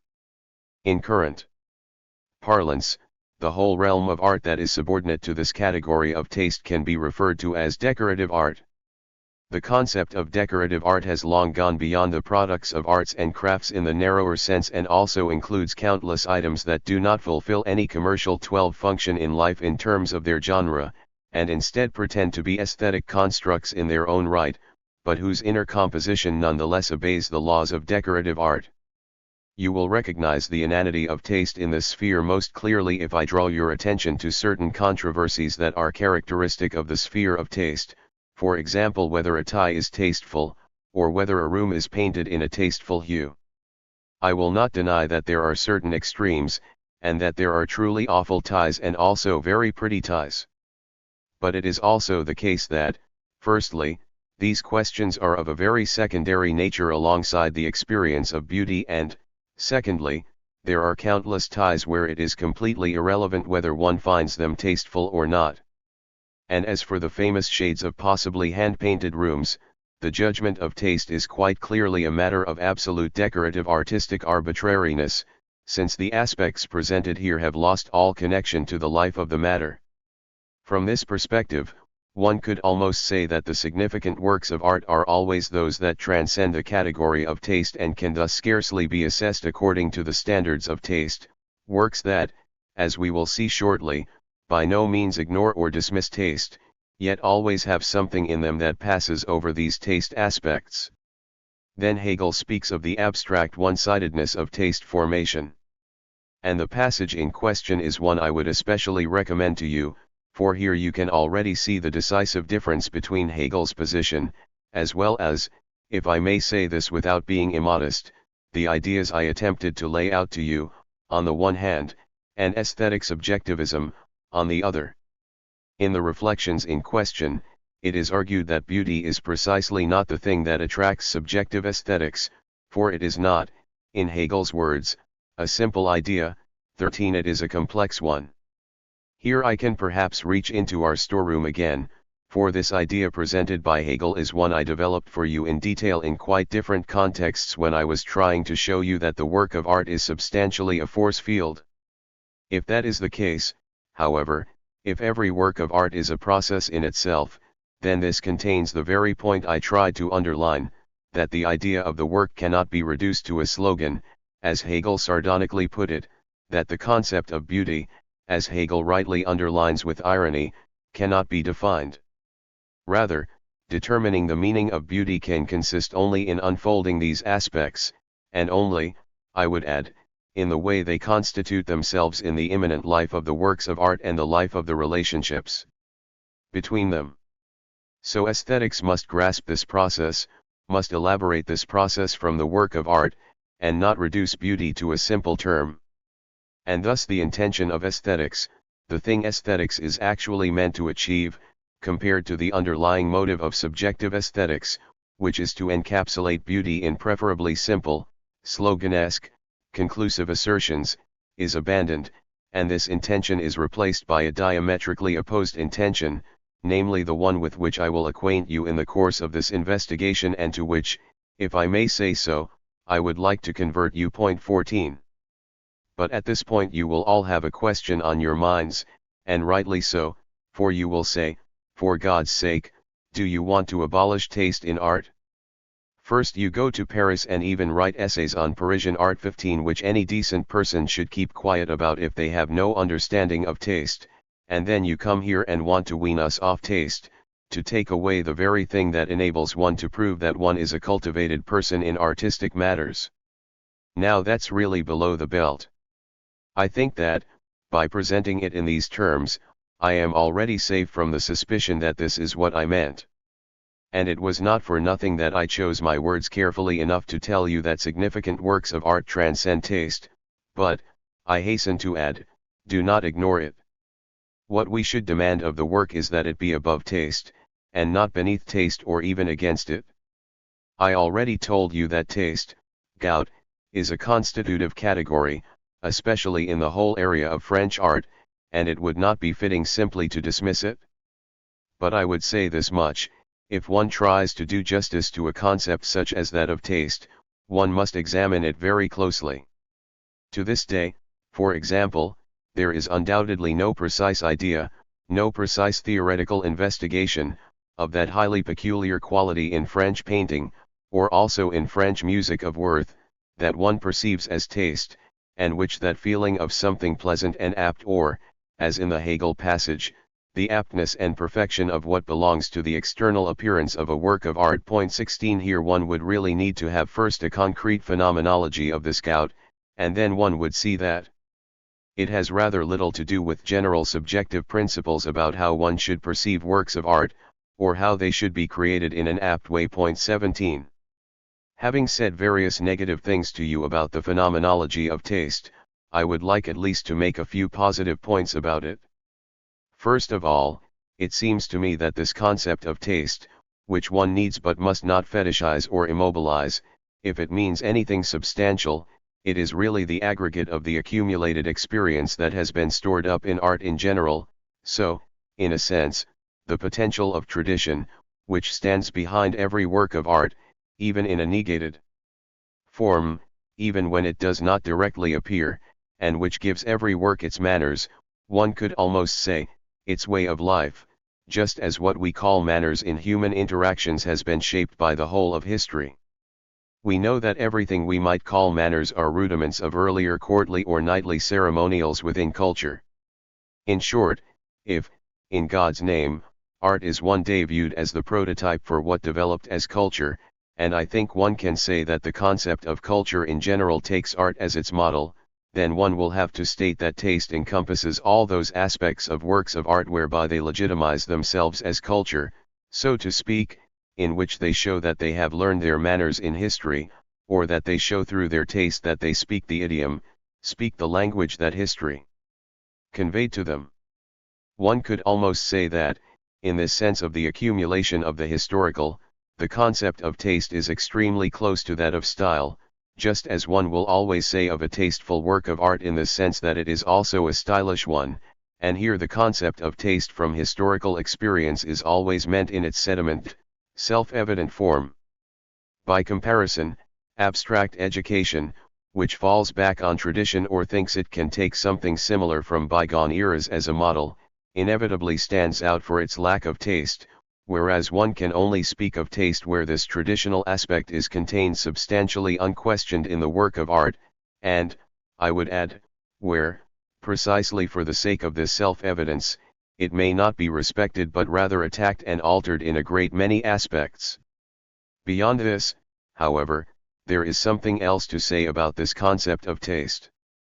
One can indeed say reasonably whether a work of art is tasteful or not, in the sense of whether or not it embodies the technical standard reached at the respective point in history, that is, the most advanced language that can be spoken within the appropriate artistic medium. In this sense, Picasso is a tasteful painter and Hans Thomas Etienne is a tasteless one. It is precisely the ephemerality that inheres in taste, this aforementioned non-binding quality that is not tied to anything objective, this negativity of taste, its deficiency, that makes it especially qualified, and this is the virtue of its vice, to have these innervations for the most advanced standard reached by artistic technique and language during a particular time. Having taste necessarily entails having sufficiently good manners as an artist that one will resist doing anything démodé, anything that is out of fashion. In Germany we are generally taught to view the concepts of fashion and art simply as opposites. I think that is an overly primitive and undialectical view. I think that what becomes apparent in the innervations of fashion, in what is modern and what is not modern, in the category of taste is that one can only say anything substantial as an artist if one has the most advanced tools of one's own period at one's disposal. By contrast, if one believes that one can say anything more substantial, more authentic, and more fundamental with older, backward tools, one will always become utterly powerless and decline into unconvincing romanticism. The absolute, individual originality of the work of art is mere illusion and residue, for what is original in the work of art can only be that which grows as something new from what preceded it. This is precisely what is registered and guarded by taste. 19. Lecture 18. January 29, 1959.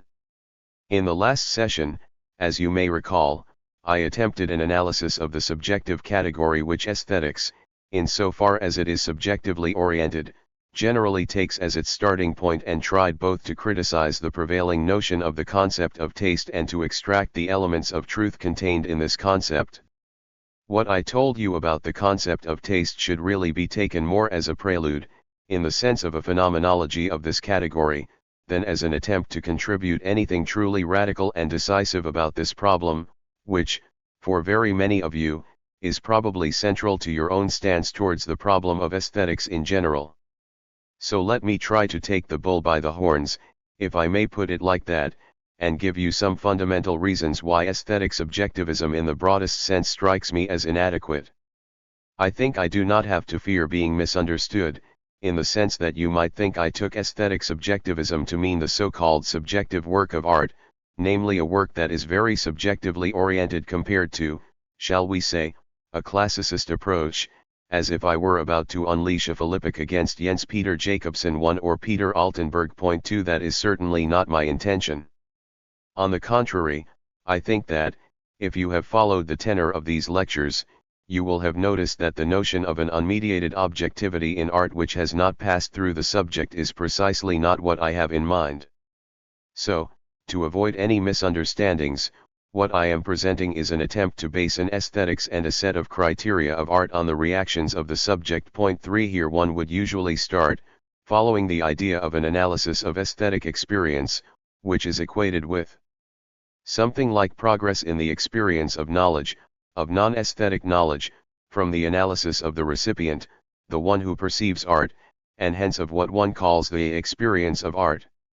My thesis is that this recipient, whether as an individual or an abstracted recipient, cannot provide any fundamental theory of justification. I remind you of my intention to formulate the critique of aesthetic subjectivism by showing you to what discrepancies the very concept inevitably leads. 4 I already hinted that recourse to a general aesthetic subject of whatever kind is not possible when I pointed out that the subject, which alone is capable of having aesthetic experiences, is precisely not a logical subject but, rather, that full subject which encompasses the essence of its own concrete contentual experience. Things are no different with the individual subject, however. In the last session you already heard Hegel's objection that the individual subject's reactions to the work of art are arbitrary, but this statement is like all such statements, it does not really go beyond the abstract. And I think that, for such a statement truly to take on the weight of an insight, one must look at it more closely. If, when analyzing artistic experience, you completely abstract from an analysis of the work itself, then the work is reduced to what psychologists call a stimulus. So then the work of art is something that stimulates the sensory organs as well as the psyche of the recipient. And aesthetics would then indeed only have to examine the ensuing reactions, without making any prejudgments about the nature of the stimulus itself. 5 For the aim is precisely to base the theory on subjectivity, not objectivity. But, and this truly strikes me as the plausible and central argument in this controversy, there is no direct relation between the aesthetic object, that is, the matter to be experienced, and the modes of reaction that follow from it. 6 I am not ruling out the possibility that the two have something to do with each other, certainly they do. And the nature of the relationship between stimulus and response in art would be something to research in psychology, aesthetics, and also sociology, albeit another question that could not be addressed without an analysis of the so-called stimulus. I will only point out in passing that there is already something senseless about the silent transformation of a work of art into a stimulus in this perspective, because the work is not comparable to some flickering light in a psychological laboratory that is followed by this or that reaction. Rather, according to its own ambition and the purpose with which it is experienced, it means something different from such a stimulus. And, as I have tried to expound to you, it cannot be understood at all except as a context of meaning, and, next to this aspect of meaningfulness, the reduction to such a stimulus, that is, a mere means to an end, an abstract trigger of subjective experiences, already reduces the matter at hand to such a degree that it can no longer be reconstructed from these reactions, for the so-called stimulus, if it causes reactions, is something entirely different from the work of art itself. If I am stimulated in some particular way, by a color I see or by a sound I hear, then this stimulation by such an aspect is obviously only a quite pitiful residue of what a work of art as a totality actually constitutes. That would be a fundamental point to make about the stimulus theory. But I do not want to dwell on that and, through an overly radical and premature investigation, forfeit the concreteness of analysis I promised you. To make it clear how little one can deduce the stimulus from the reaction, which is what giving aesthetics a subjective basis amounts to, let me remind you, especially the psychologists among you, of the theorem concerning specific nerve energies, which states that all so-called stimuli we receive are processed according to the criteria of the sensory organs on which they are bestowed. Point 7. For example, if one gives a person a firm punch on their closed eye, there will normally be sensations of light, a fact that is also confirmed by numerous figures of speech. It is clear that works of art are no mere sensual constructs but something spiritual, and that the theorem about specific sensory energies, about the categorical difference between reaction and stimulus which is thus posited, cannot simply be transferred literally and unrefracted to the work of art. I mentioned it only as an analogy, in order to explain that there is also something spiritual here which corresponds exactly to the things I wish to convey to you now, the subjectively determined nature of our aesthetic experience, which can be completely at odds with the object of experience and even change it entirely and radically. Let me give you an example. There are countless people, I think depth psychology has not yet considered this to an appropriate extent, with a feeling for the grandiose, the pompous. These are generally people, if I may speak psychologically for a moment, who probably have very strong ideas of power and needs for power that have somehow been repressed, which do not properly come to the surface, but which remain intact in an area where one thinks one will be more or less undisturbed, namely the artistic area. Then they can indulge in fantasies of greatness in a form that is not sublimated but, rather, distorted into the pathological, resulting in what is familiar in psychiatry as megalomania. In its more harmless form, one could probably speak of a neurocomplex among numerous people. Point 8. These people have a tendency not only to attach themselves to works of art which are themselves perfect embodiments of the neurocomplex, such as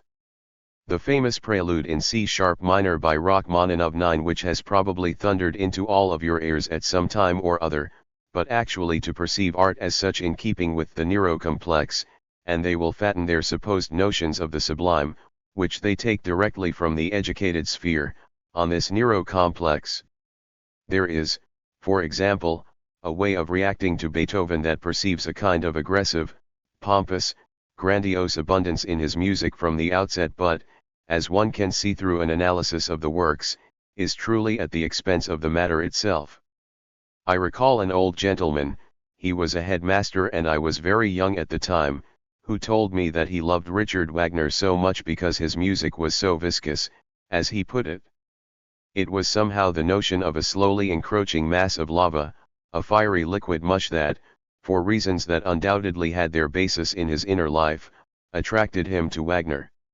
Now, one can establish, and here you must concede this to me methodologically, as it were, through a technical, entirely concrete analysis of the works of art themselves, the facts of the matter, which God knows initially has relatively little to do with the spiritual side of the work, that this viscosity unjustly credited to Richard Wagner by that gentleman, whatever one might have against Wagner, has no basis.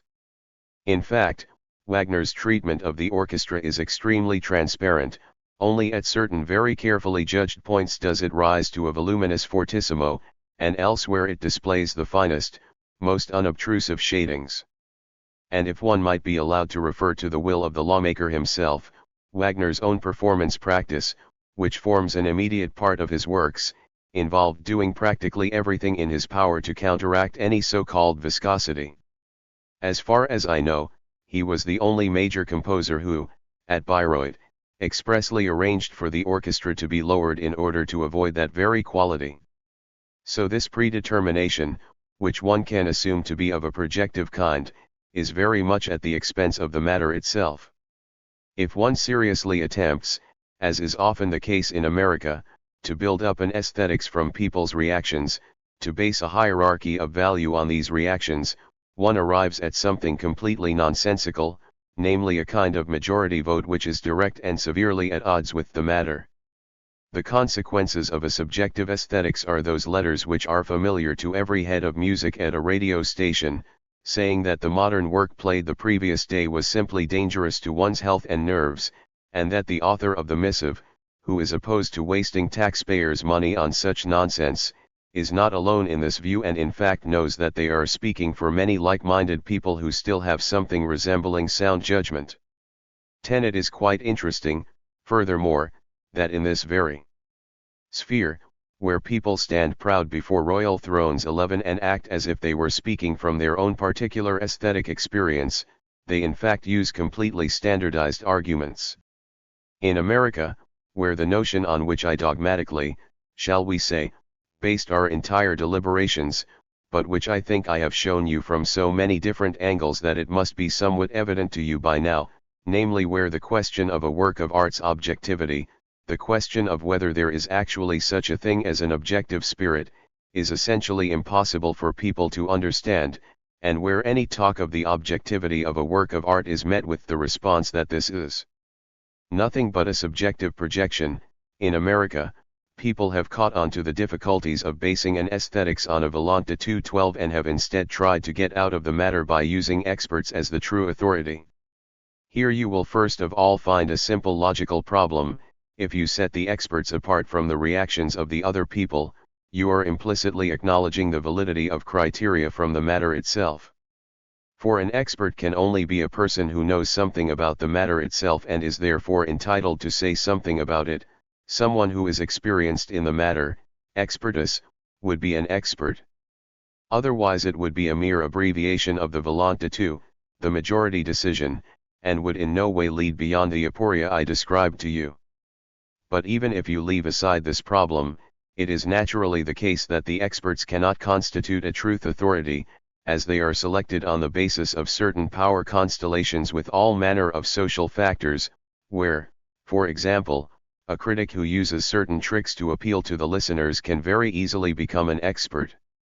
In this context, I cannot refrain from telling you the name of one such very famous expert whom you will very often encounter in such committees, expert committees dealing with the forming of taste in America. The man in question is Sigmund Spieth, whose fame is based primarily on having written a book called Great Symphonies, How to Recognize and Remember Them. 13. And his is that one can best absorb great symphonic works by assigning verbal descriptions to the most important themes and then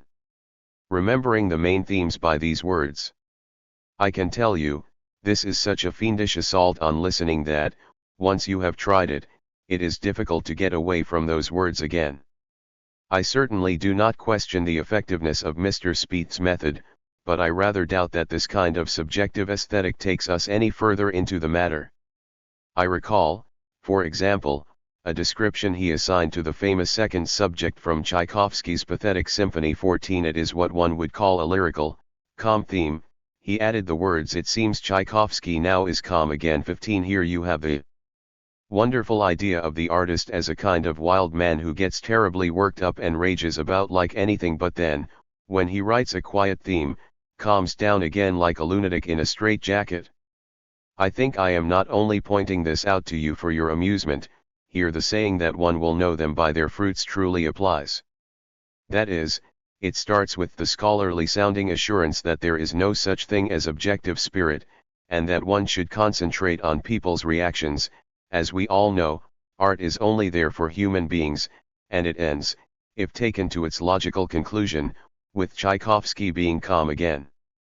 That is how it is with these experts, who are supposed to teach us what is objectively valuable based on a subjective aesthetics, and you can believe me that most experts are perhaps quantitatively but not qualitatively very different from Mr. Spieth. With this, and with what I told you about the experts, about the social selection mechanisms that determine whether a person becomes an aesthetic expert in the first place, believe me, treat aesthetic experts with suspicion whenever you encounter them. The only ones who are worse than the experts are those who are not experts, namely the amateurs. But the choice between them is a painful one, and the two categories are perfectly suited to one another. They are precisely complementary and show clearly that the genuine experience of art has been disturbed. This touches on an absolutely central fact of aesthetics, the impossibility of basing aesthetics on subjective forms of reaction.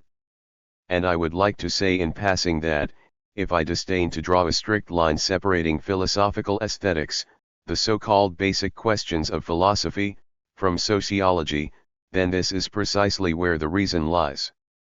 Here, unlike those of my colleagues who claim that this is therefore not philosophy, I am following Hegel, who is surely highly versed in such matters, and who wrote that, if one is too shy about the concrete social content of phenomena and believes that philosophy is really only that which has no concrete content, one is then debasing philosophy to complete superficiality and emptiness. 16. Here I would like to second this expressly as a methodological principle.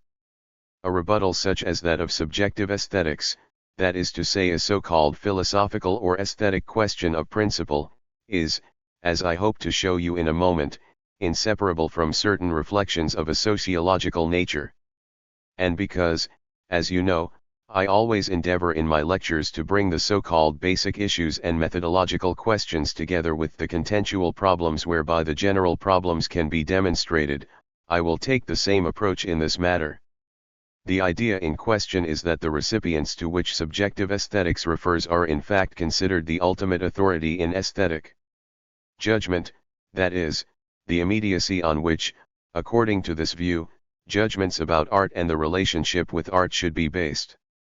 In order to act as such a foundation, these judgments are relied on as something immediate, irreducible, and final. I explained, after a fashion, my objections to this foundation mania in philosophy, this attempt to trace something back to such a fixed, final given, in the two theoretical studies I mentioned earlier. You will, as it happens, find at least elements of a critique of this foundation mania scattered through Hegel's work, albeit intersecting with different motives, namely those of a prima philosophia. But I do not mean to engage in this critique of the first, the immediate, from which everything supposedly comes. Instead I will take this claim literally, as I said, taking the bull by the horns, and ask how it is with these aesthetic relations, as such an immediacy to which all that can be said about art can be traced.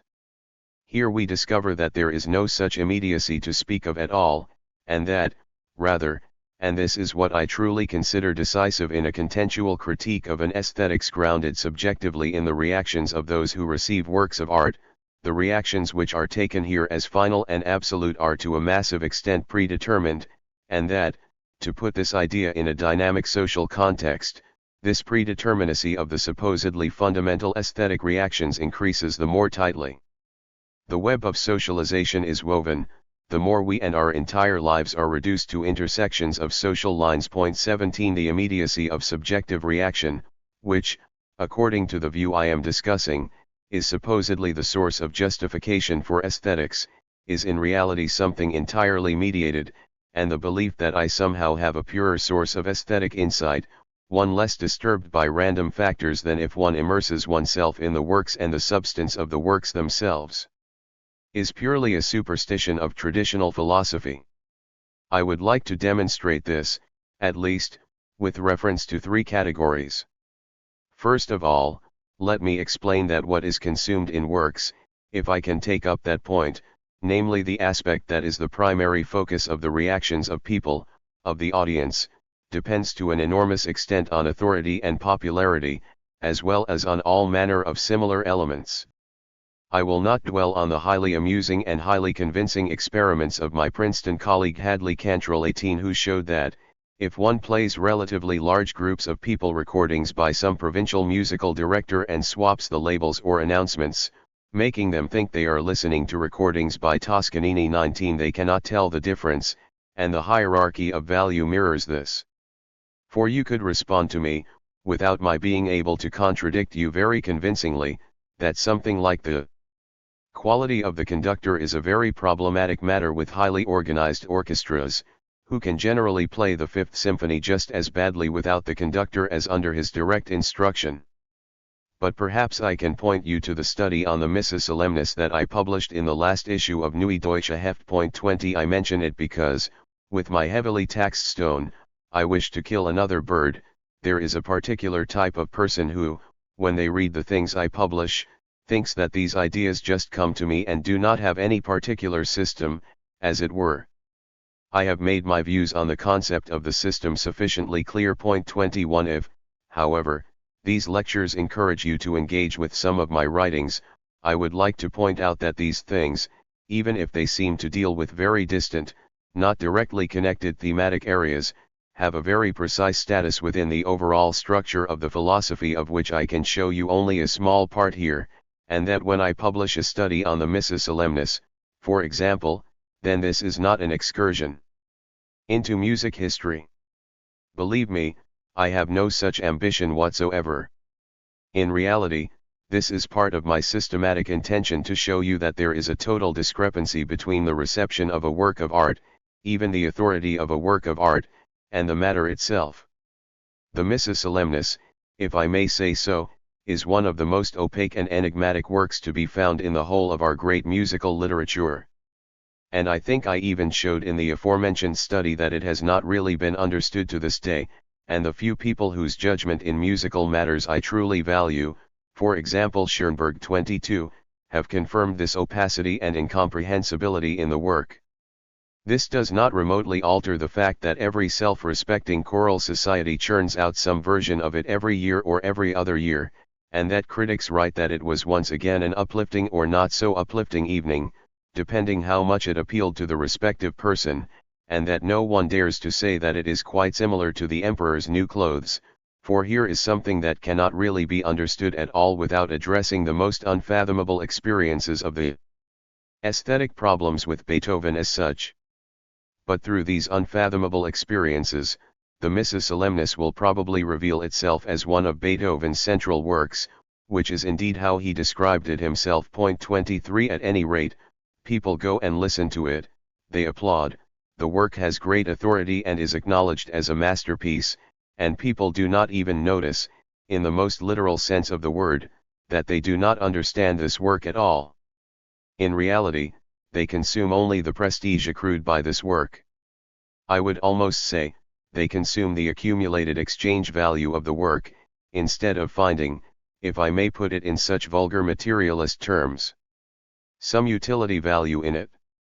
I examined this situation from a different side, a mostly theoretical one, focusing on its economic roots, in the study on the fetish character of music and the regression of listening. Point 24. In the texts on the Missa Solemnis and on Toscanini 25 I attempted to grasp it from the other side, namely through the analysis of two artistic phenomena.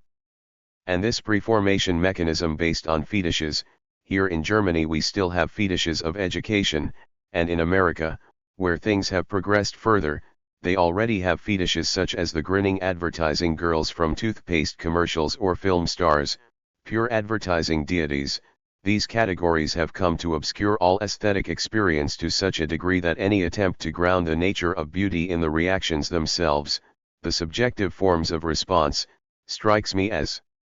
doomed to failure from the outset. Where would it lead if one tried to reach judgments on the Missa Solemnis or the essence of the Missa Solemnis by questioning a representative sample of people and found out what this work, acknowledged as a classic yet completely incomprehensible, means to the inner workings of their souls? It does not bear thinking about. But now let me proceed to the second condition of this kind, namely something that is far less directly subject to social pressure but in which a penetrating analysis will uncover the mechanisms of social mediation no less than in the phenomenon I have just described to you. What I mean is something one could perhaps describe in a catchphrase as the emotional relationship with art. Let me tell you of an experience I had concerning this.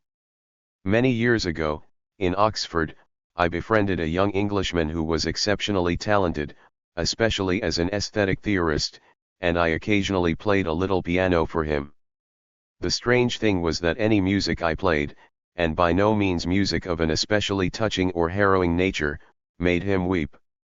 And let me emphasize that this was an extremely refined, in many ways highly developed person of great intellectual powers. Point 26. What I mean to say is that, when it comes to the so-called affects triggered by works of art, as shown very clearly here, there is a great range of variations between the object with which one is confronted and the mode of reaction. Let me go a step further. The fact of this reaction, which is also incredibly widespread here, that one searches for emotions in art and reacts to art with the corresponding emotions, is connected to the circumstance that under the so-called reality principle, which I already mentioned in an entirely different context earlier on in these lectures, we are constantly forced to repress our affects. In connection with the discipline demanded by a work ethic and all manner of other things, then, a person who bursts into tears at every opportunity, especially if it is a man, becomes a figure of ridicule. Perhaps many of you will perhaps have gone through what I went through as a child. I was reprimanded in the harshest terms if I cried in any situation. This repression, not only of specific sexual drives but of all affective expressions, is then loosed by art in a certain sense. Recall the definition we arrived at when we said that art is the voice of nature in its unmutilated, not yet ravaged state. In the present context, this aspect of art itself now leads to a peculiar inversion, a peculiar perversion. For now art itself is not experienced in line with the dialectic of nature and its domination, which I tried at least to outline for you, but rather the reverse. Art now becomes a receptacle for one's own affects. It becomes a kind of nature reserve in which one can let oneself go, where one can allow oneself to feel anything at all.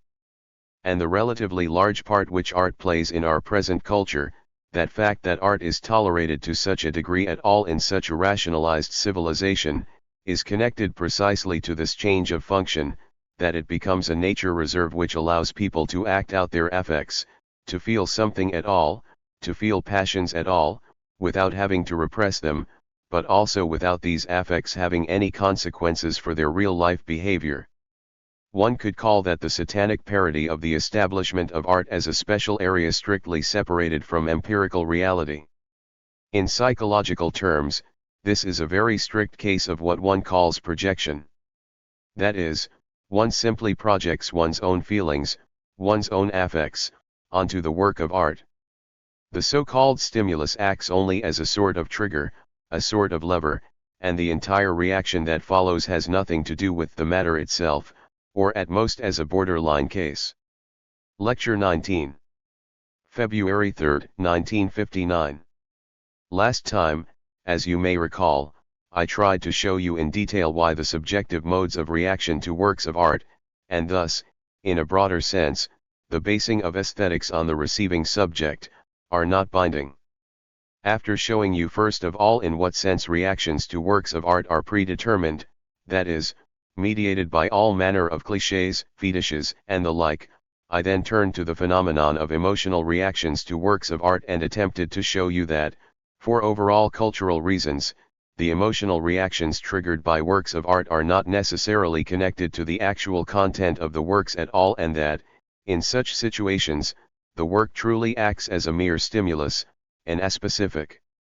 impulse for reactions in general, and that, in this context, the work of art is a sort of receptacle for all manner of emotions that are otherwise repressed, but of which people then, in the face of art, feel they can cheaply unburden themselves.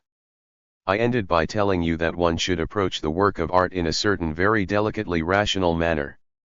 I think I am safe from being misunderstood as recommending any calculating or intellectualizing behavior towards the work of art, by which I mean an approach that reflects on the work before it has experienced the work itself, and which substitutes a judgment about it for a living experience thereof. That is obviously not what I mean. What I mean is adopting a stance towards the work of art that can perhaps best be described as recognitive. Point 1, that is, one concentrates on the work in all its aspects, in everything that it brings with it, but that this concentration is not merely a passive concentration, not the kind where one just sits there in a relaxed manner, as they say in America, lets things take their course and waits to see what nice things the work will offer. Rather, one takes on that same responsibility as a listener, or a viewer or a spectator, which, as I once told you, the work itself bears at every moment, and faces it with such concentration that one is capable of carrying out the same synthesis, the same unification, of diverging yet connected aspects of the work that takes place in the work itself. Because this synthesis, if I may remind you, is a spiritual synthesis. For the aspects as such always remain separate in the work of art, and you can only perceive the work as a spiritual unity, as a context of meaning, as a structure, to the extent that you bring synthesizing power of your own to the work, that is, if I may exaggerate somewhat, insofar as you are prepared to renew in yourself, as an observer, that process which is present in the work in a solidified form. Point 2. That sounds quite harmless and quite plausible. But I will not hide from you that such a view deviates from official aesthetics, indeed almost all aesthetics, on a very decisive point. In fact, it even opposes it vehemently, and I think I owe it to you to address this point, which is perhaps the most important of all the deviations from conventional opinion that underlie my own position. I am doing so not only because this is truly a central dispute but also because it is usually the case, I have drawn your attention to this in the past, that theoretical aesthetics lags behind the actual development of art and the artistic sensorium. And if this lag on the part of theoretical aesthetics can be pointed out anywhere, then it is in this, the notion that art must be something intuitive, a notion very closely connected to the pure feeling which I discussed critically last time. It is a peculiar business that a society which progresses ever further in its own constitution, in its rationality, at least in the means it uses, and is thus becoming an increasingly rationalized society, sets up a few such nature reserves of irrationality in which it simply cannot bear for reason to have any say. One example of this is the traditional bourgeois construction of the so-called female character, which is essentially praised for being unaware, naive, and unreflecting, because this image of woman that is shaped by a male society, a dominating male society, mirrors the oppression to which women are subjected as a reconciled state that is approved by nature, as it were. The prevailing conventions treat art much the same as women. Art is also meant to be intuitively appreciable, something that absolves us from effort, just as the bourgeois expects that his wife or mistress will provide him with relaxation and free him from all strains, a behavior that could be said to translate the separation of work and leisure into anthropological categories. The fact that, sociologically speaking, art has been assigned to the realm of leisure, and that our society insists so rigorously on keeping effort and leisure separate, so that leisure, as recovery for the reproduction of labor power, is all the more beneficial for labor, is also mirrored in the aesthetics of pure intuition. 3. Whose sublime aspiration to be independent of all mere intellectuality always makes me suspect that what is really behind it is the same thing found in an advertising slogan once used for some review in London or New York, the tired businessman's show. I think the tired businessman is not the ideal observer of works of art, not only for his sake, because he is not in a receptive state, but because it is part of the work's very nature that it cannot be perceived in this merely passively receiving, purely intuitive manner. And if there is one aspect in which modern artistic production, in all fields, is truly qualitatively different from traditional art, then it is this: it has broken its oath of mere intuitiveness, the oath that any aspect of the work of art which is not apparent to the senses is simply non-existent, and that it has incorporated, for very profound reasons, elements that cannot simply be reconciled with the immediacy of the intuitive. This is substantially connected to the fact that the new art, unlike traditional art, can no longer provide the notion of a self-enclosed and thus directly experienceable context of meaning, because the very context of meaning which the work of art must represent has become problematic for the work itself. This context of meaning can appear only in a refracted form, if you will. And this refractedness of the context of meaning means quite simply that in new art, all areas of art, the work is no longer limited to the intuitive. Point 4. But here the situation, I pointed it out earlier, is in many ways as it is with new art in general. That is, it simply makes evident things, takes them up openly and makes them thematic, shall we say, that in fact already pervade all art. In other words, one can say that works of art have never been limited to pure intuition in the manner claimed by the aesthetic eons. I cannot refrain from sharing with you a little find of which I am very proud. The aesthetician Theodor, who worked at the Skenthal Seminary, wrote a book almost 60 years ago with the title The Stylistic Law of Poetry, in which he formulated, with the greatest modesty and simplicity, something he had realized, that one of the traditional claims of poetics, one which had become increasingly consuming since Lessing's Lacan 5, namely the claim that literature evokes sensual images in us. That is to say, inner representations, intuitions, that this claim about the intuitiveness of literature through the evocation of sensory images was untrue. 6 He simply arrived at this insight that, as he himself puts it with charming Swabian naivete, upon reading some great literature or other, these sensual images, these almost visual representations, did not appear. And this made him realize that, in literature, the medium of language as a medium of concepts is not simply a supplement but in fact the very medium in which the aesthetic content is constituted, in other words, that the aesthetic content cannot possibly be presented as something purely intuitive. It is similar in painting. In traditional works, the subject matter provided by painting always goes beyond the mere immediacy of intuition and demands something like identification, thus introducing certain intellective elements.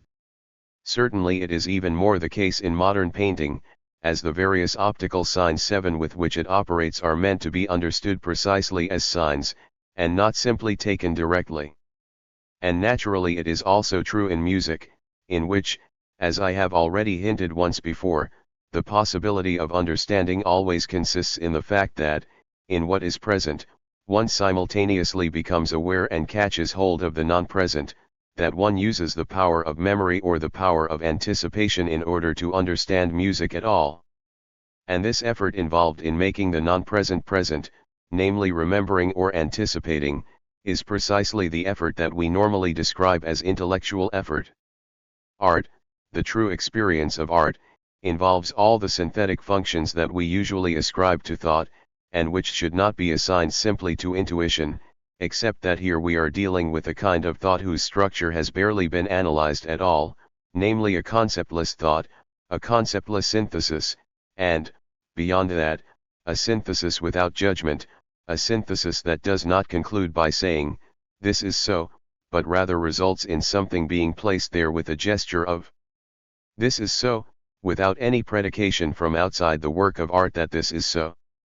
In terms of its structural elements, however, it essentially contains all the elements of logical synthesis, except without any claim that something general encompasses something particular beneath it, and that this constitutes a judgment on anything existent. By imposing such a synthesis or enactment on the observer, art is more than just a passively intuitive thing. It is precisely that merely passive intuition, the ideal of art imposed on us by almost all aesthetics, is, if I may be so blunt, essentially anti-artistic. The upshot of it is that we simply surrender to the individual stimuli conveyed to us by works of art. But as soon as we surrender to these stimuli without embracing the effort of the conceptual or the work of synthesis that is called for by the nature of the matter, we fall short of the work of art itself. We reduce it to that mere materiality, that mere sensuality which, as I tried to show you, is precisely not its true aesthetic content. By carrying out such a synthesis vis-a-vis the work, I would add, instead of devouring it passively, so to speak, our behavior towards the works of art exhibits that aspect of aesthetic distance which, as I originally sought to show you in the historico-philosophical reflections from which we began, enables the aesthetic domain to exist as something separate from immediate empirical reality in the first place. So this is how I would ask you to understand my words. To experience art essentially means to recognize 8.9. I do not mean puristically excluding the emotional aspects, which are indeed contained in some works of art as their expressive content, and of which the observer can certainly legitimately partake. On the contrary, it is precisely such a purism, which wants to cut off this aspect entirely, that usually debases art to serving a merely disciplinary function and essentially robs it of the very thing that it can mean for living human beings. But I think that the question of this emotional relationship with the work of art is not something that exists simply in the manner I described to you with reference to the person who started crying at every piece of music. Rather, this emotional content of the work exists only as something mediated. It only ever results from the synthesis I have attempted to describe to you and does not itself form the basis of that synthesis. If I am speaking to you now about cognition of art, however, then I am not, let me emphasize this again, to ensure that you do not misunderstand me on this important point 10, referring to some form of external reflection relating to art. So what I mean is not that, If you find yourselves in a Picasso or Braque exhibition and do not really know what to make of the pictures, you can pore over all kinds of books about Picasso and acquire information about Cubism and more, and think that this is the kind of insight into art, the cognition of art, that I am talking about. These educational elements can indeed augment artistic experience, and will perhaps have positive results, but they can also do damage by substituting the mere educational experience, especially mere historical reflection, for the matter itself. But the recognition I mean is genuinely an immanent recognition of the matter itself, that you surrender yourselves entirely to those syntheses, that you actively passively enact those syntheses which are prefigured in the relationships between the individual sensual aspects of the work of art, as it were, but which come to life only when you go through them yourselves. Let me add, if I may speak of what I call the aspect of immanent reflection, the intellective relationship with the matter itself, that the boundary between the reflective and the intuitive is naturally a fluid one. And perhaps one could even go so far as to say that, the more advanced an artistic consciousness is,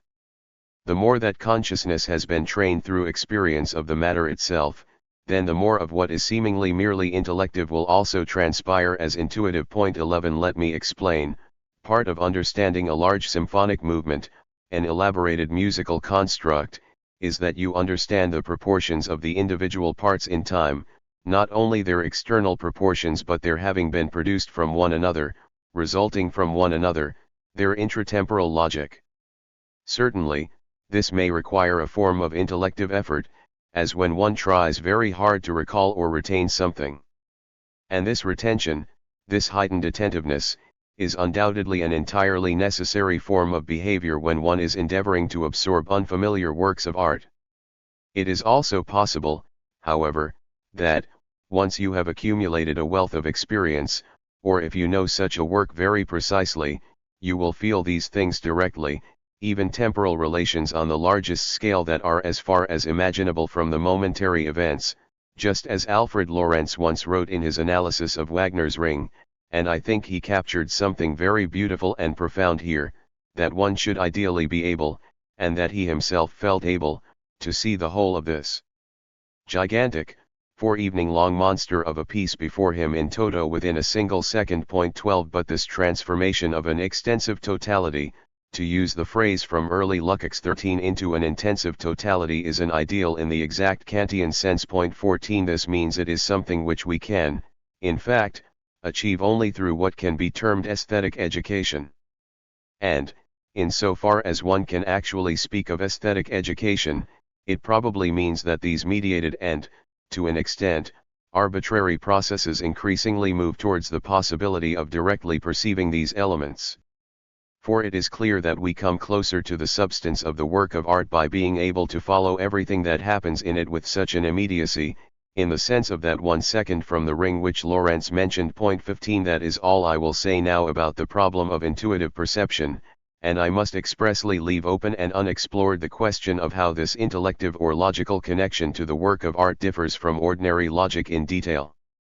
It is as if all the formal components of thought, synthesis, differentiation, recollection, recognition, expectation, creation of proportions, as if all of that were returning in the experience and constitution of the work itself, but with a peculiar modification that cuts off what, in the language of logic, is termed an objectifying act. 16. It is as if the logical categories were all at work, but in a way that is not objectifying and thus does not enable a form of concrete objectivity, an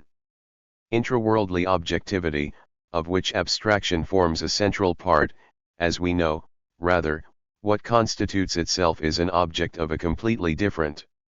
nature. I hope that I will be able at some point to define very precisely what that nature is. In fact, that is really what I consider the topic of a true aesthetics, to show what kind of logic works of art possess in comparison to the logic and cognition of the concrete world, this highly peculiar logic where everything is kept but there is no longer a connection to anything predicated, anything stated, to an is, a logic with no copula, one could almost say. There have been attempts in this direction, For example, in the musical metalogic of Harberger 17, a book that works with an incredibly mathematical apparatus that is opaque for me, but I cannot really say that, although Harberger somehow felt it, and saw this central problem of aesthetics, his book brought me very much closer to solving the question I have pointed out to you here. I would also like to address a third aspect in order to show you how little recourse to mere subjective reactions actually offers a basis for aesthetic judgments, or for any aesthetics in general. For those are the defensive reactions that modern art triggers very frequently, and in very many people, defensive reactions that are used not only by advocates of both varieties of totalitarianism, by Lukács and Sedlmayr, to arrive at verdicts about modern art as such, also in the Western area by theoretical exponents of the culture industry such as Mr. Alois Mellicher 18, a furious enemy of modern music and modern painting, to arrive directly at a verdict about modern art. The approach is simply to view the resistance which modern art arouses in a particular naive consciousness already as a judgment on this art, instead of first reflecting on the actual causes of this resistance. And as these reactions are extremely widespread, indeed almost universal, such argumentation harmonizes perfectly with the interests of the culture industry, for then one can say that this constitutes the voice of healthy popular sentiment, or at least the voice of those listeners who, as the American advertising slogan goes, just can't be wrong. 19 I will try to say some things about the unsoundness of this recourse to defensive reactions, although I would say that these reactions, which at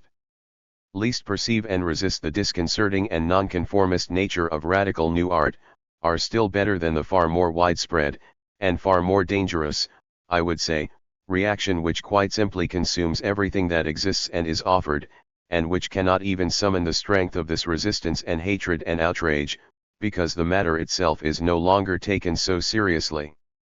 Because art as such is no longer viewed as a manifestation of truth but just as some phenomenon of the time that one registers more or less vaguely and non-committally without reading into it anything that might be obliging for one's own understanding, let alone one's own life. These negative reactions to modern art, let us just accept this term for a moment in the way I am using it, though in the sense of emphatically modern art. That is, pictures by Miro 20 Antiquist pictures, or those of Klee or from a certain phase of Picasso, if you like, music by Schoenberg, music by Schoenberg's successors and the serial school, Joyce's Finnegan 21 and so forth. You can only understand what I am talking about to any extent if you truly associate the term with radical things, not so-called moderate modernity, in which case this discussion is superfluous. I think that, first of all, a large part of these defensive reactions comes from the fact that there is a contradiction between the expectations with which people approach the respective works and what people actually do. I have analyzed this fairly closely using musical examples, in particular 22, and perhaps you will allow me to do the same here for simplicity's sake. When a person with no specifically musical training hears the song Little Hans, I will pass over the words entirely. They expect the first two lines, Little Hans went alone, to be melodically completed by Out into the Wide World. This is because the melody is built symmetrically in a particular way, with a rhythm based on equal durations, and because it is built harmonically in such a way that it ends with an imperfect cadence to the dominant in the middle, which directly calls for the perfect cadence to complete it, and the whole thing takes place in the top part. I think it is equally true for painting and literature that, first of all, very primitively, the resistance to new art stems largely from the fact that the Little Hans schema is applied to works where Little Hans does not go out into the wide world at all, because he has always been entirely alone. In other words, works in which precisely the triviality, the conventionality of this symmetrical disposition, of the connection to an imperfect and a perfect cadence, and the unimpaired simplicity with which the melody proceeds in the top part have all become offensive. This is where artistic ingenuity precisely refuses to provide what that consciousness which still lags behind this development would expect, such that the naive consciousness of the listener or viewer almost always perceives a series of denials at the very point where the work of art offers a series of fulfillments, which means that an entirely different logic applies, for example, a way of forming melodies that follows entirely different laws, such as using all those pitches which were not present before, or the rule of irregular periods, or such things that stand precisely in opposition to those ingrained structures. Consequently, that resistance to new art, if I am not mistaken, already sins in advance against the demand for an imminent approach that I attempted to justify to you as well as I could. That means it is essentially based on approaching the works from the outset with expectations which these works do not even intend to fulfill, and cannot fulfill, followed by the infantile disappointment that things have not happened the way one is used to and therefore desires, and this results in a negative judgment on the matter itself when encountered in such a situation. But that is not everything, for there is another and more profound element too, the fact that new art, I have already said this to you in an entirely different context, makes itself something that art has actually, in a crucial sense, always been, namely the voice of suppressed suffering.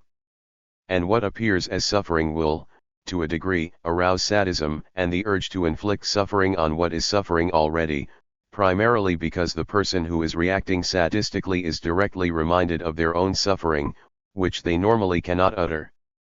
There is a passage in a text by the Marquis de Sade, who received a great deal of attention from the Surrealists, and more recently also Sartre 23, in which he states that it is only enjoyable to cause pain where suffering is already present from the start. 24 And there is indeed an element of such reactions among those people who are induced by an unknown picture or an unaccustomed piece of music to rage and cause some form of mischief. Perhaps I can tell you that an American psychologist, his name was Brunswick 25, conducted rather interesting experiments in which he showed groups of people portraits that varied in terms of the joviality, sorrow, or suffering they depicted, and tested the people whom he thus confronted by having them say which of the faces they found appealing and which unappealing. What he found, forgive me for using such a positivistic example, was a very high correlation between the negative judgments, that is to say the verdicts of unappealing, and the degree of suffering and despair expressed by such a face. This infantile identification of suffering with the unappealing, with something one wants to wipe away, keep at arm's length, or preferably trample and exterminate, is probably the same mechanism that led to the rage of the brown shirts, or now some other shirts, over so-called degenerate or decadent art. And this rage is rationalized after the event with all sorts of varyingly pathetic cultural philosophical arguments, with the claim that one is dealing with decadence or declined art, something alien to the species or the people, something snobbish and deviant, or whatever other terms are used.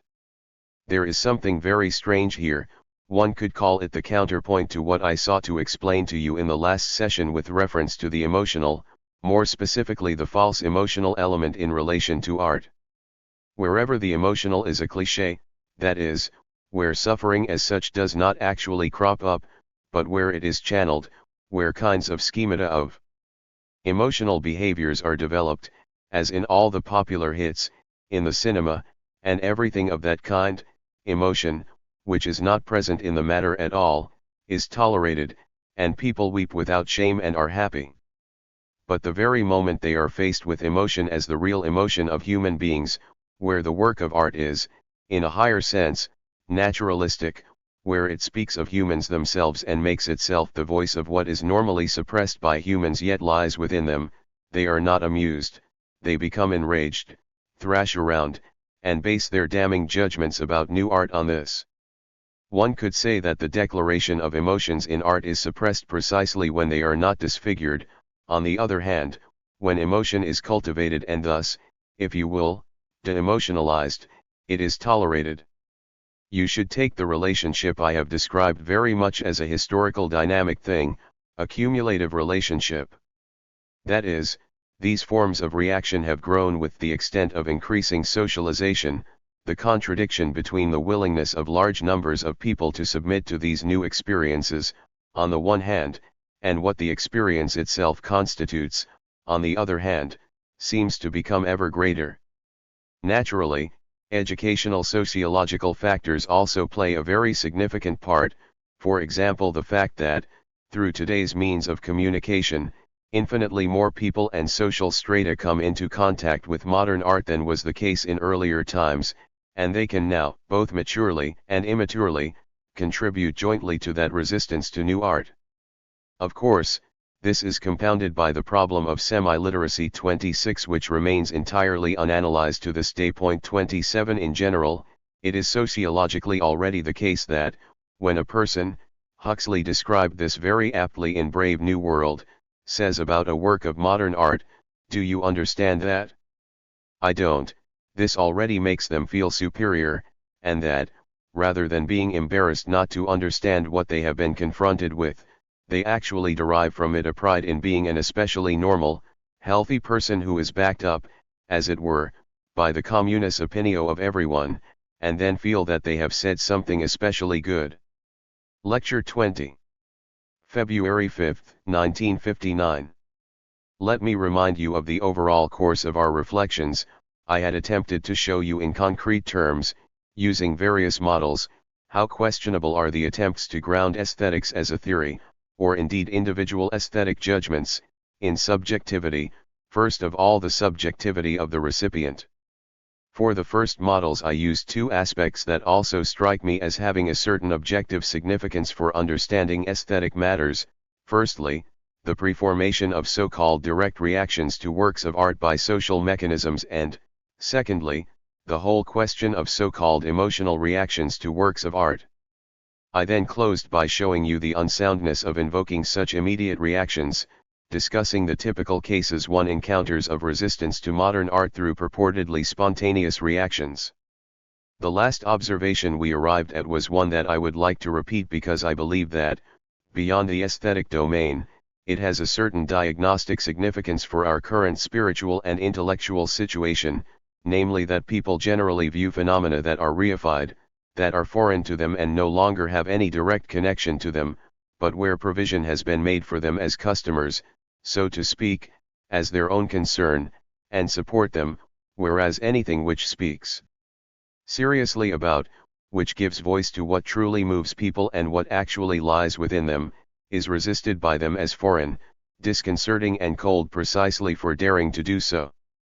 This is an extraordinarily widespread mechanism that naturally hides behind such categories as progress. For, in general, phenomena of reification and calculation are more progressive, albeit in a particular, very limited technological sense, than those which speak of people themselves.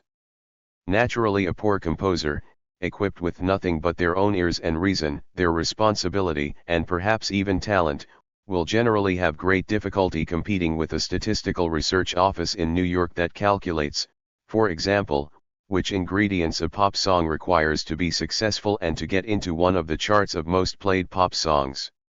And I think that phenomena such as jazz one and a variety of analogous phenomena, are connected to the fact that people actually affirm and internalize their own reification in such phenomena, their own transformation into customers, and in a sense enjoy the fact that they themselves are also contained in this mechanism, whereas they resist anything that is not already in it, anything that does not possess this particular immanence within the culture scene. If I may give you some pedagogical advice, as it were, then it is this: to check your own reactions to art, as far as possible, to see whether they are under the spell of the machinery to a certain extent, and whether, even for you, the experience that something is up to date in this particular sense, that it is filtered through the prevailing mechanisms, wins out over objective reactions. If one observes, for example, how some products of the spirit are prepared and disfigured in the name of so-called journalism in order to become consumable, one will also find it virtually demanded that things become tangible, that they are alienated, so that people imagine that they are close to these same things.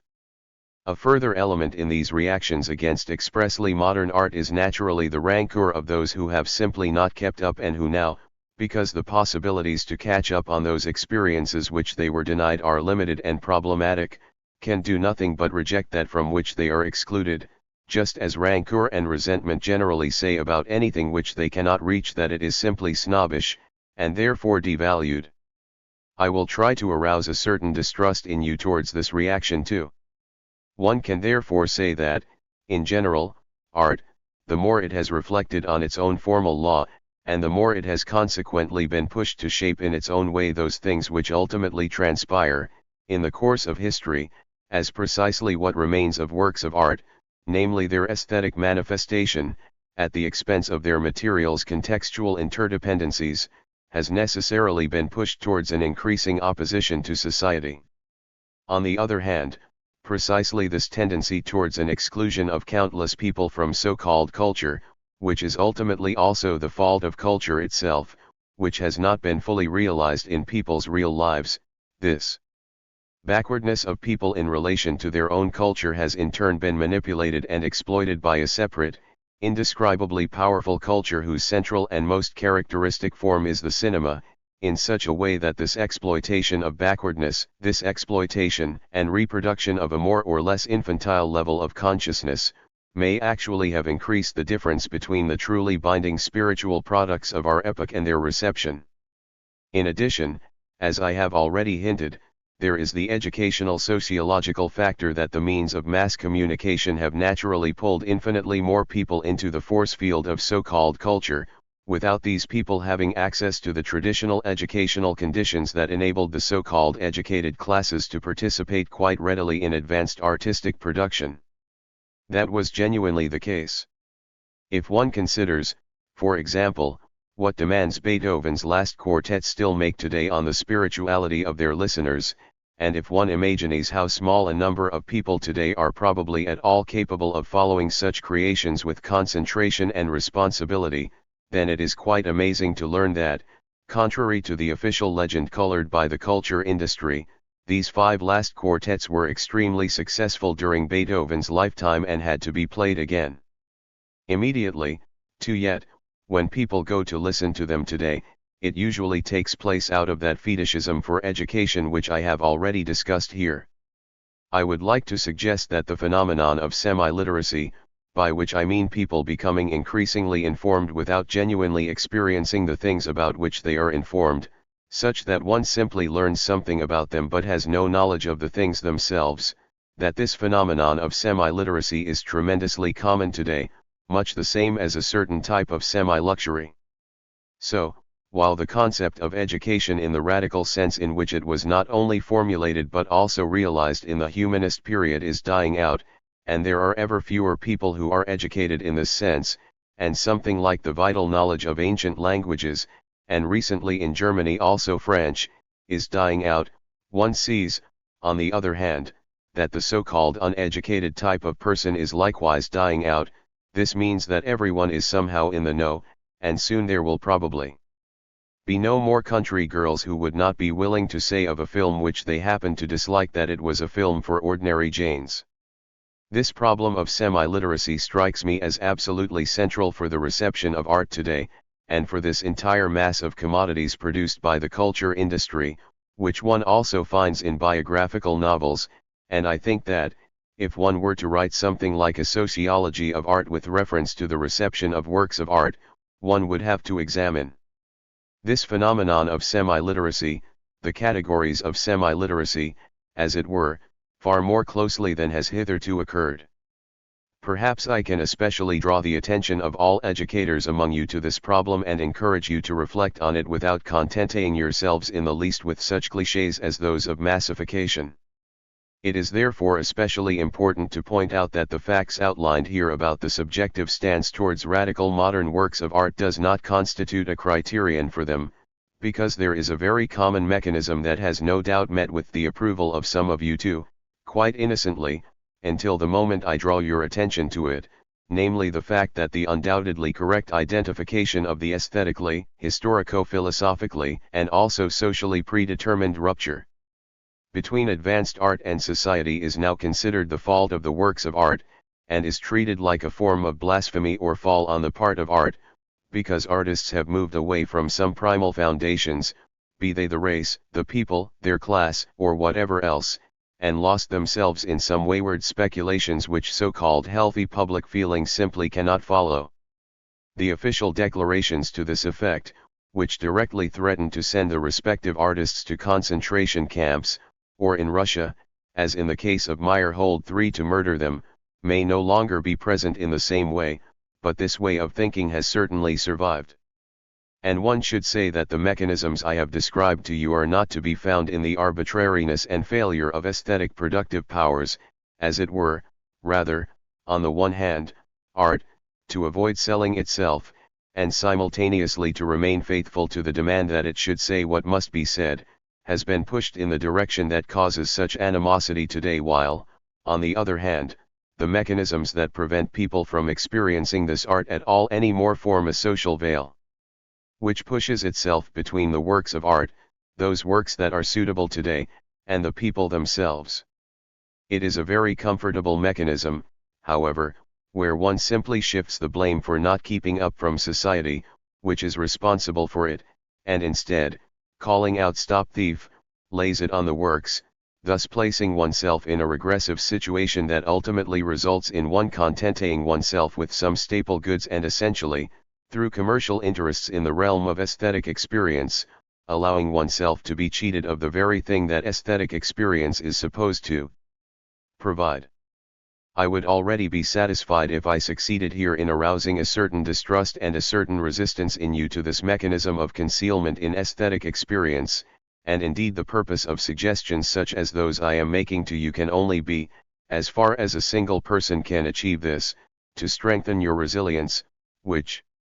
is under constant threat of being diminished by countless mechanisms, something for which no individual can be blamed. That, if I may speak personally for a moment, is why I occupied myself so thoroughly with the latest book by George Lukács, The Meaning of Contemporary Realism, and wrote a long polemic against it. Not for the book's absolute meaning, for as a whole, I think I have made that reasonably clear, its level of argumentation is really too low for any fruitful aesthetic dispute to be initiated. What Lukács overlooks, and what is perhaps of interest in this context, is that the alienation of modern art from consumption is itself something social, and that it cannot be revoked through a decision, through mere velleities on the part of the artists. That means he is extremely divided in this, in his stance. When he writes about the dominant practices in the official Soviet manufacture of art, he sees these things very well and expresses them with great courage, but, as long as he remains on theoretical ground, on matters of aesthetic principle, he still parrots the slogans about remoteness from the people, individualism, and all these things in modern art that people were fed. He did not manage to bring together the experiences he very justifiably had with the so-called artistic production of the Eastern Bloc, on the one hand, and his theoretical categories, which he essentially adopted from the ideology of the Eastern Bloc, on the other.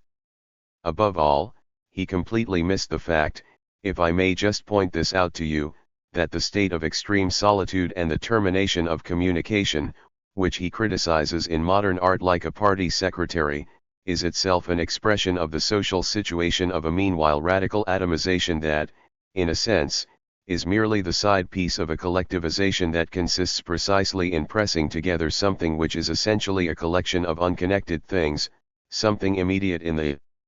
true sense, in such a way that things which are entirely foreign to one another falsely believe they are very close. On the other hand, it is only where this atomized consciousness attains self-consciousness, where it voices itself, that it has a chance to resist the collective violence which actually causes atomization. There are historical situations, and I would think that we are living in such a historical situation today, as we showed in some detail in the Dialectic of Enlightenment, in which those ideas aimed at creating a correct society, at giving humans a correct life, are far better served by isolation, however hopeless it currently is, among those who voice or shape it than by a representation of these ideas of solidarity or reconciliation by the collectives which constantly invoke them, yet, through their practices, namely, by degrading humans to mere objects, in fact prevent their realization. Here, too, we are ultimately dealing with an aesthetic subjectivism. Lukács would no doubt be enraged to hear this. He would quote the whole of Hegel, on whom he relies, against me and deny any such subjectivism. But I cannot abandon my position, because what he invokes against a reflection on the objective content or objective formedness ultimately remains a contextual interdependence, namely the connection to a possible practice. But the practice to which art is here supposed to refer is none other than that of the people who consume it, which means that this practicism simply makes the receiving subject rather than the matter itself the central authority. So, essentially, the question of the work of art's objective truth is pragmatistically degraded to the question of what a work of art should provide in some political constellations. And that, for its part, is a theory which is quite simply irreconcilable with the fundamentally objectivist stance that Lukács adopts as an aesthetician, that is, the stance that works of art should not simply be subjective declarations but, rather, be shaped objectively in themselves. Just as this aesthetics in general, which for some people has the attraction of a cohesive philosophy, as opposed to that bad, oh so uncohesive essayism, damns itself through the fact that it has not really thought through its own conceptual motifs, its theoretical structure, which remains completely arbitrary. If people such as Lukács, or those who fall into his crude trap, claim that, pointedly, modern art takes on a sort of distracting function in relation to the needs of our time because society does not appear in it, then this too strikes me as sophistry. If anything distracts from reality, it is the very diverse types of pseudo-realist creations, be it the heart-warmers that flourish in America and Germany, which seek to convince people that only the human heart matters, or official Soviet state literature, which wants us to believe that socialism has already been realized there, whereas the opposite is true, this kind of so-called realistic literature, whose realism is just as fraudulent and illusory as that of the average film, where every telephone looks exactly as it does in reality, and in which every company's letterhead looks the way a bank's letterhead does, but in which no person is as people really are. So I say that such realism is just as fraudulent as this film realism. It definitely has a distracting function, whereas the shock that comes from advanced works of art and the defamiliarization of the world that they effect can indeed, via whatever mediated routes, turn into practice. It does seem to me, however, that, as soon as art aims directly at practice itself, it immediately manipulates and spoils this relationship, whereas the relationship between practice and the great works of art is a far more mediated one, I would almost say a concealed one. But perhaps we will still have an opportunity to say some more fundamental things about the relationship between art and practice in general in the course of these lectures. In all these matters, aesthetics is affected by an inadequately considered concept of ideology, namely that concept of ideology which essentially seeks to degrade everything spiritual to a vehicle of some interests. But instead of criticizing that, as at least occurred in the original conceptions of socialism, instead of defending themselves against it, people even adopt it and assess art according to whether it serves those interests which they personally consider the right ones. In the same way, people have meanwhile stooped to labeling their own theory, which once sought to criticize ideologies, as an ideology itself. But the meaning of the concept of ideology itself cannot from without, in terms of how some spiritual constructs, whether works of art or theories, are connected to practical interests, rather, the measure of whether something is ideology or not is ultimately its immanent truth, its content, which it must justify to philosophy. And as soon as one exempts the concept of ideology from the question of truth, as soon as one no longer maintains that ideology is a necessary false consciousness 5 that can be opposed with a correct one, theory in fact degenerates into a bleak relativistic pragmatism and loses all substantiality, which it nonetheless continues to ascribe to itself in opposition to modern decadence. That brings me to the end of my reflections on the idea of basing an aesthetics on the attitude of the recipient. Let me just say a word about Kant's theory. Regrettably, in these lectures, in which I am trying truly to give you some insight into artistic questions and matters of aesthetic constitution, I cannot give you a history of aesthetic theories and present each in detail, let alone discuss them. But I do at least want to make one point, because my entire deliberations stand in flagrant opposition to the most venerable aesthetic theory, in German tradition, at least, namely that of Kant. For Kant's theory is certainly in agreement with the widespread vulgar understanding, in so far as Kant tried to attribute aesthetics as such to subjective categories, in the form of feelings that arise in the subject and which are now meant to justify the work of art itself. I would like to respond to this as follows. One must first of all make distinctions within the concept of subjectivity itself, and I would think that one needs to make more distinctions than Kant did in his Aesthetics.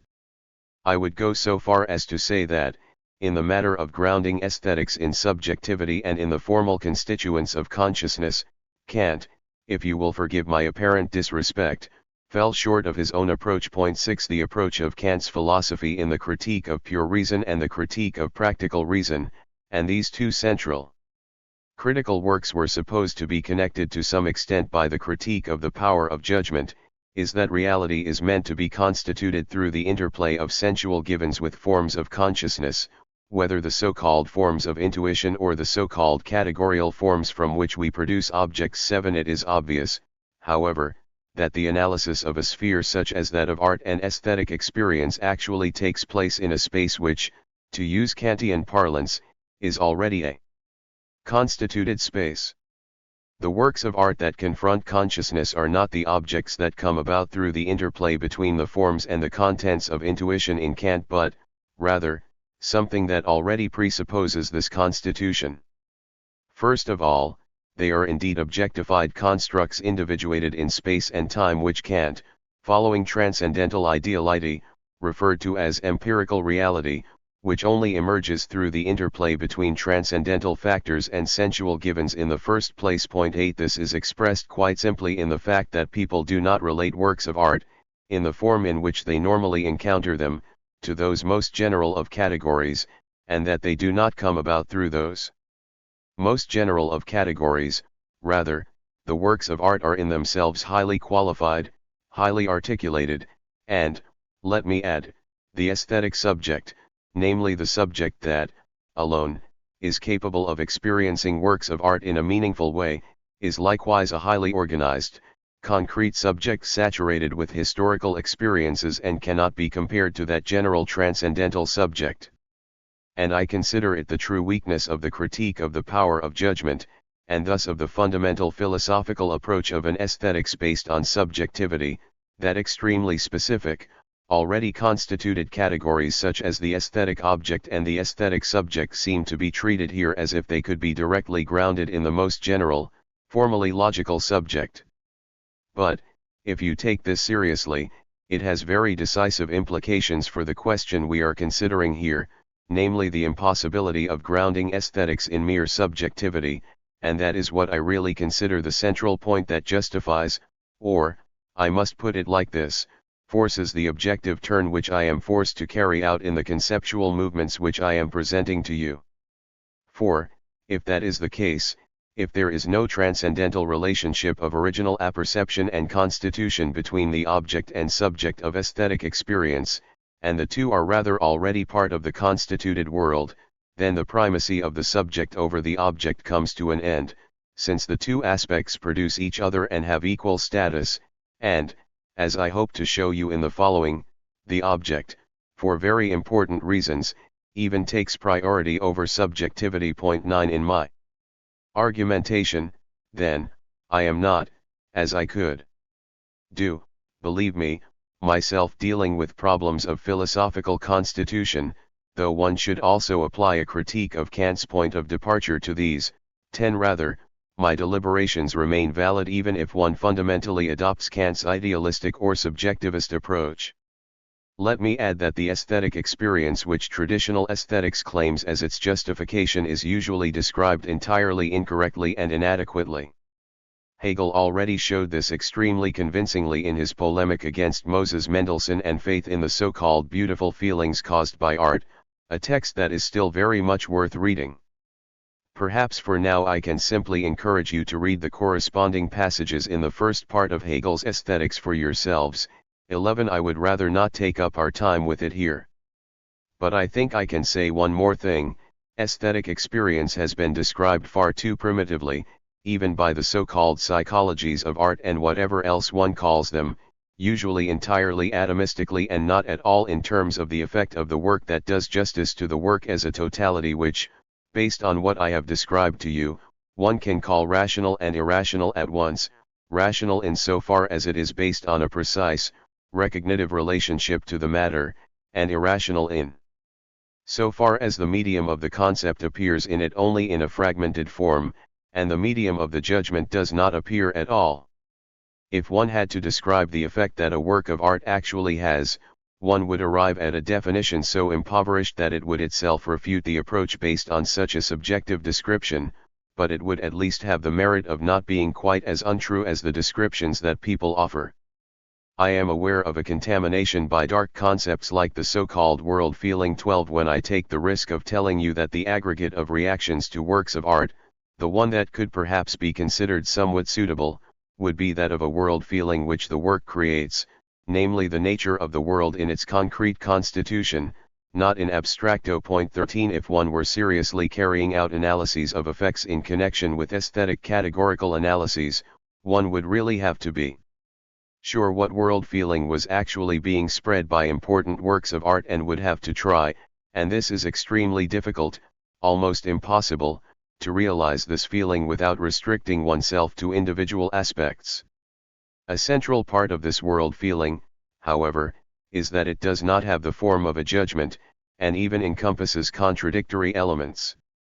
Whatever the work of art loses in this world feeling in terms of unambiguity and determinacy, as conveyed to us through the traditional logic of judgment, it gains through a certain concretion and proximity to the essence that is not accessible to the abstracting mechanisms of ordinary judgment. Point 14.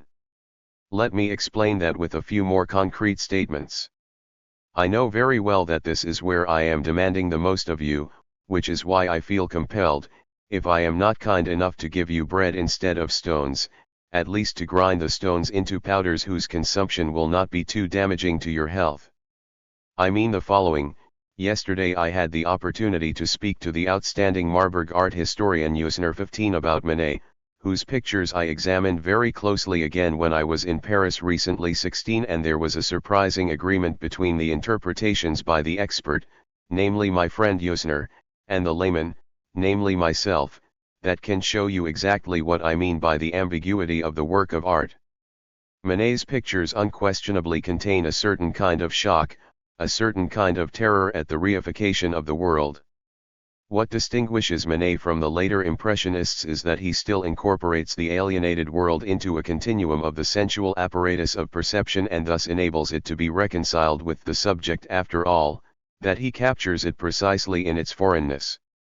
And the objects he chooses for the purpose, especially the picture of the prostitute as a social type that he certainly portrays in a socio-critical manner, almost like a flower of evil, like his friend Baudelaire, are extremely revealing of this type of social alienation, which gets as close as possible to people at the same time.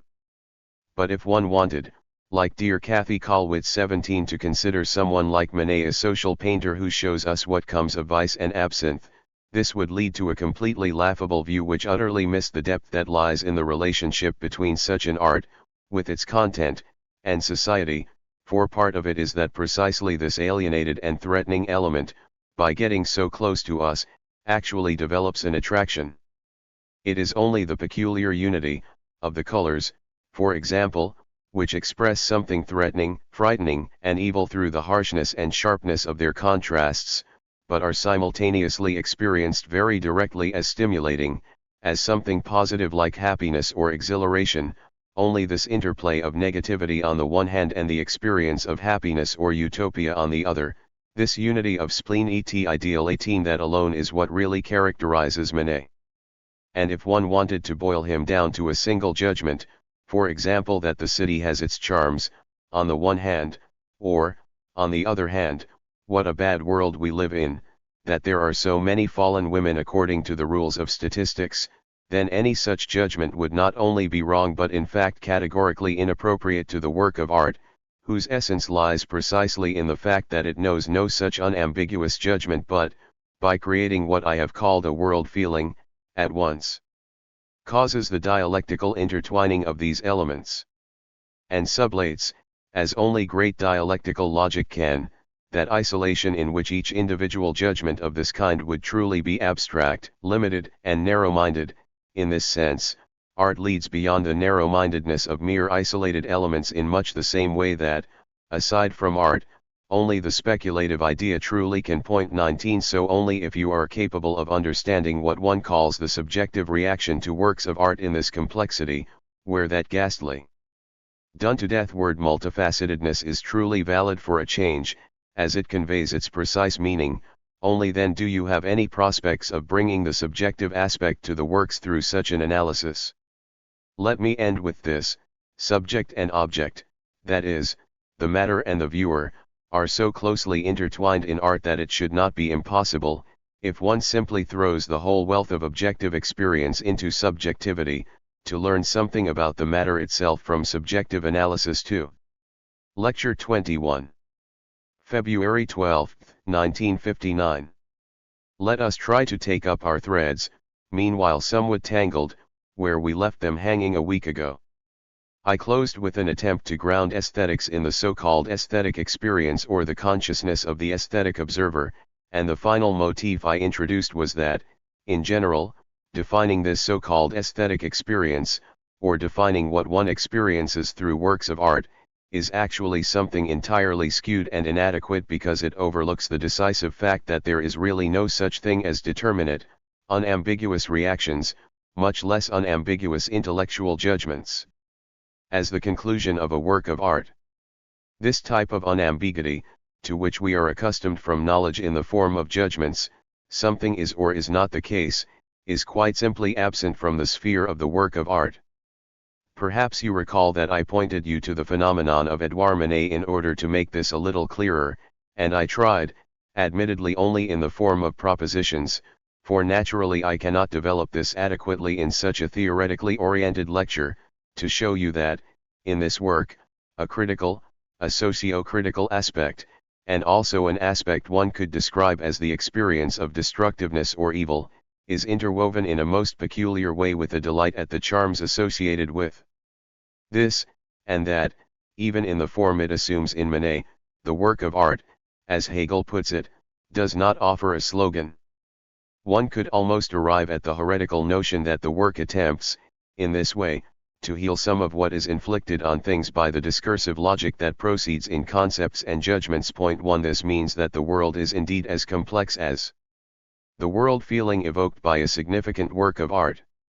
While typical judgments that are for or against something, that say something is so or is not so, and go no further than criticism or opposition, in a sense destroy the whole interwovenness of truth and untruth, the interwovenness of what is alive, the work of art, by not arbitrarily separating these aspects and proceeding towards decisions but, rather, by presenting them in their intertwined state, could be said to restore that truth which we lose precisely through the form of the mere judgment. Point 2. But I think you would be underestimating the epistemic character of works of art or artistic experience if you thought that what I have called, using a phrase whose questionable nature I have already conceded to you, and whose questionable nature I would like to underline again in the strongest terms, and which only gives a small intimation about a very complex issue, if you were to think that what I called a world feeling conveyed by a work were really something entirely vague and undefined. For the world feeling which we gain in artistic experience contains, precisely in that multifacetedness which I attempted to elaborate for you in a somewhat determinate fashion, all sorts of extremely concrete aspects.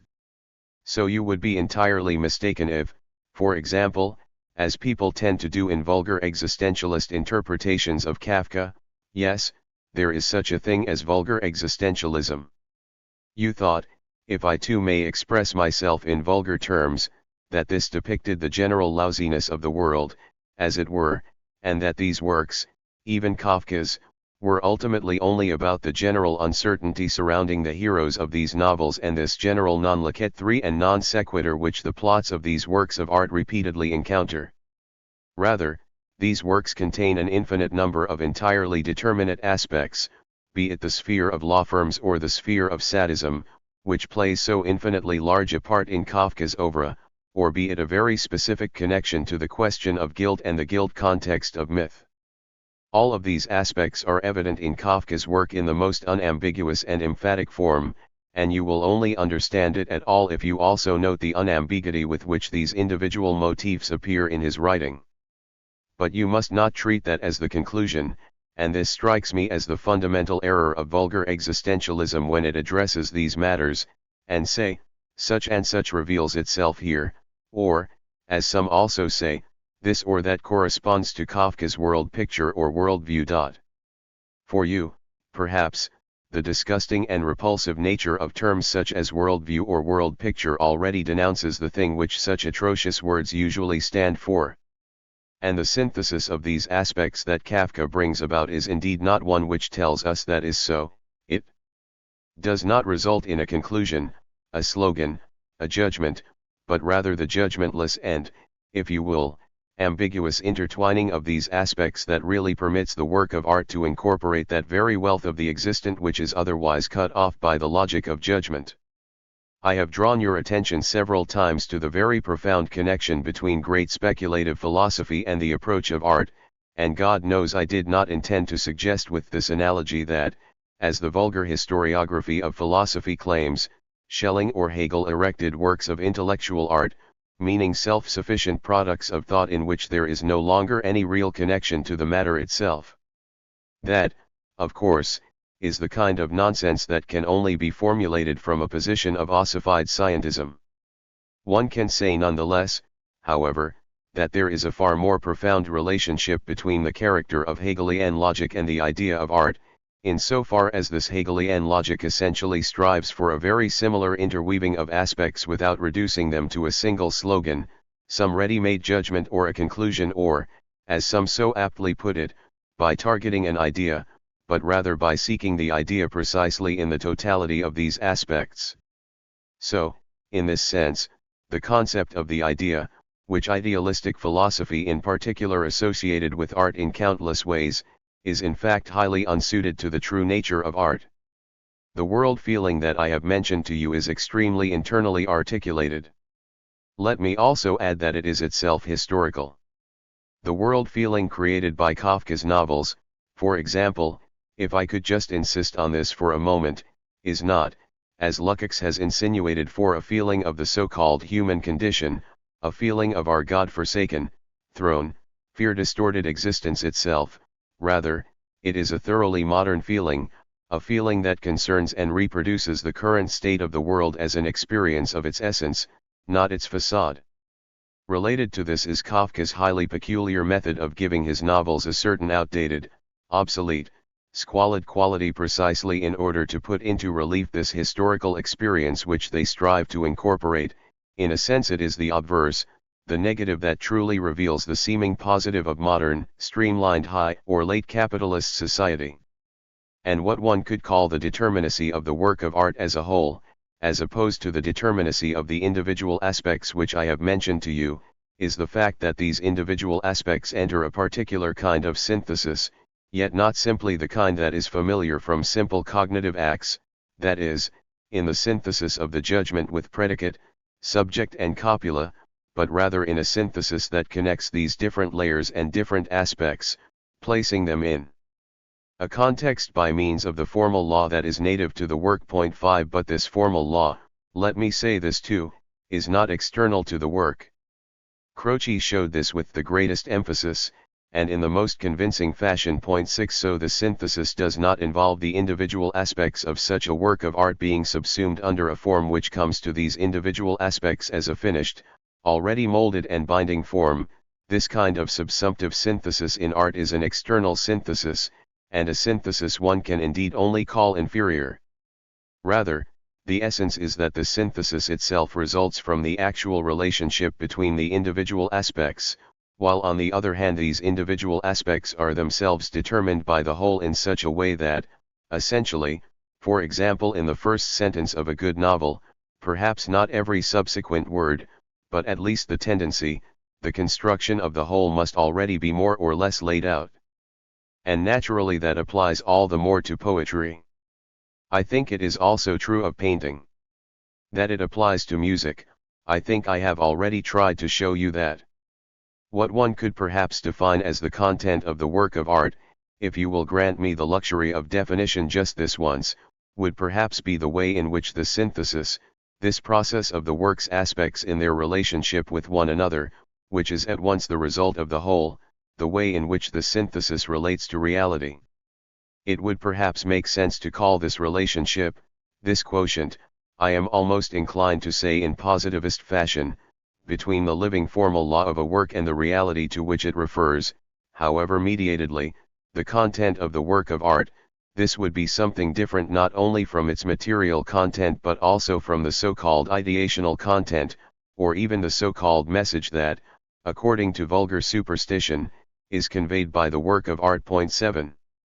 That brings me to the end of the critique which I have attempted to offer you of any effort to ground the work of art in subjective experience. The function of the last things I mentioned within the construction of the whole is this: the basic error in the common view of a subjective grounding of the work of art in the recipient is that this experience is described too breathlessly, either as if it were concerned only with individual aspects such as sensual stimuli, or as if the whole, the idea,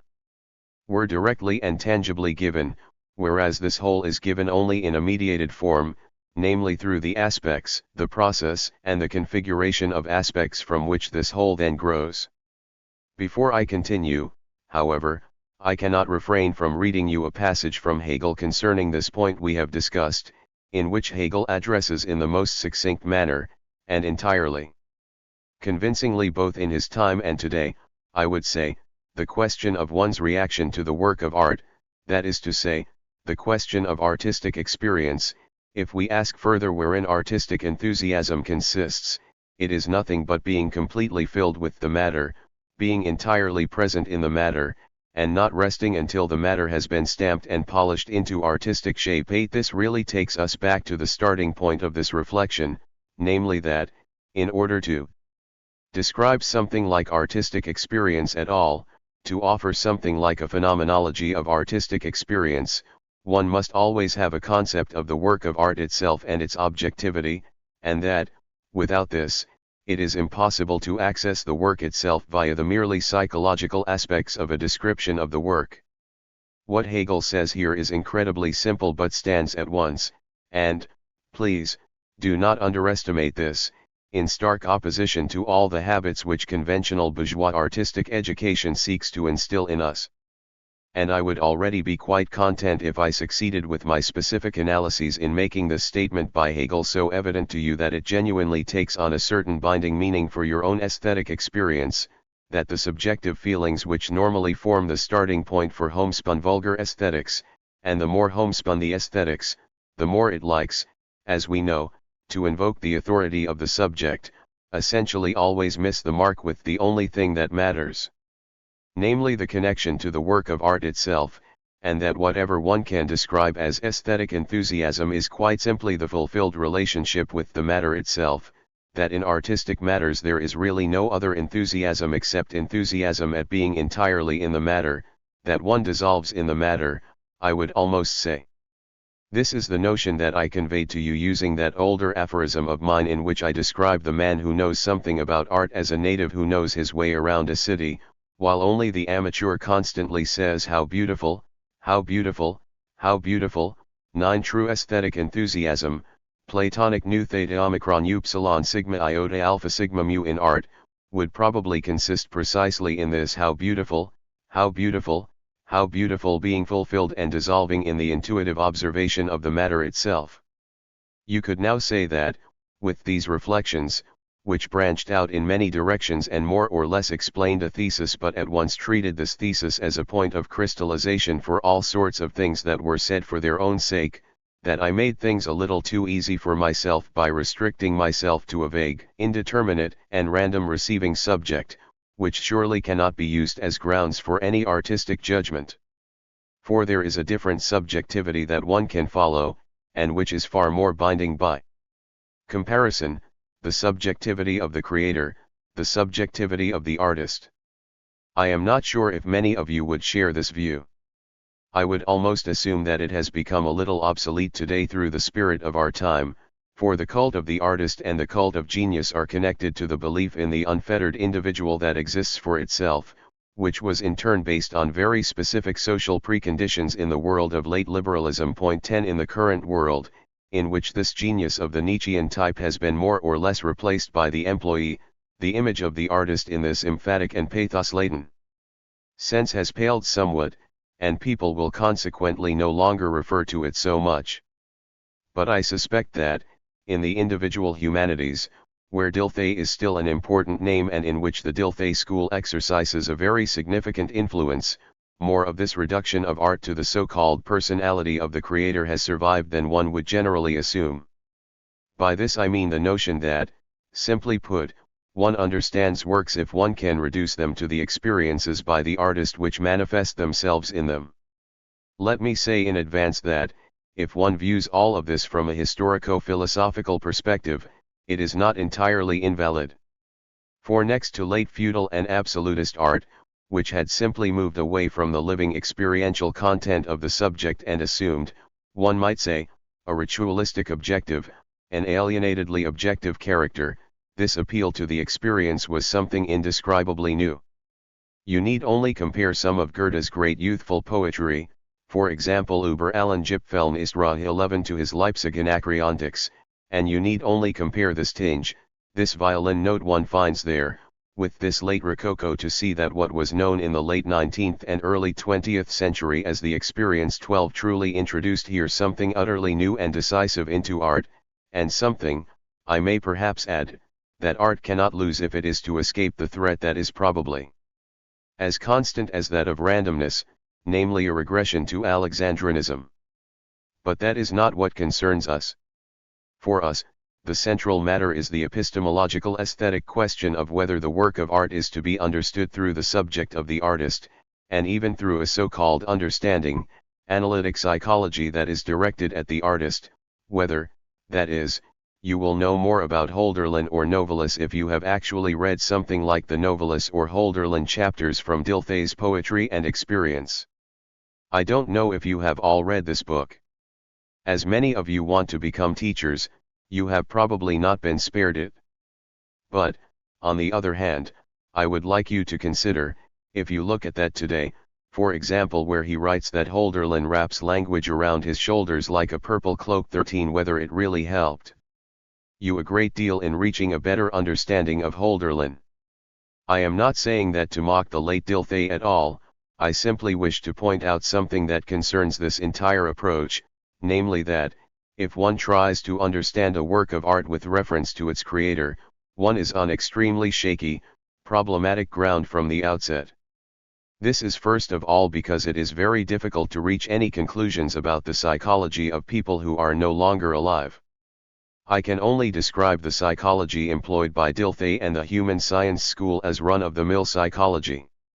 That is, it is a psychology that works with concepts such as objective type or subjective type or similar categories without immersing itself in any specifics, and above all without touching on the driving force, the problematic, dark foundation. In contrast, this has been attempted by psychoanalysis, whose school has likewise produced a number of seemingly aesthetic reflections, for example Freud's study on Leonardo da Vinci or Laforgue's study on Baudelaire. 14 This psychology is certainly better, deeper and less conformist than the kind of psychology used by the Dilthey school. Yet, although I know that I am greatly indebted to psychoanalysis for its role in my own intellectual development, I feel compelled to say that, while this theory comes closer to the inner lives of artists, it is more capable of decoding works of art as documents of inner life, and it remains no less foreign to the essence of the works of art than the somewhat generalized, common-sense psychological observations usually made by Dilthey. In the work on Baudelaire, for example, you will find Baudelaire's psychology explained largely with reference to his conflict with his mother. In psychoanalytical fashion, he is then presented as a highly neurotic person who simply never overcame this conflict. This book, and I am not making this up, genuinely contains passages which more or less suggest that, if Baudelaire had only had a proper relationship with reality and lost these neurotic love-hate feelings towards his mother, he would have become a perfectly acceptable and normal individual. The question of what would then have become of the flowers of evil is not even raised in such psychology. The fact that the only thing that matters, namely the quality and dignity of the work of art itself, does not appear at all in such psychology, especially when it is striving quite earnestly to understand the psychology of the artist, speaks directly against the method. One could almost say that, the better the psychology study of an artist is, the less capable it is of providing access to the work itself, for there is something in the work itself that goes beyond psychology, something that is more than psychology. As long as works of art are no more than the fingerprints of psychological individuals, they remain pre-artistic, then they are documents, but not works of art, and in that sense, from a higher perspective, they are irrelevant to aesthetics. And then it must even be said that, thanks to the old fire of constructive philosophy, which continues to burn a little in Dilthey's school, albeit in a very tempered form, it does actually preserve more, of the works themselves, at least, than this psychological procedure. The category of empathy, that is, the notion that one can understand a work of art by somehow identifying with the artist and putting oneself in their position, is something extremely problematic precisely because it is impossible for one person to empathize with another to such a degree that one can produce the work once again through them. The idea of empathy does have one element of truth, namely that to understand a work of art does indeed, in a certain sense, mean reproducing it, reenacting for one's own part the process of production that lies within the matter itself, if you will, just as any good actor or any musician with interpretive skill, if they have the task of presenting a work, must, in a sense, personally bring forth this work again in its logicity, in the consistency and necessity and momentum of its elements. But the respective canon that applies to them comprises the texts of the works as given to the performer, not some mediated processes of psychological empathy with the creators who produced the art. Art cannot be grasped through empathy because what makes it art in the first place is that which exceeds what the subject has merely placed into it, that which also goes beyond the randomness of the individual artists. What probably gives the work of art its binding character, that element which makes the work of art more than merely a random utterance, is the fact that a spirit has been objectified in it, that it is a genuinely objectified spirit, not the mere reflection of a subjective content that expresses itself within it. Rather, if something speaks from the work, if the work truly speaks, this speaking quality is precisely that spirit which is objectified in it. One can say, and perhaps it is not immodest to point out that I can confirm this from some of my own artistic experience, that the work of art belongs to the creating subject infinitely less than the consensus would have it, for the more objectified and concretized bourgeois society is, the more it insists that works of art come flying purely to the subject. On the one hand, this expresses a sort of triumph of the concept of property, the work of art is the absolute property of its creator, but, on the other hand, this also maintains the work as the nature reserve of whose notion I have already tried to warn you in various ways. Perhaps one can say that the spirit which speaks from the work of art, once that spirit is truly objectified, is always both the spirit of society and the spirit of a critique of society, but that the dignity of the work depends on how far this sediment society contained in the work goes beyond the contingency of the individual elements which merely communicate themselves through it. 15. Let me say a word about the concept of artistic production, which was truly compromised, most of all through the trash novels of Stefan Zweig, Emil Ludwig XVI and all their successors, some adept and some dimwit, in the most ignominious way because the notion of the creative, which is at home only in theology, but with which humans feel they cannot dispense lest they lose all self-respect, has now been projected onto artists, and people thus imagine that artistic production is something like a creatio ex nihilo. This is indeed, I can only return to my old example, a notion that can at most be shared by operetta composers but will quite certainly never be confirmed by any artist or by observing a truly artistic production process. Essentially, producing always means going through something which, as soon as one places it outside oneself by, as people call it, creating it, already faces us as something with objective demands. And what has been referred to as creative agony, for example in the context of art theory and Flaubert's life story, the thing which makes the artistic process in general something so painful and tormenting for countless people, is not so much the birth pangs of the absolute creative process, which is a very superficial view, as the indescribable effort resulting from the fact that the creative process always requires following an objectivity that faces us as if it were already there, and as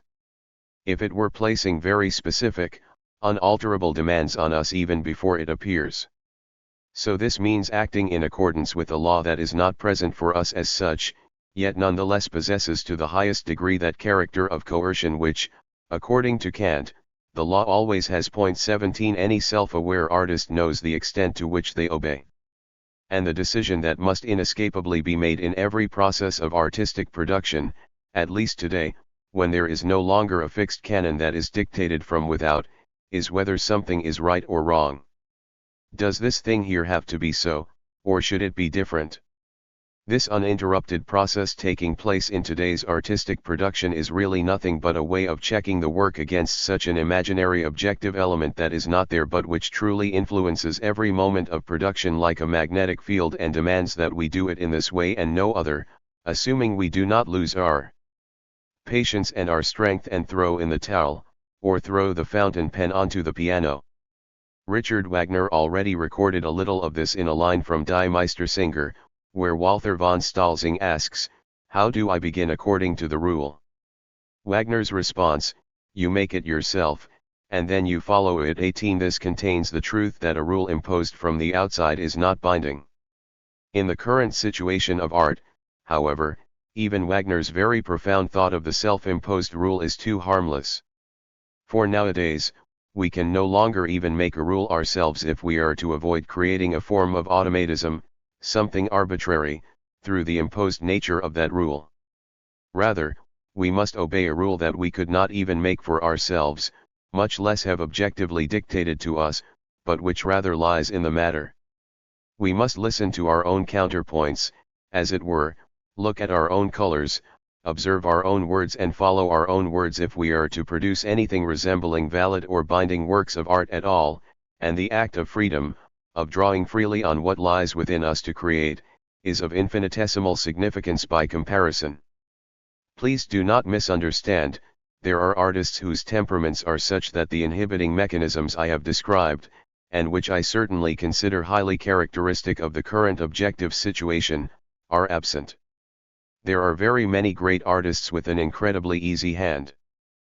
Picasso is probably the most extraordinary example, but Schoenberg too worked at amazing speed during his most productive period, though he subsequently rested in very long creative hiatuses and left countless works half completed because he suddenly lost interest and was unable to finish them. These things are very, very complex today. But I would say that, even in an output such as Picasso's, these aspects can naturally be found objectively everywhere in the fact that he follows something which presents itself to him and wants its aspects to be one way and not another, and that, next to this, the so-called free act of creation, I want it like this, and that is exactly how it shall be, retreats entirely.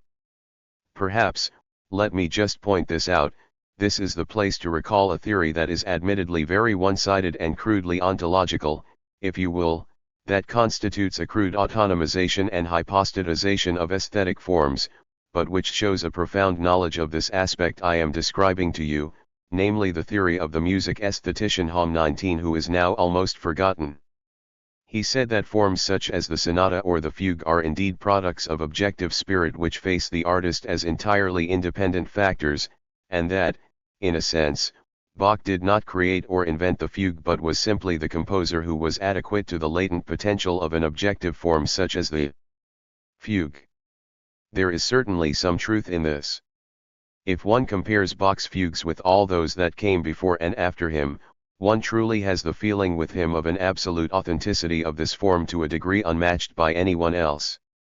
Yet, for that objectivity to come about, for that objective spirit to realize itself, one requires precisely the full force of the subject, which is admittedly not something that freely posits elements as it likes, but which lies in the way it dissolves in this latent, non-existent objectivity and, through this dissolution, turns the non-existent, concealed form into a visible one. 20.